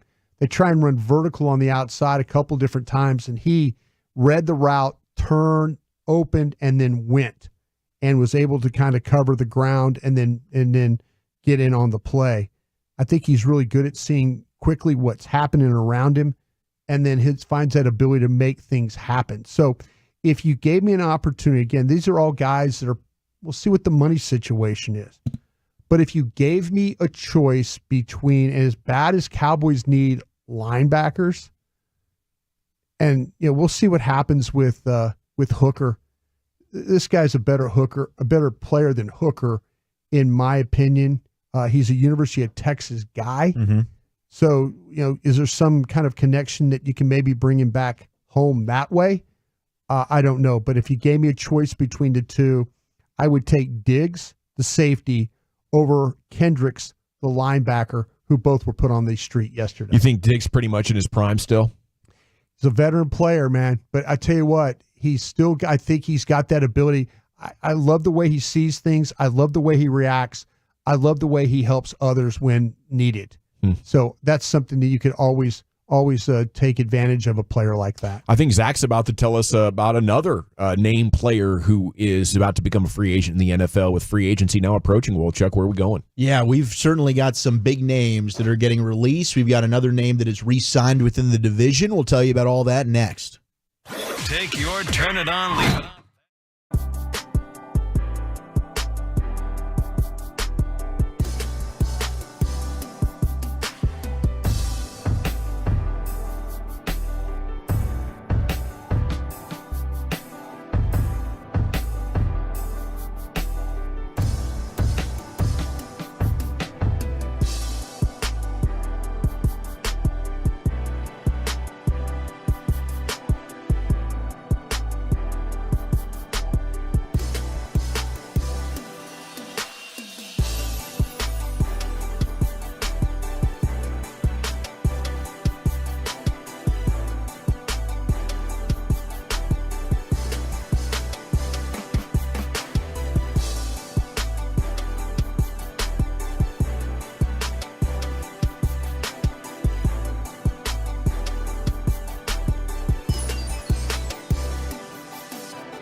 our fan studio, secured by DFWsecurity.com, you're rolling with the G-Bag Nation on 105.3 The Fan. Welcome to the Nation. You betcha, buddy. It's hour 2 of the G-Bag Nation on 105.3 The Fan. Bobby Carella, Mavs.com, is coming up in 1 hour. We'll talk to him. Does he agree that something's just not adding up with the disappointment stretch this team is on, or does he hold the line for optimism? You'll find out from Bobby coming up at 4 o'clock. I know a lot of fans getting highly frustrated, this time not with Luka, not with Kyrie Irving, not with the roster, but with the coaching staff. And Jason Kidd got to the conference finals. It's possible, but back-to-back disappointing ends to the season. If this next 20 games isn't there, I'm going to be with him. I'm holding out hope that Jason Kidd can pull this thing out of the gutter. But dang it, that is an amazing group of talented basketball players, and that was another embarrassment of a performance last night. Defense in today's game is all about being connected, and it's all about being on the same page, and that's the job of the coaching staff to make sure it happens for the players. They went out and got them better players, and 120 or more, 6 straight games. Last night, it was 30 points allowed in all 4 quarters. At least the Stars helped you end the night properly. Here's Wolchuk with that NFL news of the day. Thank goodness for the Dallas Stars. My gosh, we are having a lot of players that are being released, cap casualties right now. The news is coming in fast and furious here in the NFL. So, Brian, I think we might have more homework to do for Rusty's Corner tomorrow, which is a good problem to have. They're dipping into my college film watching, too. Oh, goodness gracious. But we love you, and we know that you're putting in the work for us, and we're thrilled to we're really lucky to have you. But it seems like we got another safety that's on the market, so you did the homework on Quandre Diggs. Who I got tonight? It's going to be Jordan Poyer. Oh, Buffalo Bill. Jordan Poyer, at 32 years old, has been released by the Buffalo Bills, former All-Pro. His teammate, Micah Hyde, who was hurt for the majority of this season, is also set to be a free agent. So 2 of maybe the most underrated safety duos in the history of the sport that were really good for Buffalo will not be going back to the Bills next year. Poyer was a defensive captain, was an All-Pro in 2021. His release opens up $5 million in cap space for the Bills. They also went ahead and are restructuring cornerback Rasul Douglas, whom they traded for during the season from Green Bay. Played well for them. Yeah, he's a good player. $2.5 million, that restructure. They're opening up some cap space. So Bills are doing what they need to do to try and get under the cap here for the new league year starts. But Jordan Poyer, that's a big name now that's also out there on the free agent market. Another name that apparently is set to become a free agent, according to Matthew Berry of NBC, Joe Mixon of the Cincinnati Bengals. They are expected to release Joe Mixon. That would save $6.1 million in cap space, if indeed that happens. They're also expected not to bring back wide receiver Tyler Boyd. They're hoping they can reach a long-term deal with T. Higgins, keep Higgins and Jamar Chase together. Tyler Boyd, though, is a guy that they're probably not going to have enough money to keep. So there's a couple of big names, Jordan Poyer, Joe Mixon. They're both out there now potentially as free agents coming up here. Let me ask you, am I being too cynical in my mind? I'm thinking, wow, if he's got anything, the Cowboys aren't going to be interested. It could be a name only. Like they had Michael Bennett, who was on the dying embers of his career. We were hoping that he could make a play, but the guy had to jump offside like every other play to try to give himself an opportunity to get to the quarterback. So I don't know. I'm hoping that is too cynical, but after the blows that Steven and Jerry have dealt to my Cowboy morale here in the last 10 days, I'm just not up for getting excited about these names, Wolchuk. No, there are times where maybe you are too cynical. This is not one of those times, Gavin. Oh. You are spot on. And I wish I could say you were. I wish I could push back and we could get in a fight over this. But no, Eric Kendricks, the exact description we got from Brian, probably his best football is behind him. That's the exact kind of candidate here that the Cowboys would be looking at. A player that on the open market, he's probably not going to have a ton of interest because the rest of the league also understands that his best football is behind him. Maybe he's a veteran guy, insurance, depth. Maybe he's a guy like Anthony Barr a couple of years ago. You go into training camp, he's still a free agent. An injury happens. He ends up getting signed. But that type of player who is going to be very cost effective but would fill a need is the type of way the Cowboys have maneuvered free agency. It's not, oh my gosh, Joe Mixon's available, bring him in. Jordan Poyer, all-pro safety, who is 32, by the way. Maybe his best football is behind him as well, but it seemed like he still played at a high level last year. These are not the kind of guys that realistically I think the Cowboys are going to be viewing at signing. If they spend money, do you think they would spend money on a safety? I think they would spend money, I would think, is at linebacker. I do too. I think that would Yeah. be the position Yeah. that makes more sense to spend money on. I agree. I agree with that, yeah. And if we had to choose, I think that's the way to go, because we have questions with, like, there's some linebackers that are good in this draft that we like, Brian, Mhm. but there are question marks as well. I mean, we've talked about the top guys hurt. Where do you think the Cowboys have a bigger need, defensive tackle or corner? I love that question. I think defensive tackle. We're assuming Gilmore's back? Don't assume it. Corner. I think both are needs. Yeah, but I think I'd go defensive tackle just slightly, because you are going to get. And again, I don't think they have a one technique on this roster right now. I mean, because Haggins is a free agent. Yeah, they don't. I don't. They don't. I don't. You know, when you start to, but you also look at this. If Gilmore's gone and Jordan You're relying Lewis on is Diggs gone, coming off of injury. yeah. I mean, you've got some corner problems too. You do. So I mean, You trust Eric Scott? See, that's what I brought. See, that's what I say. I brought Eric Scott's name. They gave up a this year pick for the rights to draft Eric Scott, and all I ever heard was in the game Eric Scott was inactive every single game. It looked like a team that was just littered with talent, that had a couple role players in spots that were, just asked to hold down the fort in your position.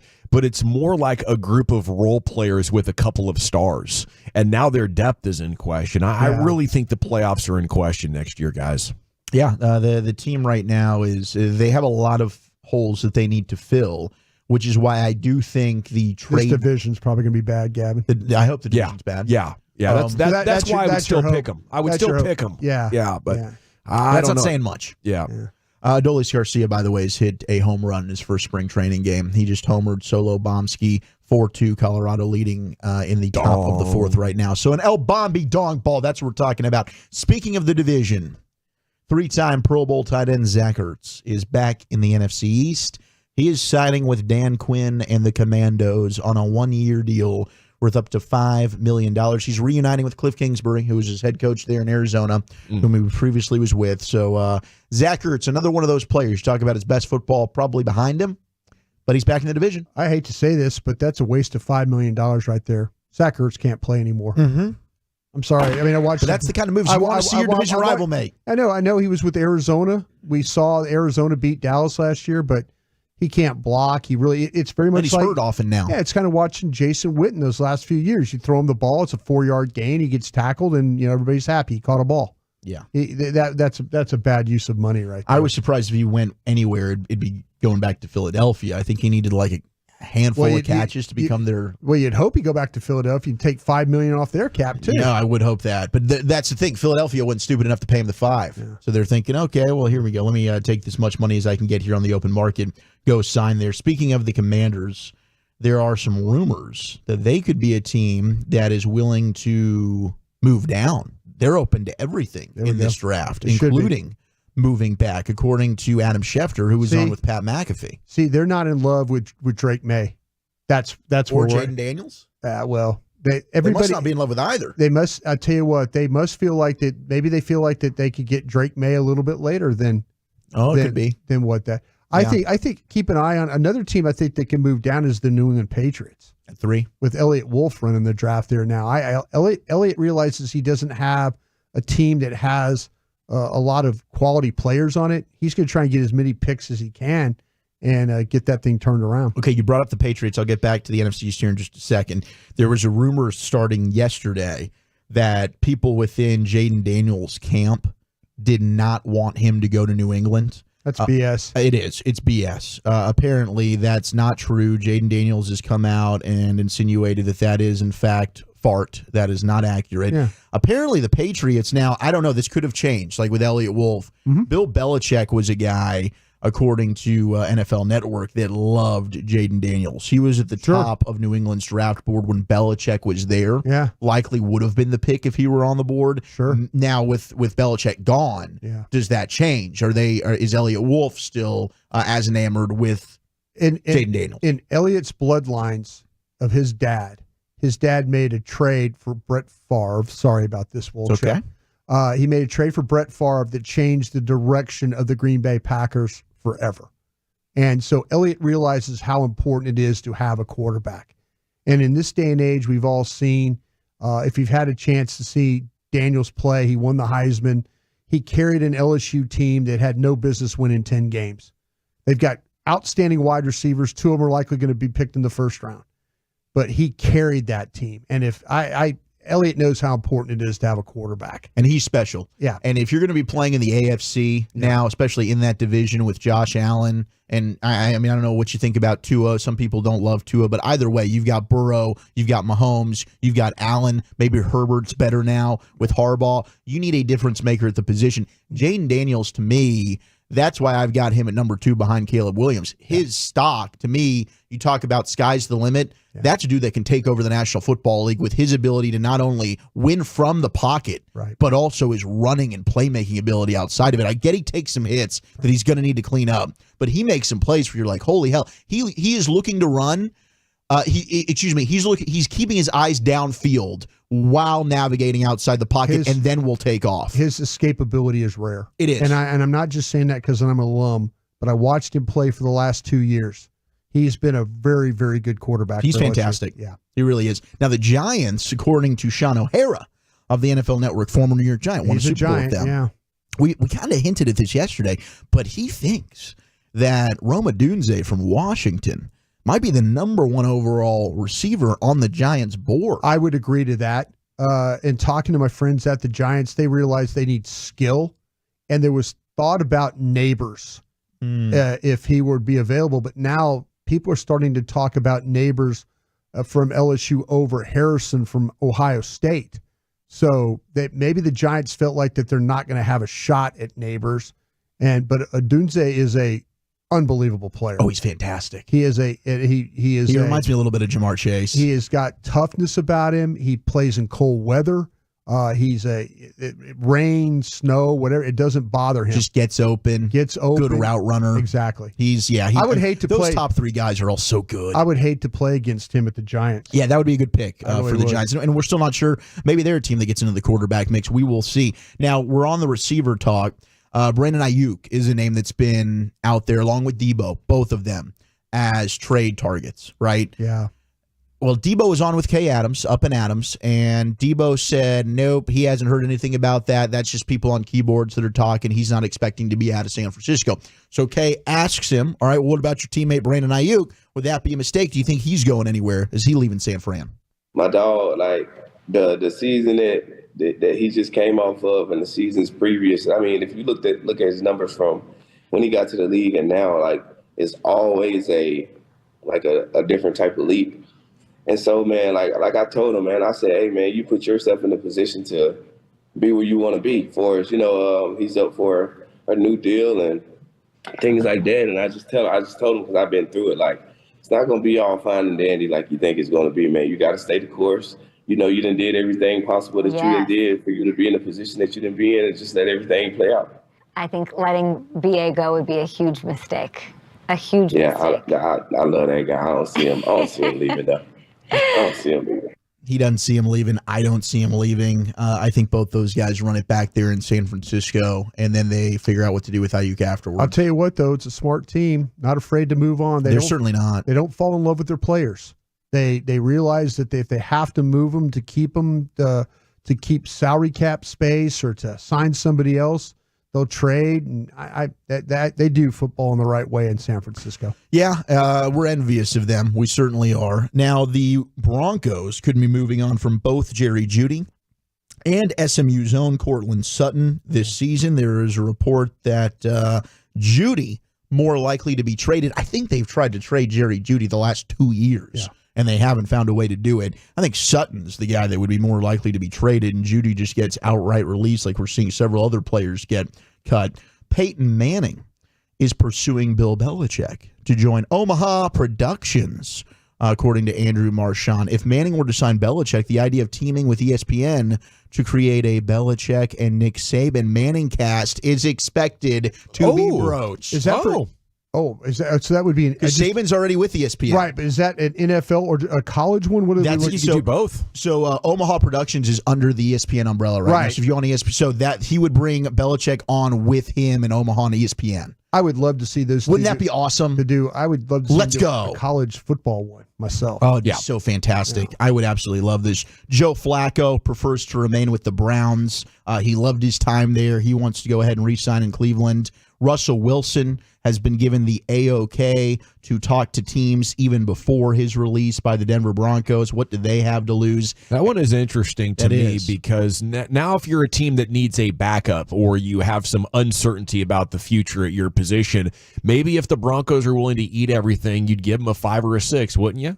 For a chance at Russell Wilson if you don't have any financial responsibility to it? Yeah, if you don't have to, that way you don't necessarily have to fight other teams when it comes to trying to sign him. Well, the thing, maybe if we trade for him, we pick up the contract, don't we? Am I wrong about that? They can do it where you're going to eat everything that you're going to eat. Well, there's no guarantees coming to me. If the trigger is that I don't have to deal with anything, then I'll do that. Yeah. I was going to ask, like, would you be if the Cowboys went through with trading Trey Lance to Minnesota?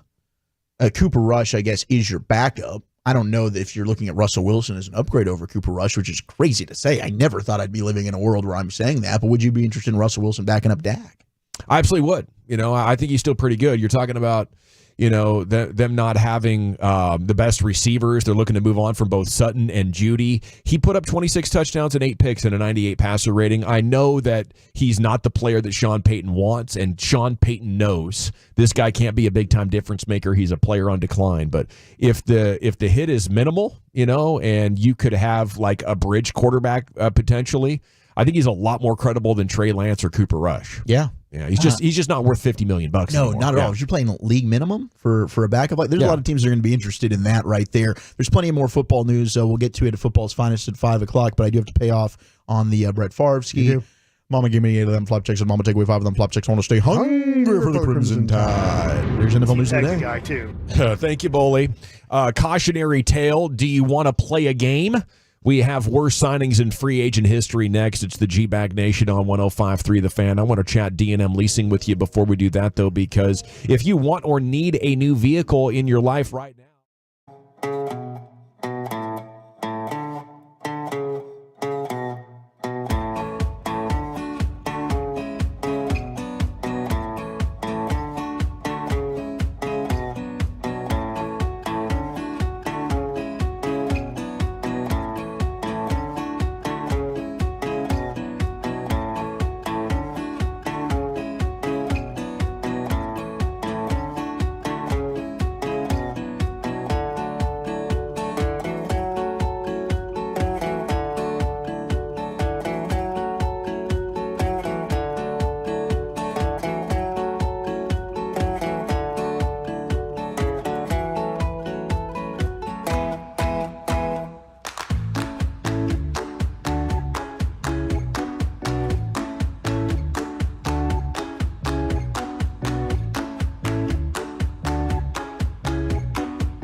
before it gets 100 degrees outside. Go check out their maintenance plan at keller-services.com. That's keller-services.com. This segment of The Fan is brought to you by Bacon Plumbing. Flickering lights? Blown fuses?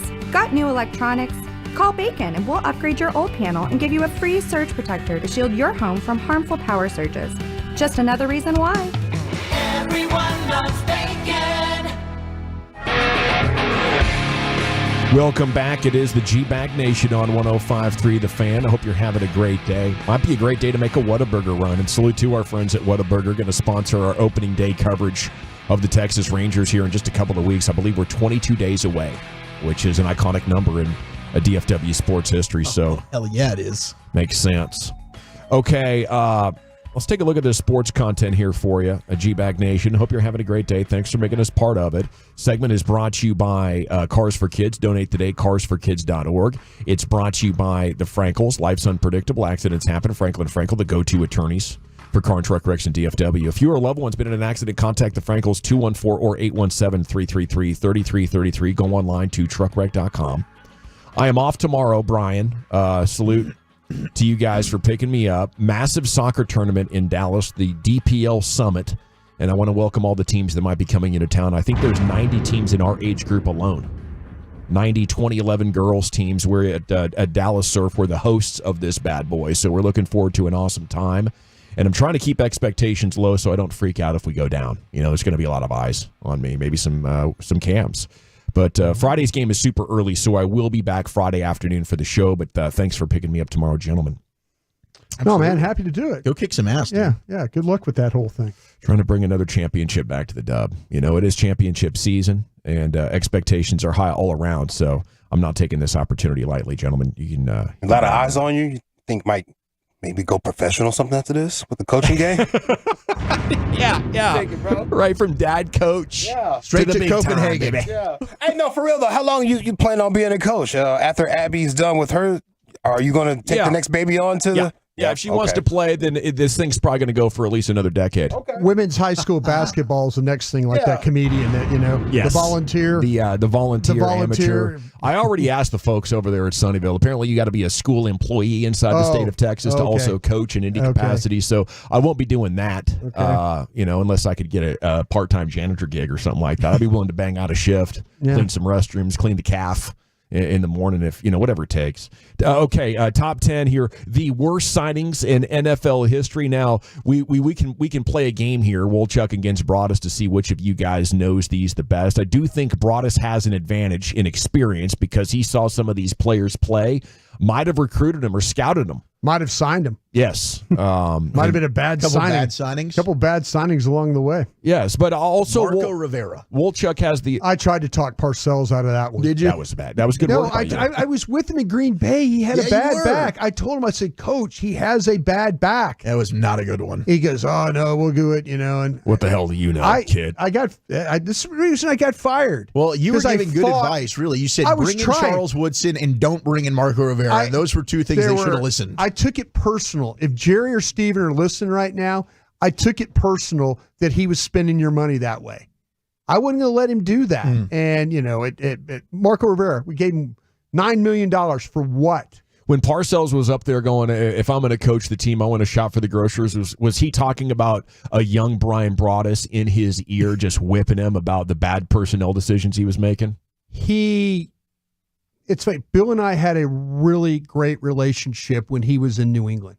He thought the world of me. And I knew when he came here that things were going to be better. I didn't feel like that he was going to turn on me like he did. He just did not like the fighting. The older he got, he just didn't like the fighting. And, you know, I just. And you were in prime fighting shape. You were ready for some football. I was in my 30s, and you knew how that paid off in Green Bay. A lot of good debates there. Yeah, it's just healthy. Well, he did not appreciate me at all, and you know, and he got rid of me, and that's fine. That's, you know, the saddest thing about this whole thing with me, and I'm not trying to be poor me guy. He got rid of me, and then he was gone 2 years later. Yeah. Like, he didn't even stay like another 6, 7, 8 years. Yeah. Like, I was gone and then he was gone. And I'm like, wait a minute. it just doesn't seem. Can I get my job back now? Yeah, but you've made a hell of a media career out of this thing, though. If you could go back and just not say anything to Bill, would you do that, or how would you? You know do it what? different, you think? I'll tell you what. I love the fight. I love the fight. You can only be yourself. If I gotta had do it the one way. I will say this: if I had to do it all over again, I'd have gone to culinary school first. But no, Yeah, well, you'd have been successful that right way. now, I'd have a restaurant in London. It would be a Michelin star restaurant. Hello. But to me, this is where if I had to do it over, I should Like some never. crawfish. I would never left Green Bay. Would have never left Green Bay. God, this is spicy. Crawfish and chips. Yeah, leave Green Bay. I don't think the Leave English Green Bay. palate would be able to handle you. See, that's the thing about leaving Green Bay was the biggest mistake because every one of those guys, like I said, I used to babysit Elliott Wolf. Like he was 10 years old. I was babysitting him there in Green Bay, and now he's a general manager. Every one of those guys, Scott McLuhan, John Dorsey, Reggie McKenzie, every guy that I work with got a shot to be a general manager. And that's the thing that I mean, at the very least, you would have been their assistant GM. I think on the so. draft you ran, you had a hell of a draft. We had a hell of a draft. I wish we'd had that opportunity to continue on with that. But yeah, I learned something.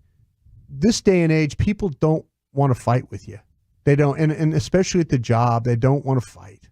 Yeah, it's like a sign that somebody's got to go as soon as you have one fight. As soon as you, I was about ready to make up with you, shake your hand, buy you a beer, and you're leaving. What's going on here? As soon as you question the authority of why are we doing this, they people turn on you instead of and I. Trust me, I've been. That sounds more like Gen Z than the greatest generation to me. Brian. I've been in rooms where we have battled, and you walk out of the room and you go to dinner with the guy that night. That should be. I mean, hell, we do that in radio all the time. I thought Parcells was that guy. Yeah. I thought Parcells was hey, I'm going to give you my opinion and see what you say, and he could say, Brian, I don't agree with you, and I would accept that. And he's like, you want to sign a malcontent? He was talking about Charles Woodson. And you know why? Because he talked to Al Davis. And Al Davis told him that Al Davis soured on Charles Woodson. What did the Packers do? They got a defensive player of the year at safety. Do you think Parcells bleeped you with Al? No. Because you were going out there to work with the Raiders. Next thing you know, you got rug pulled. Mike Lombardi helped me a lot. Mike helped me a lot get that opportunity. I just don't think Al was ready to hire me. I just don't think he was ready to hire me. And you know what, though, Dawson, now you think about it, I don't know that for sure. I don't know that. But Mr. Davis wanted to, try me out. I'll tell you this point blank. If I didn't have a wife and a son at the time, I probably would have been out there for $2,000 a month living in a hotel trying to stay in the NFL. I would have done that. But man, it's tough. When you get in these discussions now with people and you disagree with them, people don't take it very well. And I thought Bill was a fighter. He's really not. He really is not a fighter. Wasn't at that point in his career anymore. He really didn't want to fight. Yeah. Sensitive tuna. And he used to be a fighter, and I don't know what happened to him. Well, the gentlemen get older and they have less testosterone. That's why you got to hit Men's T Clinic. If you'd have been hitting Men's T Clinic, you're probably still in the NFL. Yeah. It just wasn't around when the tuna was here. I needed to calm down. I was bad. Well, I admit I was bad. An unexpected stroll down memory lane, tales from a football life there with Brian Broaddus reliving some of the Parcells moments. Oh, look at that guy's finger. Oh, did you see that? A soccer player. Dislocation. We had a soccer Baldinger finger. I think we got a dislocation of a left ring finger on a Man City player, and they're not showing a close-up here because they don't want to gross people out. This is a flop that's actually... I don't. This is legit. I think my man's got warranted. I think he's got his left ring finger laying over his two other fingers. Tre'Davious White, Pro Bowl corner, getting released by the Bills as well. Yeah, the Bills are in trouble. The Bills are cleaning house. Mitch Morse, their center. Instead of Gilmore, White. Go get White. White makes sense. He's coming off an injury, an ACL. White, yeah. That's a cowboy right there. I do have the top 10 worst contracts of all time. If you guys want to play this game, we go to 1980 and 4. One of the greatest running backs of all time signed with Seattle after a dispute with the Steelers. In the 80s? 84. Hall of Famer had just 170 yards in 8 games with the Hawks after rushing for 1,000 yards during his final year Franco Harris? Ding, ding, ding. 1-0 Wolchuk. Yeah, Franco Harris, yeah. Number 9, the worst free agent signings of all time. We go to 2019 in New England. Patriots paid this gentleman $9 million to catch 4 passes for 56 yards and a touchdown in 1 game. That's AB. Ding, ding, ding. Man, Wolchuk knows a lot. He's paying attention. Yeah. We go to. I'm watching the soccer player trying to get his finger fixed. I don't mind Copenhagen for going after him. City has been making them look foolish. Yeah. Like I have no idea how Copenhagen scored, much less possessed the ball for more than 15 seconds concurrently.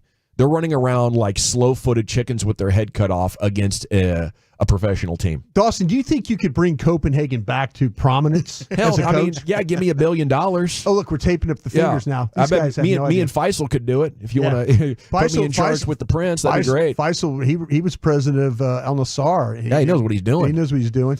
Okay, we go to 1995 in Cleveland. And this wide receiver that Brian knew signed a 5-year, $17 million contract, caught less than half of his targets in what was a disastrous year. This is Andre Rison. He got it. There you go. Won a Super Bowl with the Packers. I love Andre Rison. Gotta love him. Like, I have no idea who this is. 2-1 Wolchuk. Yeah. We go to 2011. Can I tell a real quick story? Sure. About Rison? Rison, when he was in Green Bay, he was getting $100,000 checks every week, and he was putting them in his locker. Cool. What? And he put him in. And so when we won the Super Bowl, and he's cleaning out his locker, he goes, "Oh man, that's where those are." Let's go. He had $300,000 in the top of his locker from checks from the Cleveland Browns. Man, life is That's good. awesome. He didn't even know What it. a badass. Dude. I'm like, Oh, yeah, Rangers have tied it up. damn right they have.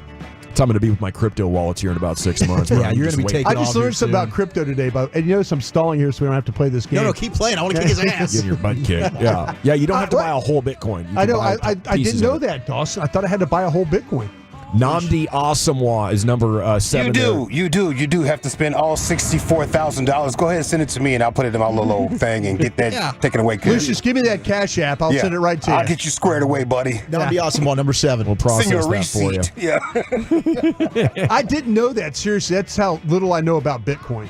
Bounce back to 66.5 so far today. But anyway, He signed with the he almost signed with Raiders. the Cowboys. He Yeah. signed with the Eagles. Bird Eagles, Turks. yeah, the Eagles. I was watching them negotiate on the field and training camp practice. Yeah, we dodged a bullet on that one. Abby was being born. This is 2011 free agency. I guess it had drug out into July because it was kind of a strike year. So all the free agency is happening in the summer of 2011, and the Cowboys are about to get him. I was listening to Rage with Rich and Greg. I was like, cool, we got Namdi Asamoah. Yeah. We've been talking about him and how amazing that he was, basically a coach on the field, blanket coverage, and then he went to Philadelphia as part of that dream team, could not get the job done. It's still 2-1 Wolchuk because I messed up and gave the answer No, there. I guessed that. 2022, we go to the Chargers, where a cornerback was given a 5-year, $82 million deal after J.C. Jackson. J.C. Jackson. 4-1 Wolchuk. Whoa. We go to the Jets in 2019, where after 1 year off, this running back. Le'Veon Bell. We go to 2019, where this quarterback was coming off a Super Bowl MVP with Brian's Foles. buddy. Nick. Big Nick energy. We go to Washington in 2006, where a former Rams safety was given 6 years and $30 million. Adam Archuleta? Yes, Adam one. Archuleta. That's Yes. worth 7. Yes. Yeah. Adam Archuleta. We go Good to broadcaster now. division rival New York in 2021. They do 4 years and $72 million with a great Lions wide receiver. Kenny Galladay. Yeah, that was a bad signing. I thought he was going to say Nate Soldar with the Oh, that the was also tackle. not It's a good. bad one. Yeah. And for the 5th time on this list, we stay in the NFC East, where the Cowboys have been benefiting from pathetic competition for over a decade and a half now. In Washington. Okay, I know who this is. It's got to be this dude. 7 years, $1 hundo. Yeah, Albert Hainsworth. Albert Hainsworth. yeah. Albert the stomper Hainsworth. himself. He's number 1, right? He's Yeah, got he's to be. worse. Okay, yeah. That was such a bad signing. Washington was bad. Archuleta and Hainsworth. Woo, they were just damn Snyder. Man, here I am. I could have ran that team. Yeah, you could have. I could have been good for them. Good pull with Archuleta, though. It's like I couldn't remember his name. That was good. All right, we got to run, Nation. When we Arizona come back, State, I believe. Wolchuk, where are you taking us? Yes, let's go around the rim. Are the Mavs in the most need for this specific overhaul? Talk about that next. All righty. I want to chat Frankels with you before we do that, though, because if you are hurt in an accident and it is not your fault, you owe it to yourself. You owe it to your family to call the Frankels, 214 or 817-333-3333. You can always just jump onto truckwreck.com and think of the Frankels as your car and truck wreck attorneys. If you get into a bad one, immediately call the Frankels. You can do it right there roadside. They can begin to advise you on what to do and not do, what to say and not say right from the scene of the accident. Very important, because the other guy is going to try to blame you. And then if that doesn't work, they will try to get you to settle for less. And that is what the Frankels are especially skilled at making sure does not happen. You know, it's important because these settlements can reach six figures. When you're hurt and it's not your fault, the ambulance ride can be $10,000 by itself. You got to stay a couple of nights at the hospital or longer. Now you've got lost wages, vehicle repair, and this thing can get very, very expensive. That's why I love the fact that after my last 2 vehicle accidents in the Dawson household, we called the Frankels, and it was amazing to watch them work on our behalf. So, hurt not your fault. Give them a call, 214 or 817-333-3333, or jump to truckwreck.com. Salute. Thanks to our Tolos. Those are our listeners who turn it on, leave it on.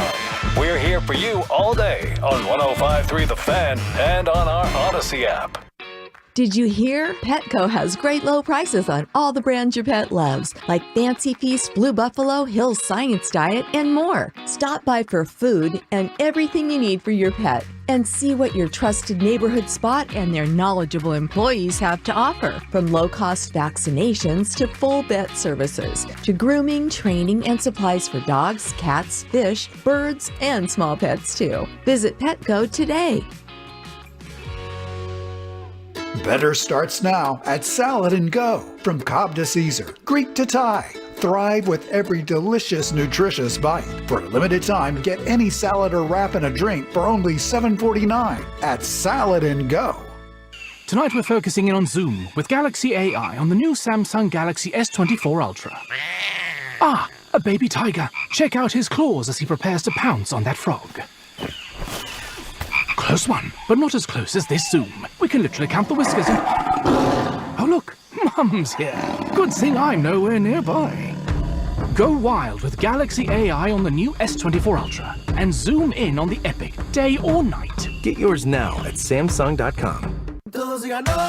Say hola to T-Mobile's Go 5G Next plan and stay connected with Los Tuyos. Say buenas to no data roaming charges in 21 Latin American countries. Say ¿qué tal? To nonstop calls, text, and data between the U.S. and Mexico. And now it's easier than ever to join T-Mobile with your eligible Matrícula Consular or student visa. Visit us today.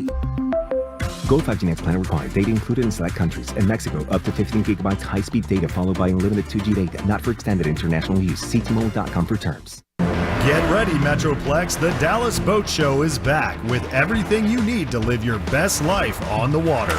More boats, more accessories, more deals, all in one place. Dallas Market Hall, March 7th through the 10th. If you've ever dreamed of owning a boat, you don't want to miss the ultimate party off the lake. Life is better on the water. Visit DallasBoatExpo.com for tickets and event details.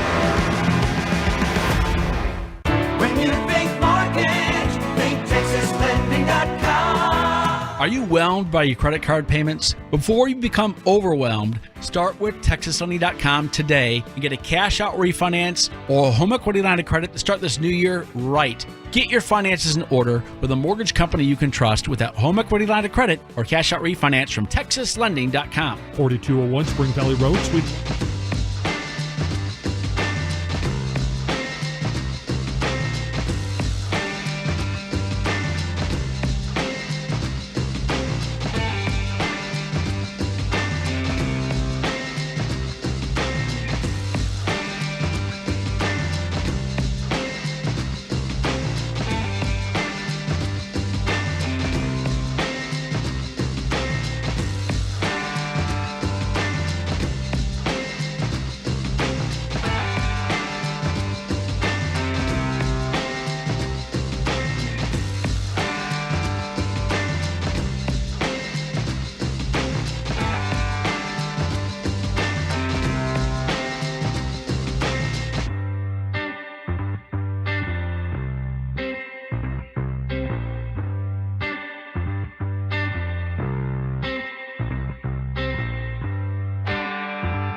hell this even means, but I'm adjusting on the fly. This is about opponents' true shooting percentage, okay? So the shooting percentage is adjusted for free throws and measures players' efficiency at shooting the ball. This is looking at the Mavericks' losses here over the stretch since they went on their 7-game winning streak. I think there's a common theme here. One, Tim Hardaway Jr., we know, is one of the worst defenders in all of basketball. If you are shooting against Tim Hardaway Jr., the odds of you making your shot is about 95%. No way. He's god-awful. In fact, in the Cavs game, 19 shots went up against him. Literally 95% were made. Wow. That's horrible. Max Strus? Yeah. But PJ Washington, who you would think was a good defender, 13 shots went up against PJ. 82.5% were made. Let's go ahead and look at the Raptors game. You had 18 shots against Derek Lively. About half of those were made. Okay, PJ Washington, much better defensive performance. But you also have Luka's defensive numbers have dropped here as well. Mm-hmm. And you could look at that and say, okay, Luka, we were applauding him as he was in an MVP stretch, especially during that 7-game win streak. He was locked in trying defensively. Celtics game, 87% of opponents' shots were made against Luka. In fact, in all of these games, you look at the Celtics game, Pacers game last night, over 85% of the shots were made against Luka. 32 shots, 85% went in. So that's a theme that I think is one where the lowest shooting percentage allowed against him was 62%. It's a pretty good likelihood if you're shooting against Luka, they're going to make a basket. So he's got to step up, play better. But Tim Hardaway Jr., if he's not making his shots, this team into winning basketball games, and it's almost like, do you even risk playing him at this point because he's so damn bad defensively? You need some other perimeter guys. You need one of these dudes to step up. And I agree with Brian's idea or his report that the Mavs need to trim down their rotation. I just don't know who you take out. They don't have enough guys who are good at offense and defense, and, some guys who a lot of nights are good at neither. It's frustrating, dude. It is. And I think they do need to find a way to shorten this bench. Can't be playing 11 guys every night. Jason Kidd's got to figure this out. Yeah, you got to try something drastic here because you can't let it play out like this for the rest of the deal. I think if you're Jason Kidd, you would be done, and you would never get another head coaching job. It's really bad. Yeah. Now, off the floor, well, I guess this is on the floor, but I saw this 5 NBA teams that are in desperate need of a brand refresh. The Mavericks are number 1. Do we look at the Mavericks? Like we're talking the aesthetics here, the jerseys. They've basically maintained 2 of the 4 jerseys that they've worn since their championship season. And then the new jerseys that they've come out with, return not so good. I saw a deal the other day, though, when we were on the plane, that they were number 13 for best jersey logo and all that. Right. I don't think of the Mavericks jerseys as being bad. And they said if the Mavs added green to their jersey, it would be even better. Yeah, I think so. And maybe that's why. Maybe it's just like a little. But the Chicago little Bulls were number 1. The Chicago Bull logo was number 1. Yeah, I mean, that was with their run in the 90s. I get it. Yeah. They've got the Jazz, the Wizards, the Thunder, the Pistons, but the Mavericks at number 1 of needing a refresh. They say, if anything, this year's City Edition jerseys could serve as a starting place for a design refresh. The font is fun. Contrast to the black and blue is appealing. But I don't know. I didn't look at the Mavs jerseys and think, and maybe it's just because it's comfortable for us. I'm used to watching it. I'm used to seeing it. I don't think we need a change here. No, you need a change when it starts to look old-fashioned and old-timey. That's when you do it. When the font is representative of 2 decades ago.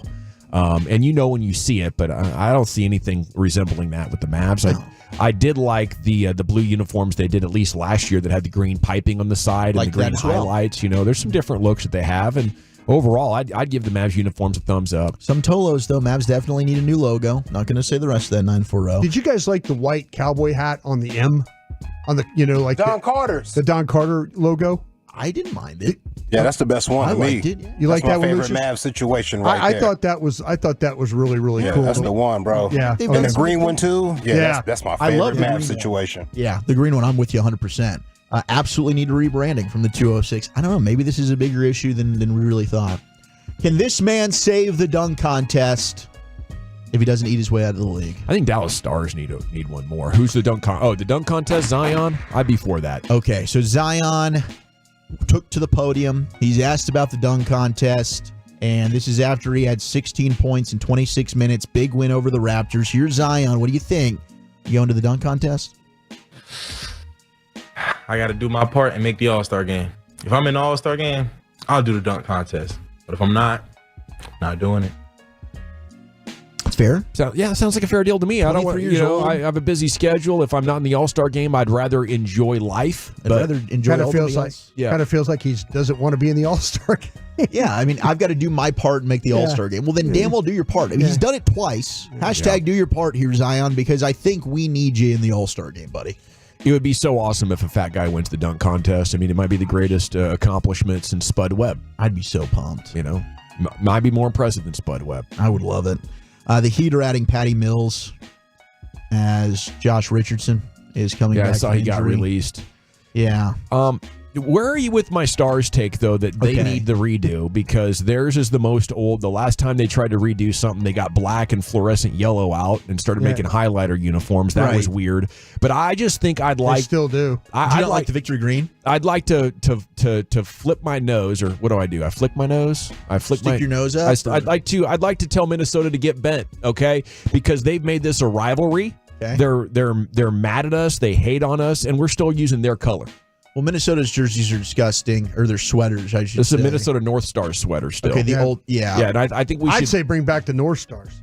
I liked the ones they won the cup on the South Stars, troll them. I just really troll them. They're 99 2000 jerseys. Those were the best ones, where it's the Cesar shape Montiago, of the star. bring those back. Yeah, the whites are awesome with the green, and then the road ones, which were the reverse. You have a little bit of gold in there. What was the one they had? Those are the best jerseys. What was the crazy? He had like a wolf, like a Texan. What was that thing that was looks like the Texans helmet? It was a like bull. a bull. They had a bull with red eyes. Those were horrific. Yeah, those were bad. Yeah. I don't mind the victory green that they've got now, but I would love to go back to the jerseys they won the Stanley Cup in '99 and then in 2000. Those are awesome. So the actual star, right? The actual outline star. of a star, right? Yes. Yeah. Yes. Those are gorgeous. Those were different. Bad take on the Stars uniforms, General, says the 817. Okay.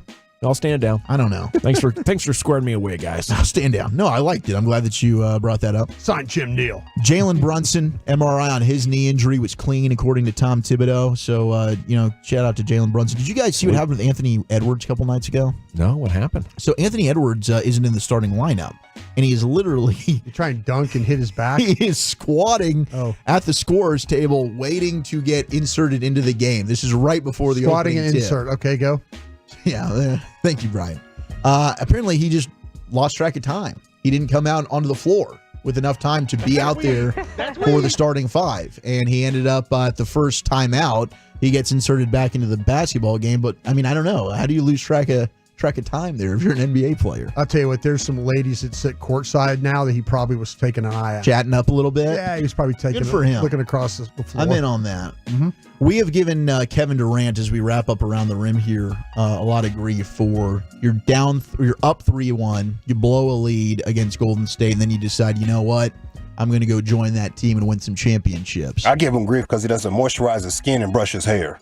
And I think that's probably... it just bothers me. Warranted. You're on TV every other night, man. Warranted. Rust lotion on the ankles, bro. While we're at it. Maybe he doesn't. Maybe he stinks. Maybe he's one of those guys who doesn't bathe. Texas deal. I don't know that for sure. This is Brian, just allegedly. What? He's getting a little bit crazy over here. Not me. Is that what you're going to ask when you see him? Yeah. So what's your deal? Yeah. What's your deal? Brush. What's your deal? What's your deal? Yeah. Don't shake your hand. But Draymond Green was on Carmelo Anthony's podcast and talked about how a year before Kevin Durant hit free agency, he went team friendly because they had their eye on the prize, which was Kevin Durant. When I signed my deal, BJ Armstrong was my agent. The conversation me and BJ had was, listen, here's your whole cap table. Here's what it is next year. The cap next year jumps to this. Look who's a free agent next year. KD. Here's what you can take, and y'all still be able to pay him max. The number was 5 for 85. He's like, all right, write down the number that you want, and I'm going to go get it. For some dumb reason, I was like, all right, 82, because I didn't quite understand that even if they didn't give me that $3 million, they couldn't take it and give it to somebody. I didn't know that at that time. So I was like, 82, so we can sign one more. Lord, dummy, I should have took them three M's. I said 88. I wrote 82. 85, 84. I wrote 82 on a sheet of paper. He's like, all right, circle it. But if you circle it, you saying it's done? I circled it. He took the sheet of paper and left. So that was it. That was the conversation a whole summer before KD becoming a free agent. The vision.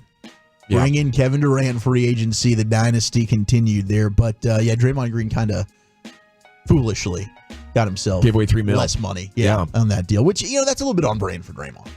Well, hey, nobody's perfect in those situations, but I think what you saw is after 6 or 7 years, a player still not that informed on the salary cap and how that whole thing works, and you're trusting your agent to take great care of you so you can take care of your body and your game. It is time now to catch up with Bobby Carella, Mavs.com. What does he think? Are the Mavs in crisis or just a little speed bump before an exciting conclusion to the season? That's coming up next right here, the G-Bag Nation on 105.3 The Fan. I want to chat Men's T Clinic with you. If you have been putting off the symptoms of what can be low testosterone, if you're unable to shed those extra pounds, losing muscle,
home of America's team is 105.3 The Fan. Hello, baby. KRLD FM and HD1, Dallas Fort Worth. Always live on the free Odyssey app. From our fan studio, secured by DFWsecurity.com, you're rolling with the G-Bang Nation on 105.3 The Fan. Here we go, Hour 3, G-Bag Nation on 105.3 The Fan. Hope you're having an excellent day. We're here to talk Mavs with you. Another disappointing defeat to the Indiana Pacers, as I'm pretty sure Brian just broke his elbow approaching his microphone position. Oh, no. You need coming a off the sling? couch You here. okay? Hit the funny bone? Krusty's in some bad shape. You need to hit that life alert thing right now. You're falling and can't get up. Ready? Oh, yeah. I think I'm okay. Happy birthday, Shireen Williams, by the way. Happy birthday, Shireen. Yeah. I she heard might be that. able to- That was a hell of a shot. Yeah, I'm sorry about that. I was just trying to keep my mind on something else there. Oh, wow, that hurt. Well, happy birthday to Shireen. Yep, thank you. Don't want to gloss over that point. As Nope. Bobby Carella, Mavs.com, joins us now here on 105.3 The Fan. How the hell you doing, Bobby? I miss having fun, guys. I really miss having fun. Man, that was a glorious time right before and right after the All-Star break, wasn't it? I remember it. I remember it so well, and yet it seems so far away. What's your take on why things have gone so bad over the last 6 games defensively? Man, how much time do we got? I mean, you can boil it down to a few main things. Opponents are shooting pretty well against the Mavs, especially from 3, but that is in many ways a direct result of a lot of defensive breakdowns.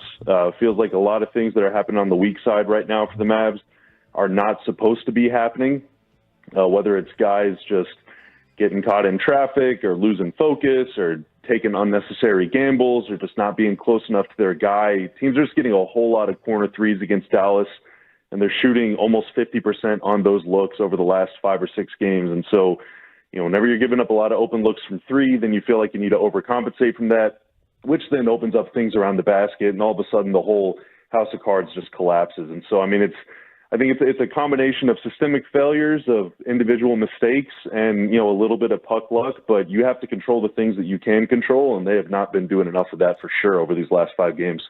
Jason Kidd said after the trades that we need to be patient, and we didn't want to hear that because they were on a winning streak. But how much more patient do we need to be here for things to fall in line? You think? I mean, it would be great if it was like November or December right now, because then you would have a lot of time. But as it stands, I mean, they're only, 1 loss ahead of the Lakers for 9th? And I think the Warriors are only 2 losses behind the Mavs, and they're in 10th right now. And so, when you got 3 head-to-head games against them coming up, including the first one next week, so, you want to right the ship as soon as possible because you don't have a lot of games left. A lot of the games that you do have left are against teams that you're competing with for playoff positioning. And so, there's really not a lot of time to be patient. Some of it, I would say, is, especially these last few teams they've played have had bigs that can step out and shoot the 3. And a lot of the teams the Mavs beat during that 7-game win streak, that simply was not the case with their roster. And Dallas typically is going to match up better with those kinds of teams that can't just go 5 out. That'll allow Derek Lively and Daniel Gafford to hang out toward the rim, block shots, get boards, and all that stuff. But you're going up against guys like Miles Turner or KP the other night in Boston. All of a sudden you have to step out on them, and you're putting guys in situations they're not very familiar with. And so some of it is personnel, but Dallas has still not found a way to match up against those teams, which is a problem because once you get to the playoffs, you're going to be going up against a lot more of those teams than you will teams that play these non-shooting bigs. So, the time for patience, I feel like, was a few months ago, unfortunately, and you don't really have that luxury anymore. Bobby, how do you weigh the risk and reward when it comes to Tim Hardaway Jr. and the amount of minutes he's getting a night? Because when he's on, obviously, he can give you 30 points, but defensively, he is so poor. Yeah, I mean, in last night's game, I think he only played, 12 or 13 minutes, which I want to say is his lowest in a game all season, outside of maybe if he got hurt early in the game or something. I mean, Tim is typically up near 25 or 30 points, but his minutes have been trending down these last few games, which, I mean, I get it. Whenever he's hot, he's scorching hot, and he's one of the only guys on this team outside of Luka and Kyrie that you can kind of realistically see getting 20 points on any given night, right? And if his shot is not falling, he's not the kind of difference maker on defense or as a playmaker as a guy like Dante Exum is in the backcourt, and he's certainly not as long or as disruptive as guys like Derek Jones or PJ Washington or Josh Green. So if the shot's not falling, I understand him not getting as many minutes, but at the same time, like Dallas just, especially since the trades, even when they were winning games, their 3-point percentage has dropped a little bit because they're starting to play more guys that aren't really 3-point shooters, in like the plus sense, guys that are going to clock in at like 40%, high 30s, things like that. PJ Washington, Derek Jones, Josh Green, he's kind of streaky, but whenever he's on, but Maxi Kleber, these are a lot more guys that are going to be shooting closer to the mid to low 30s, even on a good day. And so you need shooting, you need spacing to allow Luka and Kyrie to create. So Tim is very valuable in that respect, but if a shot isn't falling, then it's like, man, what do we do? Because shooting is what he does. So I do kind of feel J-Kid whenever he says, like, look, we have to stay confident in him and we have to keep trusting him because there really is maybe nobody else on the roster that can do what Hardaway does. But just like with the defense, they need him to snap out of it fast because, these losses are racking up really, really quick right now. Bobby, is there any chance they're playing too many guys? That's a good question. They've been rolling with a 10-man rotation in the first few games since everyone's kind of been healthy. It's your starting 5, and then like Maxey, Dante, Exum, Hardaway, Gafford off the bench. And, it's like been Derek Jones Jr. as well. And I think I think a 10-man rotation isn't too much. But where it gets kind of, I guess, where it does feel like there are too many guys playing maybe is because Luka's still playing like 42 minutes. Kyrie is still playing like 38 minutes. And so you are shuffling all of the other guys in and out of the lineup so quickly. And in some of these games, because of foul trouble or matchup problems or whatever, Derek Lively's only playing like 13 or 14 minutes, or Daniel Gafford's only getting like 5. So all of a sudden, all these other spots, you're cramming as many guys in there as possible, which I kind of get from like a philosophical standpoint because you haven't been healthy all season, so you want to see what's working and what's not working, or what can work, what combinations are good, what combinations are bad. But whenever everyone's kind of figuring it out and you got multiple guys slumping, it's really hard to establish any sort of like continuity or rhythm or chemistry, communication on defense. And then on offense, even guys that are slumping, maybe they're not playing enough to snap out of it, to get a little rhythm going. So it's really tough. I mean, it's kind of like a damned if you do, damned if you don't, because you want to find out what you have, but, there's only like 15 games left in the season. So it's, I think right now they're kind of paying the price for a lot of injuries that they suffered earlier in the year because they're still looking for answers right now whenever most other teams are starting to peak. Bobby, is there, when you look at this, this team and, I'm kind of thinking about people like to maybe say, oh, it's effort, defensive effort, lack of, and then you hear them say, well, everybody loves playing for Jason Kidd. Is there a chance that someone steps up and say, listen, if you don't play hard for Jason Kidd, he's not going to be here anymore? Is that a thought at all by you? I mean, I don't know. I think coaches generally will take the fall whenever team success doesn't happen. And, this is the 3rd season now that he's been the head coach. And, the defense started great his first season. And in the last couple of years, they've been in the 20s.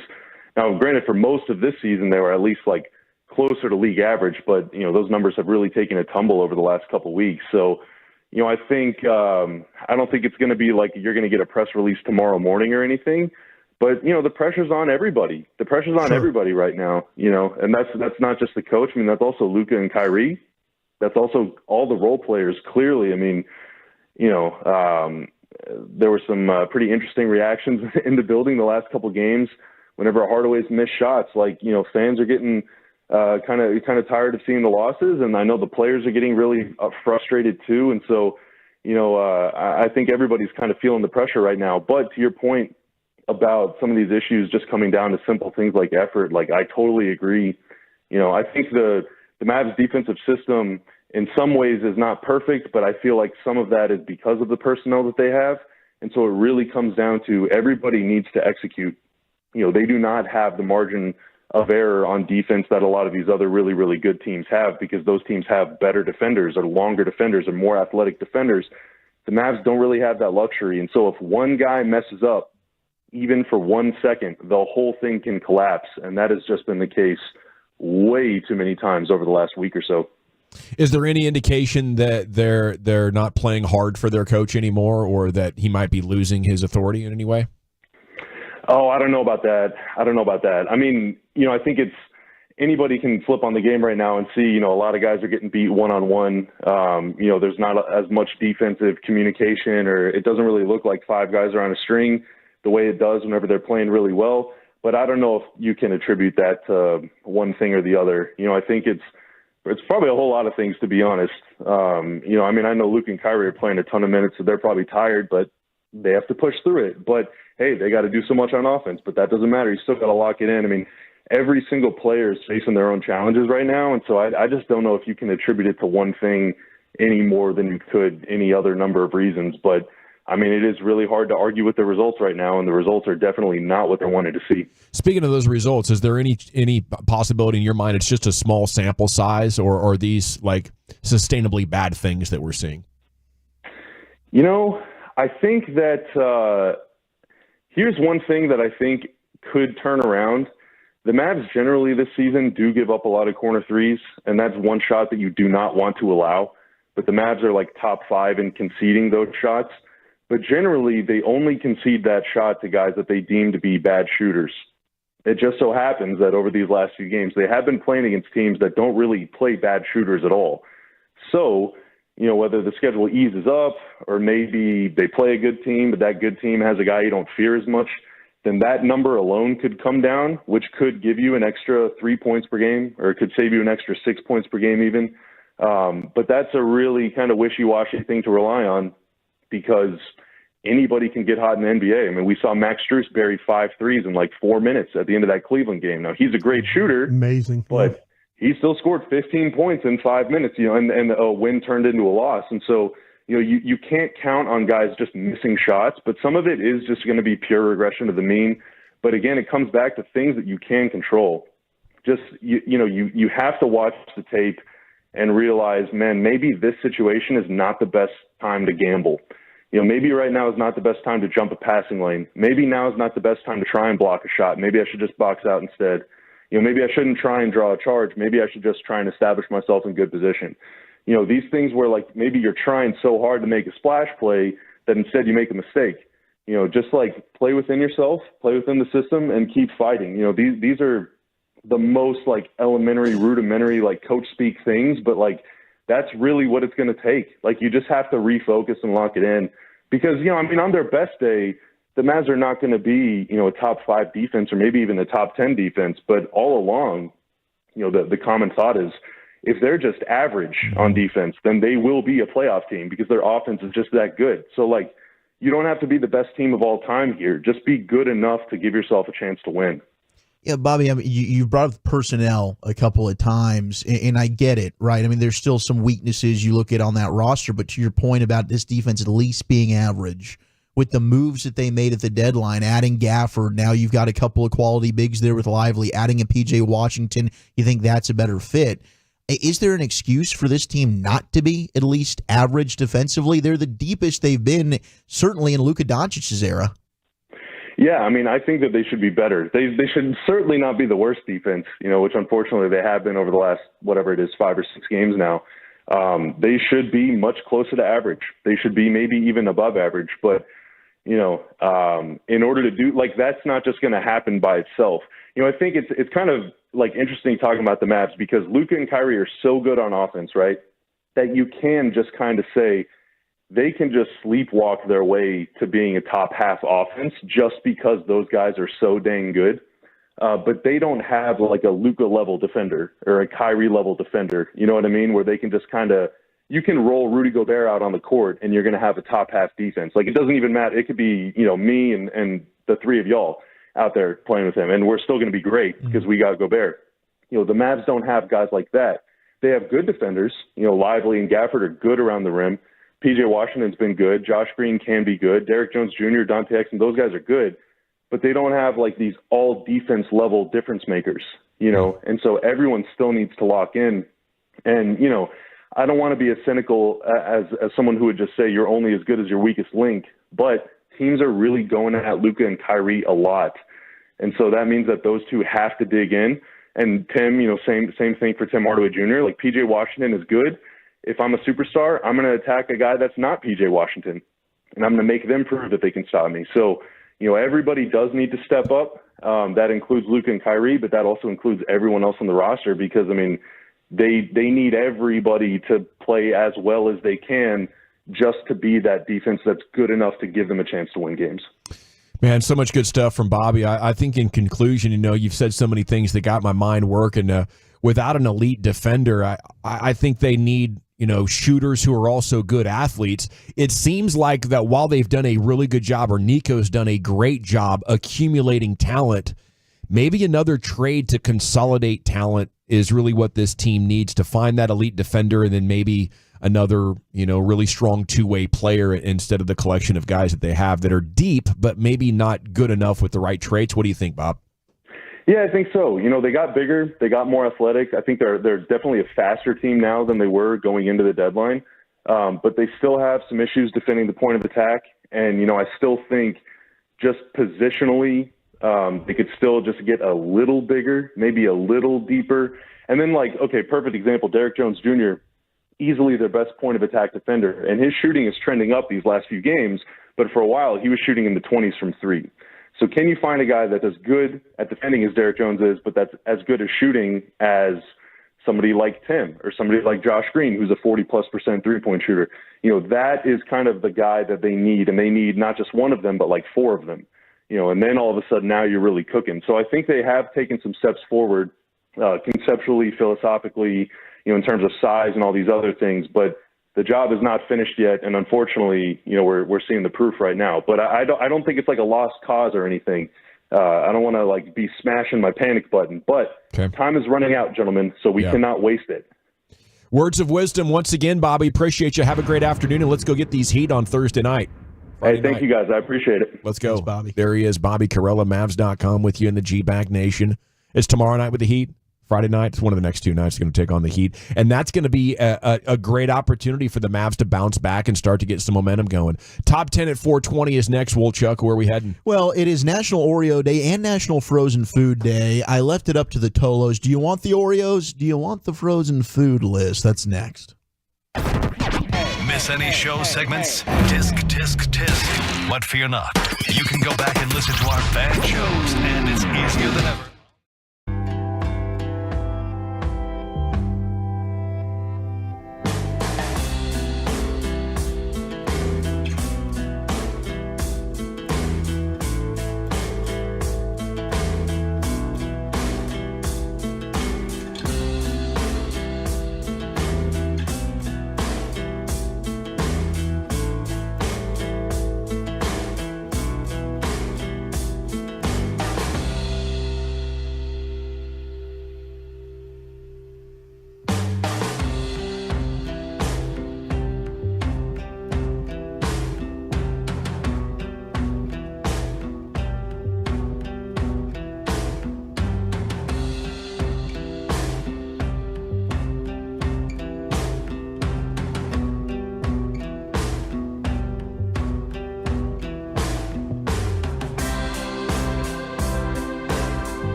Yeah, buddy. Welcome back. You know what time it is. Wolchuk's about to deliver his top 10 at 4:20. He does it every afternoon at this time.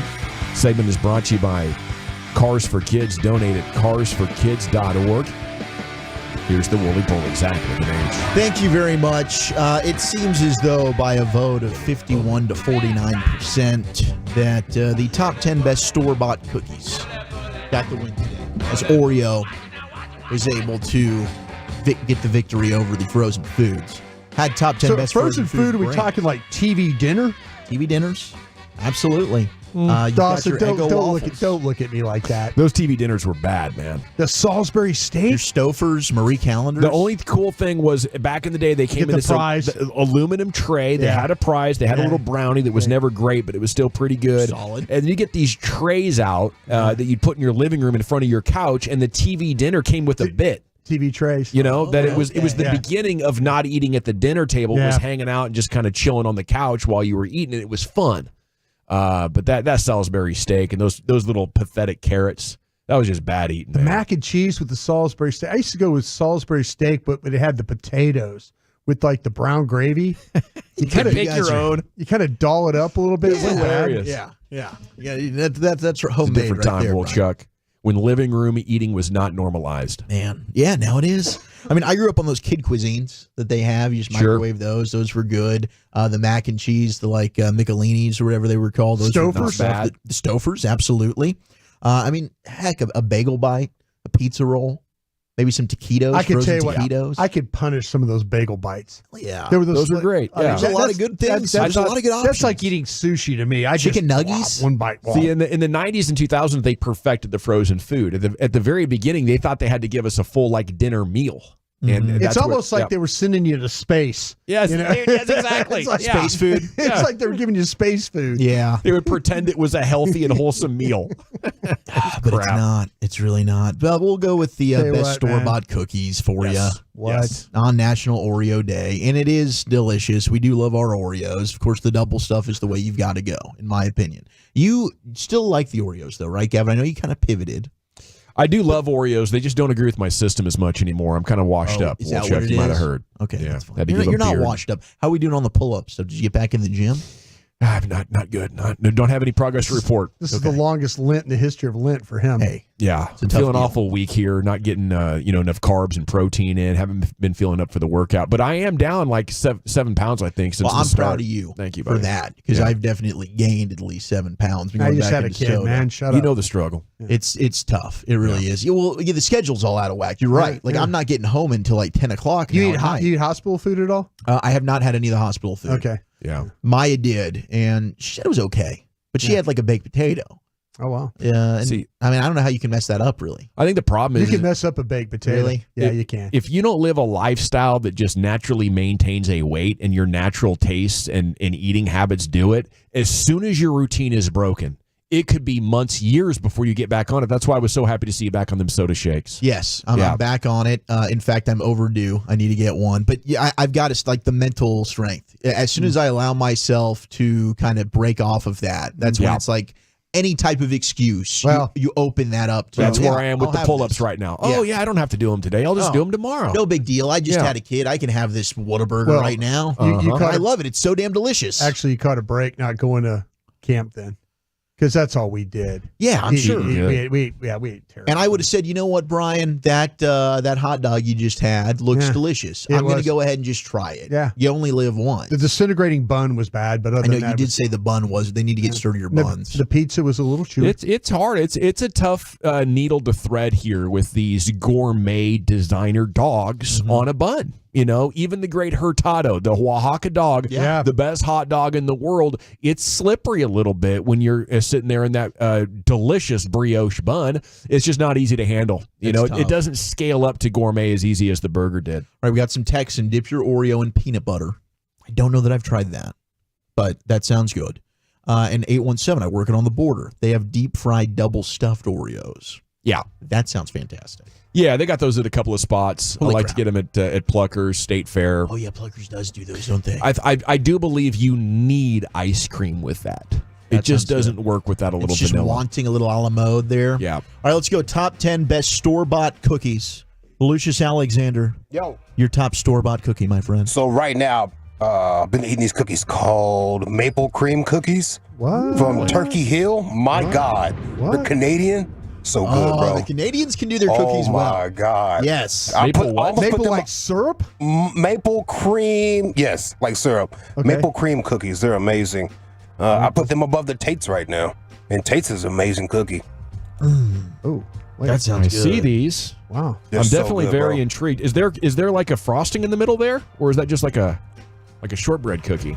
Yeah, it's like a shortbread cookie with some maple syrup. It's really good, bro. Lucius, you're saying Turkey? Are they Turkey Hill? Turkey Hill is the name. Is the brand name. Dude, you're such a snob. These are Amazon cookies. Hey, you know. If it's a good, you're not a snob He is for a getting snob. store-bought cookies. There's nothing. Takes one to know one, bro. Yeah, what the hell? Snob. This guy wants to call you a snob. We bring up a food. Oh, do you make it yourself? Are you help making it? Oh, I made the bun for my burgers. Churned Don't buy butter. store-bought buns, you snob. Oh, bleep yourself over there. These Turkey Hill. They're really good, man. These cookies look like they're boxed like for, They look really good. Actually, for dude, I've gifts. had these. My grandmother used to have these. Yeah, man. They are delicious. You got to put on some white gloves. You want to serve those to somebody. That's what I'm saying, man. This is some high. These will melt in your mouth. So good, bro. Yes, bro. Yeah. These They are even got this- absolutely I don't fantastic. even share with the dogs. Nope, this is mine. No. You don't get a bite. The bottle is even shaped like a maple leaf. You know, Boy, these are high dollar. $20 a box. Okay. What? Now, Okay. Thank you, Dawson, for But they're jumping in here. No, Well, I'm not media watchdogging it. I'm just impressed. I am. I'm media Did you watchdog. ever dip them in your tea or coffee? No, I haven't done that yet. That's tequila. That's a whole nother story. Dip it in tequila, maybe. Gavin, I know you went through those wafers. You went through a kick with the wafers. That's the an sugar honorable mention on wafers. here, dude. The sugar wafers, yes. Also, Amazon, while you're getting these maple cream cookies, do the Ruger sugar wafers. The best in the world, the Ruger, Ruger. They're popular downstairs in our little break room thing. I love those. I love the Lorna Doone shortbread as well. That's The Lorna one Doone of my shortbread favorites. are on here as honorable Is mention that as right? well. Exactly. Lorna Doone shortbread cookies. The multiple colored Mother's cookies that are frosted. Yes. Those are just stupid good still. Those are still delicious. Oldie but a The goodie. Mother's Animal cookies, those are number 6 on this list. Yes, Come they on. are. You know your cookies, man. The Teddy Grahams are honorable mentions, Lucius. I know you love your Teddy Grahams. We got so many different, and the Biscoff cookies. Are those the tiny ones? Oh, biscottes are amazing. The Biscoffs are good. Yeah. They'll give those to you sometimes if you're lucky on an airplane. Oh, my God. It's like, Yes. can I take a couple more? Yeah. Yeah, the chocolate Eric Teddy was Grahams. asleep, and I grabbed his. Oh, did you? Yeah. As you should. That's well played. Yeah. The cinnamon Teddy Grahams, and you got so many different flavors of those. They're absolutely delicious. Pepperidge Farms getting texted in. Those are really good. Chunky Chips Ahoy in the brown packaging. Keebler Chunky Chocolate Chip. The Albertsons Chocolate Chip Cookies. Boy, those Chips Ahoy, my mother used to hide those in the house. She did not want us to touch her Chips Ahoy. Oh, those were her favorite. Yeah, boy. I'll tell you what, You got to get home before she does. You go looking hard. Me and the sister and brother, like, we go looking hard. Don't move anything. Make sure it is what it is. Just give me 3 cookies, dude. When did we start opening them up in the package, in the middle of the package, though? When did the chips? 20 years or so Yeah, they ago. got they've that. added They that got that sleeve. peel. They get that Yeah, the peel peel. thing. Yeah, And it's much better. When did we start doing that? That's I Mid good 90s question. probably. Like, I did like the old foil bag that you would That's crumple what back up. Yeah. That's what I grew up with. Yeah. The foil bag. That's what I grew up with, too. You're not Yeah. that old. Okay. Chips Ahoy are pretty old though, So right? maybe 2000, maybe mid 2000s they made I the think switch. you're right. Yeah, Chips Ahoy are, I mean, Yeah, I've always... they're like 100-year-old, 1980s yeah. cookies. I I mean, guess. and now they've got a bunch of different kinds. You got the soft, you got the chewy. There's different flavors that How they about offer. just the Hard old or soft, school young one? man. Yeah. Sorry. Go ahead. Last honorable mentions, we got Mrs. Fields chocolate chip cookies in the red package, and then the Keebler Chips Deluxe Rainbow cookies. Those basically just have M&Ms. Those are M&M cookies. Yeah. Good cookies though. Number 10, we got Famous Amos chocolate chip cookies. Great cookie. Yeah. Did he get his start like in Show airports out, and bro. stuff? How did he get it? It's a pretty famous story, right? I don't know. Okay, well, Famous Amos, is it? yeah, I think it's famous. So is this guy, is this real? Like, do we actually No, have- it's a real. he's a It's a real real person. dude. Okay. Dude's made hundreds of millions of Yeah. dollars doing this. What was it a couple weeks ago? We found out this wasn't a real guy. They just took this dude's name. Was it- Spunkmeyer. it's Yeah, this is Spunkmeyer. Myers. That's The right. Spunkmeyer. muffin man. Yeah. Yeah. Spunkmeyer. Eric's like, yeah, your Jewish brother, Spunkmeyer. Now he's not even real. He's not even a real dude. Number 9 is those, I'm probably saying this wrong. You are. Damn! Due to financial troubles, Famous Amos was forced to sell Famous Amos the company, bro. What? Yeah. I think, I don't know, maybe Famous Amos seemed like kind of a loose guy. What do you mean by that? His name was Wally. Yeah, kind of loose. Kind of like. He got Wally Pip. Hey, don't you know me? I'm Famous Amos. Hi, Famous Damn. Amos. Kind of. Yeah. Number 9, we got the Purine wafers. I say those right? They're like they look like the little Praline? tubes. Maybe they look like tubes, and inside there's chocolate in the middle. They're good. You'd see them if you Google. Oh yeah, I know what you're talking about. Yeah, they're really good. Yeah, that's a Christmas time thing. Yes. Yeah. Number 8 are the Chewy Chips Ahoy. Number 7 are Nilla wafers. That's just too darn plain for me. Yeah, you got to put them on like a lemon meringue pie or something. How about banana pudding? Ooh, banana pudding. Amen. Number 6 are your mother's animal cookies. Those are so damn good. Whoa. Like the animal cookies in a little box? But these are the ones that are frosted. No, those are crackers. Yeah, you those want to go are with the crackers. cookies. About to say, those things, you might as well just, that's like Sandy. eating sandpaper. Yeah. Number 5 are the golden Oreos. Yes, What? you want the thin ones, trust me. The golden Oreos are really taking on right Are they yellow? Yeah, they are. Number 4 are Nutter Butters. Very underrated. Although they feel like they're a century old. They came out of the Depression era as far as a cookie, but they're really good. They are good. Number 3 are the Keebler Fudge Stripe cookies. Those things, that's an underrated cookie. Those right? are damn good. Especially when they have the chocolate on the back of the cookie. That's exactly, yes. Yeah. Yes, that's heaven. Number 2 is the Pepperidge Farm Milano cookies. Now, that's a little snobbish. That's right there. cookie on top of chocolate on top of cookie, right? Yeah. It's those things are absolutely. To me, they're not as good as the packaging looks. Well, I've bought them a couple of times, and I'm like, this isn't me. And they're too expensive. Okay. I don't think there's like enough bang for your buck there. But number 1, best store-bought cookie on National Oreo Day is indeed the Double Stuff Oreo. I love it. It's a delicious item. I think if you're dunking them and saturating them with milk, the single will do. But if you're just going with a little Dunkaroo, you got to have the double stuff. You got to go double. There's just you don't want the dry cookie experience in my at least that's in my my purview. I've never dunked cookies at all. You're missing out. You don't dunk them in your yogurt? No. That's just a cereal. That's a cereal. Okay. We got to get this remedied, Brian. It's I'm the 60 bucket years list old. You're event. running out of days. Kind of like Mavs playing defense. We're gonna sit down, watch the Mavs play defense. We're gonna get through the entire Star Wars 3 different trilogies and dunk some cookies, brother. Okay, it's time now. Mark, be on your Scantron for false. For a little Rangers baseball discussion. They've been battling the Rockies all day long. There's a fresh batch of news, and a round tripper is next in the G-Bag Nation here on 105.3 Coming up The Thursday Fan. morning on Sean and RJ.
#1 Chevy dealer in the world with more Silverados than anyone else. Go see them today or visit ClassicChevrolet.com. This is Texas. This is Classic Chevrolet. Together, let's drive, relax, and enjoy the difference. Based on new Chevrolet registrations 2023. Thank you, Lucius. I see a mistake, and then I see the top of Broadus' head just bouncing up and down. He loves Pause. He just likes to see people struggle. I don't blame him. I do too. I just like, well, Lucius sometimes will mix the car reads he has. Like, an easy mistake to make, man. He's got it on autopilot at this point. Drive and see the difference. Yeah. Oh, wait, they changed the copy. Yeah. Crap. All righty. Coming up at 5 o'clock, an edition of Football's Finest is in the making for you. Right now, we got to get the latest on the Rangers. Another busy day out there in Arizona for them, and Woolchuck has your round trip. Yes, it was a 6-all tie. This was not a surprise. This was in Scottsdale. They tied at 6 against the Colorado Rockies. The Rangers did get in the spring training debut of Adolis Garcia. Aubrey missed an extra point? Yeah, pretty much. They got the solo bomb ski from Adolis Garcia's El Bombi goes yard in his first spring training game. Davis Wenzel had an RBI double. Doing pretty well. Also added an RBI single there in the 4th inning. Hey, baseball man, tell me about him. What's his... this is Baylor kid. What do we second round draft what do we call pick? this?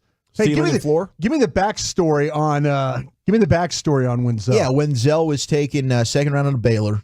Good player. He's an infielder though, so he's got no shot then, right? He probably. I mean, unless there's an injury, he could get called up. Okay, but so he's not going to be with us, right? I mean, probably not. Because you've got if Josh Young's calf or something for whatever reason, lingers into the season, but it sounds like he's getting close to returning. Maybe that could open the door for Davis Wenzel, but he essentially would be a similar role as like Josh Smith and Ezekiel Duran right now, where he'd be a utility guy. He's behind those two though, as far as he is. But Davis Wenzel's another one of these guys where we've talked about at the trade deadline a year ago. He was a name along with Justin Foscue, where the Rangers don't really have a place to play these guys currently that you could use as a trade chip. But Wenzel's having a really good spring. That's what I'm saying. I was kind of curious if he was playing his way onto the club, but I guess not. Every time we've looked up, he's been making a play at the. And you know what? Maybe he is. Maybe he's a guy that he's too good for them to say, you know what, he needs to make the big league club. But I bet unless they have a spot. I mean, look, I wouldn't mind a Davis Wenzel over a Josh Smith. I think he's got a better bat. Shut your mouth about the LSU guy there, please. I do like Josh Smith. He's a great guy. Josh Smith's playing okay, right? Yeah, he's been okay. Yeah. He's been okay. All right. But maybe he's Wenzel. a world champion, by the way. He's a hell of a defensive player, and he's great around the base. He's got more speed than Wenzel. Changed his number. We're number 8 now. Maybe number 8. That's exactly what he needed. It's helping. He needed the coach. There's just so many damn good players. I think just 3 years ago to 6 years ago, Wenzel be an everyday guy, one of your best players out there. It'd be like Solak and Wenzel. He would. Yeah. Even Blaine Krim is another dude who's been awesome with Frisco. He had another solo home run today, has some good power, but he's going to be in the minor leagues to start the season. Maybe he could be starting for one of these other teams. Ranger observations. Nathan Eovaldi looks ready to rock, and I hope that Evo can stay healthy. 34 years old. Let's go get you yourself a Cy Young this year, shall we? But he's had some started off well first half last year, all those strikeouts, a lot of innings, and then of course in the postseason he was absolutely dominant. So he's looking good this spring. He looks ready to go. Justin Foscue's been absolutely fantastic. He had a couple of well-struck doubles in the Rangers B game yesterday. He's hit .350 with a .909 OPS in 20 Cactus League at bats as he tries to get that DH spot. Justin Foscue's been tearing it up, and a guy that I'm really excited about, and he might be the young arm that I'm most excited about at 23 years old, is Mark Church. And there was an awesome write-up. He's a dude who had a really good performance a couple days ago in relief. Yeah, I had a backstory on him last week. Yeah, Evan Grant's been all over him, but he's a dude that I think, 18th round pick in 2019, 6'3", 190. The stuff, 94 to 97 mile per hour range. The slider can hit upper 80s.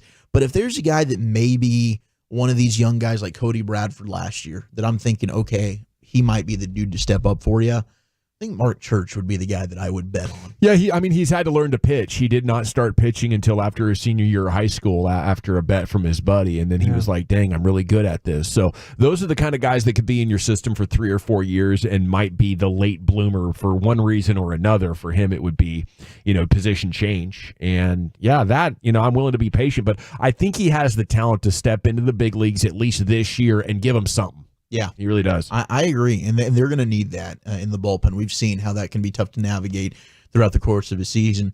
We mentioned this in the open, but the Pirates' top prospect, Paul Skeens, the number 10 overall prospect in Major League Baseball, according to, depending on what site you look at, but he's going to begin the 2024 season in the minors. Of course, was selected out of LSU. 19 starts as a junior, was 13-2, is absolutely fantastic. But it seems like the Pirates just don't want to rush him right now. They're going to slow play this thing. It's possible he gets called up and ends up being a factor for Pittsburgh during the season. Yeah. But at least to start off, he's going to be at AAA, will be Paul Skeens. Are we saving that year, Dawson? Is that what we're doing? Okay. Probably. I mean, he's amazing. If I was Paul, I would just ask for the trade right now. Put me in the big leagues day one or trade me, please, because I don't want to be in your jobber organization anyway. Get me the hell out of here. Yeah. I don't want to play No with disrespect to the Pirates fans. I was a big fan of the Bees in the 90s, and obviously what they laid down in the 70s was amazing, but this is a loser franchise. Can you name a player from the 70s? Kent Tekulve. Whoa. Yeah. Relief pitcher. Very nice. I thought if you said no hesitation. If you said Manny Sanguillen, I'd have been even more impressed.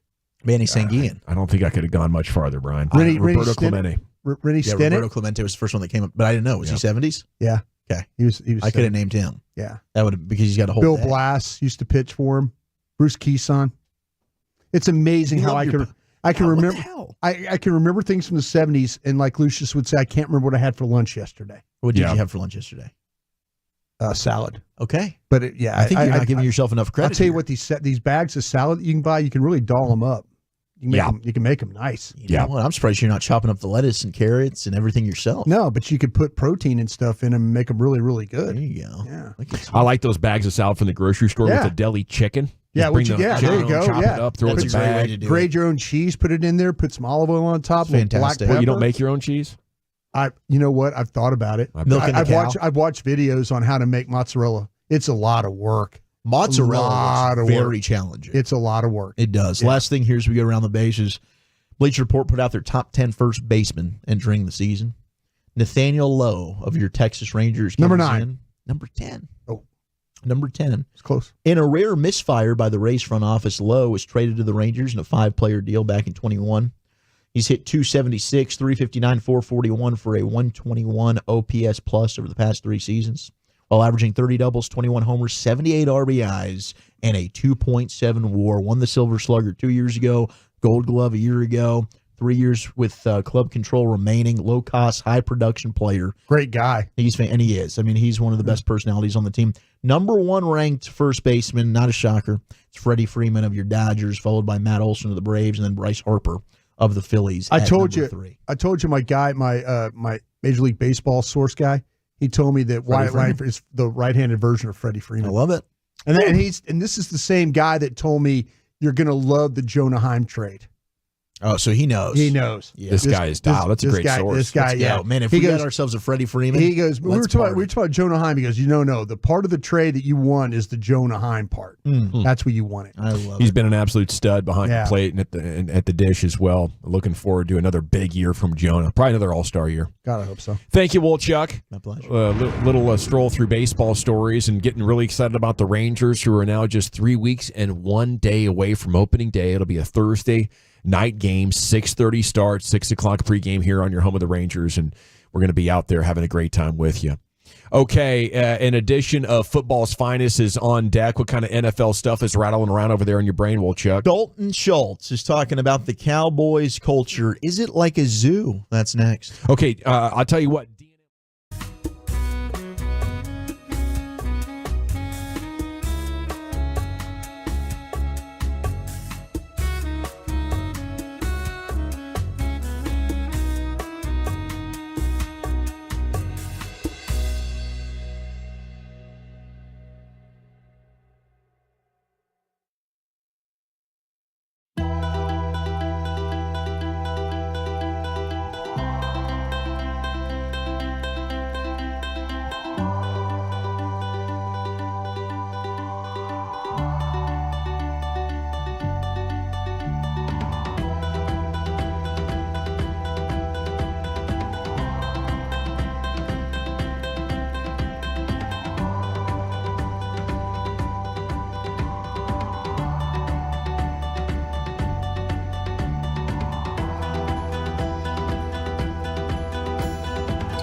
Fan Studios, secured by DFWSecurity.com. You're rolling with the G-Bag Nation on 105.3 The Fan. Hour 4 of the G-Bag Nation, 105.3 The Fan. Hope you're having a fantastic day. The 512 says, can we get a hockey segment about Stankoven? And you're going to get entire hockey shows about the Dallas Stars and Stankoven and the way that they're going here with these youngsters doing what they did last night. This is exciting stuff because this Stars team has been building. They got a lot of good players, and now if you're going to have 20-year-olds step up and be stars, that will push them over the top. I see Stanley Cup championship, another parade in our future at this point. Oh, parade? So you say parade? That's right. Parade? Mardi Gras Broadus is ready to rock. Let's go! Just a matter of time. I don't know if it's this year or next, but I see glory for the Stars. Here's Zach Wolchuk with a little addition, football's finest. Thank you, sir. A lot has been going on. The Buffalo Bills, of course, if you missed it, have made a lot fire sale of they're basically getting rid of everybody who makes a lot of money for them. Jordan Poyer, Tre'Davious White, safety and corner just got released earlier today, and they've also released their center, Mitch Morse. Could Mitch Morse be an option? I wonder if those guys will Dallas resign, Cowboys? less money, come back. Mitch Morse, I wish they maybe redo their deals, something like that. Yeah, that could be. The team has saved nearly $30 million with these moves, so they're definitely trying to help out their salary cap situation. Their plan, though, is to move former Cowboy Connor McGovern to center this upcoming season. They also went ahead and signed David Edwards to an extension. So how about that? Connor Williams played center for the Dolphins. Now Connor McGovern probably going to play center for the Bills. You know what? That might be one they regret. I don't think he has the flexibility or the bend to really be that type of a player. We never really. That's felt the one could. thing Morse can do.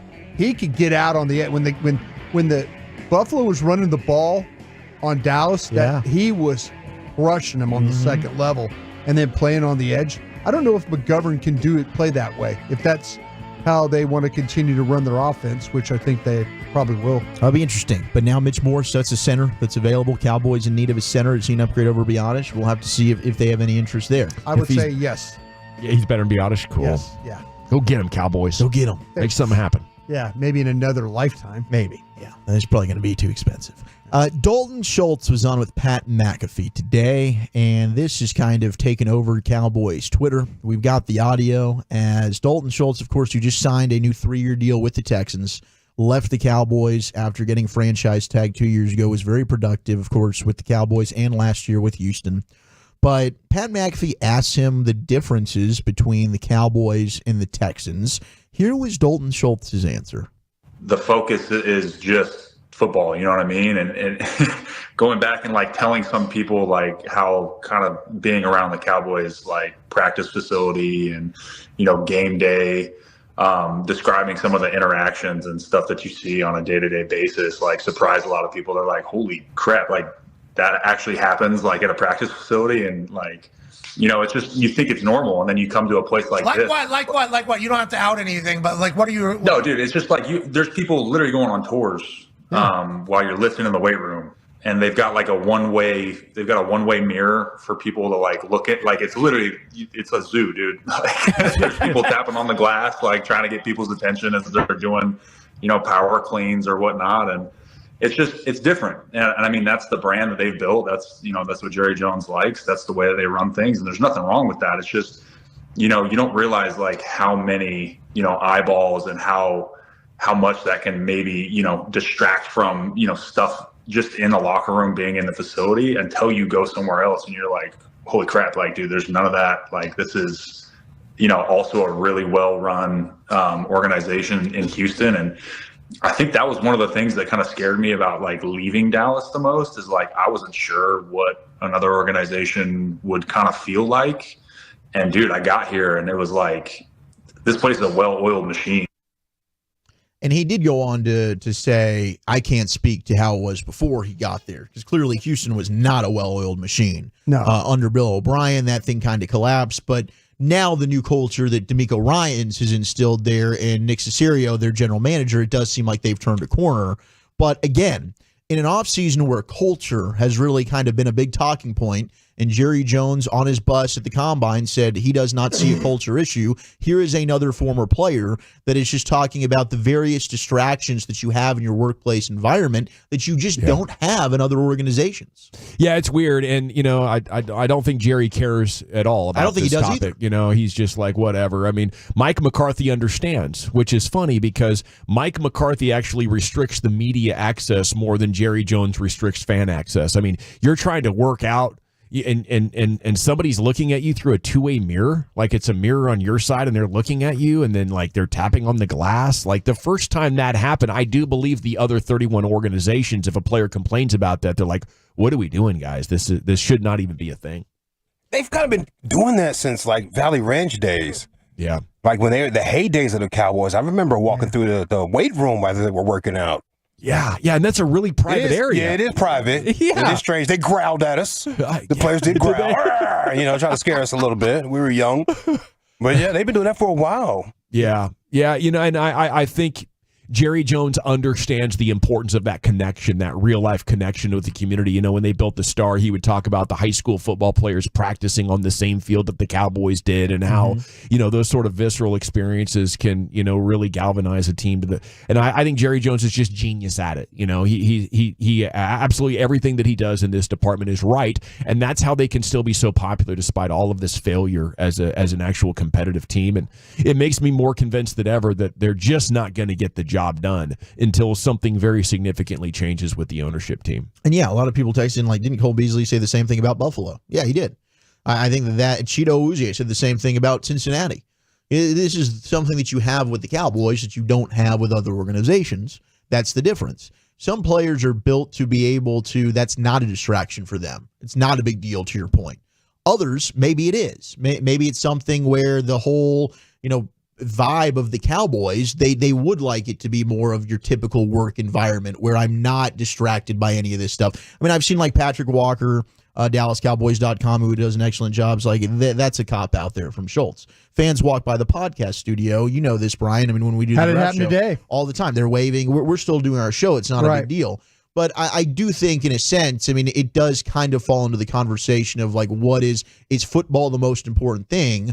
Or is it the financial side of things? And I think there's benefits to your point there, but I do think this is kind of falls under the overarching umbrella of the Jones culture that is built here. Yeah, and I think that that's an important clarification because it takes on the personality of Jerry Jones, and he's a guy that likes the attention. He's the guy that wants people to stop and be like, wow, look, there's Jerry Jones. Right. So in his perspective, his personality type, he's wide open for that kind of stuff. His day is made better. Yeah. There are a lot of other personality types that it's like, wow, that's really not fun for me at all. That's actually made my day less enjoyable now that while I'm in the middle of grinding and getting my job done, somebody's trying to get my attention. Like great NBA players will put headphones on for an hour and a half before the game. Max Scherzer will go into don't even talk to me if you're a teammate mode. Yeah. And these things are very important for players to get into whatever mental space they need to be in. Jerry Jones does not give you that right as an employee of his to control your own work environment. Yeah, so. I think the thing, and I've done both. I've worked at the Star, and I've worked in like stadiums. I've been like at the Vet, Lambeau Field, Jacksonville. The stadium environment is awful. It is. I would much rather work in an environment like what they have Valley Ranch, separate, or what they do at the Star. The thing that got me at the Star, and it was the only thing I understood about the tours, those tour people do a great job. Like today I walked in, they moved a complete tour out of the way so I could get through. They're like, please, everybody step to the right, please. We got Brian Broaddus, big star here, former scout. And I said, no, you don't have to. Really, I said that. But the thing about it is, the only time that I ever felt really uncomfortable is when you sit down at lunch and people walk by and you're eating and they're walking by and you can hear them talking about you as you're walking by. Okay. That was the only time. They do a pretty good job of kind of keeping the people away. I think that Dalton Schultz is being a little dramatic here. Okay. That's my, I trust me. I've I understand. He works in a stadium. He goes now into NRG Stadium, and that's where he doesn't see the sun, and he doesn't see anything. It's just, it's meeting rooms, it's the locker room. He comes out, he goes home. There's not people around. And some people, you just know as working for the Cowboys, that's part of what's going to be on the docket for the day. That you're going to deal with people that are going to walk by while you're having lunch. Don't you think it's a constant reminder, though, that it's a business operation? I think what Jerry Jones does with those tours is he tries to give fans that up close personal feel. Yeah. Now maybe this is how he gets them. He doesn't. When you look at how the fan base is so strong about their love for the team, it's because Jerry does give them that 2 feet away from Dak Prescott or right there next to CD Lamb. You get that feel. Oh, wait, there's Mike McCarthy. Oh, there's Jerry Jones. I've seen Jerry Jones start walking with a tour. What he does with the tours, he's got families that go on these tours. Got young kids. Right. You got young kids that stop and get their pictures by the Super Bowl trophies, or they get to see the locker room, that's what he's doing. He's cultivating a new fan base. Which I do think is brilliant, and that goes to his business side of things. Yeah. I do wonder if there's a better way to do it. Well, he's trying to sell the Star complex. And because he has every right to do that. He's got all those shops in that Star district. And it's badass What there. do those people do when they leave? They go to lunch. They go to somewhere in the Star. It's a great point. Yeah. I would just wonder if maybe he's got to sell that to the people who are paying rent to be at the Star. But maybe there's a way to schedule your tours when it's not during the players' time to be in the facility. They don't. Those people don't get anywhere near the field or anywhere near those players when practice or anything is going on. I do think Dalton Schultz is being a little dramatic myself. And nobody's banging on the glass. You bang on that glass, you're getting escorted out. They're taking you out of there. And there's a lot of people that agree with you that Dalton Schultz. I mean, he just signed a deal with the Texans. He's being. I've been to Buffalo's facility. But Buffalo's facility was just as bad as Philadelphia at the Vet. Oh, I'm sure. I wouldn't wish anything at Buffalo or the Vet on anybody that's playing professional football. Cincinnati. Anybody like Awuzie and Cole Beasley. There's no chance that Buffalo and Cincinnati have better facilities than the Cowboys. Not at all. To me, I think that's focusing on the wrong point. The point is to focus on football. Yeah. And the distractions that come with being a Dallas Cowboy. Yeah. Those distractions are put in place because of everything we're talking about, because of who's running the team. Yeah. Yeah, it's constant is that an distractions. issue? Yes, I think so. The constant distractions are an issue. I think maybe the example that he gave isn't the best one. But I think a notable thing, and I think what Brian's thinking about here as well, is that these guys have been fired by your team. So that's essentially what it is. They have an axe to grind. I'm going to look for bad things to say about companies that fire me. That's where to me, I could see where Dalton Schultz. They offered Dalton Schultz a decent similar to what he's making right now. I think they offered him more than what he ended up getting franchise tagged. But he's like, oh well, hey. The only time I ever felt uncomfortable, and I mentioned that, was when the lunchtime thing. Fair enough. Other than that, it is not an issue. It is not an issue. Cowboys did re-sign. You brought this up earlier. I don't think they have a one-tech on the roster. They don't. They re-signed Carl Davis, who I guess technically qualifies as a one-tech. He was not very good. He didn't even start last year. He was on the practice squad. Yeah, well, he played in some games. He played. I think he did play in a game or two. He has no range at all. Slow. Big guy, slow. Very heavy-footed. Yeah. There's no question, no doubt about that. Yeah, my father would call you slew-footed. Slew-footed. My brother slew-footed. The other thing here, we got the dominoes that are now coming out of the Alabama coaching search. Now, Nick Saban did talk today, and he talked about why he left. He said, I thought we could have a hell of a team next year. Then maybe 70 or 80% of the players you talk to, all they want to know is two things. Money. What assurances do I have that I'm going to play because they're thinking about transferring? Right. And how much are you going to pay me? There you go. Our program here was always built on how much value can we create for your future and your personal development, academic success, and graduating and developing an NFL career on the field. So I'm saying to myself, maybe this doesn't work anymore, that the goals and aspirations are just different. and that it's all about how much money can I make as a college player. Yep. I'm not saying that's bad. I'm not saying it's wrong. I'm just saying that's never been what we're all about, and it's not why we had success through the years. And that's why Chip Kelly left UCLA. Yeah. It became to the point where as a head coach you have to deal with that. You're almost like a financial advisor. Like you're trying to like promise kids this and do that. And Chip Kelly said, I ain't coaching anymore. I'm not coach. That's why he goes and takes a coordinator job, because you didn't have to worry about that anymore. You know, you go to Ohio State where they have great wide receivers. A quarterback's going to transfer to you.